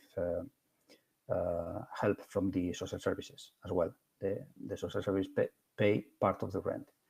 The philosophy is very similar in the rest of our buildings, in the buildings that they belong to the municipal housing company, but we have a spread of different rents and tenants, and also leaseholders, because our aspiration is to have a service that is able to provide for different needs and different social classes, in order to have a social mix within our own premises, in the neighborhoods in where we operate, and ultimately in the city. And they can vary from these 2.5 or 3 euros per square meter that I told you already, to a maximum of 9, which is the maximum ceiling price now set by the regional government. And in the case of leaseholders, they pay 2,300 euros per square meter, where the average price in the city is close to 4,000. Wow. So very, very similar to what we have been told from the French. Yeah. Example, we operate at least half of the market prices, at least. I have another question for you, Farshid, from the chat. This is one of several projects that you have made in France. what could the UK and other countries learn from the French approach to housing? Because we already are seeing and watching about Barcelona. Yes, I think this is a good question. You know, the Folie de Vigne was, you could think about it as a public-private kind of project. It's a competition launched by the city, and the kind of participants, if you like, had to be developers who would come with a specific design, if you see what I mean. So the city was selling the land in return for a kind of a financial bid plus a design. So it puts design and the quality of whatever you're going to implement very much on the kind of agenda of why the city would sell it to one private promoter developer and as opposed to other. Now I think this kind of partnerships that happens, I know from my own experience, happens very successfully in France, is something that I think the UK could learn more from, because it's a way to influence the brief and the quality, even the image of what gets built, ultimately by the private sector. In Paris or in Nanterre, where we built a larger building with the same kind of setup, the mayor decided literally how many, like we have 3 levels of students accommodation, we have social housing, affordable housing, and only 1 level at the top could be like sold at market value. The rest were price capped. And this was all decided by the mayor, whereas actually a private development company was building and delivering it. And I think this kind of partnership, I believe, works very well. Yeah. Do you want to add something about that, Javier? From the total and absolute respect of about what the French and the British model are doing, I would say that we have a lot of we have a deep preoccupation about the future of the land. In our case, we are engaging in all different types of PPPs. We are being as creative as possible, but the land is always public. The land is always municipal. We are not using leaseholds because they are not part of our legal system, but we use the right of surface. Very similar outcome, and we are handing plots of land to partners, to private partners, to people who work with us from 50 to 99 years, and 99 is the maximum. We wish we could do 250 years leaseholds as they happen between the boroughs and private developers in the UK. For us, that is very relevant. The amount of land and building permits that the city like Barcelona can hold, it's limited. So we are not only talking about pieces that produce affordability and social mix and livability today. We are talking about pieces that can decide the future of the city. And the red line, at least in our municipality, is extremely clear. We are not going to sell a single square meter of public land. Other than that, absolutely open to cooperate to whoever is willing to do so. Okay, thank you very much. I have in a red flag that we run out of time.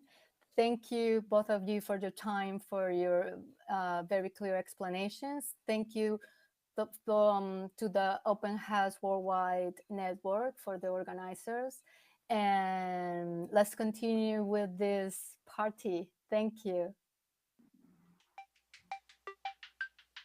Thank you. Thank you very much. Bye-bye. Bye. Bye-bye. Bye. Bye-bye.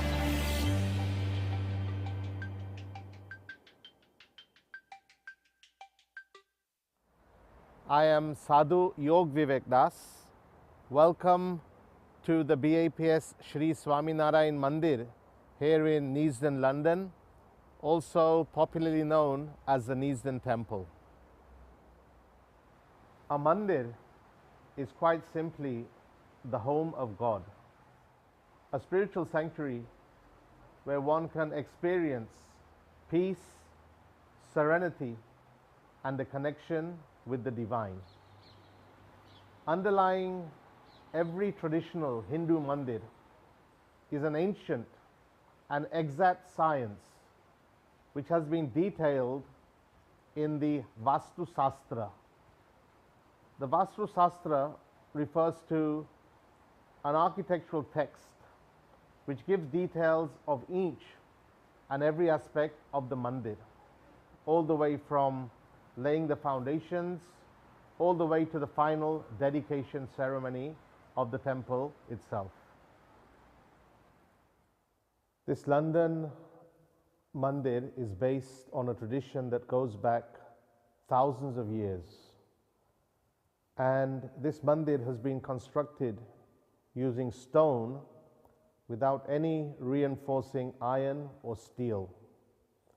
Some 5,000 tons of Bulgarian limestone and Italian Carrara marble were shipped to India to be hand carved by 1,500 specialist artisans. All those pieces of stone, some 26,000 pieces, were then shipped here to Britain and assembled like a giant jigsaw puzzle through a labor of love by hundreds of volunteers.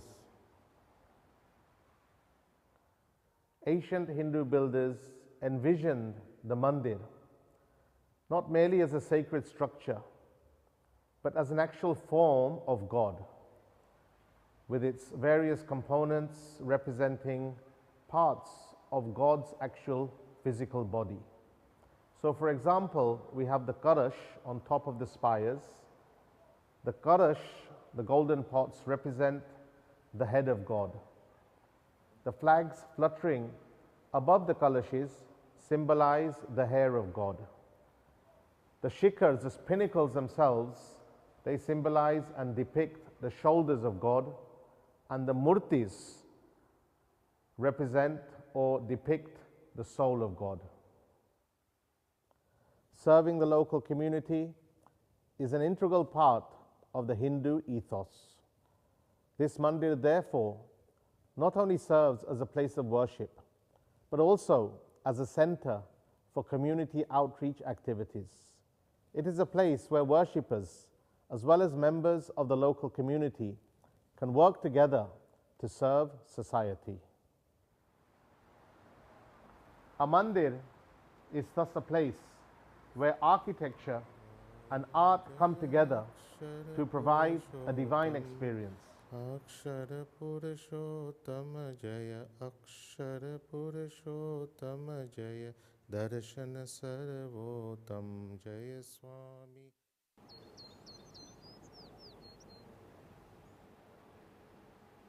I'm Richard Rogers. I'm an architect. I run a practice, Roger Sturcombe Harbour and Partners. The Wimbledon house was designed for my parents. I guess we started in '67, and it has been through a whole series of different clients and users. Now we've given the house to Harvard, and they're using it to house graduate students. We'd been strongly influenced by people like Soriano, Craig Elmwood, Prouvé, Eames, and so on. We were looking at a prefabricated system, process construction. The idea was that we could put up the house fast. It could be all built in a factory, so you didn't have to have all the weather problems. You could be programmed. And really, the final idea, you could buy it from your local shop because you could have those standard components.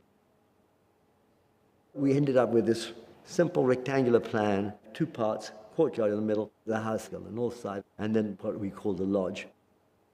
So we decided to use a very simple steel frame, upside down C's, and you could have as many as you like in a line. The house could be as long as you wanted. And then you bought bus doors and bus windows and put those on the sides. And at the ends of this long tube was just glass. So you looked out to the common or looked out to the garden. So it was an absolute visual continuity. This wasn't going to be a one-off like our previous buildings. This is going to be a standardized system to solve the whole of the British housing problem. Didn't, but, but it did certainly lead to most of the work which I still do some 50 years later and more. And in a sense, it's a prototype also towards the Pompidou Centre. Now, Renzo Piano had obviously added his technological knowledge, which was absolutely brilliant. So if you put the Wimbledon house and you put Renzo's work together, you sort of get the Pompidou Centre. Now, it's a much bigger thing. It has escalators across the facade. The actual open spaces in the floors are the size of 2 football fields. You can't say that about Wimbledon and so on. But the concepts were there, and the bright colours are there. So again, we wanted somewhere which could be fun, which could be enjoyable, which you could participate with, which wasn't just a brick house with windows cut into it.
cuando nos digáis.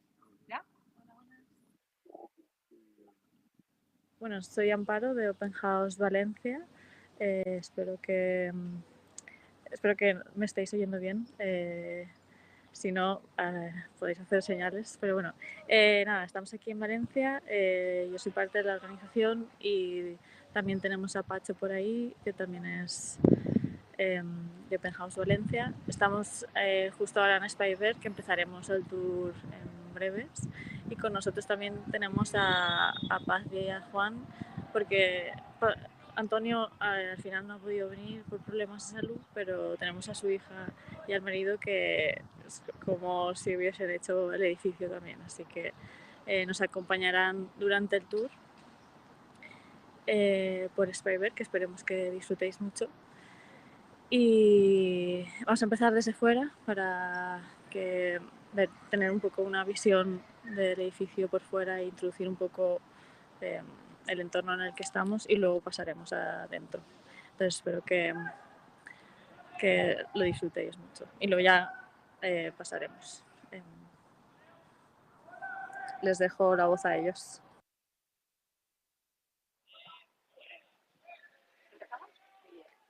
Bueno, pues me presento, yo soy Paz Cortés. Arquitecta, hija de Antonio Cortés. Y bueno, yo crecí en este edificio y os voy a contar así con más detalle, ¿no? Desde el punto de vista arquitectónico y también desde el punto de vista vivencial. Y yo soy Juan Serra, soy el marido de Paz, yerno de Antonio, y soy arquitecto también, profesor de la Escuela Técnica Superior de Arquitectura de Valencia. Y os voy a acompañar también, completaré, bueno, pues alguna cosa más que pueda contar desde otro punto de vista.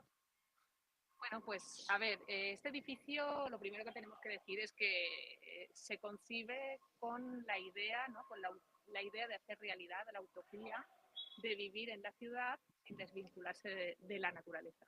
Entonces, esta idea condiciona con toda la configuración del edificio desde el punto de vista de su implantación en el lugar, también desde la configuración estructural y espacial, ¿no? A todos los niveles. El verde, la vegetación, se envuelve todo el edificio, desde los espacios privados hasta las zonas comunitarias, y bueno, es como que se desparrama, ¿no? de una manera escalonada en todas las plantas. Como veréis, la imagen exterior del edificio es bastante contundente, es un edificio que podríamos englobar dentro de los edificios brutalistas porque deja la estructura de hormigón vista y enseña, digamos, pues cuál es todo el sistema estructural y bueno, pues junto con la vegetación, que es un elemento orgánico, bueno, pues hace una pareja fantástica. La concepción estructural es bastante destacada porque tiene un diseño en forma de silla. El voladizo que veis aquí se compensará con otro que hay en el otro lado, de manera que se consigue configurar el edificio escalonadamente de manera necesaria, ¿no? Para poder tener el soleamiento que garantice que todos los edificios, todos los jardines tienen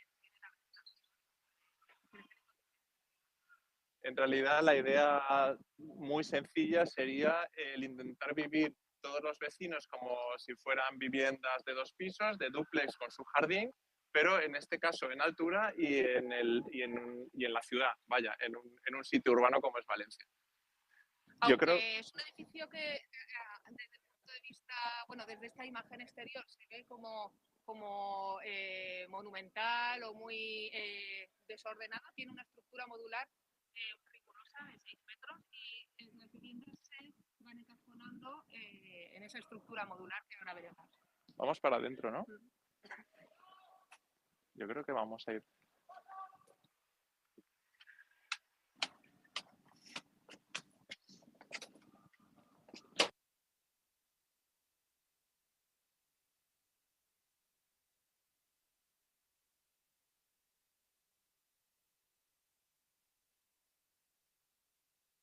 Entra al edificio, la primera cosa que llama la atención es el viento.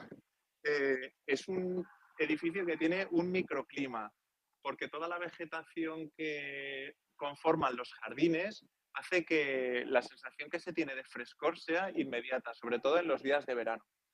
Es un microclima que es muy apropiado para la climatología que vivimos en Valencia, que tiene pues, elevadas temperaturas y entonces al llegar, al entrar en el edificio, pues de alguna manera se respira un aire fresco.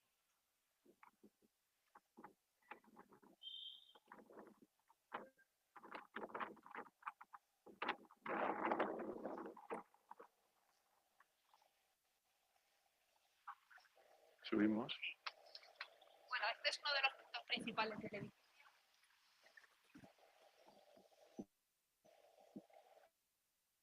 Nada más entrar nos encontramos con la fuente, ¿no? Una fuente monumental. La presencia de agua también contribuye, ¿no? a ese bienestar y a ese confort hidrotérmico y bueno, crea una calidad en el espacio que bueno, que es indiscutible. Esta fuente también es ejecutada en hormigón, llega hasta la cuarta planta. La cuarta planta vincula todo el edificio, ahora discurriremos por ella, pero es una planta que tiene una circulación que recorre todo el edificio y lo une todo ese espacio. Vamos por acá, ¿no? A ver de qué se puede ir. Vamos por allí.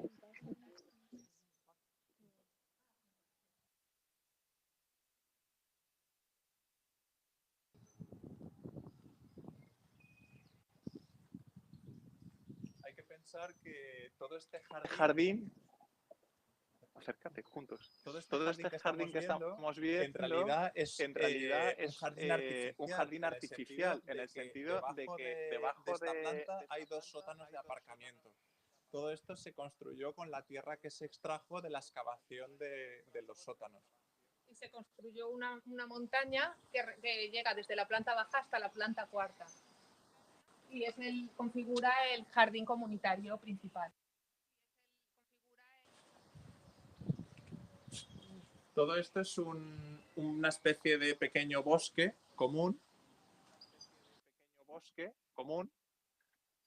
Todo con vegetación propia de aquí, del Mediterráneo. Es el núcleo, ¿no? Es el corazón del edificio, este bosque. Es un edificio que permite mucho el encuentro entre los espacios para que se puedan encontrar pues eso, los distintos vecinos. Hay una piscina, como ahora luego veremos. Y luego es de destacar también que hay toda una fauna de especies que han venido a anidar al edificio como pájaros de muy distinto tipo. Y no sé si se podrá oír, pero en fin, el sonido también de los pájaros es continuo. Sí.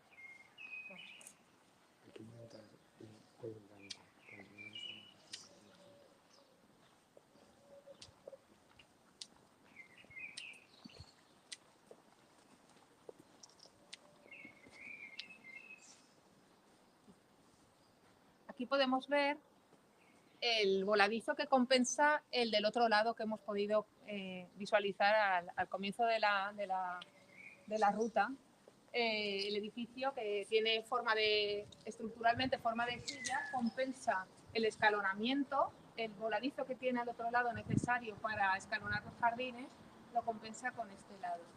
Luego, otro de los aspectos que podríamos destacar de la arquitectura de Antonio Cortés es que en sus diseños siempre concibe a la persona en todas sus dimensiones. Él coloca a la persona en el centro del diseño y la entiende a nivel integral, ¿no? Desde el punto, no solo su arquitectura se orienta a desarrollar una serie de funciones, sino que también facilita que la persona socialmente se pueda relacionar y que pueda cuidar también su dimensión espiritual. Por eso en sus edificios incluye un oratorio. Esta es una capilla interreligiosa que se incluyó en el diseño del edificio ya durante la ejecución y que, bueno, es centro de numerosos encuentros interreligiosos entre las distintas confesiones.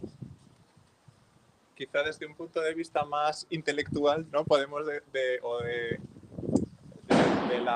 la tradición arquitectónica podemos decir que, o esto al menos lo dice mucho Antonio también, lo aprendió de sus maestros, que la arquitectura tiene que atender a distintos aspectos, ¿no? Están los aspectos exclusivamente dimensionales, es lo que él llama el espacio matemático, es decir, aquella arquitectura en la que las cosas han de caber, me cabe, no me cabe. Cuando todo eso ya está cubierto, la arquitectura puede empezar a atender a otros aspectos que son importantísimos, ¿no? Como la es, vivencial, que es el espacio vivencial, correcto, así es como lo denomina Antonio. Es decir, el que además de que las cosas quepan, se pueda llevar una vida adecuada, se puedan establecer las relaciones entre las personas adecuadas. Y luego el tercer nivel, que hay que entenderlo también así dentro de la arquitectura de Antonio Cortés, es lo que él llama el espacio espiritual, que para él es como el fin último al que tendría que aspirar cualquier edificio.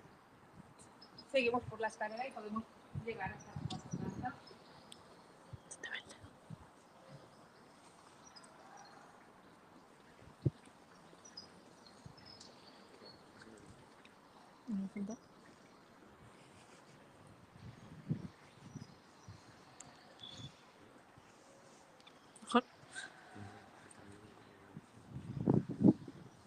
Las escaleras del edificio son también muy curiosas porque están pensadas para que sean casi como esculturas. Por ejemplo, esa escalera que veis ahí, que es una escalera exterior que permite subir directamente al corredor de la planta cuarta, está pensada también para que en su recorrido te puedas encontrar vistas, te puedas detener, a ver los distintos espacios. Y bueno, la verdad es que moverse por el edificio es bastante laberíntico y está lleno de sorpresas. Ahora vamos a poder ver el recorrido subiendo hasta la planta cuarta por esta escalera y entenderéis a lo que nos referimos.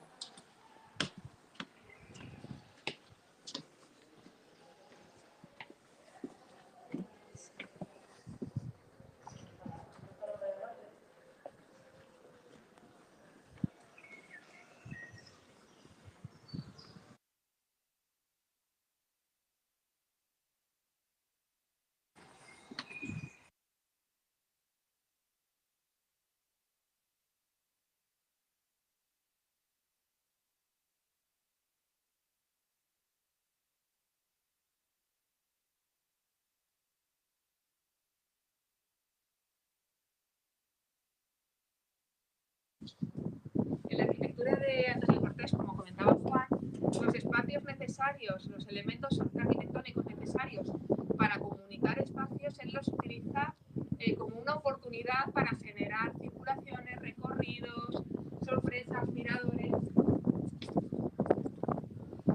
Por ejemplo, en esta escalera tenemos distintas perspectivas de la fuente.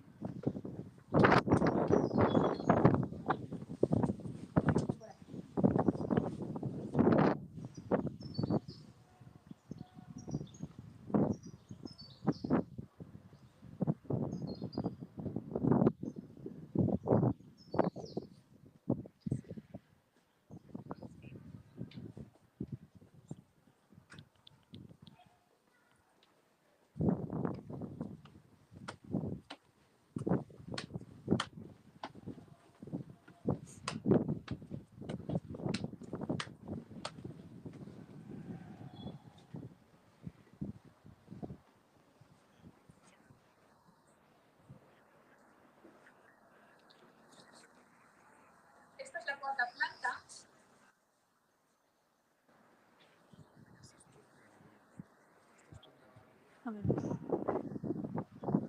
Esta es la cuarta planta. En esta planta recorre, hay como una circulación que recorre todo el edificio. De alguna manera vincula todas las fases en las que se ejecutó, porque esta es la primera fase, pero esa zona es la tercera y cuarta fase. Y entonces en esta planta se unen todas las fases y genera un espacio que utilizan los vecinos para hacer running, ¿no? Para hacer una pista de footing. 4 vueltas es 1 kilómetro. Entonces los vecinos utilizan esta circulación para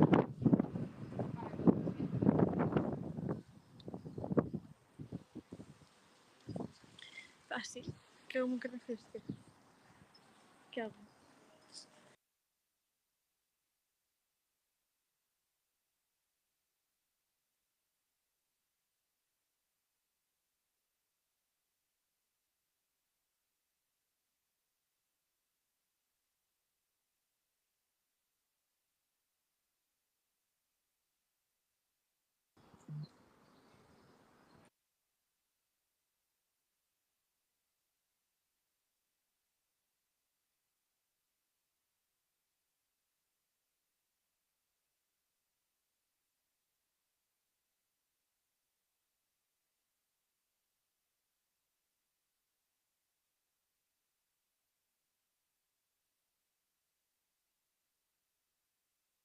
primera se desarrolla la vivienda y la tercera es un estudio, una zona pensada para oficina, de modo que tiene un acceso independiente. Está comunicada interiormente con la vivienda, pero tiene un acceso independiente. A lo largo de este recorrido en la planta cuarta, las distintas puertas que veremos acceden a esos estudios. El edificio, aunque se ejecutó en los años 70 hasta los 90, ya incorporó una red de banda ancha de telecomunicaciones pensando en que se pudiera desarrollar el trabajo en casa. Y el diseño de las viviendas ya contemplaba este espacio con un acceso independiente para poder facilitar que las familias puedan hacer teletrabajo. Algo que hemos tenido que necesariamente vivir ahora por la pandemia, el edificio ya de alguna manera lo ha necesitado en su diseño. Porque Antonio ha sido siempre una persona muy interesada por la tecnología y la incorporación de la red de telecomunicaciones de banda ancha fue de alguna manera visionaria. Aquí se ve casi de un modo resumido cómo el concepto principal del edificio.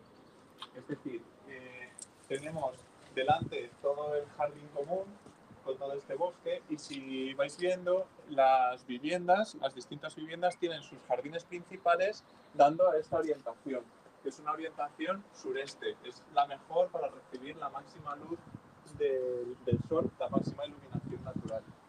A partir de esa planta cuarta, ahora que nos vayamos moviendo, veremos que todo el edificio se desarrolla, digamos, como si fuera una estructura aterrazada, de pirámide, por decirlo de alguna manera, de modo que unos jardines privados vuelcan sobre otros. Y la imagen exterior, por lo tanto, es la de una gran montaña casi vegetal.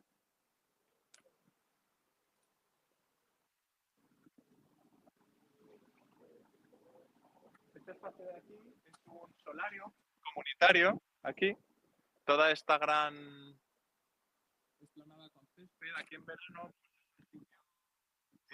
fenomenal para encontrarse los vecinos, para pasar las noches de verano al aire libre. Tiene una piscina y yo creo que eso es algo que quien ha vivido aquí pues lo ha disfrutado mucho.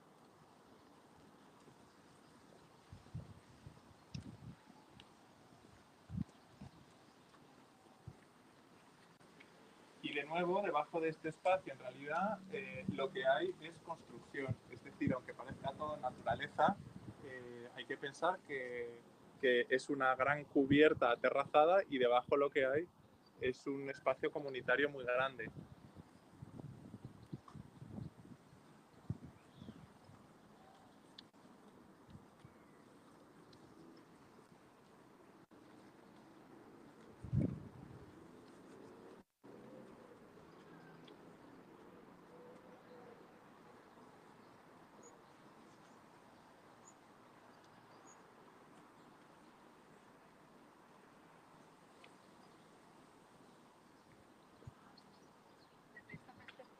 Se puede entender muy bien, ¿no? Cómo el edificio se ha concebido poniendo su centro, ¿no?, de diseño en generar este bosque y sobre todo también en no desvincular a las personas de la naturaleza. Entonces, todas las viviendas tienen una media de 100 metros cuadrados de jardín, tienen un jardín grande, totalmente arbolado, el verde de los jardines de alguna manera vuelcan unos sobre otros, es como un bosque que desde la parte comunitaria también entra en los propios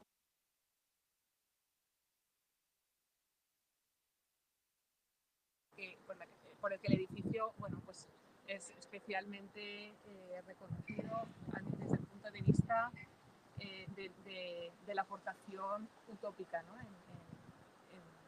la arquitectura, ¿no? Es único. Este asunto de la utopía yo creo que es también importante recalcarlo. O sea, este edificio solo ha sido posible porque hubo una serie de personas, empezó siendo un grupo de amigos que soñaron con poder vivir de una manera distinta dentro de la ciudad. Y ese grupo de personas decidió ir adelante con ese proyecto y montando una cooperativa de propietarios, es decir, no buscaron a un promotor que hiciera el proyecto para luego venderlo y enriquecerse, sino que fueron los propios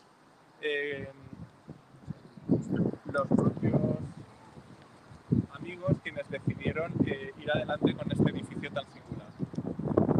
Desde aquí se puede ver que es simétrico, a pesar de la complejidad del edificio, tiene un eje central y es simétrico a derecha e izquierda.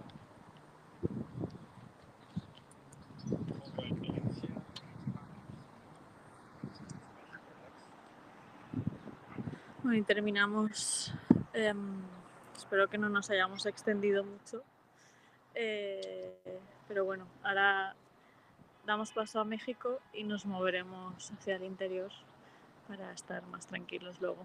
Así que espero que os haya gustado, espero que no se haya cortado mucho, hace un día un poco ventoso, pero bueno, esto es una montaña dentro de la ciudad, así que...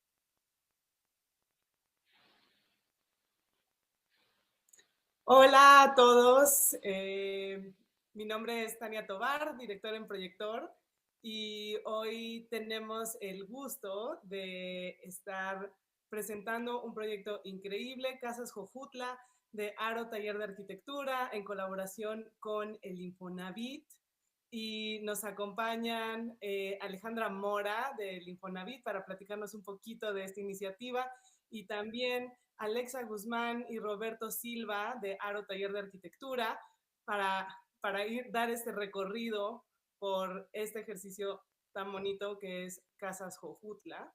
Entonces, pues sin más, Ale, te doy la palabra para que nos platiques un poquito más del proyecto. Hola a todos y a todas, estamos muy felices de estar aquí. Les voy a platicar un poco dónde nace Casas Jojutla. En el 2017, en México, en el centro de México, hubo unos sismos de una magnitud muy grande y Jojutla fue una de las ciudades con mayores daños. El Infonavit, donde yo trabajo, decide en ese momento hacer una donación de muchos millones de pesos para reconstruir la ciudad de Jojutla. Entonces nos mandan a un grupo joven de arquitectos a tomar decisiones de qué hacer con este caos. Nos encontramos con una ciudad con muchas personas tratando de organizar la ayuda y muchos recursos, pero poco a poco se fue organizando cómo se iba a dar este gran plan Jojutla que le llamamos. Los primeros años el dinero se fue a obras grandes de espacio público, parques, iglesias, y una vez que fueron pasando los años se tomó la decisión de dar la última parte del recurso a las viviendas y encontrar familias que después de 3 años no hubieran sido beneficiadas por alguna otra asociación o no hubieran tenido los medios para reconstruir sus casas. Es un proyecto muy lindo. Hicimos 60 viviendas a lo largo de toda la ciudad de Jojutla y algunos pueblos aledaños. Las reglas para que pudieras acceder a estas viviendas eran, primero, que hubieras perdido tu casa en el temblor, segundo, que tuvieras legítima propiedad del terreno, y tercero, que esta casa fuera tu vivienda principal, ¿no? Entonces, hicimos una búsqueda de unas personas muy específicas que seguían sin... Y digo hicimos porque ya todo el trabajo fue de la mano de Roberto y Alexa, o sea, hicimos un equipo muy, muy bonito con Fundación Hogares, que es la fundación que ejecuta los proyectos, y encontramos estas 60 familias, hicimos dos grandes contratos, primero 30 y luego 30, y lo más bonito es que, aunque parten de 2 prototipos, cada una de las viviendas son diferentes, entonces en realidad es un proyecto de 60 viviendas distintas que dan servicio a 60 familias con necesidades súper diferentes, en terrenos súper diferentes. Entonces, estamos muy contentos de presentarles este proyecto Casas Jojutla. Le paso la palabra a Alexa y Roberto, quienes se han encargado de diseñar estas hermosísimas 60 viviendas.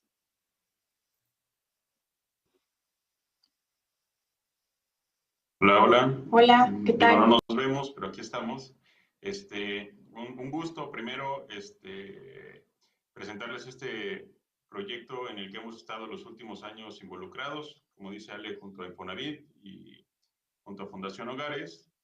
Igual, como dijo Ale, y es importante señalarlo, digo, saludos a nuestros amigos de Valencia. En ese caso, es un edificio que, que concentra todas las viviendas en un solo punto. En este caso, las viviendas están, como bien decía Ale, distribuidas en todo el pueblo y en pueblitos aledaños. Como están viendo, grabamos unos videos porque iba a ser complicado como ver diferentes viviendas pues en este enlace. Las que vemos ahorita, por ejemplo, son los dos prototipos que están uno al lado del otro. Este es el único punto en todo el plan de reconstrucción de las viviendas donde hay dos viviendas juntas. Y bueno, sirve porque ahí podemos ver, como de manera general, el prototipo 1, que es este que estamos viendo justo el amarillo, que es un solo nivel, y al lado de él está el prototipo 2, que son dos niveles, ¿no?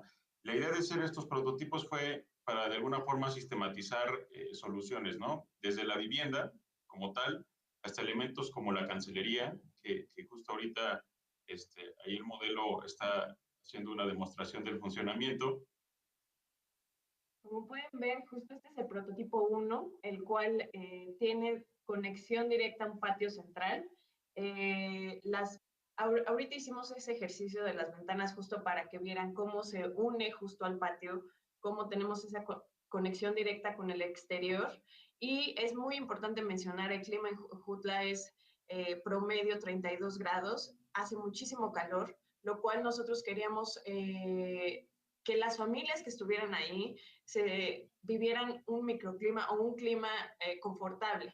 Por lo tal, también tenemos esas persianas, las cuales se pueden ver cómo funcionan. Si tú quieres tener cerrado, puedes abrir la parte de arriba o puedes abrir justo las ventanas que están a los costados, teniendo mosquitero. Eso lo hace muy agradable el estar ahí.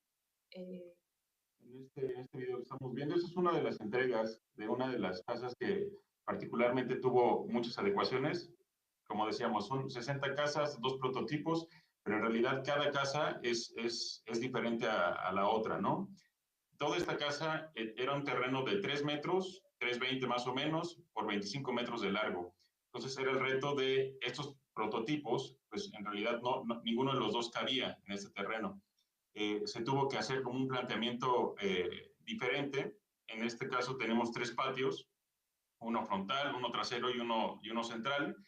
Y ahí es donde los elementos que sistematizamos, como la cancelería, obviamente tenemos las alturas pues definidas para todas las viviendas, pues nos ayudó a hacerlo de una manera como más eficiente. Ahí se ve la cancelería como la que acabamos de ver en el video anterior, que pues fue fácil adaptarla a cada una de estas soluciones. Algo que nos ayuda también mucho para lo del espacio confortable, como les decía, es la altura, ¿no? Tenemos alturas de 2,55 libres y con estos volados en los patios para justo, bueno, atajar el sol, generar sombra al interior, pero siempre con esta ventilación cruzada en todos los espacios. Si hay una sensación estando ahí del clima, o sea, de la temperatura muy diferente al exterior. Y bueno, también incorporamos elementos como las celosías que ahí se veía en la fachada, ¿no? Ahorita seguro va a dar la vuelta. Estas fachadas que dan hacia la calle, esta por ejemplo también es otra un video de la entrega. Un terrenito igual de 3 metros por 6, o sea, muy chiquito, en el que tratamos de aprovechar todo el terreno, generando como este espacio que se ve generoso, completamente libre, con sus dos patios igual, uno en el acceso, que es por donde pasamos al inicio, y el que se veía ahí al fondo, el bañito, un baño de doble uso, para que la familia pues, pueda usar los muebles independientemente. Este patio, como les decía, que da hacia el área de lavado. O sea, también es importante decirlo que todas nuestras casas cumplen con todos los espacios que debe tener una casa, ¿no? Que es una estancia comedor, la cocina, un área de lavado, baño y 2 recámaras, ¿no? Y en todos los casos tiene patios, ¿no? Que es uno de los elementos como más importantes en todas las viviendas, porque, pues, digo, empezamos las casas ya en pandemia y pues era importante tener un espacio al exterior, pero al interior de tu terreno, ¿no? En particular, el prototipo 1 es la que tiene, pues, el patio central, que pues, es el corazón de la vivienda y pues realmente creemos que le da como decían nuestros amigos de Valencia, un aspecto como importante pues, de calidad al habitar la casa, ¿no? En este caso, en los prototipo 2, regularmente tenemos, al ser terrenos más chicos, siempre tenemos un espacio también para patio, ¿no? En cada patio, dentro de la propuesta, se colocó un árbol que también cumple un funcionamiento, digamos, climático, ¿no? Porque genera una sombra y permite que la vivienda sea fresca, ¿no? Aquí seguimos en el recorrido de la casa, se recorrieron las recámaras que están en la parte de arriba, incluso en esta se pudo hacer una pequeña terraza. Y bueno, el espacio, como les decía, en planta baja con los canceles, que también es importante que se abren, son de piso a techo, ¿no? Completamente se abren, permite que la ventilación sea continua. Y bueno, ese es uno de los casos como más reducidos en cuanto a dimensión del terreno. A ver con cuál seguimos. Este es otro, igual, prototipo 2, prototipo vertical, que justo la bondad de este prototipo es que permitía adaptarse a terrenos que estaban muy comprometidos. Ahorita vamos a ver, esta es una vivienda que se encuentra en un corazón de manzana. Como vemos, estamos entrando por un pasillo pues, muy estrecho y ahí se abre un patio común donde 4 o 5 viviendas viven hacia él. Y bueno, es al fondo a la izquierda, esa es justo la vivienda prototipo 2. Como vemos, los canceles son pues los que aparecen en todas las viviendas, ¿no? Estos de piso a techo, con los diferentes tipos de, bueno, digamos, podría decir, estos canceles cumplen 3 funciones. La primera es, obviamente, entrar, salir y ventilar. La segunda, como vemos, tiene una retícula de herrería. Todos estos canceles son de herrería, que aquí en México pues, es accesible y es fácil de hacerlo. Entonces, como tal, es un elemento de protección. Y la tercera son estos canceles, o digamos, ventanas dentro del cancel, que tienen mosquitero y que permiten ventilar la casa sin necesidad de abrir completamente las puertas. Justo lo bonito de este proyecto, como pueden ver en los diferentes videos, es que se adapta ya sea a una esquina, ya sea al interior de un patio, o del conjunto de varias viviendas, o justo en lotificación normal, que es justo al lado de de otras viviendas. Lo bonito de este que queda en la esquina es justo cómo convive con lo demás, con el conjunto, con el contexto. Y aquí podemos ver el patio, el juego de las celosías, cómo justo tenemos al frente la parte social y al fondo las recámaras, que ya es el área privada. En este caso, en el prototipo patio, en el prototipo 1, que tenemos el elemento del patio central, pues es como, no sé, como padre tener la relación con el exterior siempre, ¿no? Ahí se ve el cancel de la sala comedor, que pues se abre completamente y tienes, o sea, el espacio no es un espacio reducido, son casas pequeñas, cada una tiene como 50 metros cuadrados, pero a la hora de abrir el patio, pues es un espacio que crece y se fusiona con el patio. Y como vieron también, el patio tenía al mismo tiempo una apertura que era hacia el resto del terreno. En este caso, la casa del Señor Jesús se abre hacia su casa que se mantuvo en pie, una se tuvo que demoler, pero bueno, sigue teniendo relación pues con el resto del terreno. Aquí vamos a ver otra vez la casa desde el exterior, justo como toma la esquina. Ese elemento que vemos vertical es el núcleo de servicios, ¿no? Como les decía, tenemos un área de lavado, la cocina y el baño, todo, digamos, en un paquete para que, pues justo el tema de los costos a la hora de hacer este tipo de proyectos de vivienda mínima, pues el presupuesto es algo fundamental porque tiene que alcanzar para todas las casas, ¿no?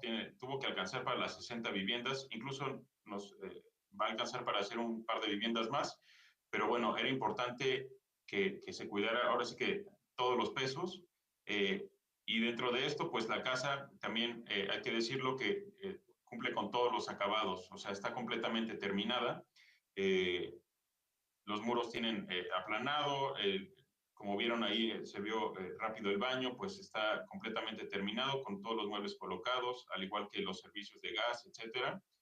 Y pues miren, esta es otra imagen del patio central que creemos le aporta mucho a la vivienda.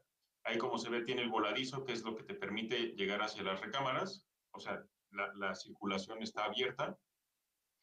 Y bueno, como se ve también ahí al exterior, pues hay mucha vegetación en Jojutla, entonces el exterior también interactúa con el patio, las sombras que proyectan los árboles exteriores pues se meten dentro del patio, entonces es un elemento muy, muy bonito donde uno puede estar. Ahí se ve el arbolito también que justo... La parte del proyecto. Es parte del proyecto, ¿no? Nosotros entregamos la casa con un árbol.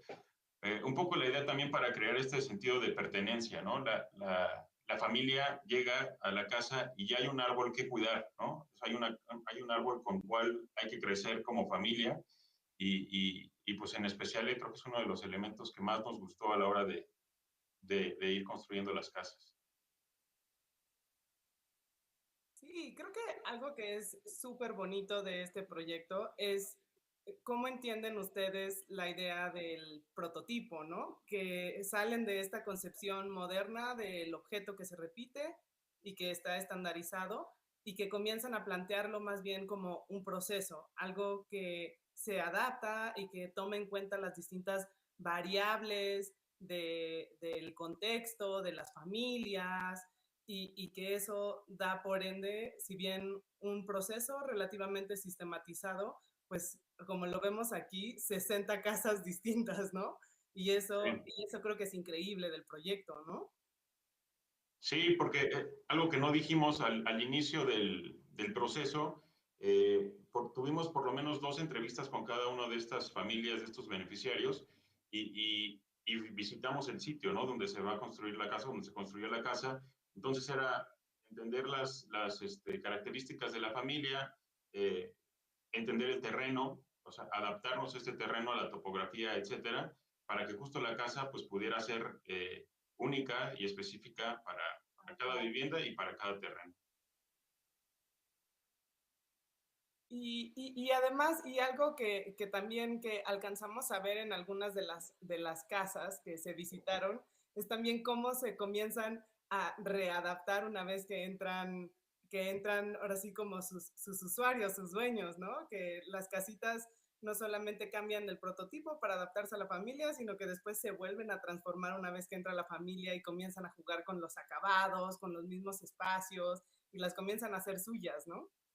Claro, también eso es parte de la vivienda en general, de cómo las familias, así como hay diferentes familias, cada quien vive su casa de manera diferente, a pesar de que les entregamos quizá en similitudes y en características los mismos elementos, cada familia va poniendo sus detalles, sus acabados, su toque personal, ¿no? Eso es lo bonito de entrar a cada casa es diferente. Entonces eso es lo padre de regresar y ver algunas muy bonitas, algunas se apropiaron de manera muy bien y hay otras sorpresas, ¿no? Que también no puedes controlar, pero también es parte de cada familia.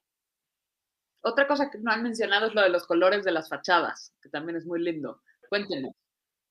Sí, al inicio del proyecto queríamos hacer partícipe a la familia de alguna forma, digo, más allá de que la casa se adapta al terreno y ciertas consideraciones de la familia, queríamos que la familia pues tomara como la decisión del color final, ¿no?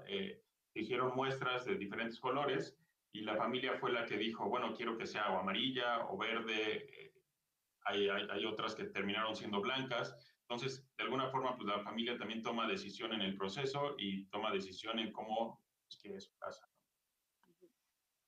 Otra cosa muy bonita fue las adaptaciones para las personas con discapacidad, ¿no? Hay varias historias ahí que también sería interesante que nos contaran de cómo fueron adaptando cuando nos enfrentábamos a eso, ¿no? A una familia con 2 hijos con silla de ruedas, o en el proceso uno se enfermó, todas estas historias. Sí, hubo varios casos en donde ya había personas mayores que necesitaban, pues, obviamente, pues, moverse dentro de la vivienda con silla de ruedas. Entonces, la adecuación también contempló eso, ¿no? Los baños se hicieron en esos casos más grandes para que pues, pudiera usarse fácilmente la silla de ruedas, o los accesos a las recámaras, ¿no? También se hicieron un poco más grandes. Y hubo en particular una familia que uno de los hijos tuvo un problema de salud medio grave, en el que cuando justo íbamos a empezar a construir la casa, se iba a hacer una casa en 2 niveles, pues se tomó la decisión porque el niño ya no podía pues, subir escalones, se tuvo que adecuar toda la casa y se hizo una casa completamente diferente, en un solo nivel, donde se pudiera como mover fácilmente con silla de ruedas.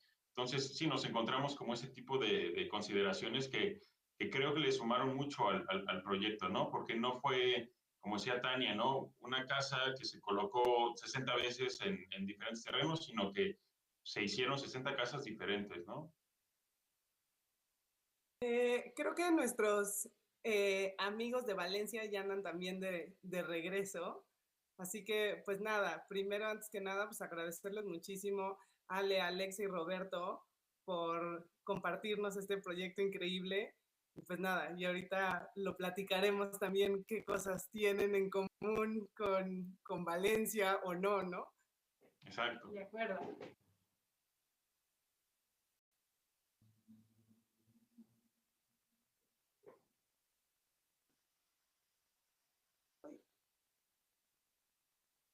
Desapareció Valencia, creo. Fue Valencia, pero podemos empezar. Sí, pues vamos platicando también. O sea, creo que algo que lo mencionabas también por ahí, Roberto, que me parecía súper interesante era el contraste entre los dos proyectos, ¿no? Uno que es... ¿A nosotros? Hola, hola. ¿Así mejor? Perdón. Es que estamos teniendo unos problemas de conexión. ¿Macho? ¿Así?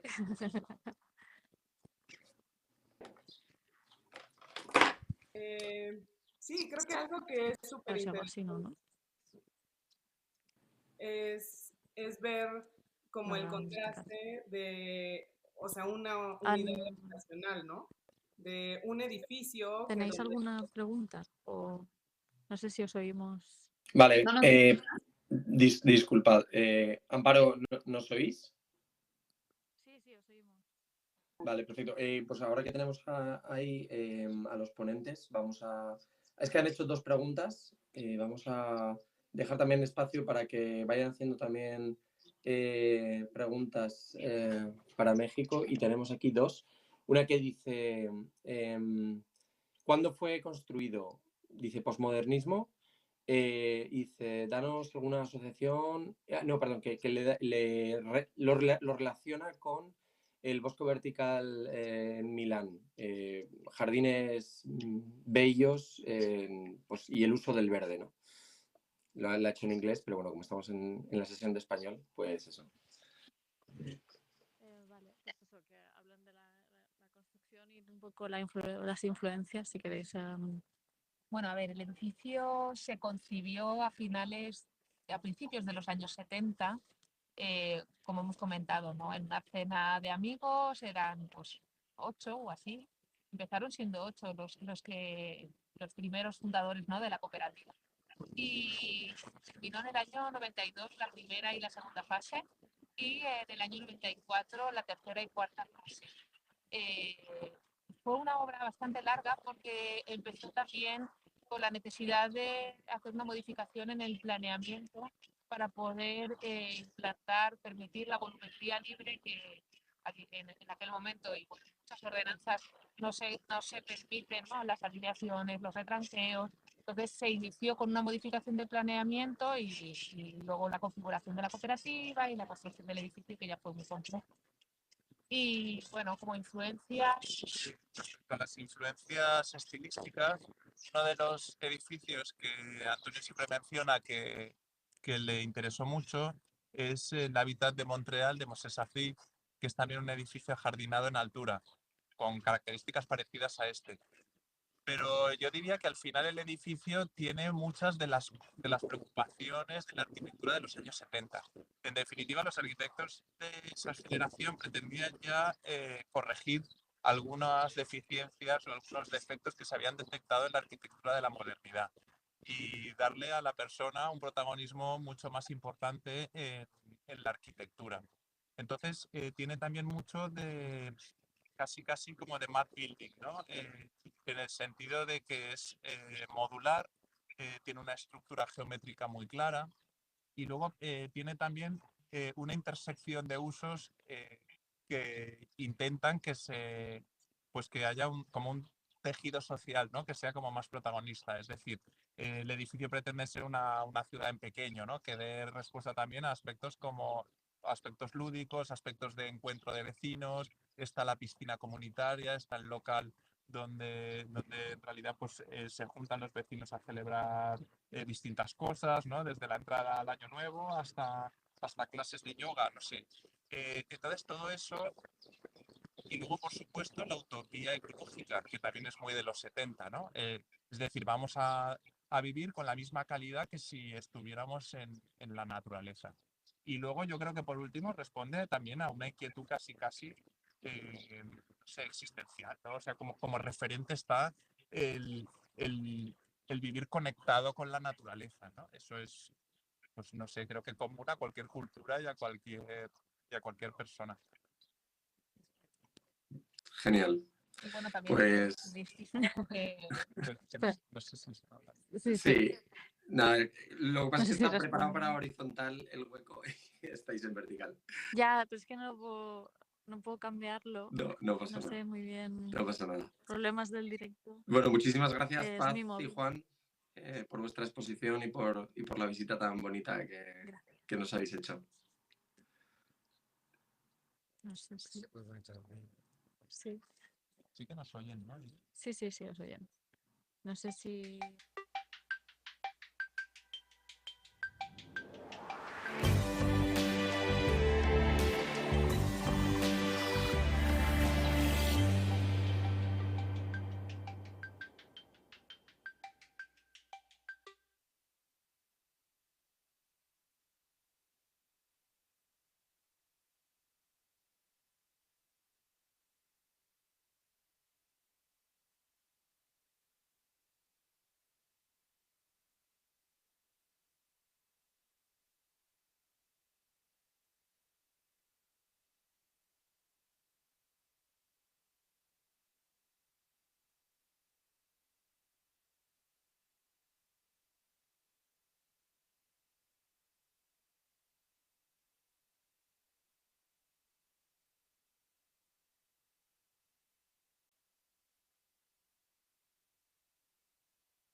I love buildings.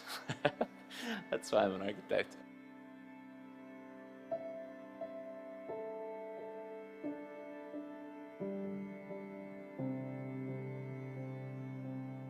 The philosophy of the practice and of all of our work that we're doing, I think we'd like to make architecture which is about the people, the clients that we're building for, and about the places that they live. Great buildings don't get built without great clients. The clients, John and Louise, invited me to the site, and It was kind of a magical place. All of the kind of character and life that had accumulated over years was still left in the place. It was one of these old buildings you find that's very captivating. Very humble, certainly, but also captivating at the same time.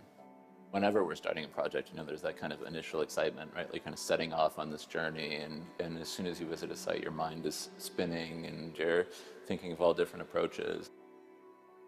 Everyone's drawn to ruins, right? Everyone recognizes immediately their kind of beauty and their mystery, but I think oftentimes people don't know what to do with them. People either do one of two things. They let them disappear into the ground, or they knock them down and build new. And I don't think we have to choose an either or here. I think we can choose a third way, and this building is a demonstration of a third way to approach these historic farmsteads. We can maintain them, we can maintain their character, we can keep as much of their authenticity alive and present, and we can add to them. We can add a new building adjacent to them, in amongst them, that adds to the farmstead in the same way that it has always historically been added to. The character of the house is still as present as we could make it, I suppose. The original cottage, the sheds, are as present as we could make them in the house as we find it now. The lives of the client's great-great-great-grandmother is right there through the bedroom window. When we view the house from the outside, it's clear that it is both modern and traditional at the same time. It looks like the farmhouse, but it's somehow different than it at the same time. And when you come inside then, it was about this feeling of a kind of discovery, like a joy of discovering each room. And so we didn't erase anything. We didn't try to strip back to some pure ideal form of a farmhouse. It was this farmhouse. It was these elements which were meaningful. The cast iron stove, which was used for God knows how many years, is still sitting there in the fireplace.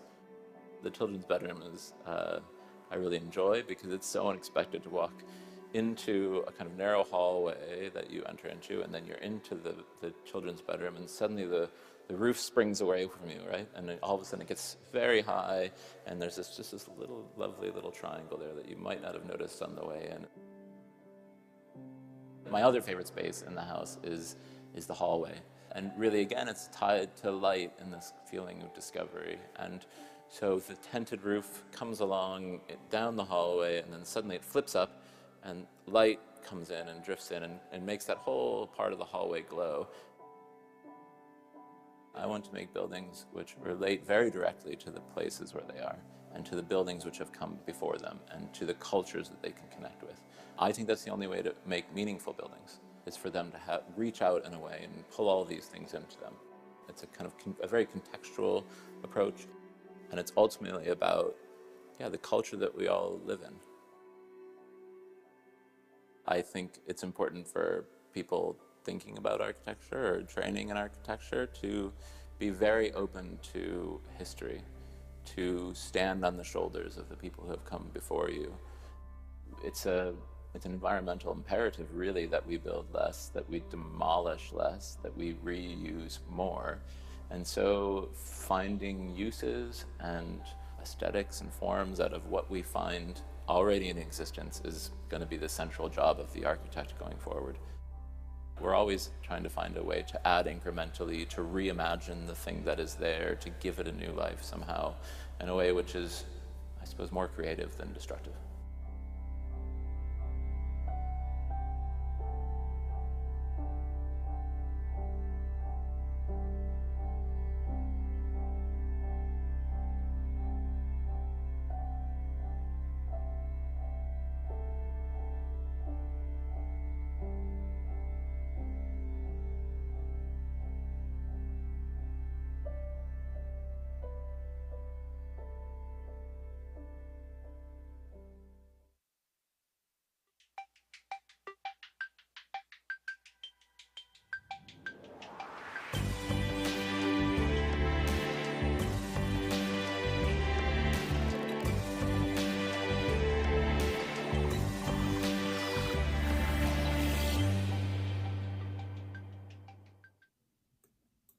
Hello, everyone, and welcome to the 11th hour of the Housing and the People Festival organized by Open House Worldwide.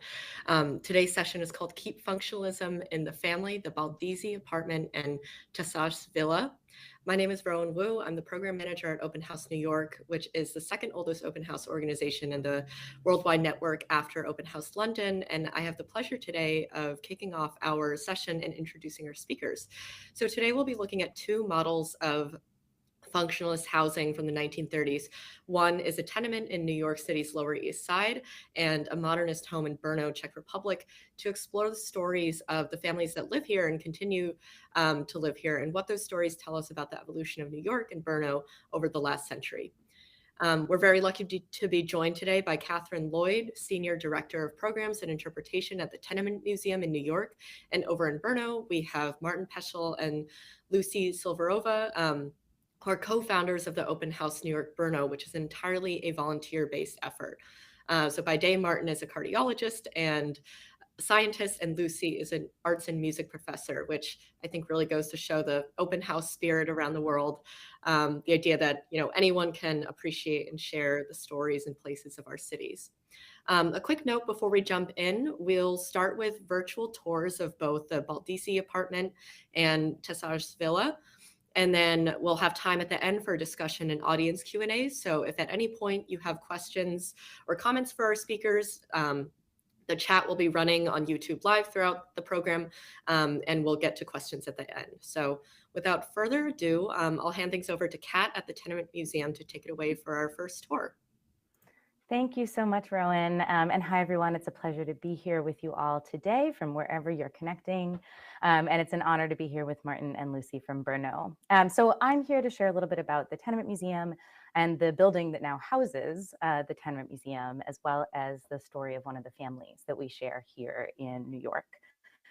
So the museum is actually housed in two 19th century tenement buildings on New York's Lower East Side.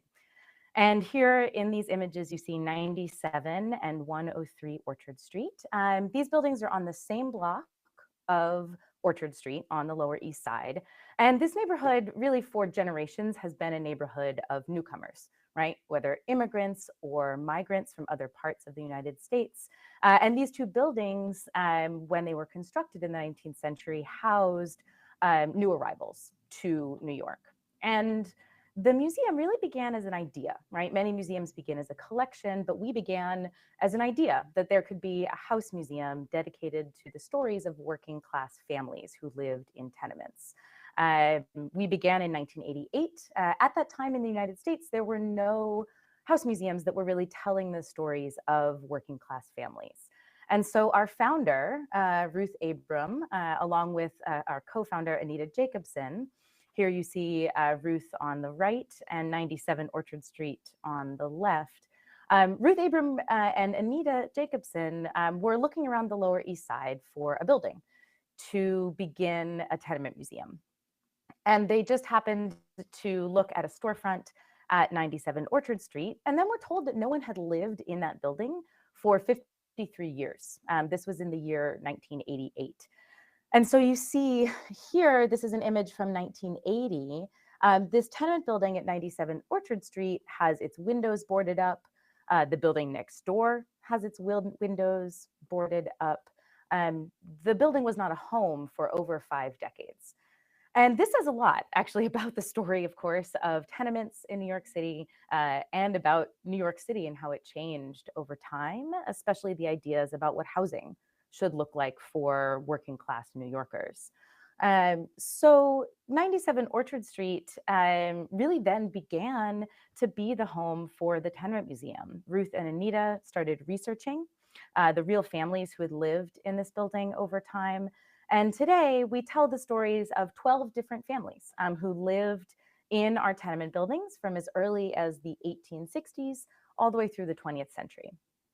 And this building was never built to be a museum, of course, right? It was built as housing for the arriving immigrants to New York City. So let me just show you the exterior of the building from a different angle. The building was built in 1863, height of the US Civil War, and it's a very typical 1860s tenement. Many of these tenements had architecture that was in the Italianate style. So we see sort of decorative detail on the cornice at the top. It's a red brick building. And this was very, very ordinary. There are buildings like this all throughout the Lower East Side, all throughout New York City. There's nothing extraordinary about this building. But that's why it's so special for us, that we can look at the story of ordinary buildings and vernacular architecture and the ordinary, quote unquote, people who lived in them, and see how their stories help us understand our city and country today. So I want to take you inside using some 360 images. And actually, if you'd like to explore these on your own, we'll actually have a way for you to do that. So I'm going to bring us inside the hallway of the building. And I'll take us to some 360 image in just a moment. But if you want to look at this on your own, you see a QR code that's just popped up on the screen. You can just open your camera app and bring up this 360 imaging for yourself, and you can look on your own device. But here we see the hallway. The museum basically left this as we found it in the 1980s, and it really shows a collage of the building over time. From the 1860s when it was built, when there were no housing laws in New York City. So the building had no running water, not much ventilation or light, very few amenities provided at the beginning. And then over time, of course, it changes, mostly because of housing laws that are impacting tenements. And a tenement is really just any building with more than 3 families, each with their own kitchen. So what we would today call an apartment building.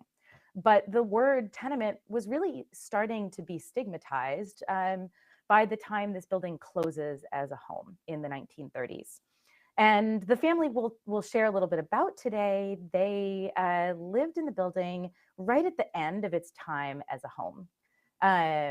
These are the members of the Baldizzi family. We were actually lucky enough to meet Josephine Baldizzi. You see her in this right-hand photo with her brother Johnny on the roof of 97 Orchard Street.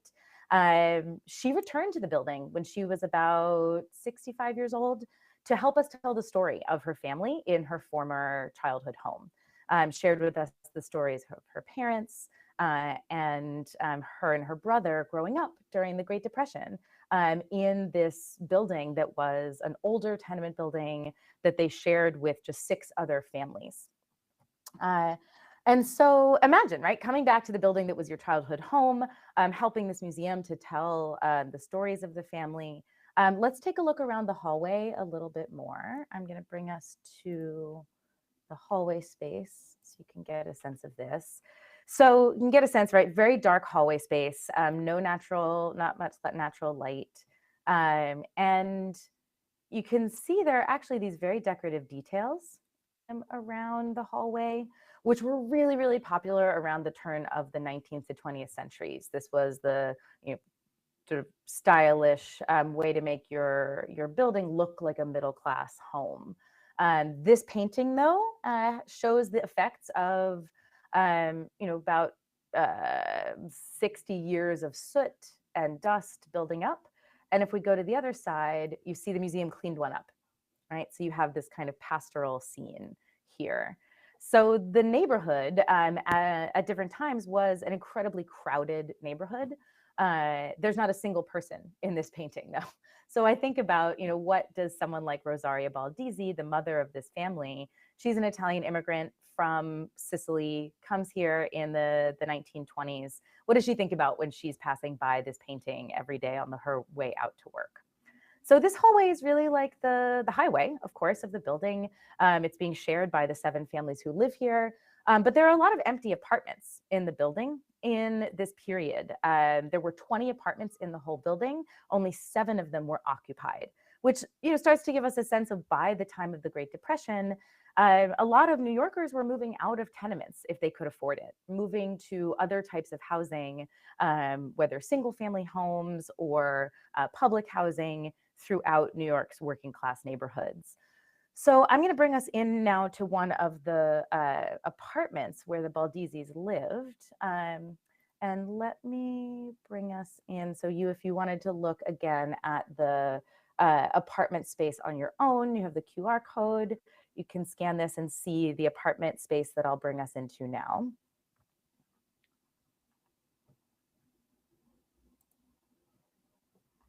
All right. So every apartment in the building is about the same size, 325 square feet, so about 30 square meters. And this apartment was shared by 4 people. But we know at different times in the building's history, there were, as many as 10 people sharing an apartment space. This is pretty typical for tenement apartments in the turn of the 19th to 20th centuries. But by the 1930s, that occupancy had dropped a little bit. So here we have mom, dad, 2 kids sharing the apartment, and every apartment has a small bedroom. And this was shared by Josephine and her brother, Johnny. Josephine told us stories of how she and her best friend in the building, who was also from an Italian family, would play movie star and school in the bedroom. There is also a kitchen space in every apartment. We see a sink and a small bathtub that's covered over by a countertop, right? So, of course, looking at the multifunctional, multi-purpose ways that families are using different parts of their home. The father in the family, Adolfo, he was a master carpenter, and he actually built this cabinet in the kitchen space. And the museum, was able to then recreate parts of the apartment and keep this cabinet that Adolfo Baldizzi had put into the building. And then if we come into the biggest room, this is where the parents slept, but it's also the biggest room and the room with the most natural light. So we can just see here the morning glories that Adolfo would plant in the sort of window boxes to remind his wife of Sicily. And, we can get a sense of how the family is making a home in the apartment. They, would have had these sort of windows in between the rooms. These were added to a lot of tenement buildings with the changes in housing law in the 19th to 20th centuries. There become, these laws that really require added ventilation, running water. Part of the conversation of what should working class housing in cities look like? What should people have? And just like we've spent the last 2 years of the pandemic, thinking about safe and healthy housing, reformers in New York City and cities, globally were thinking about how to adapt the housing, which often took a big fight, right? Landlords did not want to spend money to make changes like adding these windows.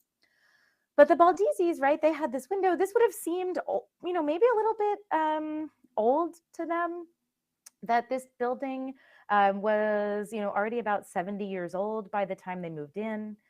And there were a lot of other types of housing in the Lower East Side, in New York City. And the idea of a tenement was really becoming less popular in the eyes of city planners, of course, in the eyes of architects as well, who are starting to look towards modernism and different architectural styles, really in many ways to fix what people perceived as the problems of tenements and the issue of poverty for families living in tenements. And so in some ways, right, what we will, I'm excited to think about with the pairing of these 2 buildings is how is sort of modernism a response to what had been going on in tenement buildings in the 1920s and 30s. And so the building, the building was, empty for all those years, and now is just a museum. No one lives in the building today, but we work with the descendants of the family. And actually, just last week, I saw Josephine Baldizzi's daughter, Maria, and she came back to the museum to show her grandchildren the apartment where their, great-grandmother had lived. So, while we don't have anyone living in the space today, and no one has lived here since 1935, we really stay in touch with the descendants of the families who lived here and bring their stories into the story that we tell at the Tenement Museum. So I'm going to hand it back now to Rowan to introduce the next chapter of the program, and looking forward to the discussion after. Thank you, Kat. That was such a great tour and such great use of those interactive 360 photos. So now I'll hand things over to Martin over at Open House Brno to show us Tessar's Villa. Thank you, Rowan. Hi, I'm Martin, and this is Michael. We are from Open House Brno and Josef Arnold Culture Center, and we are now in so-called Masaryk Quarter. This was a huge development area, which in the 1920s and 1930s represented what was Brno about. There was a huge textile industry, and all the textile magnates were building their huge and beautiful houses in this area. And with them also bankers as a builder of this villa, the head of so-called Živnostenská banka, Augustin Tesar. But there were also other important people as physicians, teachers, and all these people has built their beautiful houses around. But also normal houses can be seen. If you would be here, we could just give you a very nice tour around. Tesar Villa was built in 1937. And it was a sort of coincidence because Augustin Tesar got some astonishing reward and could afford such a house, which was a little bit more expensive than was average house in that time. It was for 300,000, while normal house could be for less than 100,000. But for example, Villa Tugendhat, which is about 2 kilometers from here, cost 5 million. And Villa Tugendhat is the most renowned building of the city, so it's about 20 times more expensive. And the family of Tesar still live here.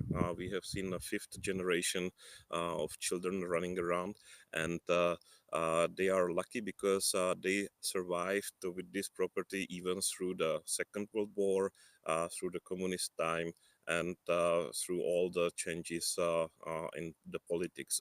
And they have seen coming and going German army, Russian army, and luckily this has left no marks on these premises.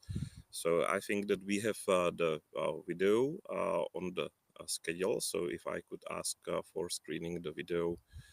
Já vás tady vítám v Tesařové vile. Nacházíme se v Brně v Masarykově čtvrti na ulici Hroznová. Přesná adresa je Hroznova 18. Moje jméno je Michaela Tesařová. Jsem tedy další v pořadí v rodině z majitelů tohoto domu. Dům byl postaven v roce 1937 až 8. Byl navržen architektem Bohuslavem Fuchsem. Tato vila je, zdá se mi, nebo řekla bych, přelomová tím svým tvarem, kulatým, velmi netypickým i pro funkcionalismus. Myslím si, že Fuchs byl jedním z prvních, kdo toto použil minimálně na území tedy Brna nebo potažmo České republiky. Jinak původní interiéry jsou o patro níž, to znamená v prvním patře, kde vlastně celou tu dobu bydlí můj otec, který teda se zde narodil. Jehož dědeček vlastně ten dům postavil.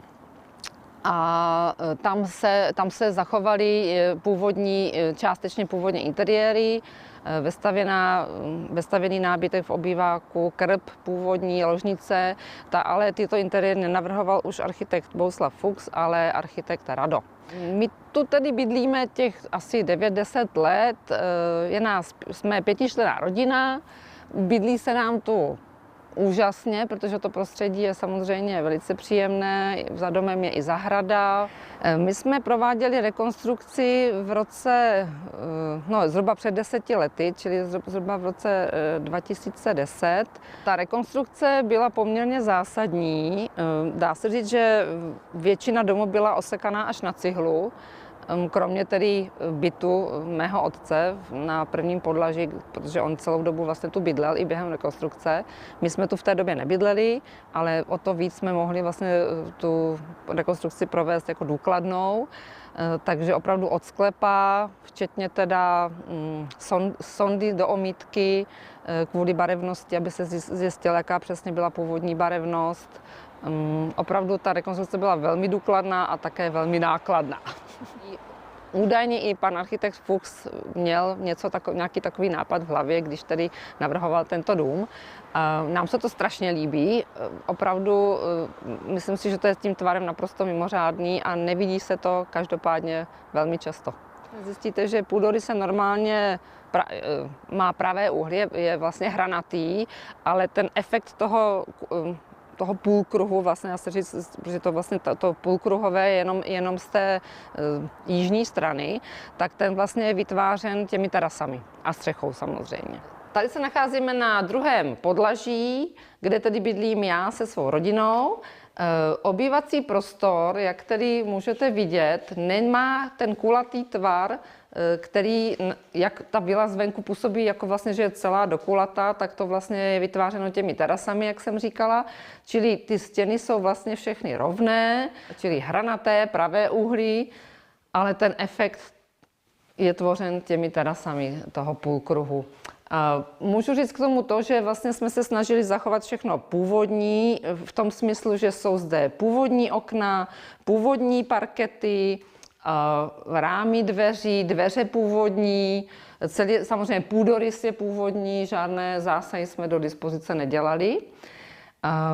Tady možná je zajímavé říct, tady je takový krásný otevřený prostor, je to vlastně původní nebo zimní zahrada. My ji vlastně nevyužíváme ve smyslu zimní zahrady, ale máme to takhle pořád otevřené, protože je tam i topení, takže vůbec tou zimní zahradou ani v zimě není ten byt ochlazován.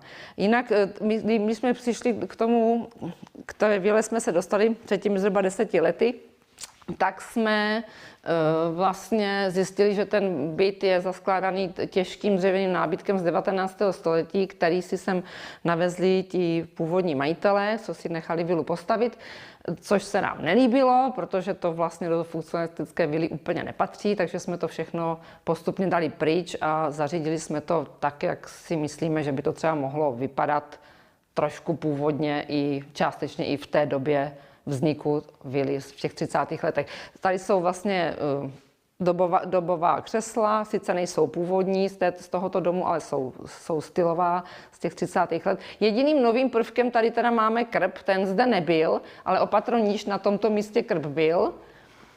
Takže tam vlastně byl stávající komín, takže jsme to jenom protáhli a nechali jsme tady udělat krb. To je teda jediný zásah, dá se říct, jako takový větší do vlastně toho, jak ten byt vypadá. Tamhle je potom ložnice, procházeli jsme vstupní halou nebo předsíní, tady potom se pokračuje dále přes takovou malou ofisku, tomu se říkalo ofiska, nebyla to ofiska ve smyslu kanceláře, ale spíš přípravna, kde si služka připravovala, tedy když servírovala, tak se tam připravovala ty pokrmy a tam teda potom zatím je ta kuchyň. Výhled z terasy. Klidně je možné vidět vlastně ten půlkruh, který je vytvářený vlastně tou terasou. Nikoliv domem jako takovým, ale vlastně tou kulatou terasou, která je přidružená. So hello again. So you may now see the villa from outside. I will just switch the view, and the neighborhood is full of 1930s, 1920s houses. But it has beautifully grown trees around, so now it's hard to see. But just next door is Villa Šťastný, which was of the owners of Neumark Šťastný factory. And this family was very wealthy. So this is a huge area just next door. And this villa now you see has the round shape of the terrace, which is fairly not typical for other houses. You may see all around are cubic, and there are only two houses with a round shape, and the other is Petrák villa, which is also very nice. What we are very happy is the way that the building was reconstructed, because attention was paid not only to the colors, but also the windows and furnishings are quite and the reconstruction was done with a lot of care, preserving all the details as handles and all the metalwork, which is fairly original and just reconstructed. Now I walk behind to show you that also the garden was very nice and spacious, and to see a villa from the northern side, because the orientation of the house is always very important.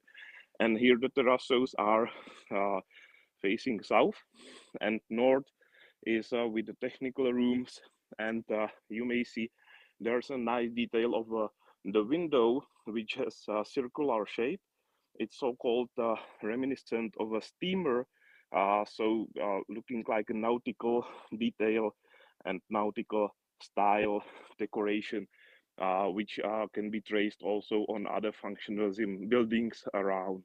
The architect here was named Bohuslav Fuchs, and this architect is very famous, not only in Brno, but also German Bauhaus respected him quite well, and he was known also in France, where he was publishing his works. So I would just mention that the house was meant for one family, but there were in total 3 flats. The upper floor had the flat for the father, mother, and the like floor below was designed for his 2 sons. One son was in the time of the building single, so he got so-called garzonier, or we call it svobodarna, the flat which is designed for a single person, and the other part was belonging to second son. The his name is Jiří, or George Tesar, and he's still living in this house. So he was second generation. The lady who was on the video, Misha Tesarova, is the 3rd generation, and now they are living their children. So that's 4 generations in the last 100 years. And I would like just to bring your attention to this beautiful detail, because inside the house has right angles and everything is like in the normal house without any compromising to furniture or any problems. And technically there are 2 cubic merging together. So this is what I like very much on the building, and I think that my time is getting short, so I would give you the time for the questions and answers. Great, thanks so much, Martin. And what a great opportunity to have a live tour of the space and to be able to see those beautiful details. So I think now we will begin our discussion segment. And again, if anyone in the audience has questions for our speakers, please feel free to pop them in the chat. But I'll start with a question today for Kat and Martin. So, part of the reason we brought these 2 homes together, despite their obvious differences and the fact that they are thousands of miles apart from each other, is because they coexist in the same time period around the 1930s. They're nearly 100 years old, and one of them, still has the family currently inhabiting it, and the other one, the Tenement Museum, you are continuing to tell the story of the Baldisis.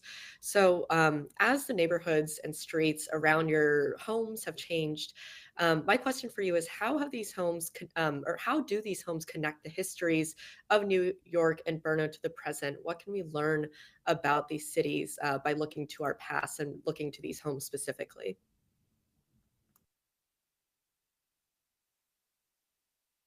Kat, you might be on mute. I was. There you go. I can hear you loud and clear. Yes. So I'll start out. I mean, the tenement at 97 Orchard Street was actually the first tenement in the United States to be preserved as a national landmark. And I think actually when the museum started out, there was a lot of sort of question about, wow, there's going to be a museum about tenements. Who's going to want to visit that? And it sort of raises this interesting question about preserving the stories of working class people and buildings that were actually quite challenging to live in for the residents. So I think at the museum, we really see that being able to visit 97 Orchard Street helps us understand that although people don't live in New York City in spaces exactly like this today, that a lot of the same questions that changed 97 Orchard Street over time are questions that are still with us, right? How do we make safe housing for as many people as possible in New York City? What should a working class home have, even if families can't afford to pay for it? And we see 97 Orchard Street and the Lower East Side in some ways actually was almost a laboratory of city planners and reformers and legislators making changes to buildings in the Lower East Side, as there was growing concern around the 19th to 20th centuries about urban, especially residents in really dense urban neighborhoods, and what housing should look like to alleviate contagious disease, to remove work from housing spaces and sort of separate those two functions. A lot of families were working from home. And so, I think we see a lot of these questions are still with us now, especially around density. And, throughout New York City, there are, a lot of types of housing where we have some of the same issues. And especially during the pandemic, those issues have been exacerbated. And so, we look at the museum on tours, we look at those issues of housing, but also the issues of how just families are using and sharing space, right? Especially for immigrant and migrant or working class families. So I think we really try to use 97 Orchard Street as a space to start conversations and raise questions that are still very much with us in the present. Great answer, Kat. Thank you. And Martin, over to you to reiterate their question. How does Tessar's Villa connect the history of Brno to the present? What can we learn about Brno today by looking to the past and at this living example of history? Hello, everybody. I think I will give a break to Martin after his very, very beautiful and very intensive tour around. And if you don't mind, I will tell you something, or I will tell you my point of view on this question. Sure, go ahead, Michael. So I think it's very good that you have chosen these two quite contrasting examples, not only by the typology of these two buildings, of course, but also because of really different contemporary situations. A museum, in contrary to private house, which is still being inhabited by the same family actually after that 100 years.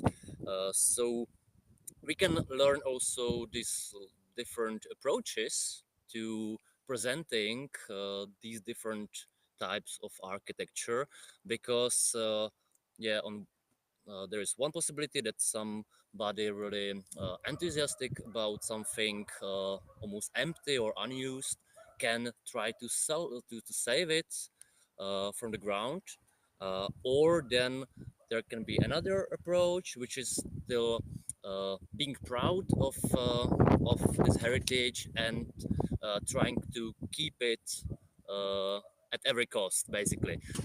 2 days ago, I met here with Mr. Jiří Tesař, whom Martin mentioned before, the current head of the family, let's say, and he was telling me many interesting family stories, but he was always repeating that they were really proud of it, of all the details, which of course would be much more easier to replace with something modern, something newer.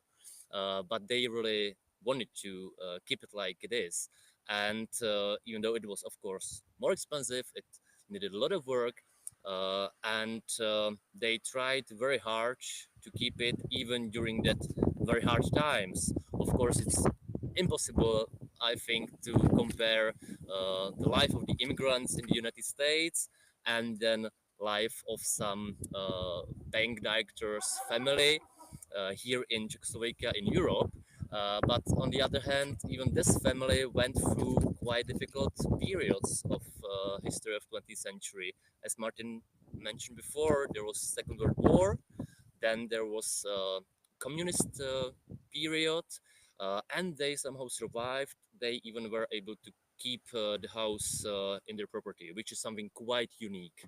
Of course, even the neighborhood changed very much.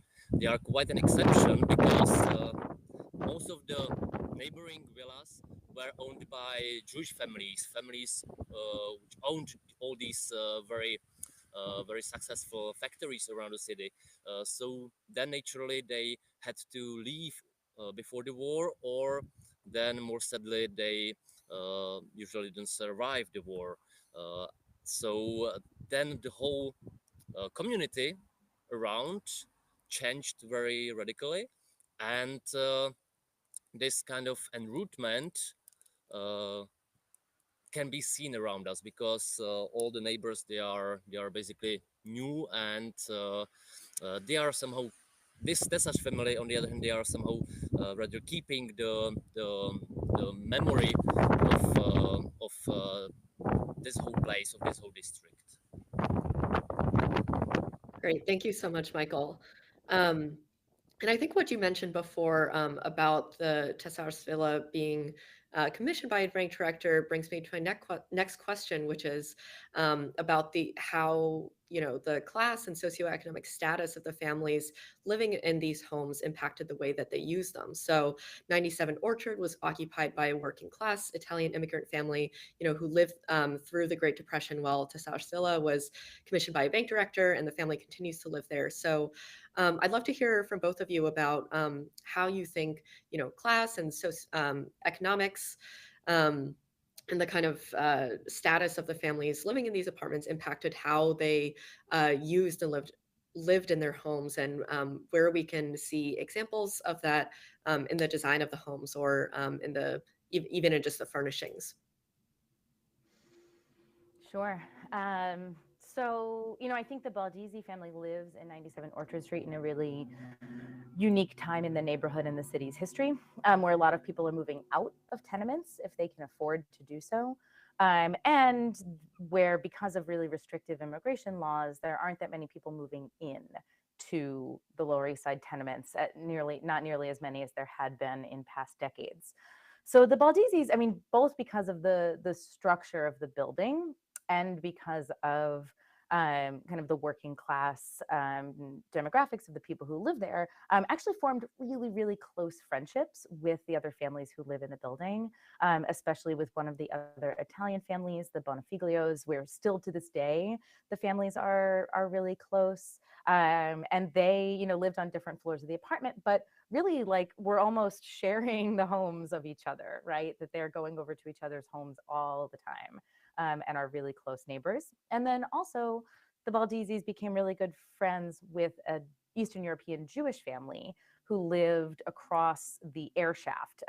Maybe you remember in the bedroom, there was a window. That window actually looks out into an air shaft that was cut and constructed in the building because of the housing law around the turn of the 19th to 20th centuries.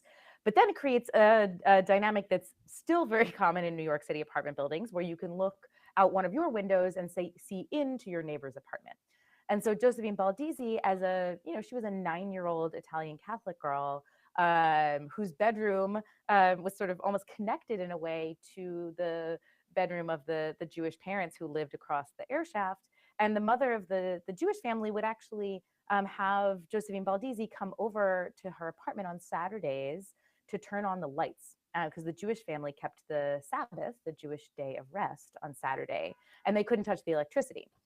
So Josephine Baldizzi is this 9-year-old Italian Catholic girl, goes over to this Jewish family's apartment. Eventually, the Jewish family, their grandson, who had moved back with his parents because of the Depression, he comes over to the Baldizzi family and remembers eating spaghetti. So it's really like the social and cultural connections that these families make, even though they have different religions, different languages. They're sort of sharing space with each other because of the nature of this tenement building and how closely people were living together. And that's true sort of across the neighborhood. And of course, there were tensions, right, and conflict that happened with living in such close quarters. But we really often look at those dynamics of just what happens when people are living, so close to people who might be different from them, and how that is happening more during these times of economic crisis, like the Great Depression. Great, thank you, Kat. Michael, anything to comment on here about how the class and socioeconomic status of Tassar's family influenced the architecture or the way that they use the home? Yes, of course. Once again, there are really big and very well visible differences. So yeah, one thing is that they were coming from definitely much upper class society. Then on the other hand, we know that they had built this house as really huge investment, even for them as a family of bank director.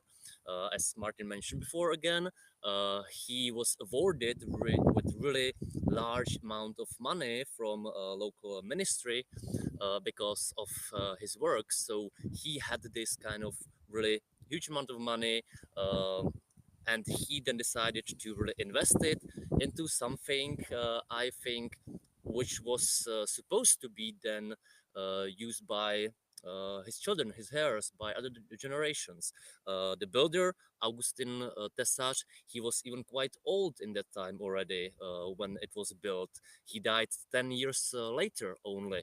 It was built in 1930, it was finished in 1938, he died in 1948. So he had really built this house as like custom-made house, or it was designed really specifically for this specific family and for their really current situation. As was mentioned, there was one huge apartment for him and his wife, and then two smaller apartments for his two sons. So it was built as kind of dream of this dream coming true for this family, and even from the architectural point of view, it is definitely on the peak of this modernist or functionalist architecture or villas architecture here in Brno. You can see that the overall shape is much more dynamic. It's much more rounded than how we usually imagine this strictly rational functionalist architecture, which is just about cubic shapes, no curves. So this is something very opposite. Then once again, on the other hand, it was just part of the contemporary evolution in the architecture. All these really rational and very simple buildings, these cubic shaped buildings, they were getting old-fashioned already a little bit. And these architects, Gustav Fuchs was one of the most prominent architects here in Brno, they naturally wanted to move a little bit further. And this is it. This is the case. Great. And there's actually a question in the chat, which I think has to do with part of your response, Michael. So we have a question from Luisa. So for Brno, how did the architecture of the tenement building era, so, some of those tenement style apartment buildings in New York influence Fuchs' approach to functionalism in Brno? Like, I'm not sure if I understand the question. Maybe I can try. I think the tenements were still having little details. As Kat has shown, there were little curvy things around, and these details were typical for the end of 19th century. There was a very strong effect of secession but Fuchs was from the family of architects who was trying to get rid of these details. Yeah, so the detail was the devil's work, and the detail should be omitted in the functionalism.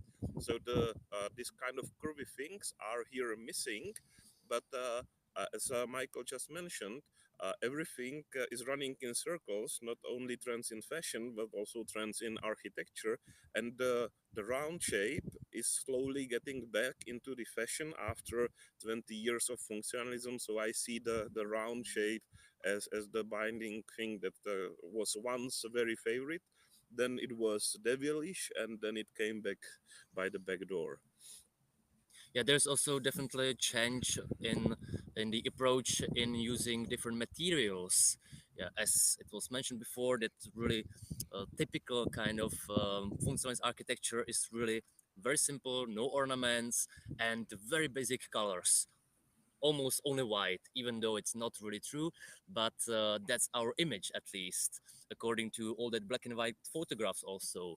But in those days, in the late 1930s, then in 1940s, and after the war, of course, these architects were much more experimenting with other materials again, like with wood, with stone, and with really more bright colors. As you can see on the background, this beautiful blue color combined with slightly pinkish color. That's it. Great.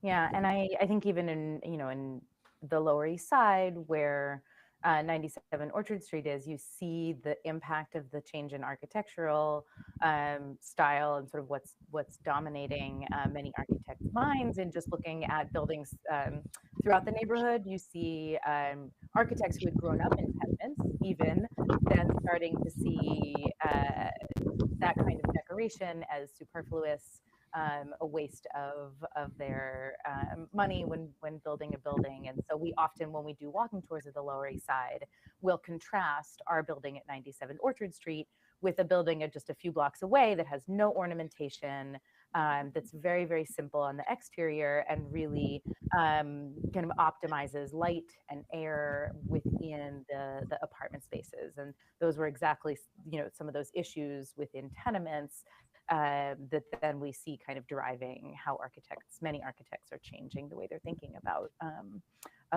building apartment buildings. Great. Thanks both for your answers. I think we have, so our time is coming up. We have time for maybe one more question. So I might invite both of you to respond quickly to this one from Elise. So what lessons from each of these homes should we carry forward in how we build homes today? If you want to offer a couple thoughts there. That's such an interesting one. I think a lot about how, people who are making decisions about the Lower East Side and what buildings should look like were not consulting with the people who lived in these buildings, and we're kind of taking a more outsider perspective on what they thought the changes should be. And often, right, the changes that a resident would say and the changes that reformers would say would be the same. But I think one important lesson is to, when designing, especially affordable or working class housing, is to work with people who might then live in that housing to determine what they would want and what they would need in those spaces. And also just to learn the stories of people who live in the kinds of buildings that tend to be ignored or downplayed for their architectural significance, right? Looking at the social history of buildings, even if the architectural history is really, at least in our case, ordinary and seen all over the city, still looking at how any building that can be seen as sort of commonplace actually has really particular unique stories that help us understand the bigger history of a place. Great answer. And Martin and Michael, quickly, what lessons can we carry forward in terms of how we build homes today from Tessars Villa? Yeah, of course. I think it's in fact all about the place where this house is built, because not only the garden surrounding the whole house, which is placed actually in the very middle of the whole plot, but also the views from the house a little bit further. Just on the opposite side from us, there is a beautiful hill with some forest on it. So and you can see these large terraces. There is even a whole roof where you can get. So you are really surrounded by some interesting views from all angles, and then I think it is also all about the communication between the client and the architect. We have preserved quite rich correspondence between the family and Wrocław folks, so we know some of the details. We know, on the other hand, that the architect, he got quite a big freedom, so that's also great, this kind of respect. And then coming back to the current family which is living here, it's definitely about the respect to the heritage of their ancestors as well as of the architect again, because as I mentioned before, they really wanted to preserve every single detail, even though it is of course a little bit more difficult and expensive, but it's really worth it. You can see it here. Perfect timing. So we are at the end of our session, and I want to thank all of our speakers today. So Kat Lloyd from the Tenement Museum, and Martin Peschel from Open House Brno, and Michael Kolar for joining us for today's session. Super interesting to learn about these two houses that coexisted at the same time, thousands of miles apart. And stay tuned for our next program and final program of the festival, City in a City, Co-op City. Thank you everyone for joining. Thank you for Thank having you so much, everyone. Goodbye.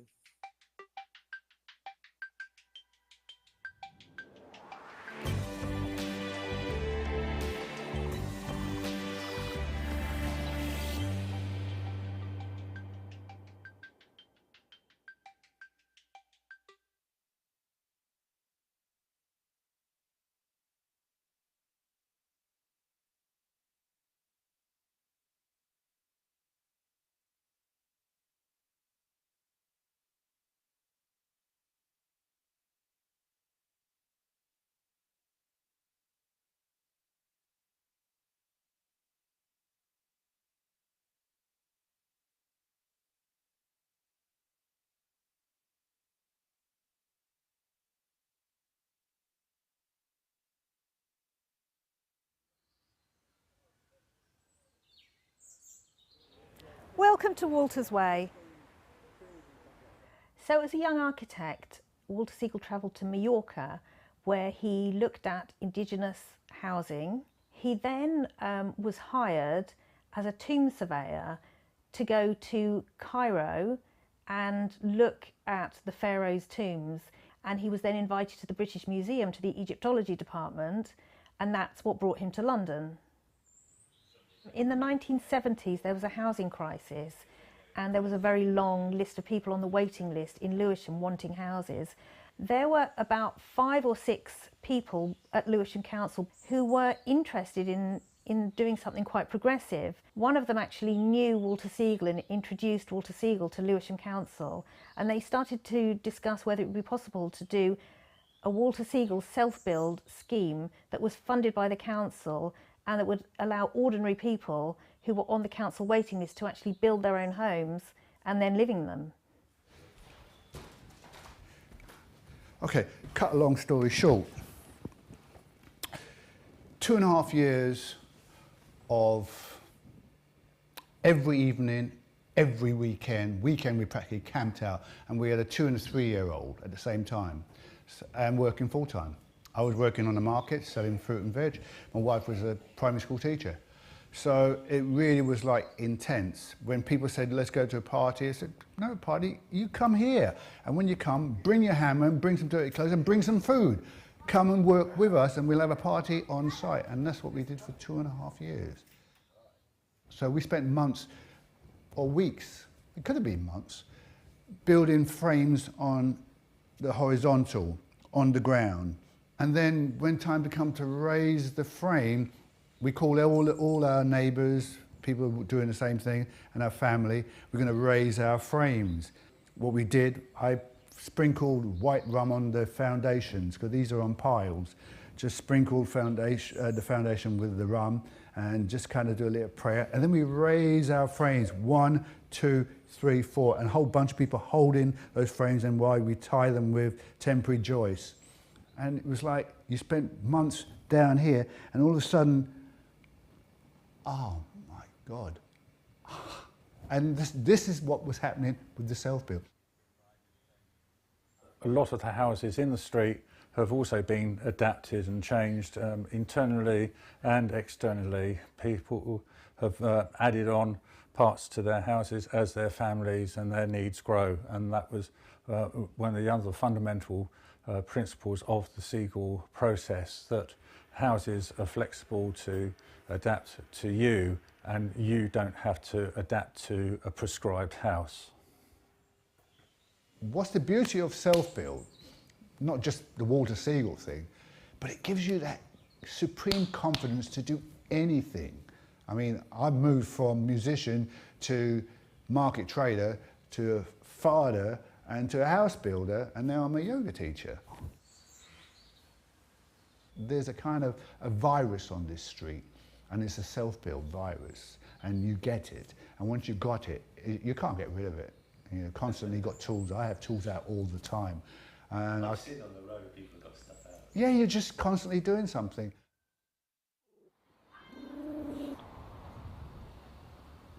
This is Peter Barber Architects in Enfield. The story of council housing is one of the most interesting threads of UK architectural history. Enfield's relationship to council housing provision stretches back all the way really to the Homes Fit for Heroes project following the First World War, where prefabricated houses were constructed for tenants. And they continued to build through the 1930s and in the post-war period, when large estates were constructed across London and indeed in Enfield. The right to buy scheme in the 1980s changed council housing forever, and it's one of the reasons that saw something of a decline towards the later part of the 20th century. But following the millennium, there has been a resurgence of council housing projects, with Enfield being quite progressive in that. So after 30 years, Enfield made a return to council housing with Desjardins Mews, a project done by Karakusevich Carson and Macrina Levington architects. On the back of the success of Desjardins Road, Enfield Council employed Peter Barber Architects to design a new scheme for them on Ordnance Road here. Set against Edwardian terraces and to the rear a large 1960s estate, Barber designed a sort of end-of-block scheme which included 15 affordable homes and 4 Mews houses. More than anything else, Barber designed Ordnance Road as a sort of celebration of street and what the terraced house model in the UK is really about. And some of the DNA of that earlier project, some of which the building faces, the Edwardian buildings opposite, is in the fabric of this building.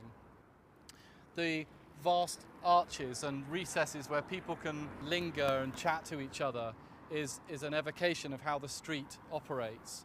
So there are huge architectural forces at work in this fairly small scale building, and Barber held them all in check, partly by his use of this shared materiality, this buff brick which he uses in all the facades, and partly because of the shapes and forms of the terraces themselves. This is a large scale building, but you can read that it has smaller buildings within it.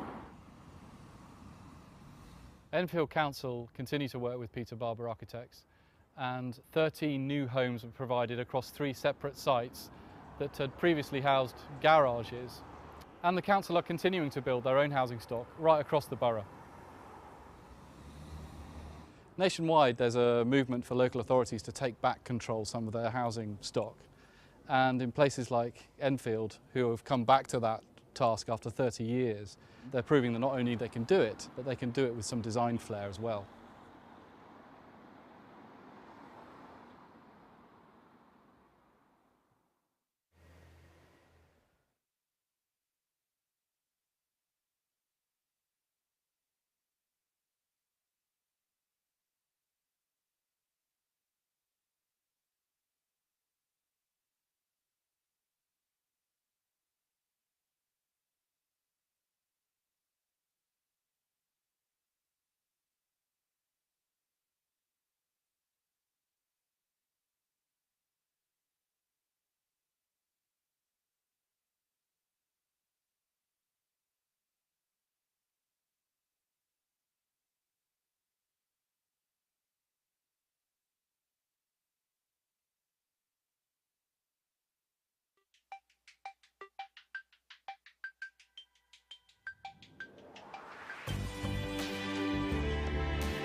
Hello, everyone, and welcome to the finale of the Housing and the People Festival, City in a City, Co-op City, where we'll be looking at this extraordinary housing development in the Bronx, the largest of its kind in the country, and which celebrated its 53rd anniversary this year. My name is Rowan Wu. I'm the program manager at Open House New York, where our organization is half as old as Co-op City. We're celebrating our 20th anniversary this year, and I'm very excited to kick off our session today and introduce our speakers, Adam Tanaka and Bernie Silich. So we'll start with Adam's documentary, City in a City, and then launch into a discussion later with Adam and Bernie, and with time at the end for an audience Q&A. So if you have any questions for Adam or Bernie today, please sound off in the chat throughout the program, and we'll get to them at the end. So a little bit on Adam. He is an urban planner and educator where his expertise is in large-scale urban redevelopment and revitalization. He wrote his PhD dissertation on large-scale middle-income housing in New York, where the documentary we'll see today was an outgrowth of that project. He's published articles on affordable housing and community development in City Lab, Slate, and the Journal of Urban History. And on top of that, Adam is also an adjunct assistant professor in urban planning at Columbia University and serves as the Chief Operating Officer for Therma Group US, which is a real estate startup focused on introducing large-scale European and East Asian style public bathing into the US marketplace. We're also joined by Bernie Silich, who is president of the Co-op City Board of Directors and who's been a resident of Co-op City since 1970. And Bernie, correct me if I'm wrong, but I think you just celebrated your 52nd anniversary at Co-op City in April. Yes. Wow. Incredible. So without further ado, I'll hand it over to Adam now to introduce his documentary. Thank you very much, Rowan. And I'm so thrilled that Bernie was able to join us for this event as well. As you'll see soon, he is one of the stars of the documentary. So you'll get a Q&A with the leading actor in the film. I'm going to keep my comments here brief, as I think the film largely speaks for itself.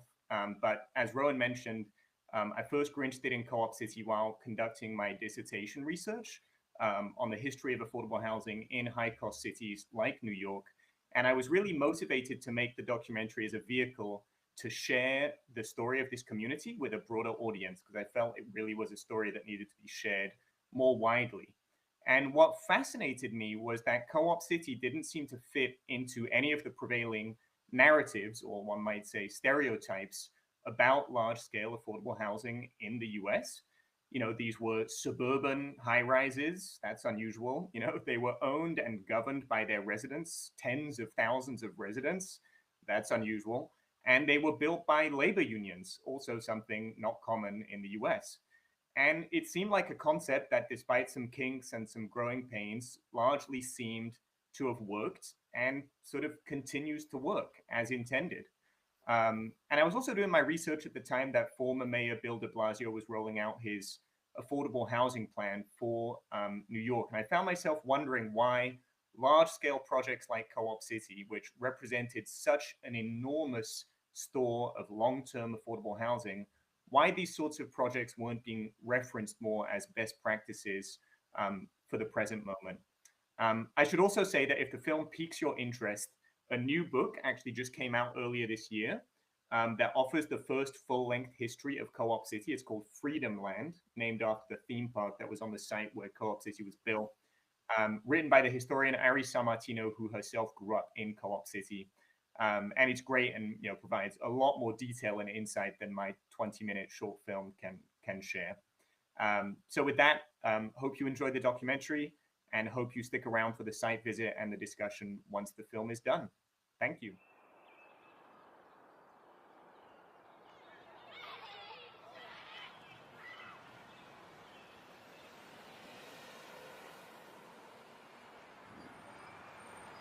I often have to explain to people when they're driving by Co-op City what it is.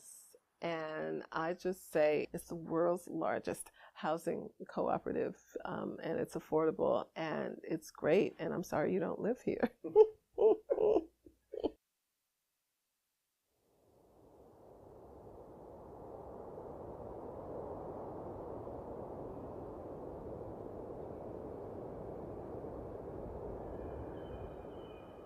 Nestled on the northernmost edge of New York City, Co-op City is the largest affordable housing development in the United States and the largest cooperative complex in the world. With 15,000 apartments and 55,000 residents, it is more than just a housing project. It is a city in a city. Just name a service, we probably have it. Whether it's our own police force, senior programs, programs for youth, just about every denomination. Churches are here, there's stores. If you don't want to leave Co-op City, you don't have to. I think what makes Co-op City unique is that we have a mixture of all kinds of cultures. We have teachers, we have nurses, doctors, blue-collar workers, municipal employees, federal employees. It's a very unique place because it's large, but then it's small at the same time. Countless commuters drive past Co-op City every day. Many look at its stark buildings and remote location and assume it is public housing for the poor. In fact, it is a private cooperative for the middle class. The main misconception of Co-op City is that it's the projects, because the buildings look similar except for a couple of red buildings that's sprinkled throughout. And I don't blame them, because that's what they know from other places within New York City. And if you don't know the structure or the foundation of what Co-op City is, then it's very easy to have that misconception.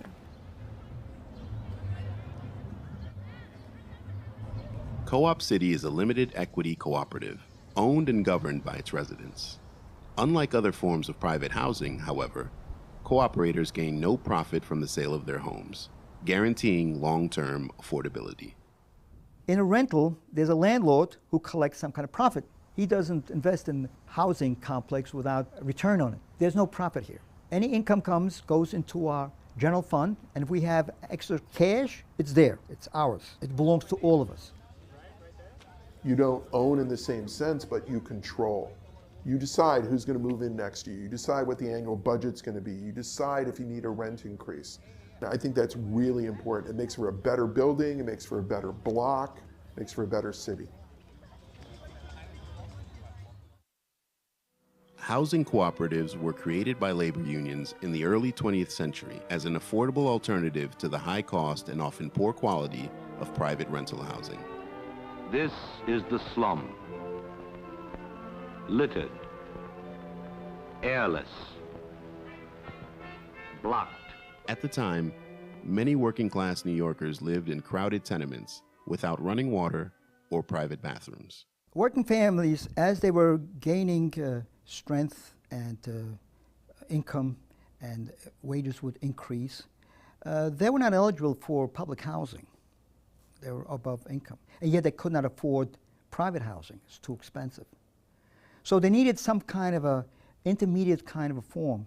And so they developed this cooperative housing. From the 1920s through the 1970s, labor unions built tens of thousands of cooperative apartments across New York City with the assistance of government programs.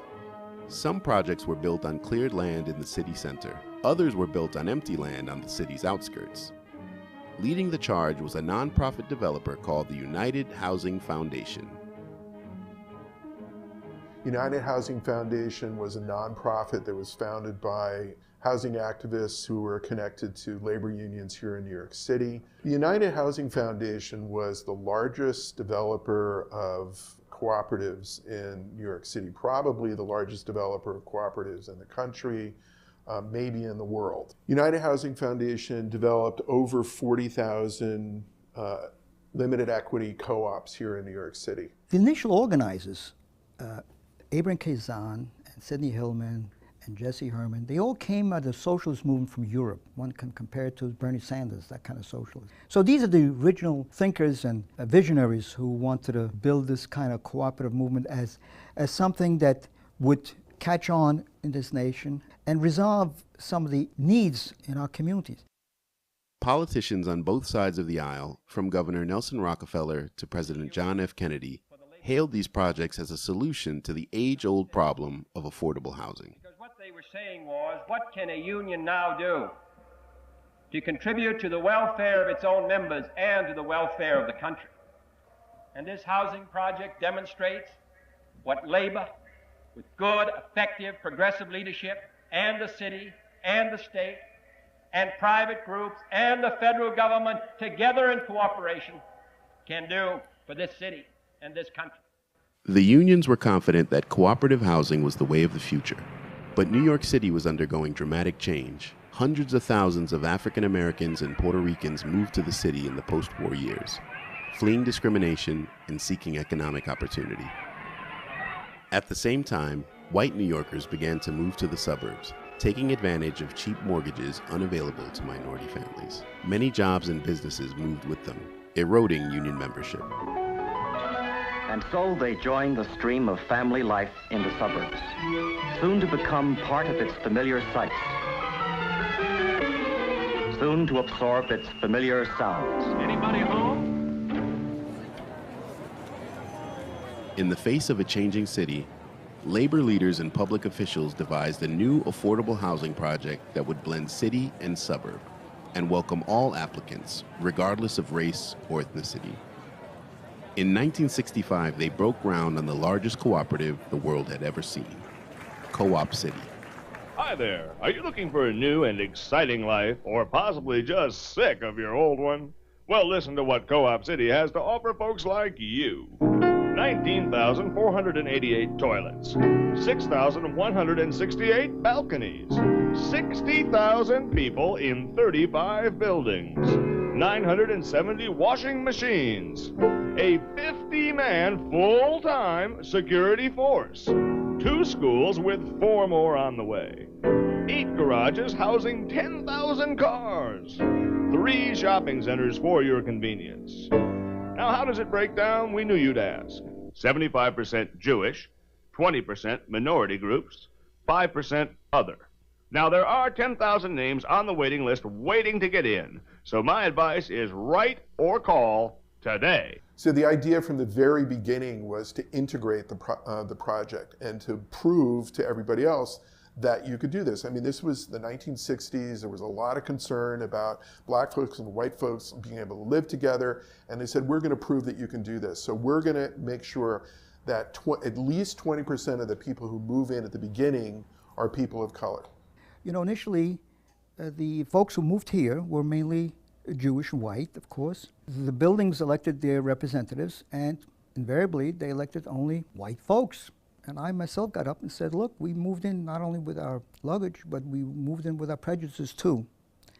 And we need to have some kind of system of representation to guarantee that those folks, minority, will be represented on this advisory council. And so the advisory council took a very progressive step. They set up a proportional representation, guaranteeing affirmative action really on the advisory council. That was unique. This is 1971. It was unique for this nation. While Co-op City may have fostered an integrated community within its borders, critics claim that the project destabilized other Bronx neighborhoods by offering an escape route for the white middle class. In particular, Co-op City was blamed for the wave of abandonment that swept through the Grand Concourse, a formerly middle-class Jewish neighborhood in the South Bronx. The line has been for decades now that Co-op City emptied the concourse, that everybody moved over there. And it's bullshit. It's not the way it happened. And it's unfortunate that Co-op City got tagged with this. Co-op City created 15,000 new residences. Clearly it works because people still live there. And it didn't destroy the concourse or any other part of the Bronx. The bad press didn't end there. Critics also disparaged Co-op City's tower block design as an ugly environment that would breed alienation and crime. Co-op City residents disagreed. We were very excited by the prospect of moving here. It was a new housing. It was offered all kinds of amenities, open space. We could see miles from our apartment. We had always lived on the first or second floor. And then they offered the apartment on the 23rd floor. Says we can't move there. We get nosebleed. And so we reluctantly accepted the apartment. And now I wouldn't change it for the world. It was the first place I was going to have a chance to live in that was brand spanking new. And we didn't have sidewalks at first. We didn't have lighting.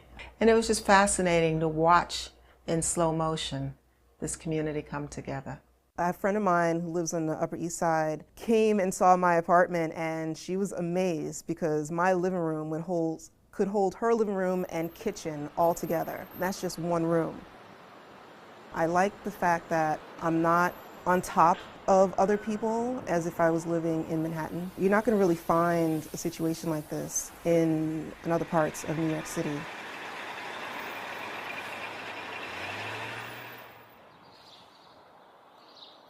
We're in my beautiful apartment in beautiful downtown Co-op City, as I like to say. So as you can see, this is the living room, and I'm a journalist and an author and an editor, so I have a lot of books in this apartment. I'm a DJ, and I have a lot of music, as you can see, and that's what I do here. I love the spaciousness. It's a very spacious apartment. It has a lot of nice light. I love the windows. I love the floors. You know, it's just very nice. I like to think of this as it's almost like a company, you know, here, because I have all my accoutrements. The UHF aesthetic was, why waste money on the outside of the building? You know, you don't live on the outside of your building. Let's put it in the finishes. Let's make sure that the rooms have lots of windows and light. Let's put all the money on the inside. People going by might think it's ugly or it's the project, but people who live there know what it looks like on the inside. I think when somebody actually goes into an apartment and they're in the building, it's like, wow, I didn't know it looked like this. You know, I'd live here. And it's like, well, go get on the waiting list. But while residents may have enjoyed their apartments, would they really feel like homeowners? With 15,000 shareholders, Co-op City was an unprecedented experiment in collective ownership. Even the project's developers worried that it would be hard to forge a sense of community in such a massive complex. The Board of Directors will apply special focus on fostering an environment of cooperative living that supports a sense of community and that encourages shareholder participation. And that's the heartbeat of actually everything that we try to do. They don't feel that they're ownership. They're owners. And that's one thing we try to instill in our shareholders. The orientation. And when people are walking in, they need to feel like they belong. Like we need to be congratulating them for when they come in. Yes, make it like balloons, the whole thing. You know what I mean? I see like co-op as a microcosm of the larger society, meaning that this apathetic, feeling of not wanting to vote, like in our last national election, or not wanting to be a part. And we definitely need to do more to get them on board. Whatever that is, that's for us to put our heads together. They should get a welcome basket. They should get coupons from businesses in the community. They should get a magnet that lists all the important numbers, put it on their fridge so that it's accessible. Those are the things that you usually get when you get a new welcome into the community. We should do that. They should emphasize, every tree is your tree. Those benches are your benches. It's not river-based benches. It's not river-based trees, so somebody damages a tree, they're damaging your tree. They have to get some ownership. That's right. In the end, Co-op City's sense of community was strengthened not from daily routine, but from dramatic conflict. Only a few years after opening, the project became engulfed in controversy. In 1975, residents staged a 13-month strike to protest rent increases caused by rising interest rates and inflation.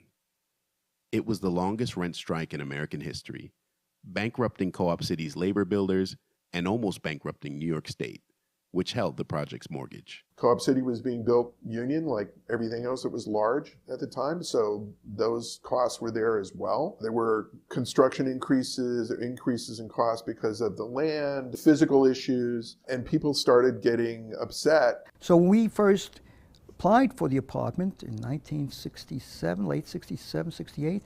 They had promised that the apartment would go for $23 a room per month. But by the time we moved in, the cost went up to $27 a room per month. Now, and then it kept on going up. We marched all around Co-op City led by a Boy Scouts troop and leaders, and came upstairs to a rally that was led off by Borough President Bob Abrams, and we galvanized the community. A settlement was eventually reached in the late 1970s, but the damage was already done. The political and financial fallout from the rent strike left policymakers wary of supporting more projects like Co-op City in the future. Co-op City was the largest affordable co-op built in the United States. It was also one of the last. I just know that the sense of what it was like for some of the folks who were on the board of United Housing Foundation and the folks who were directly involved in creating the development, and they felt really burned by the whole thing. You have to look at it from their perspective. It's folks that their entire working lives have been spent working on developments like this. So they're creating the largest project for working people in the country, certainly at the time. And the folks that they're creating it for are, giving them the back of their hand. The original plans were to expand Co-op City. Unfortunately, circumstances, both inflation and the rent strike, scuttled their vision of continuing this kind of a development. Over the years, cooperatives went out of fashion, dismissed as dated and socialistic. As wages stagnated for many Americans, housing became more than shelter. It became seen as an asset, the only surefire way to build wealth and achieve the American dream.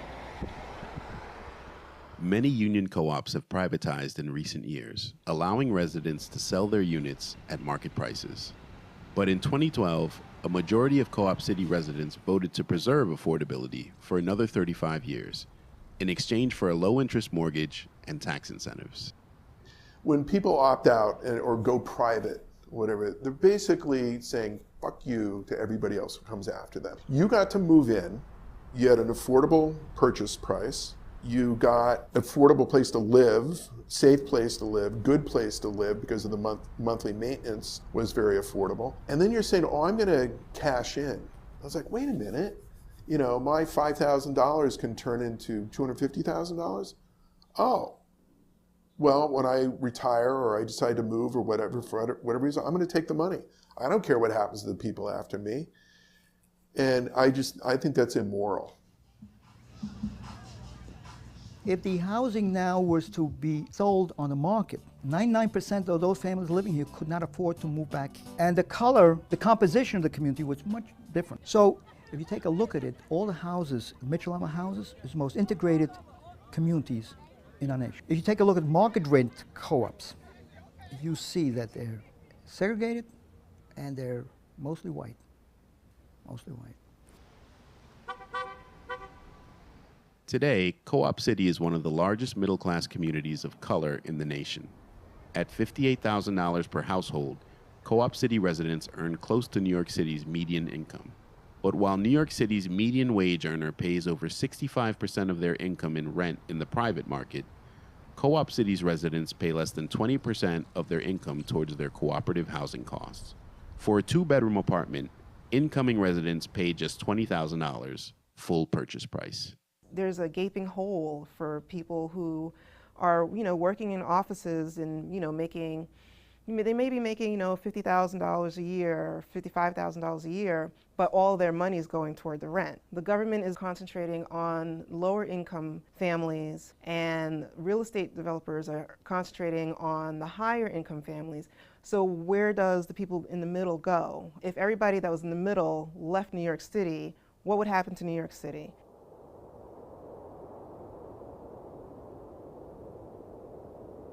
When I come home, it's funny, I'm usually getting off the express bus. I can hear my footsteps. I can hear the birds if, they're tweeting. Sometimes I'll see a raccoon or a skunk. I hear there's deer now. I might see Bambi soon, but it's very quiet. It's very quiet. And I have a sort of, I don't want to say love-hate relationship with that, but I just enjoy coming home to Co-op City. I really do. I really do.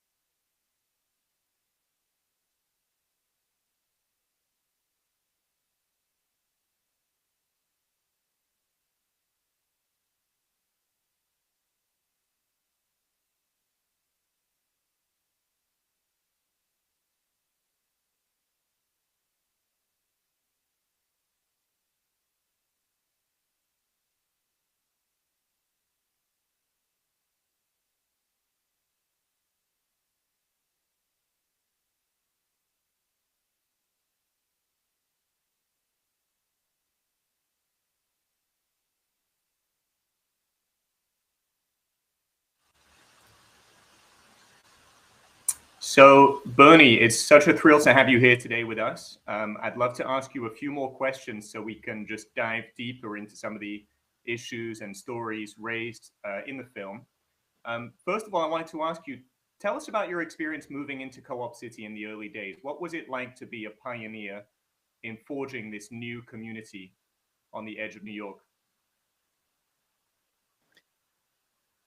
It was an exhilarating experience. We moved into an apartment which was fresh, and you can smell the paint and plaster. And then we had this view, panoramic view of all the other buildings and the construction going on, and Long Island Sound, and the air was so fresh, and the apartments were roomy, light, bright. So it was, we had moved from a second floor apartment somewhere in the East Bronx. So this was just a change of dramatic change from where we lived, and my family, of course, appreciated that. Of course, we thought it was a little too high at first, but then we got accustomed to it. We loved it. And what was that dynamic? And of course, like? All around was construction. Yeah. Go ahead. Yeah, and all around was construction going on. Buildings were rising up. We were one of the few that was actually occupied. There was, we now would call a greenway, but before it was just marshland and water and ponds, and we had very few places where we can actually walk, and there was sand all over and blow into the apartments. But we felt, as pioneers, we felt it didn't bother us. We were thrilled to be here and excited to meet with our new neighbors. Fantastic. And some of you have probably seen some of the footage that's playing over that. Those are actually images from Bernie's balcony that are being streamed live. So my second question for you, Bernie, is, from the road, most people only see the big towers of Co-op City. Tell us a little bit more what it's like inside your apartment and what some of the amenities are within the community. Well, it's like living in a city, but in a park. It's 80% of our land is open space. In fact, they insisted on building garages so that we wouldn't occupy a garage. Our cars wouldn't occupy any open space around them, and you can actually walk from one end to the co-op to the other without crossing any highway. And that was exciting especially it was convenient for our children who were going to school without even crossing any streets. And they would play in the street and in the yard outside on the greenway as they were beginning to, the greenway was beginning to be developed, and they began to fill in the ponds and marshlands with sand, and then began to plant trees and grass. And and we saw those buildings rising up around us all over. And then, of course, there was a power plant, and the power plant provided us not only with heat and hot water, but it was designed to provide us with electricity. But unfortunately, they had because of the crisis in the economy, inflation, they had to cut back on many of the aspects of what we were trying to provide. Amenities, yes, we have 3 major centers where there's supermarkets and meeting rooms and schools. Temporary schools we provided for the children. So it was a wholesome community providing all of the needs that families would need. They also built something unique, and that was an educational park. It was the only one in this city where we had 5 schools sharing the grounds with playgrounds and auditoriums. So there was a high school, 2 elementary schools, and 2 middle schools. That was unique, and that was also part of the plan that the original founders presented to the city as their plan for the entire development. And Bernie, tell us a little bit more about the interior layout of the unit. What are some of the best aspects of how the units are designed on the inside? Well, it's interesting because we have so many closets. It's unique. And of course, we had parquet floors, central air condition, and very roomy, a lot of glass and a lot of windows, so airy and light. And interesting enough, all that was included in our carrying charge. The electricity was part of our carrying charge, including the air conditioning. So there was luxurious apartments. We thought it was luxurious apartments for working class people at affordable rates. And Bernie, tell us about some of the other unit types, because I know you live in a tower, but there are also townhomes and other types of units available, right? Yes, there was originally they were planned to provide three different design high-rise. We live in a tower, as you can see on the video. Then there's triple cores, and then there's chevrons. And then they added on the townhouses, which gives it a little bit more human dimension to the development. When you go downstairs, you feel like you're in a small town.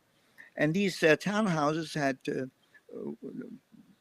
lower floor was one bedroom, and the second floor was a duplex with a living room, kitchen, and then on top was three bedrooms. Most of these three-bedroom apartments, like ours, have 1.5 bathrooms. So they thought of all amenities that and comforts that we would need. And as I said before, we're like a luxury apartments, and interesting enough, it's affordable. Yep. It's affordable. Why can't we in this country provide this type of apartments throughout at affordable carrying charge or rent? Well, Bernie, I want to ask you a question about the affordability, but before I move on, I wanted to ask you a question that was posed from the audience, which relates to the management of the community. Can you tell us a little bit more about Co-op City's police force and how it complements, or, you know, what's the relationship between the NYPD City Police Force and the Co-op City Police Force? Well, first of all, we are a cooperative. So we're all of us, 15,000 families, we are co-owners. And we have a board of directors that's actually runs the place and operates and administrates the day-to-day operation. We hire managers to do that.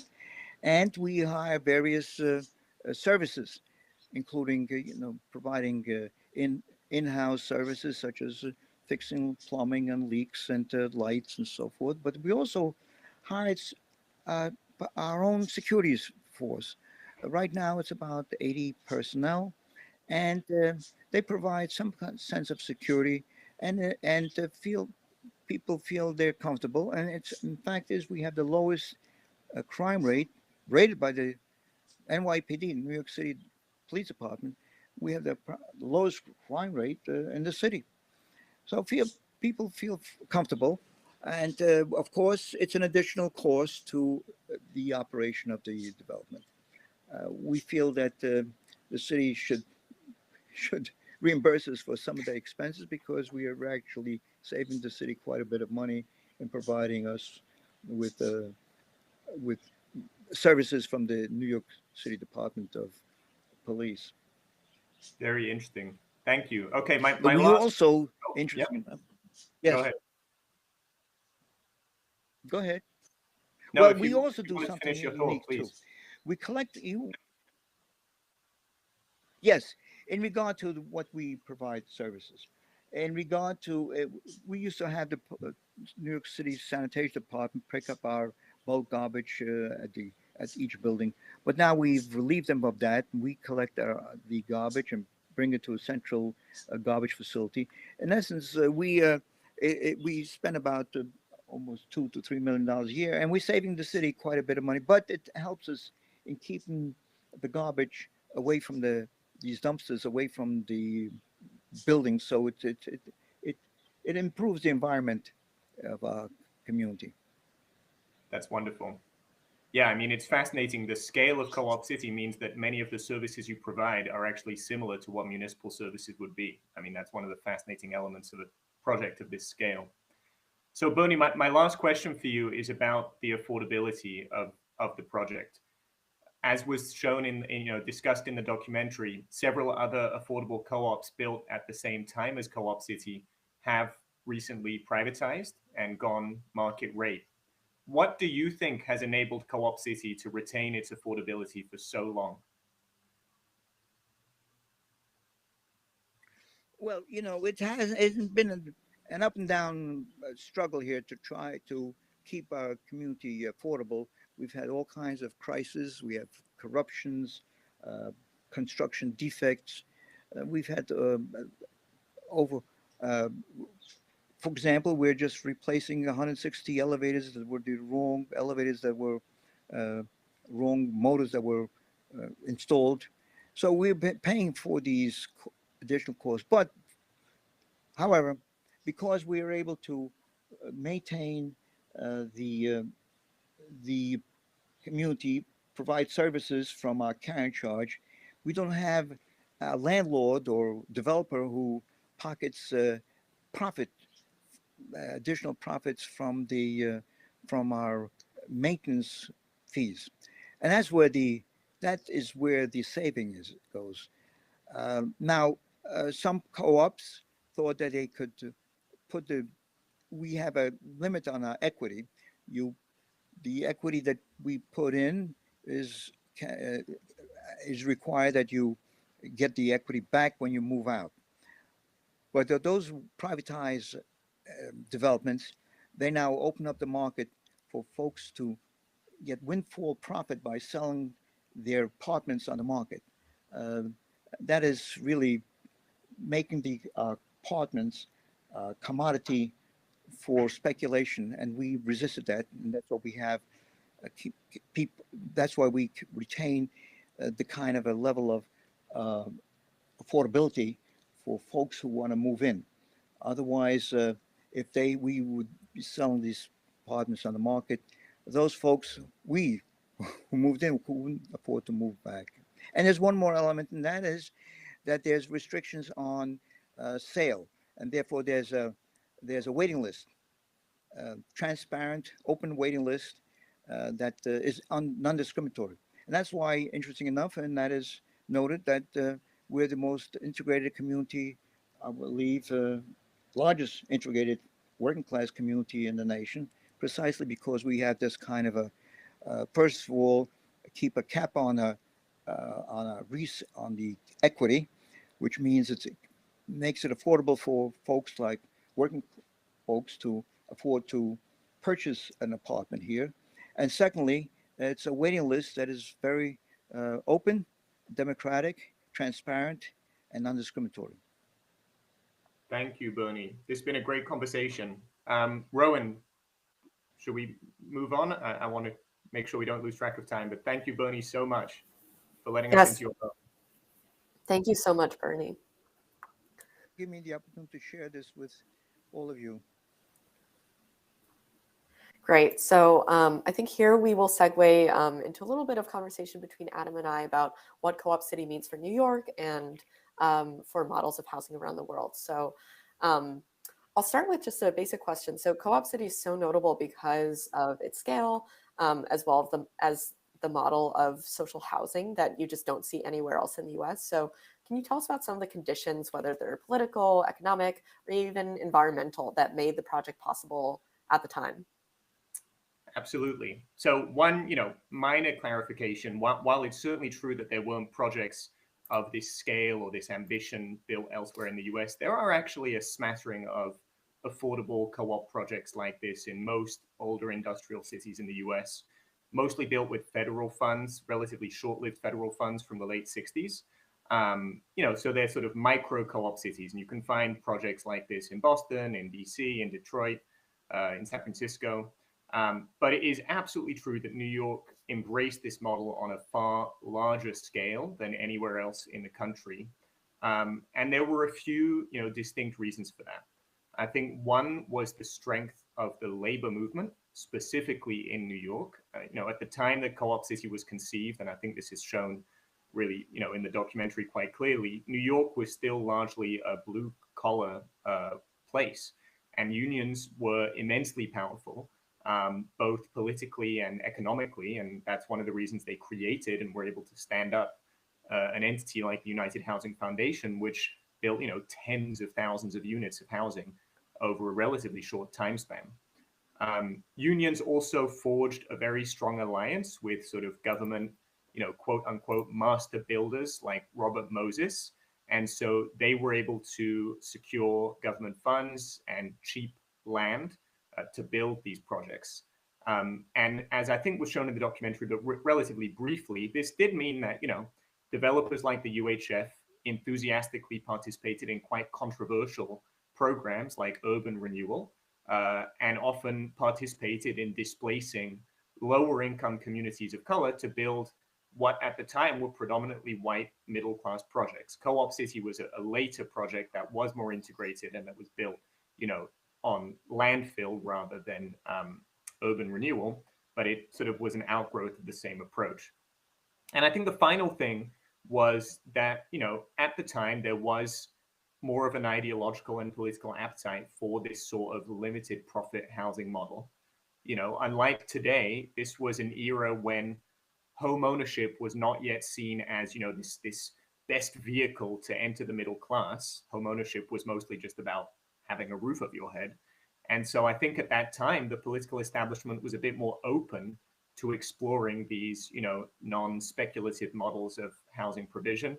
And obviously the association with labor unions, injected a more, progressive vision into the project as well. Yeah, thanks. And it sounds like there was a really perfect storm of forces that came together to make Co-op City possible. So I'm going to turn over to some of the audience questions that we've got in the chat. There's a question about the expansion, and this might be a question for either Bernie or Adam. Where was the expansion supposed to take place, and what elements of the original plans were not able to be realized? Well, I can very briefly speak to that and then turn it over to Bernie. The United Housing Foundation essentially was bankrupted by the construction of Co-op City, and they never built any other projects after this development.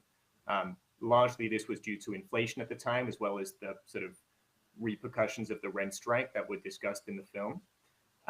But they had visions for numerous other large-scale projects, not just close to Co-op City, but elsewhere in the 5 boroughs of New York. And none of these were realized. Also, many of the government programs that had supported the development of projects like Co-op City were sort of curtailed and sort of shut down, especially as there was a shift towards more sort of private sector, public-private partnerships, and a shift towards rental development as opposed to this sort of large-scale co-op development. But Bernie, I don't know if you're still there. Can you speak to the expansion plans?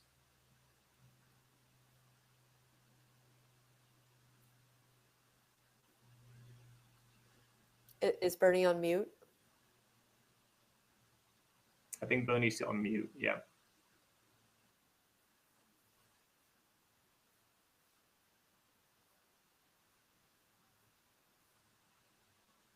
We have a bit of an echo, unfortunately.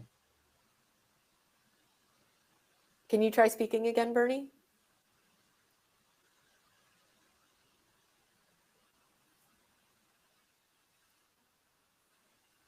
Oh, we got you for a split second.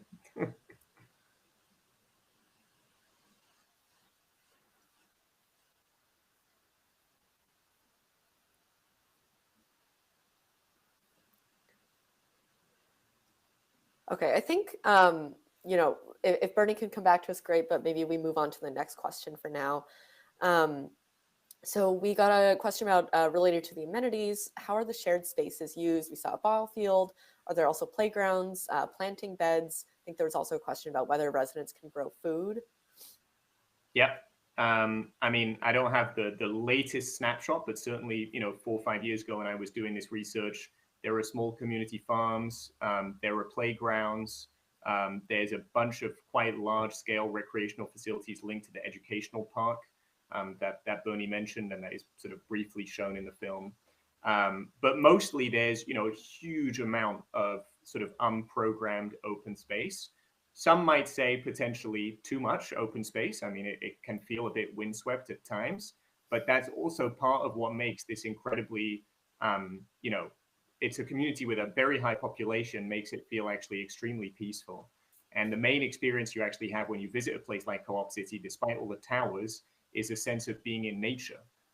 Because there are trees everywhere, there's, birds chirping, there's the river right next door. So, it is a bit like living in a private park. And the fact that it's, relatively underutilized most of the time is probably part of what makes it very attractive. There are, community events that happen 3 or 4 times a year. There's a large summer festival that happens. So there are events that bring people out onto the Greenway, but by and large, it's relatively, I would say, quiet and peaceful. If Bernie's still there, he I'm sure has much more to offer on this point.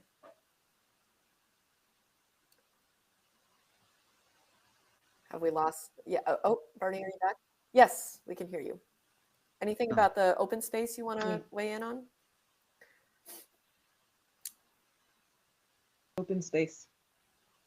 Yes. Do you want to talk about the open space in the project? Yeah, you asked, do you hear me now? Yep. Yeah, we can hear you. No? No response. We can hear you. From here, Bernie. You do? You asked about the question of why UHF failed. Yes, the strike was one of the issues, but there was something more. There's something more important than that that affected the UHF from pulling out, sponsoring additional housing. For example, they had a plan to build a Star City in Brooklyn, and what was happening that the income of families, working families, was not keeping up with the inflation rate, cost of building houses, and the government was not about to help in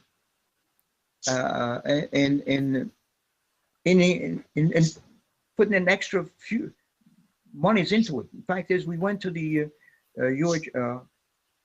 Housing Finance Agency, asked them to an additional $60 million in funding for to make up for the increased cost of labor and mortgage, and HFA refused to do so under the Republican control, and therefore that was one of the reasons why it precipitated the rent increase, because we were forced to take 25% character increase on top of 40% increase since we moved in 1970. So in this 75, we had a rent strike.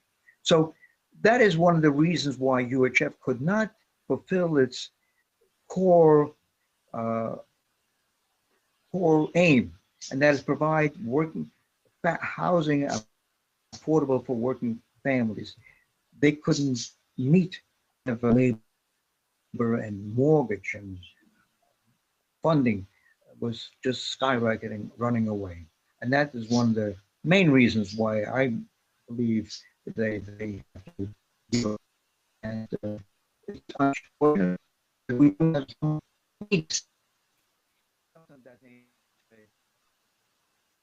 some kind of institution that will sponsor housing of that nature throughout the country. Agreed. Well, I think that gives us, a great vision and inspiration to wrap up on here. We are reaching the end of our program, so I want to thank Adam Tanaka, Bernie Silich for joining us today for the finale of the Open House Worldwide Festival, and as well as our superstar Open House New York volunteer, Leah Strickler, for helping with the tech on Bernie's side, showing us that beautiful view of the balcony and visiting Bernie. Thank you to Open House Worldwide for inviting us, Open House New York, Adam and Bernie, and for hosting the festival. You can find more information in the chat for links about Co-op City. And as a reminder, there are more than 50 on-demand tours, talks, and podcasts about housing from open house cities around the world online that you can watch after this live stream ends. Quick note on credits. Housing and the People is produced by Open House Worldwide, which is a network of in 50 cities, including New York, festivals and conversations about architecture, design, and cities around the world. The festival is co-curated by George Kafka and Elysian with the support of Assistant Curator Hafsa Adan and Coordinator Matea Vlaskolik. Tech direction is led by David Jablonski. Open House Worldwide's director is Phineas Harper, and the festival is made possible with research and curatorial support from Karakusevich, Carson, and Dezeen is a media partner. That was a mouthful. Adam, do you have any parting thoughts for us or any last words about Co-op City before we wrap up? I guess that, the last point I would make is building on what Bernie just said, that, it really was politically influential institutions that enabled this to happen, and institutions that were directly representative of the people being housed. In this case, it was, blue collar, middle income, wage earners, primarily working in, manufacturing, for government, actually in many cases, or sort of, white collar professionals. And so I think the question for today is, what are those institutions that might have a stake in housing, large scale, constituencies? It could be universities, could be hospitals, educational institutions. But I think that's where the struggle lies, is primarily political and institutional. And if you can figure out that part, then the money will flow afterwards. Some great food for thought as we wrap up our housing festivals, thinking about the role of those institutions. So thank you so much, Adam, and Bernie again for joining us for today's session.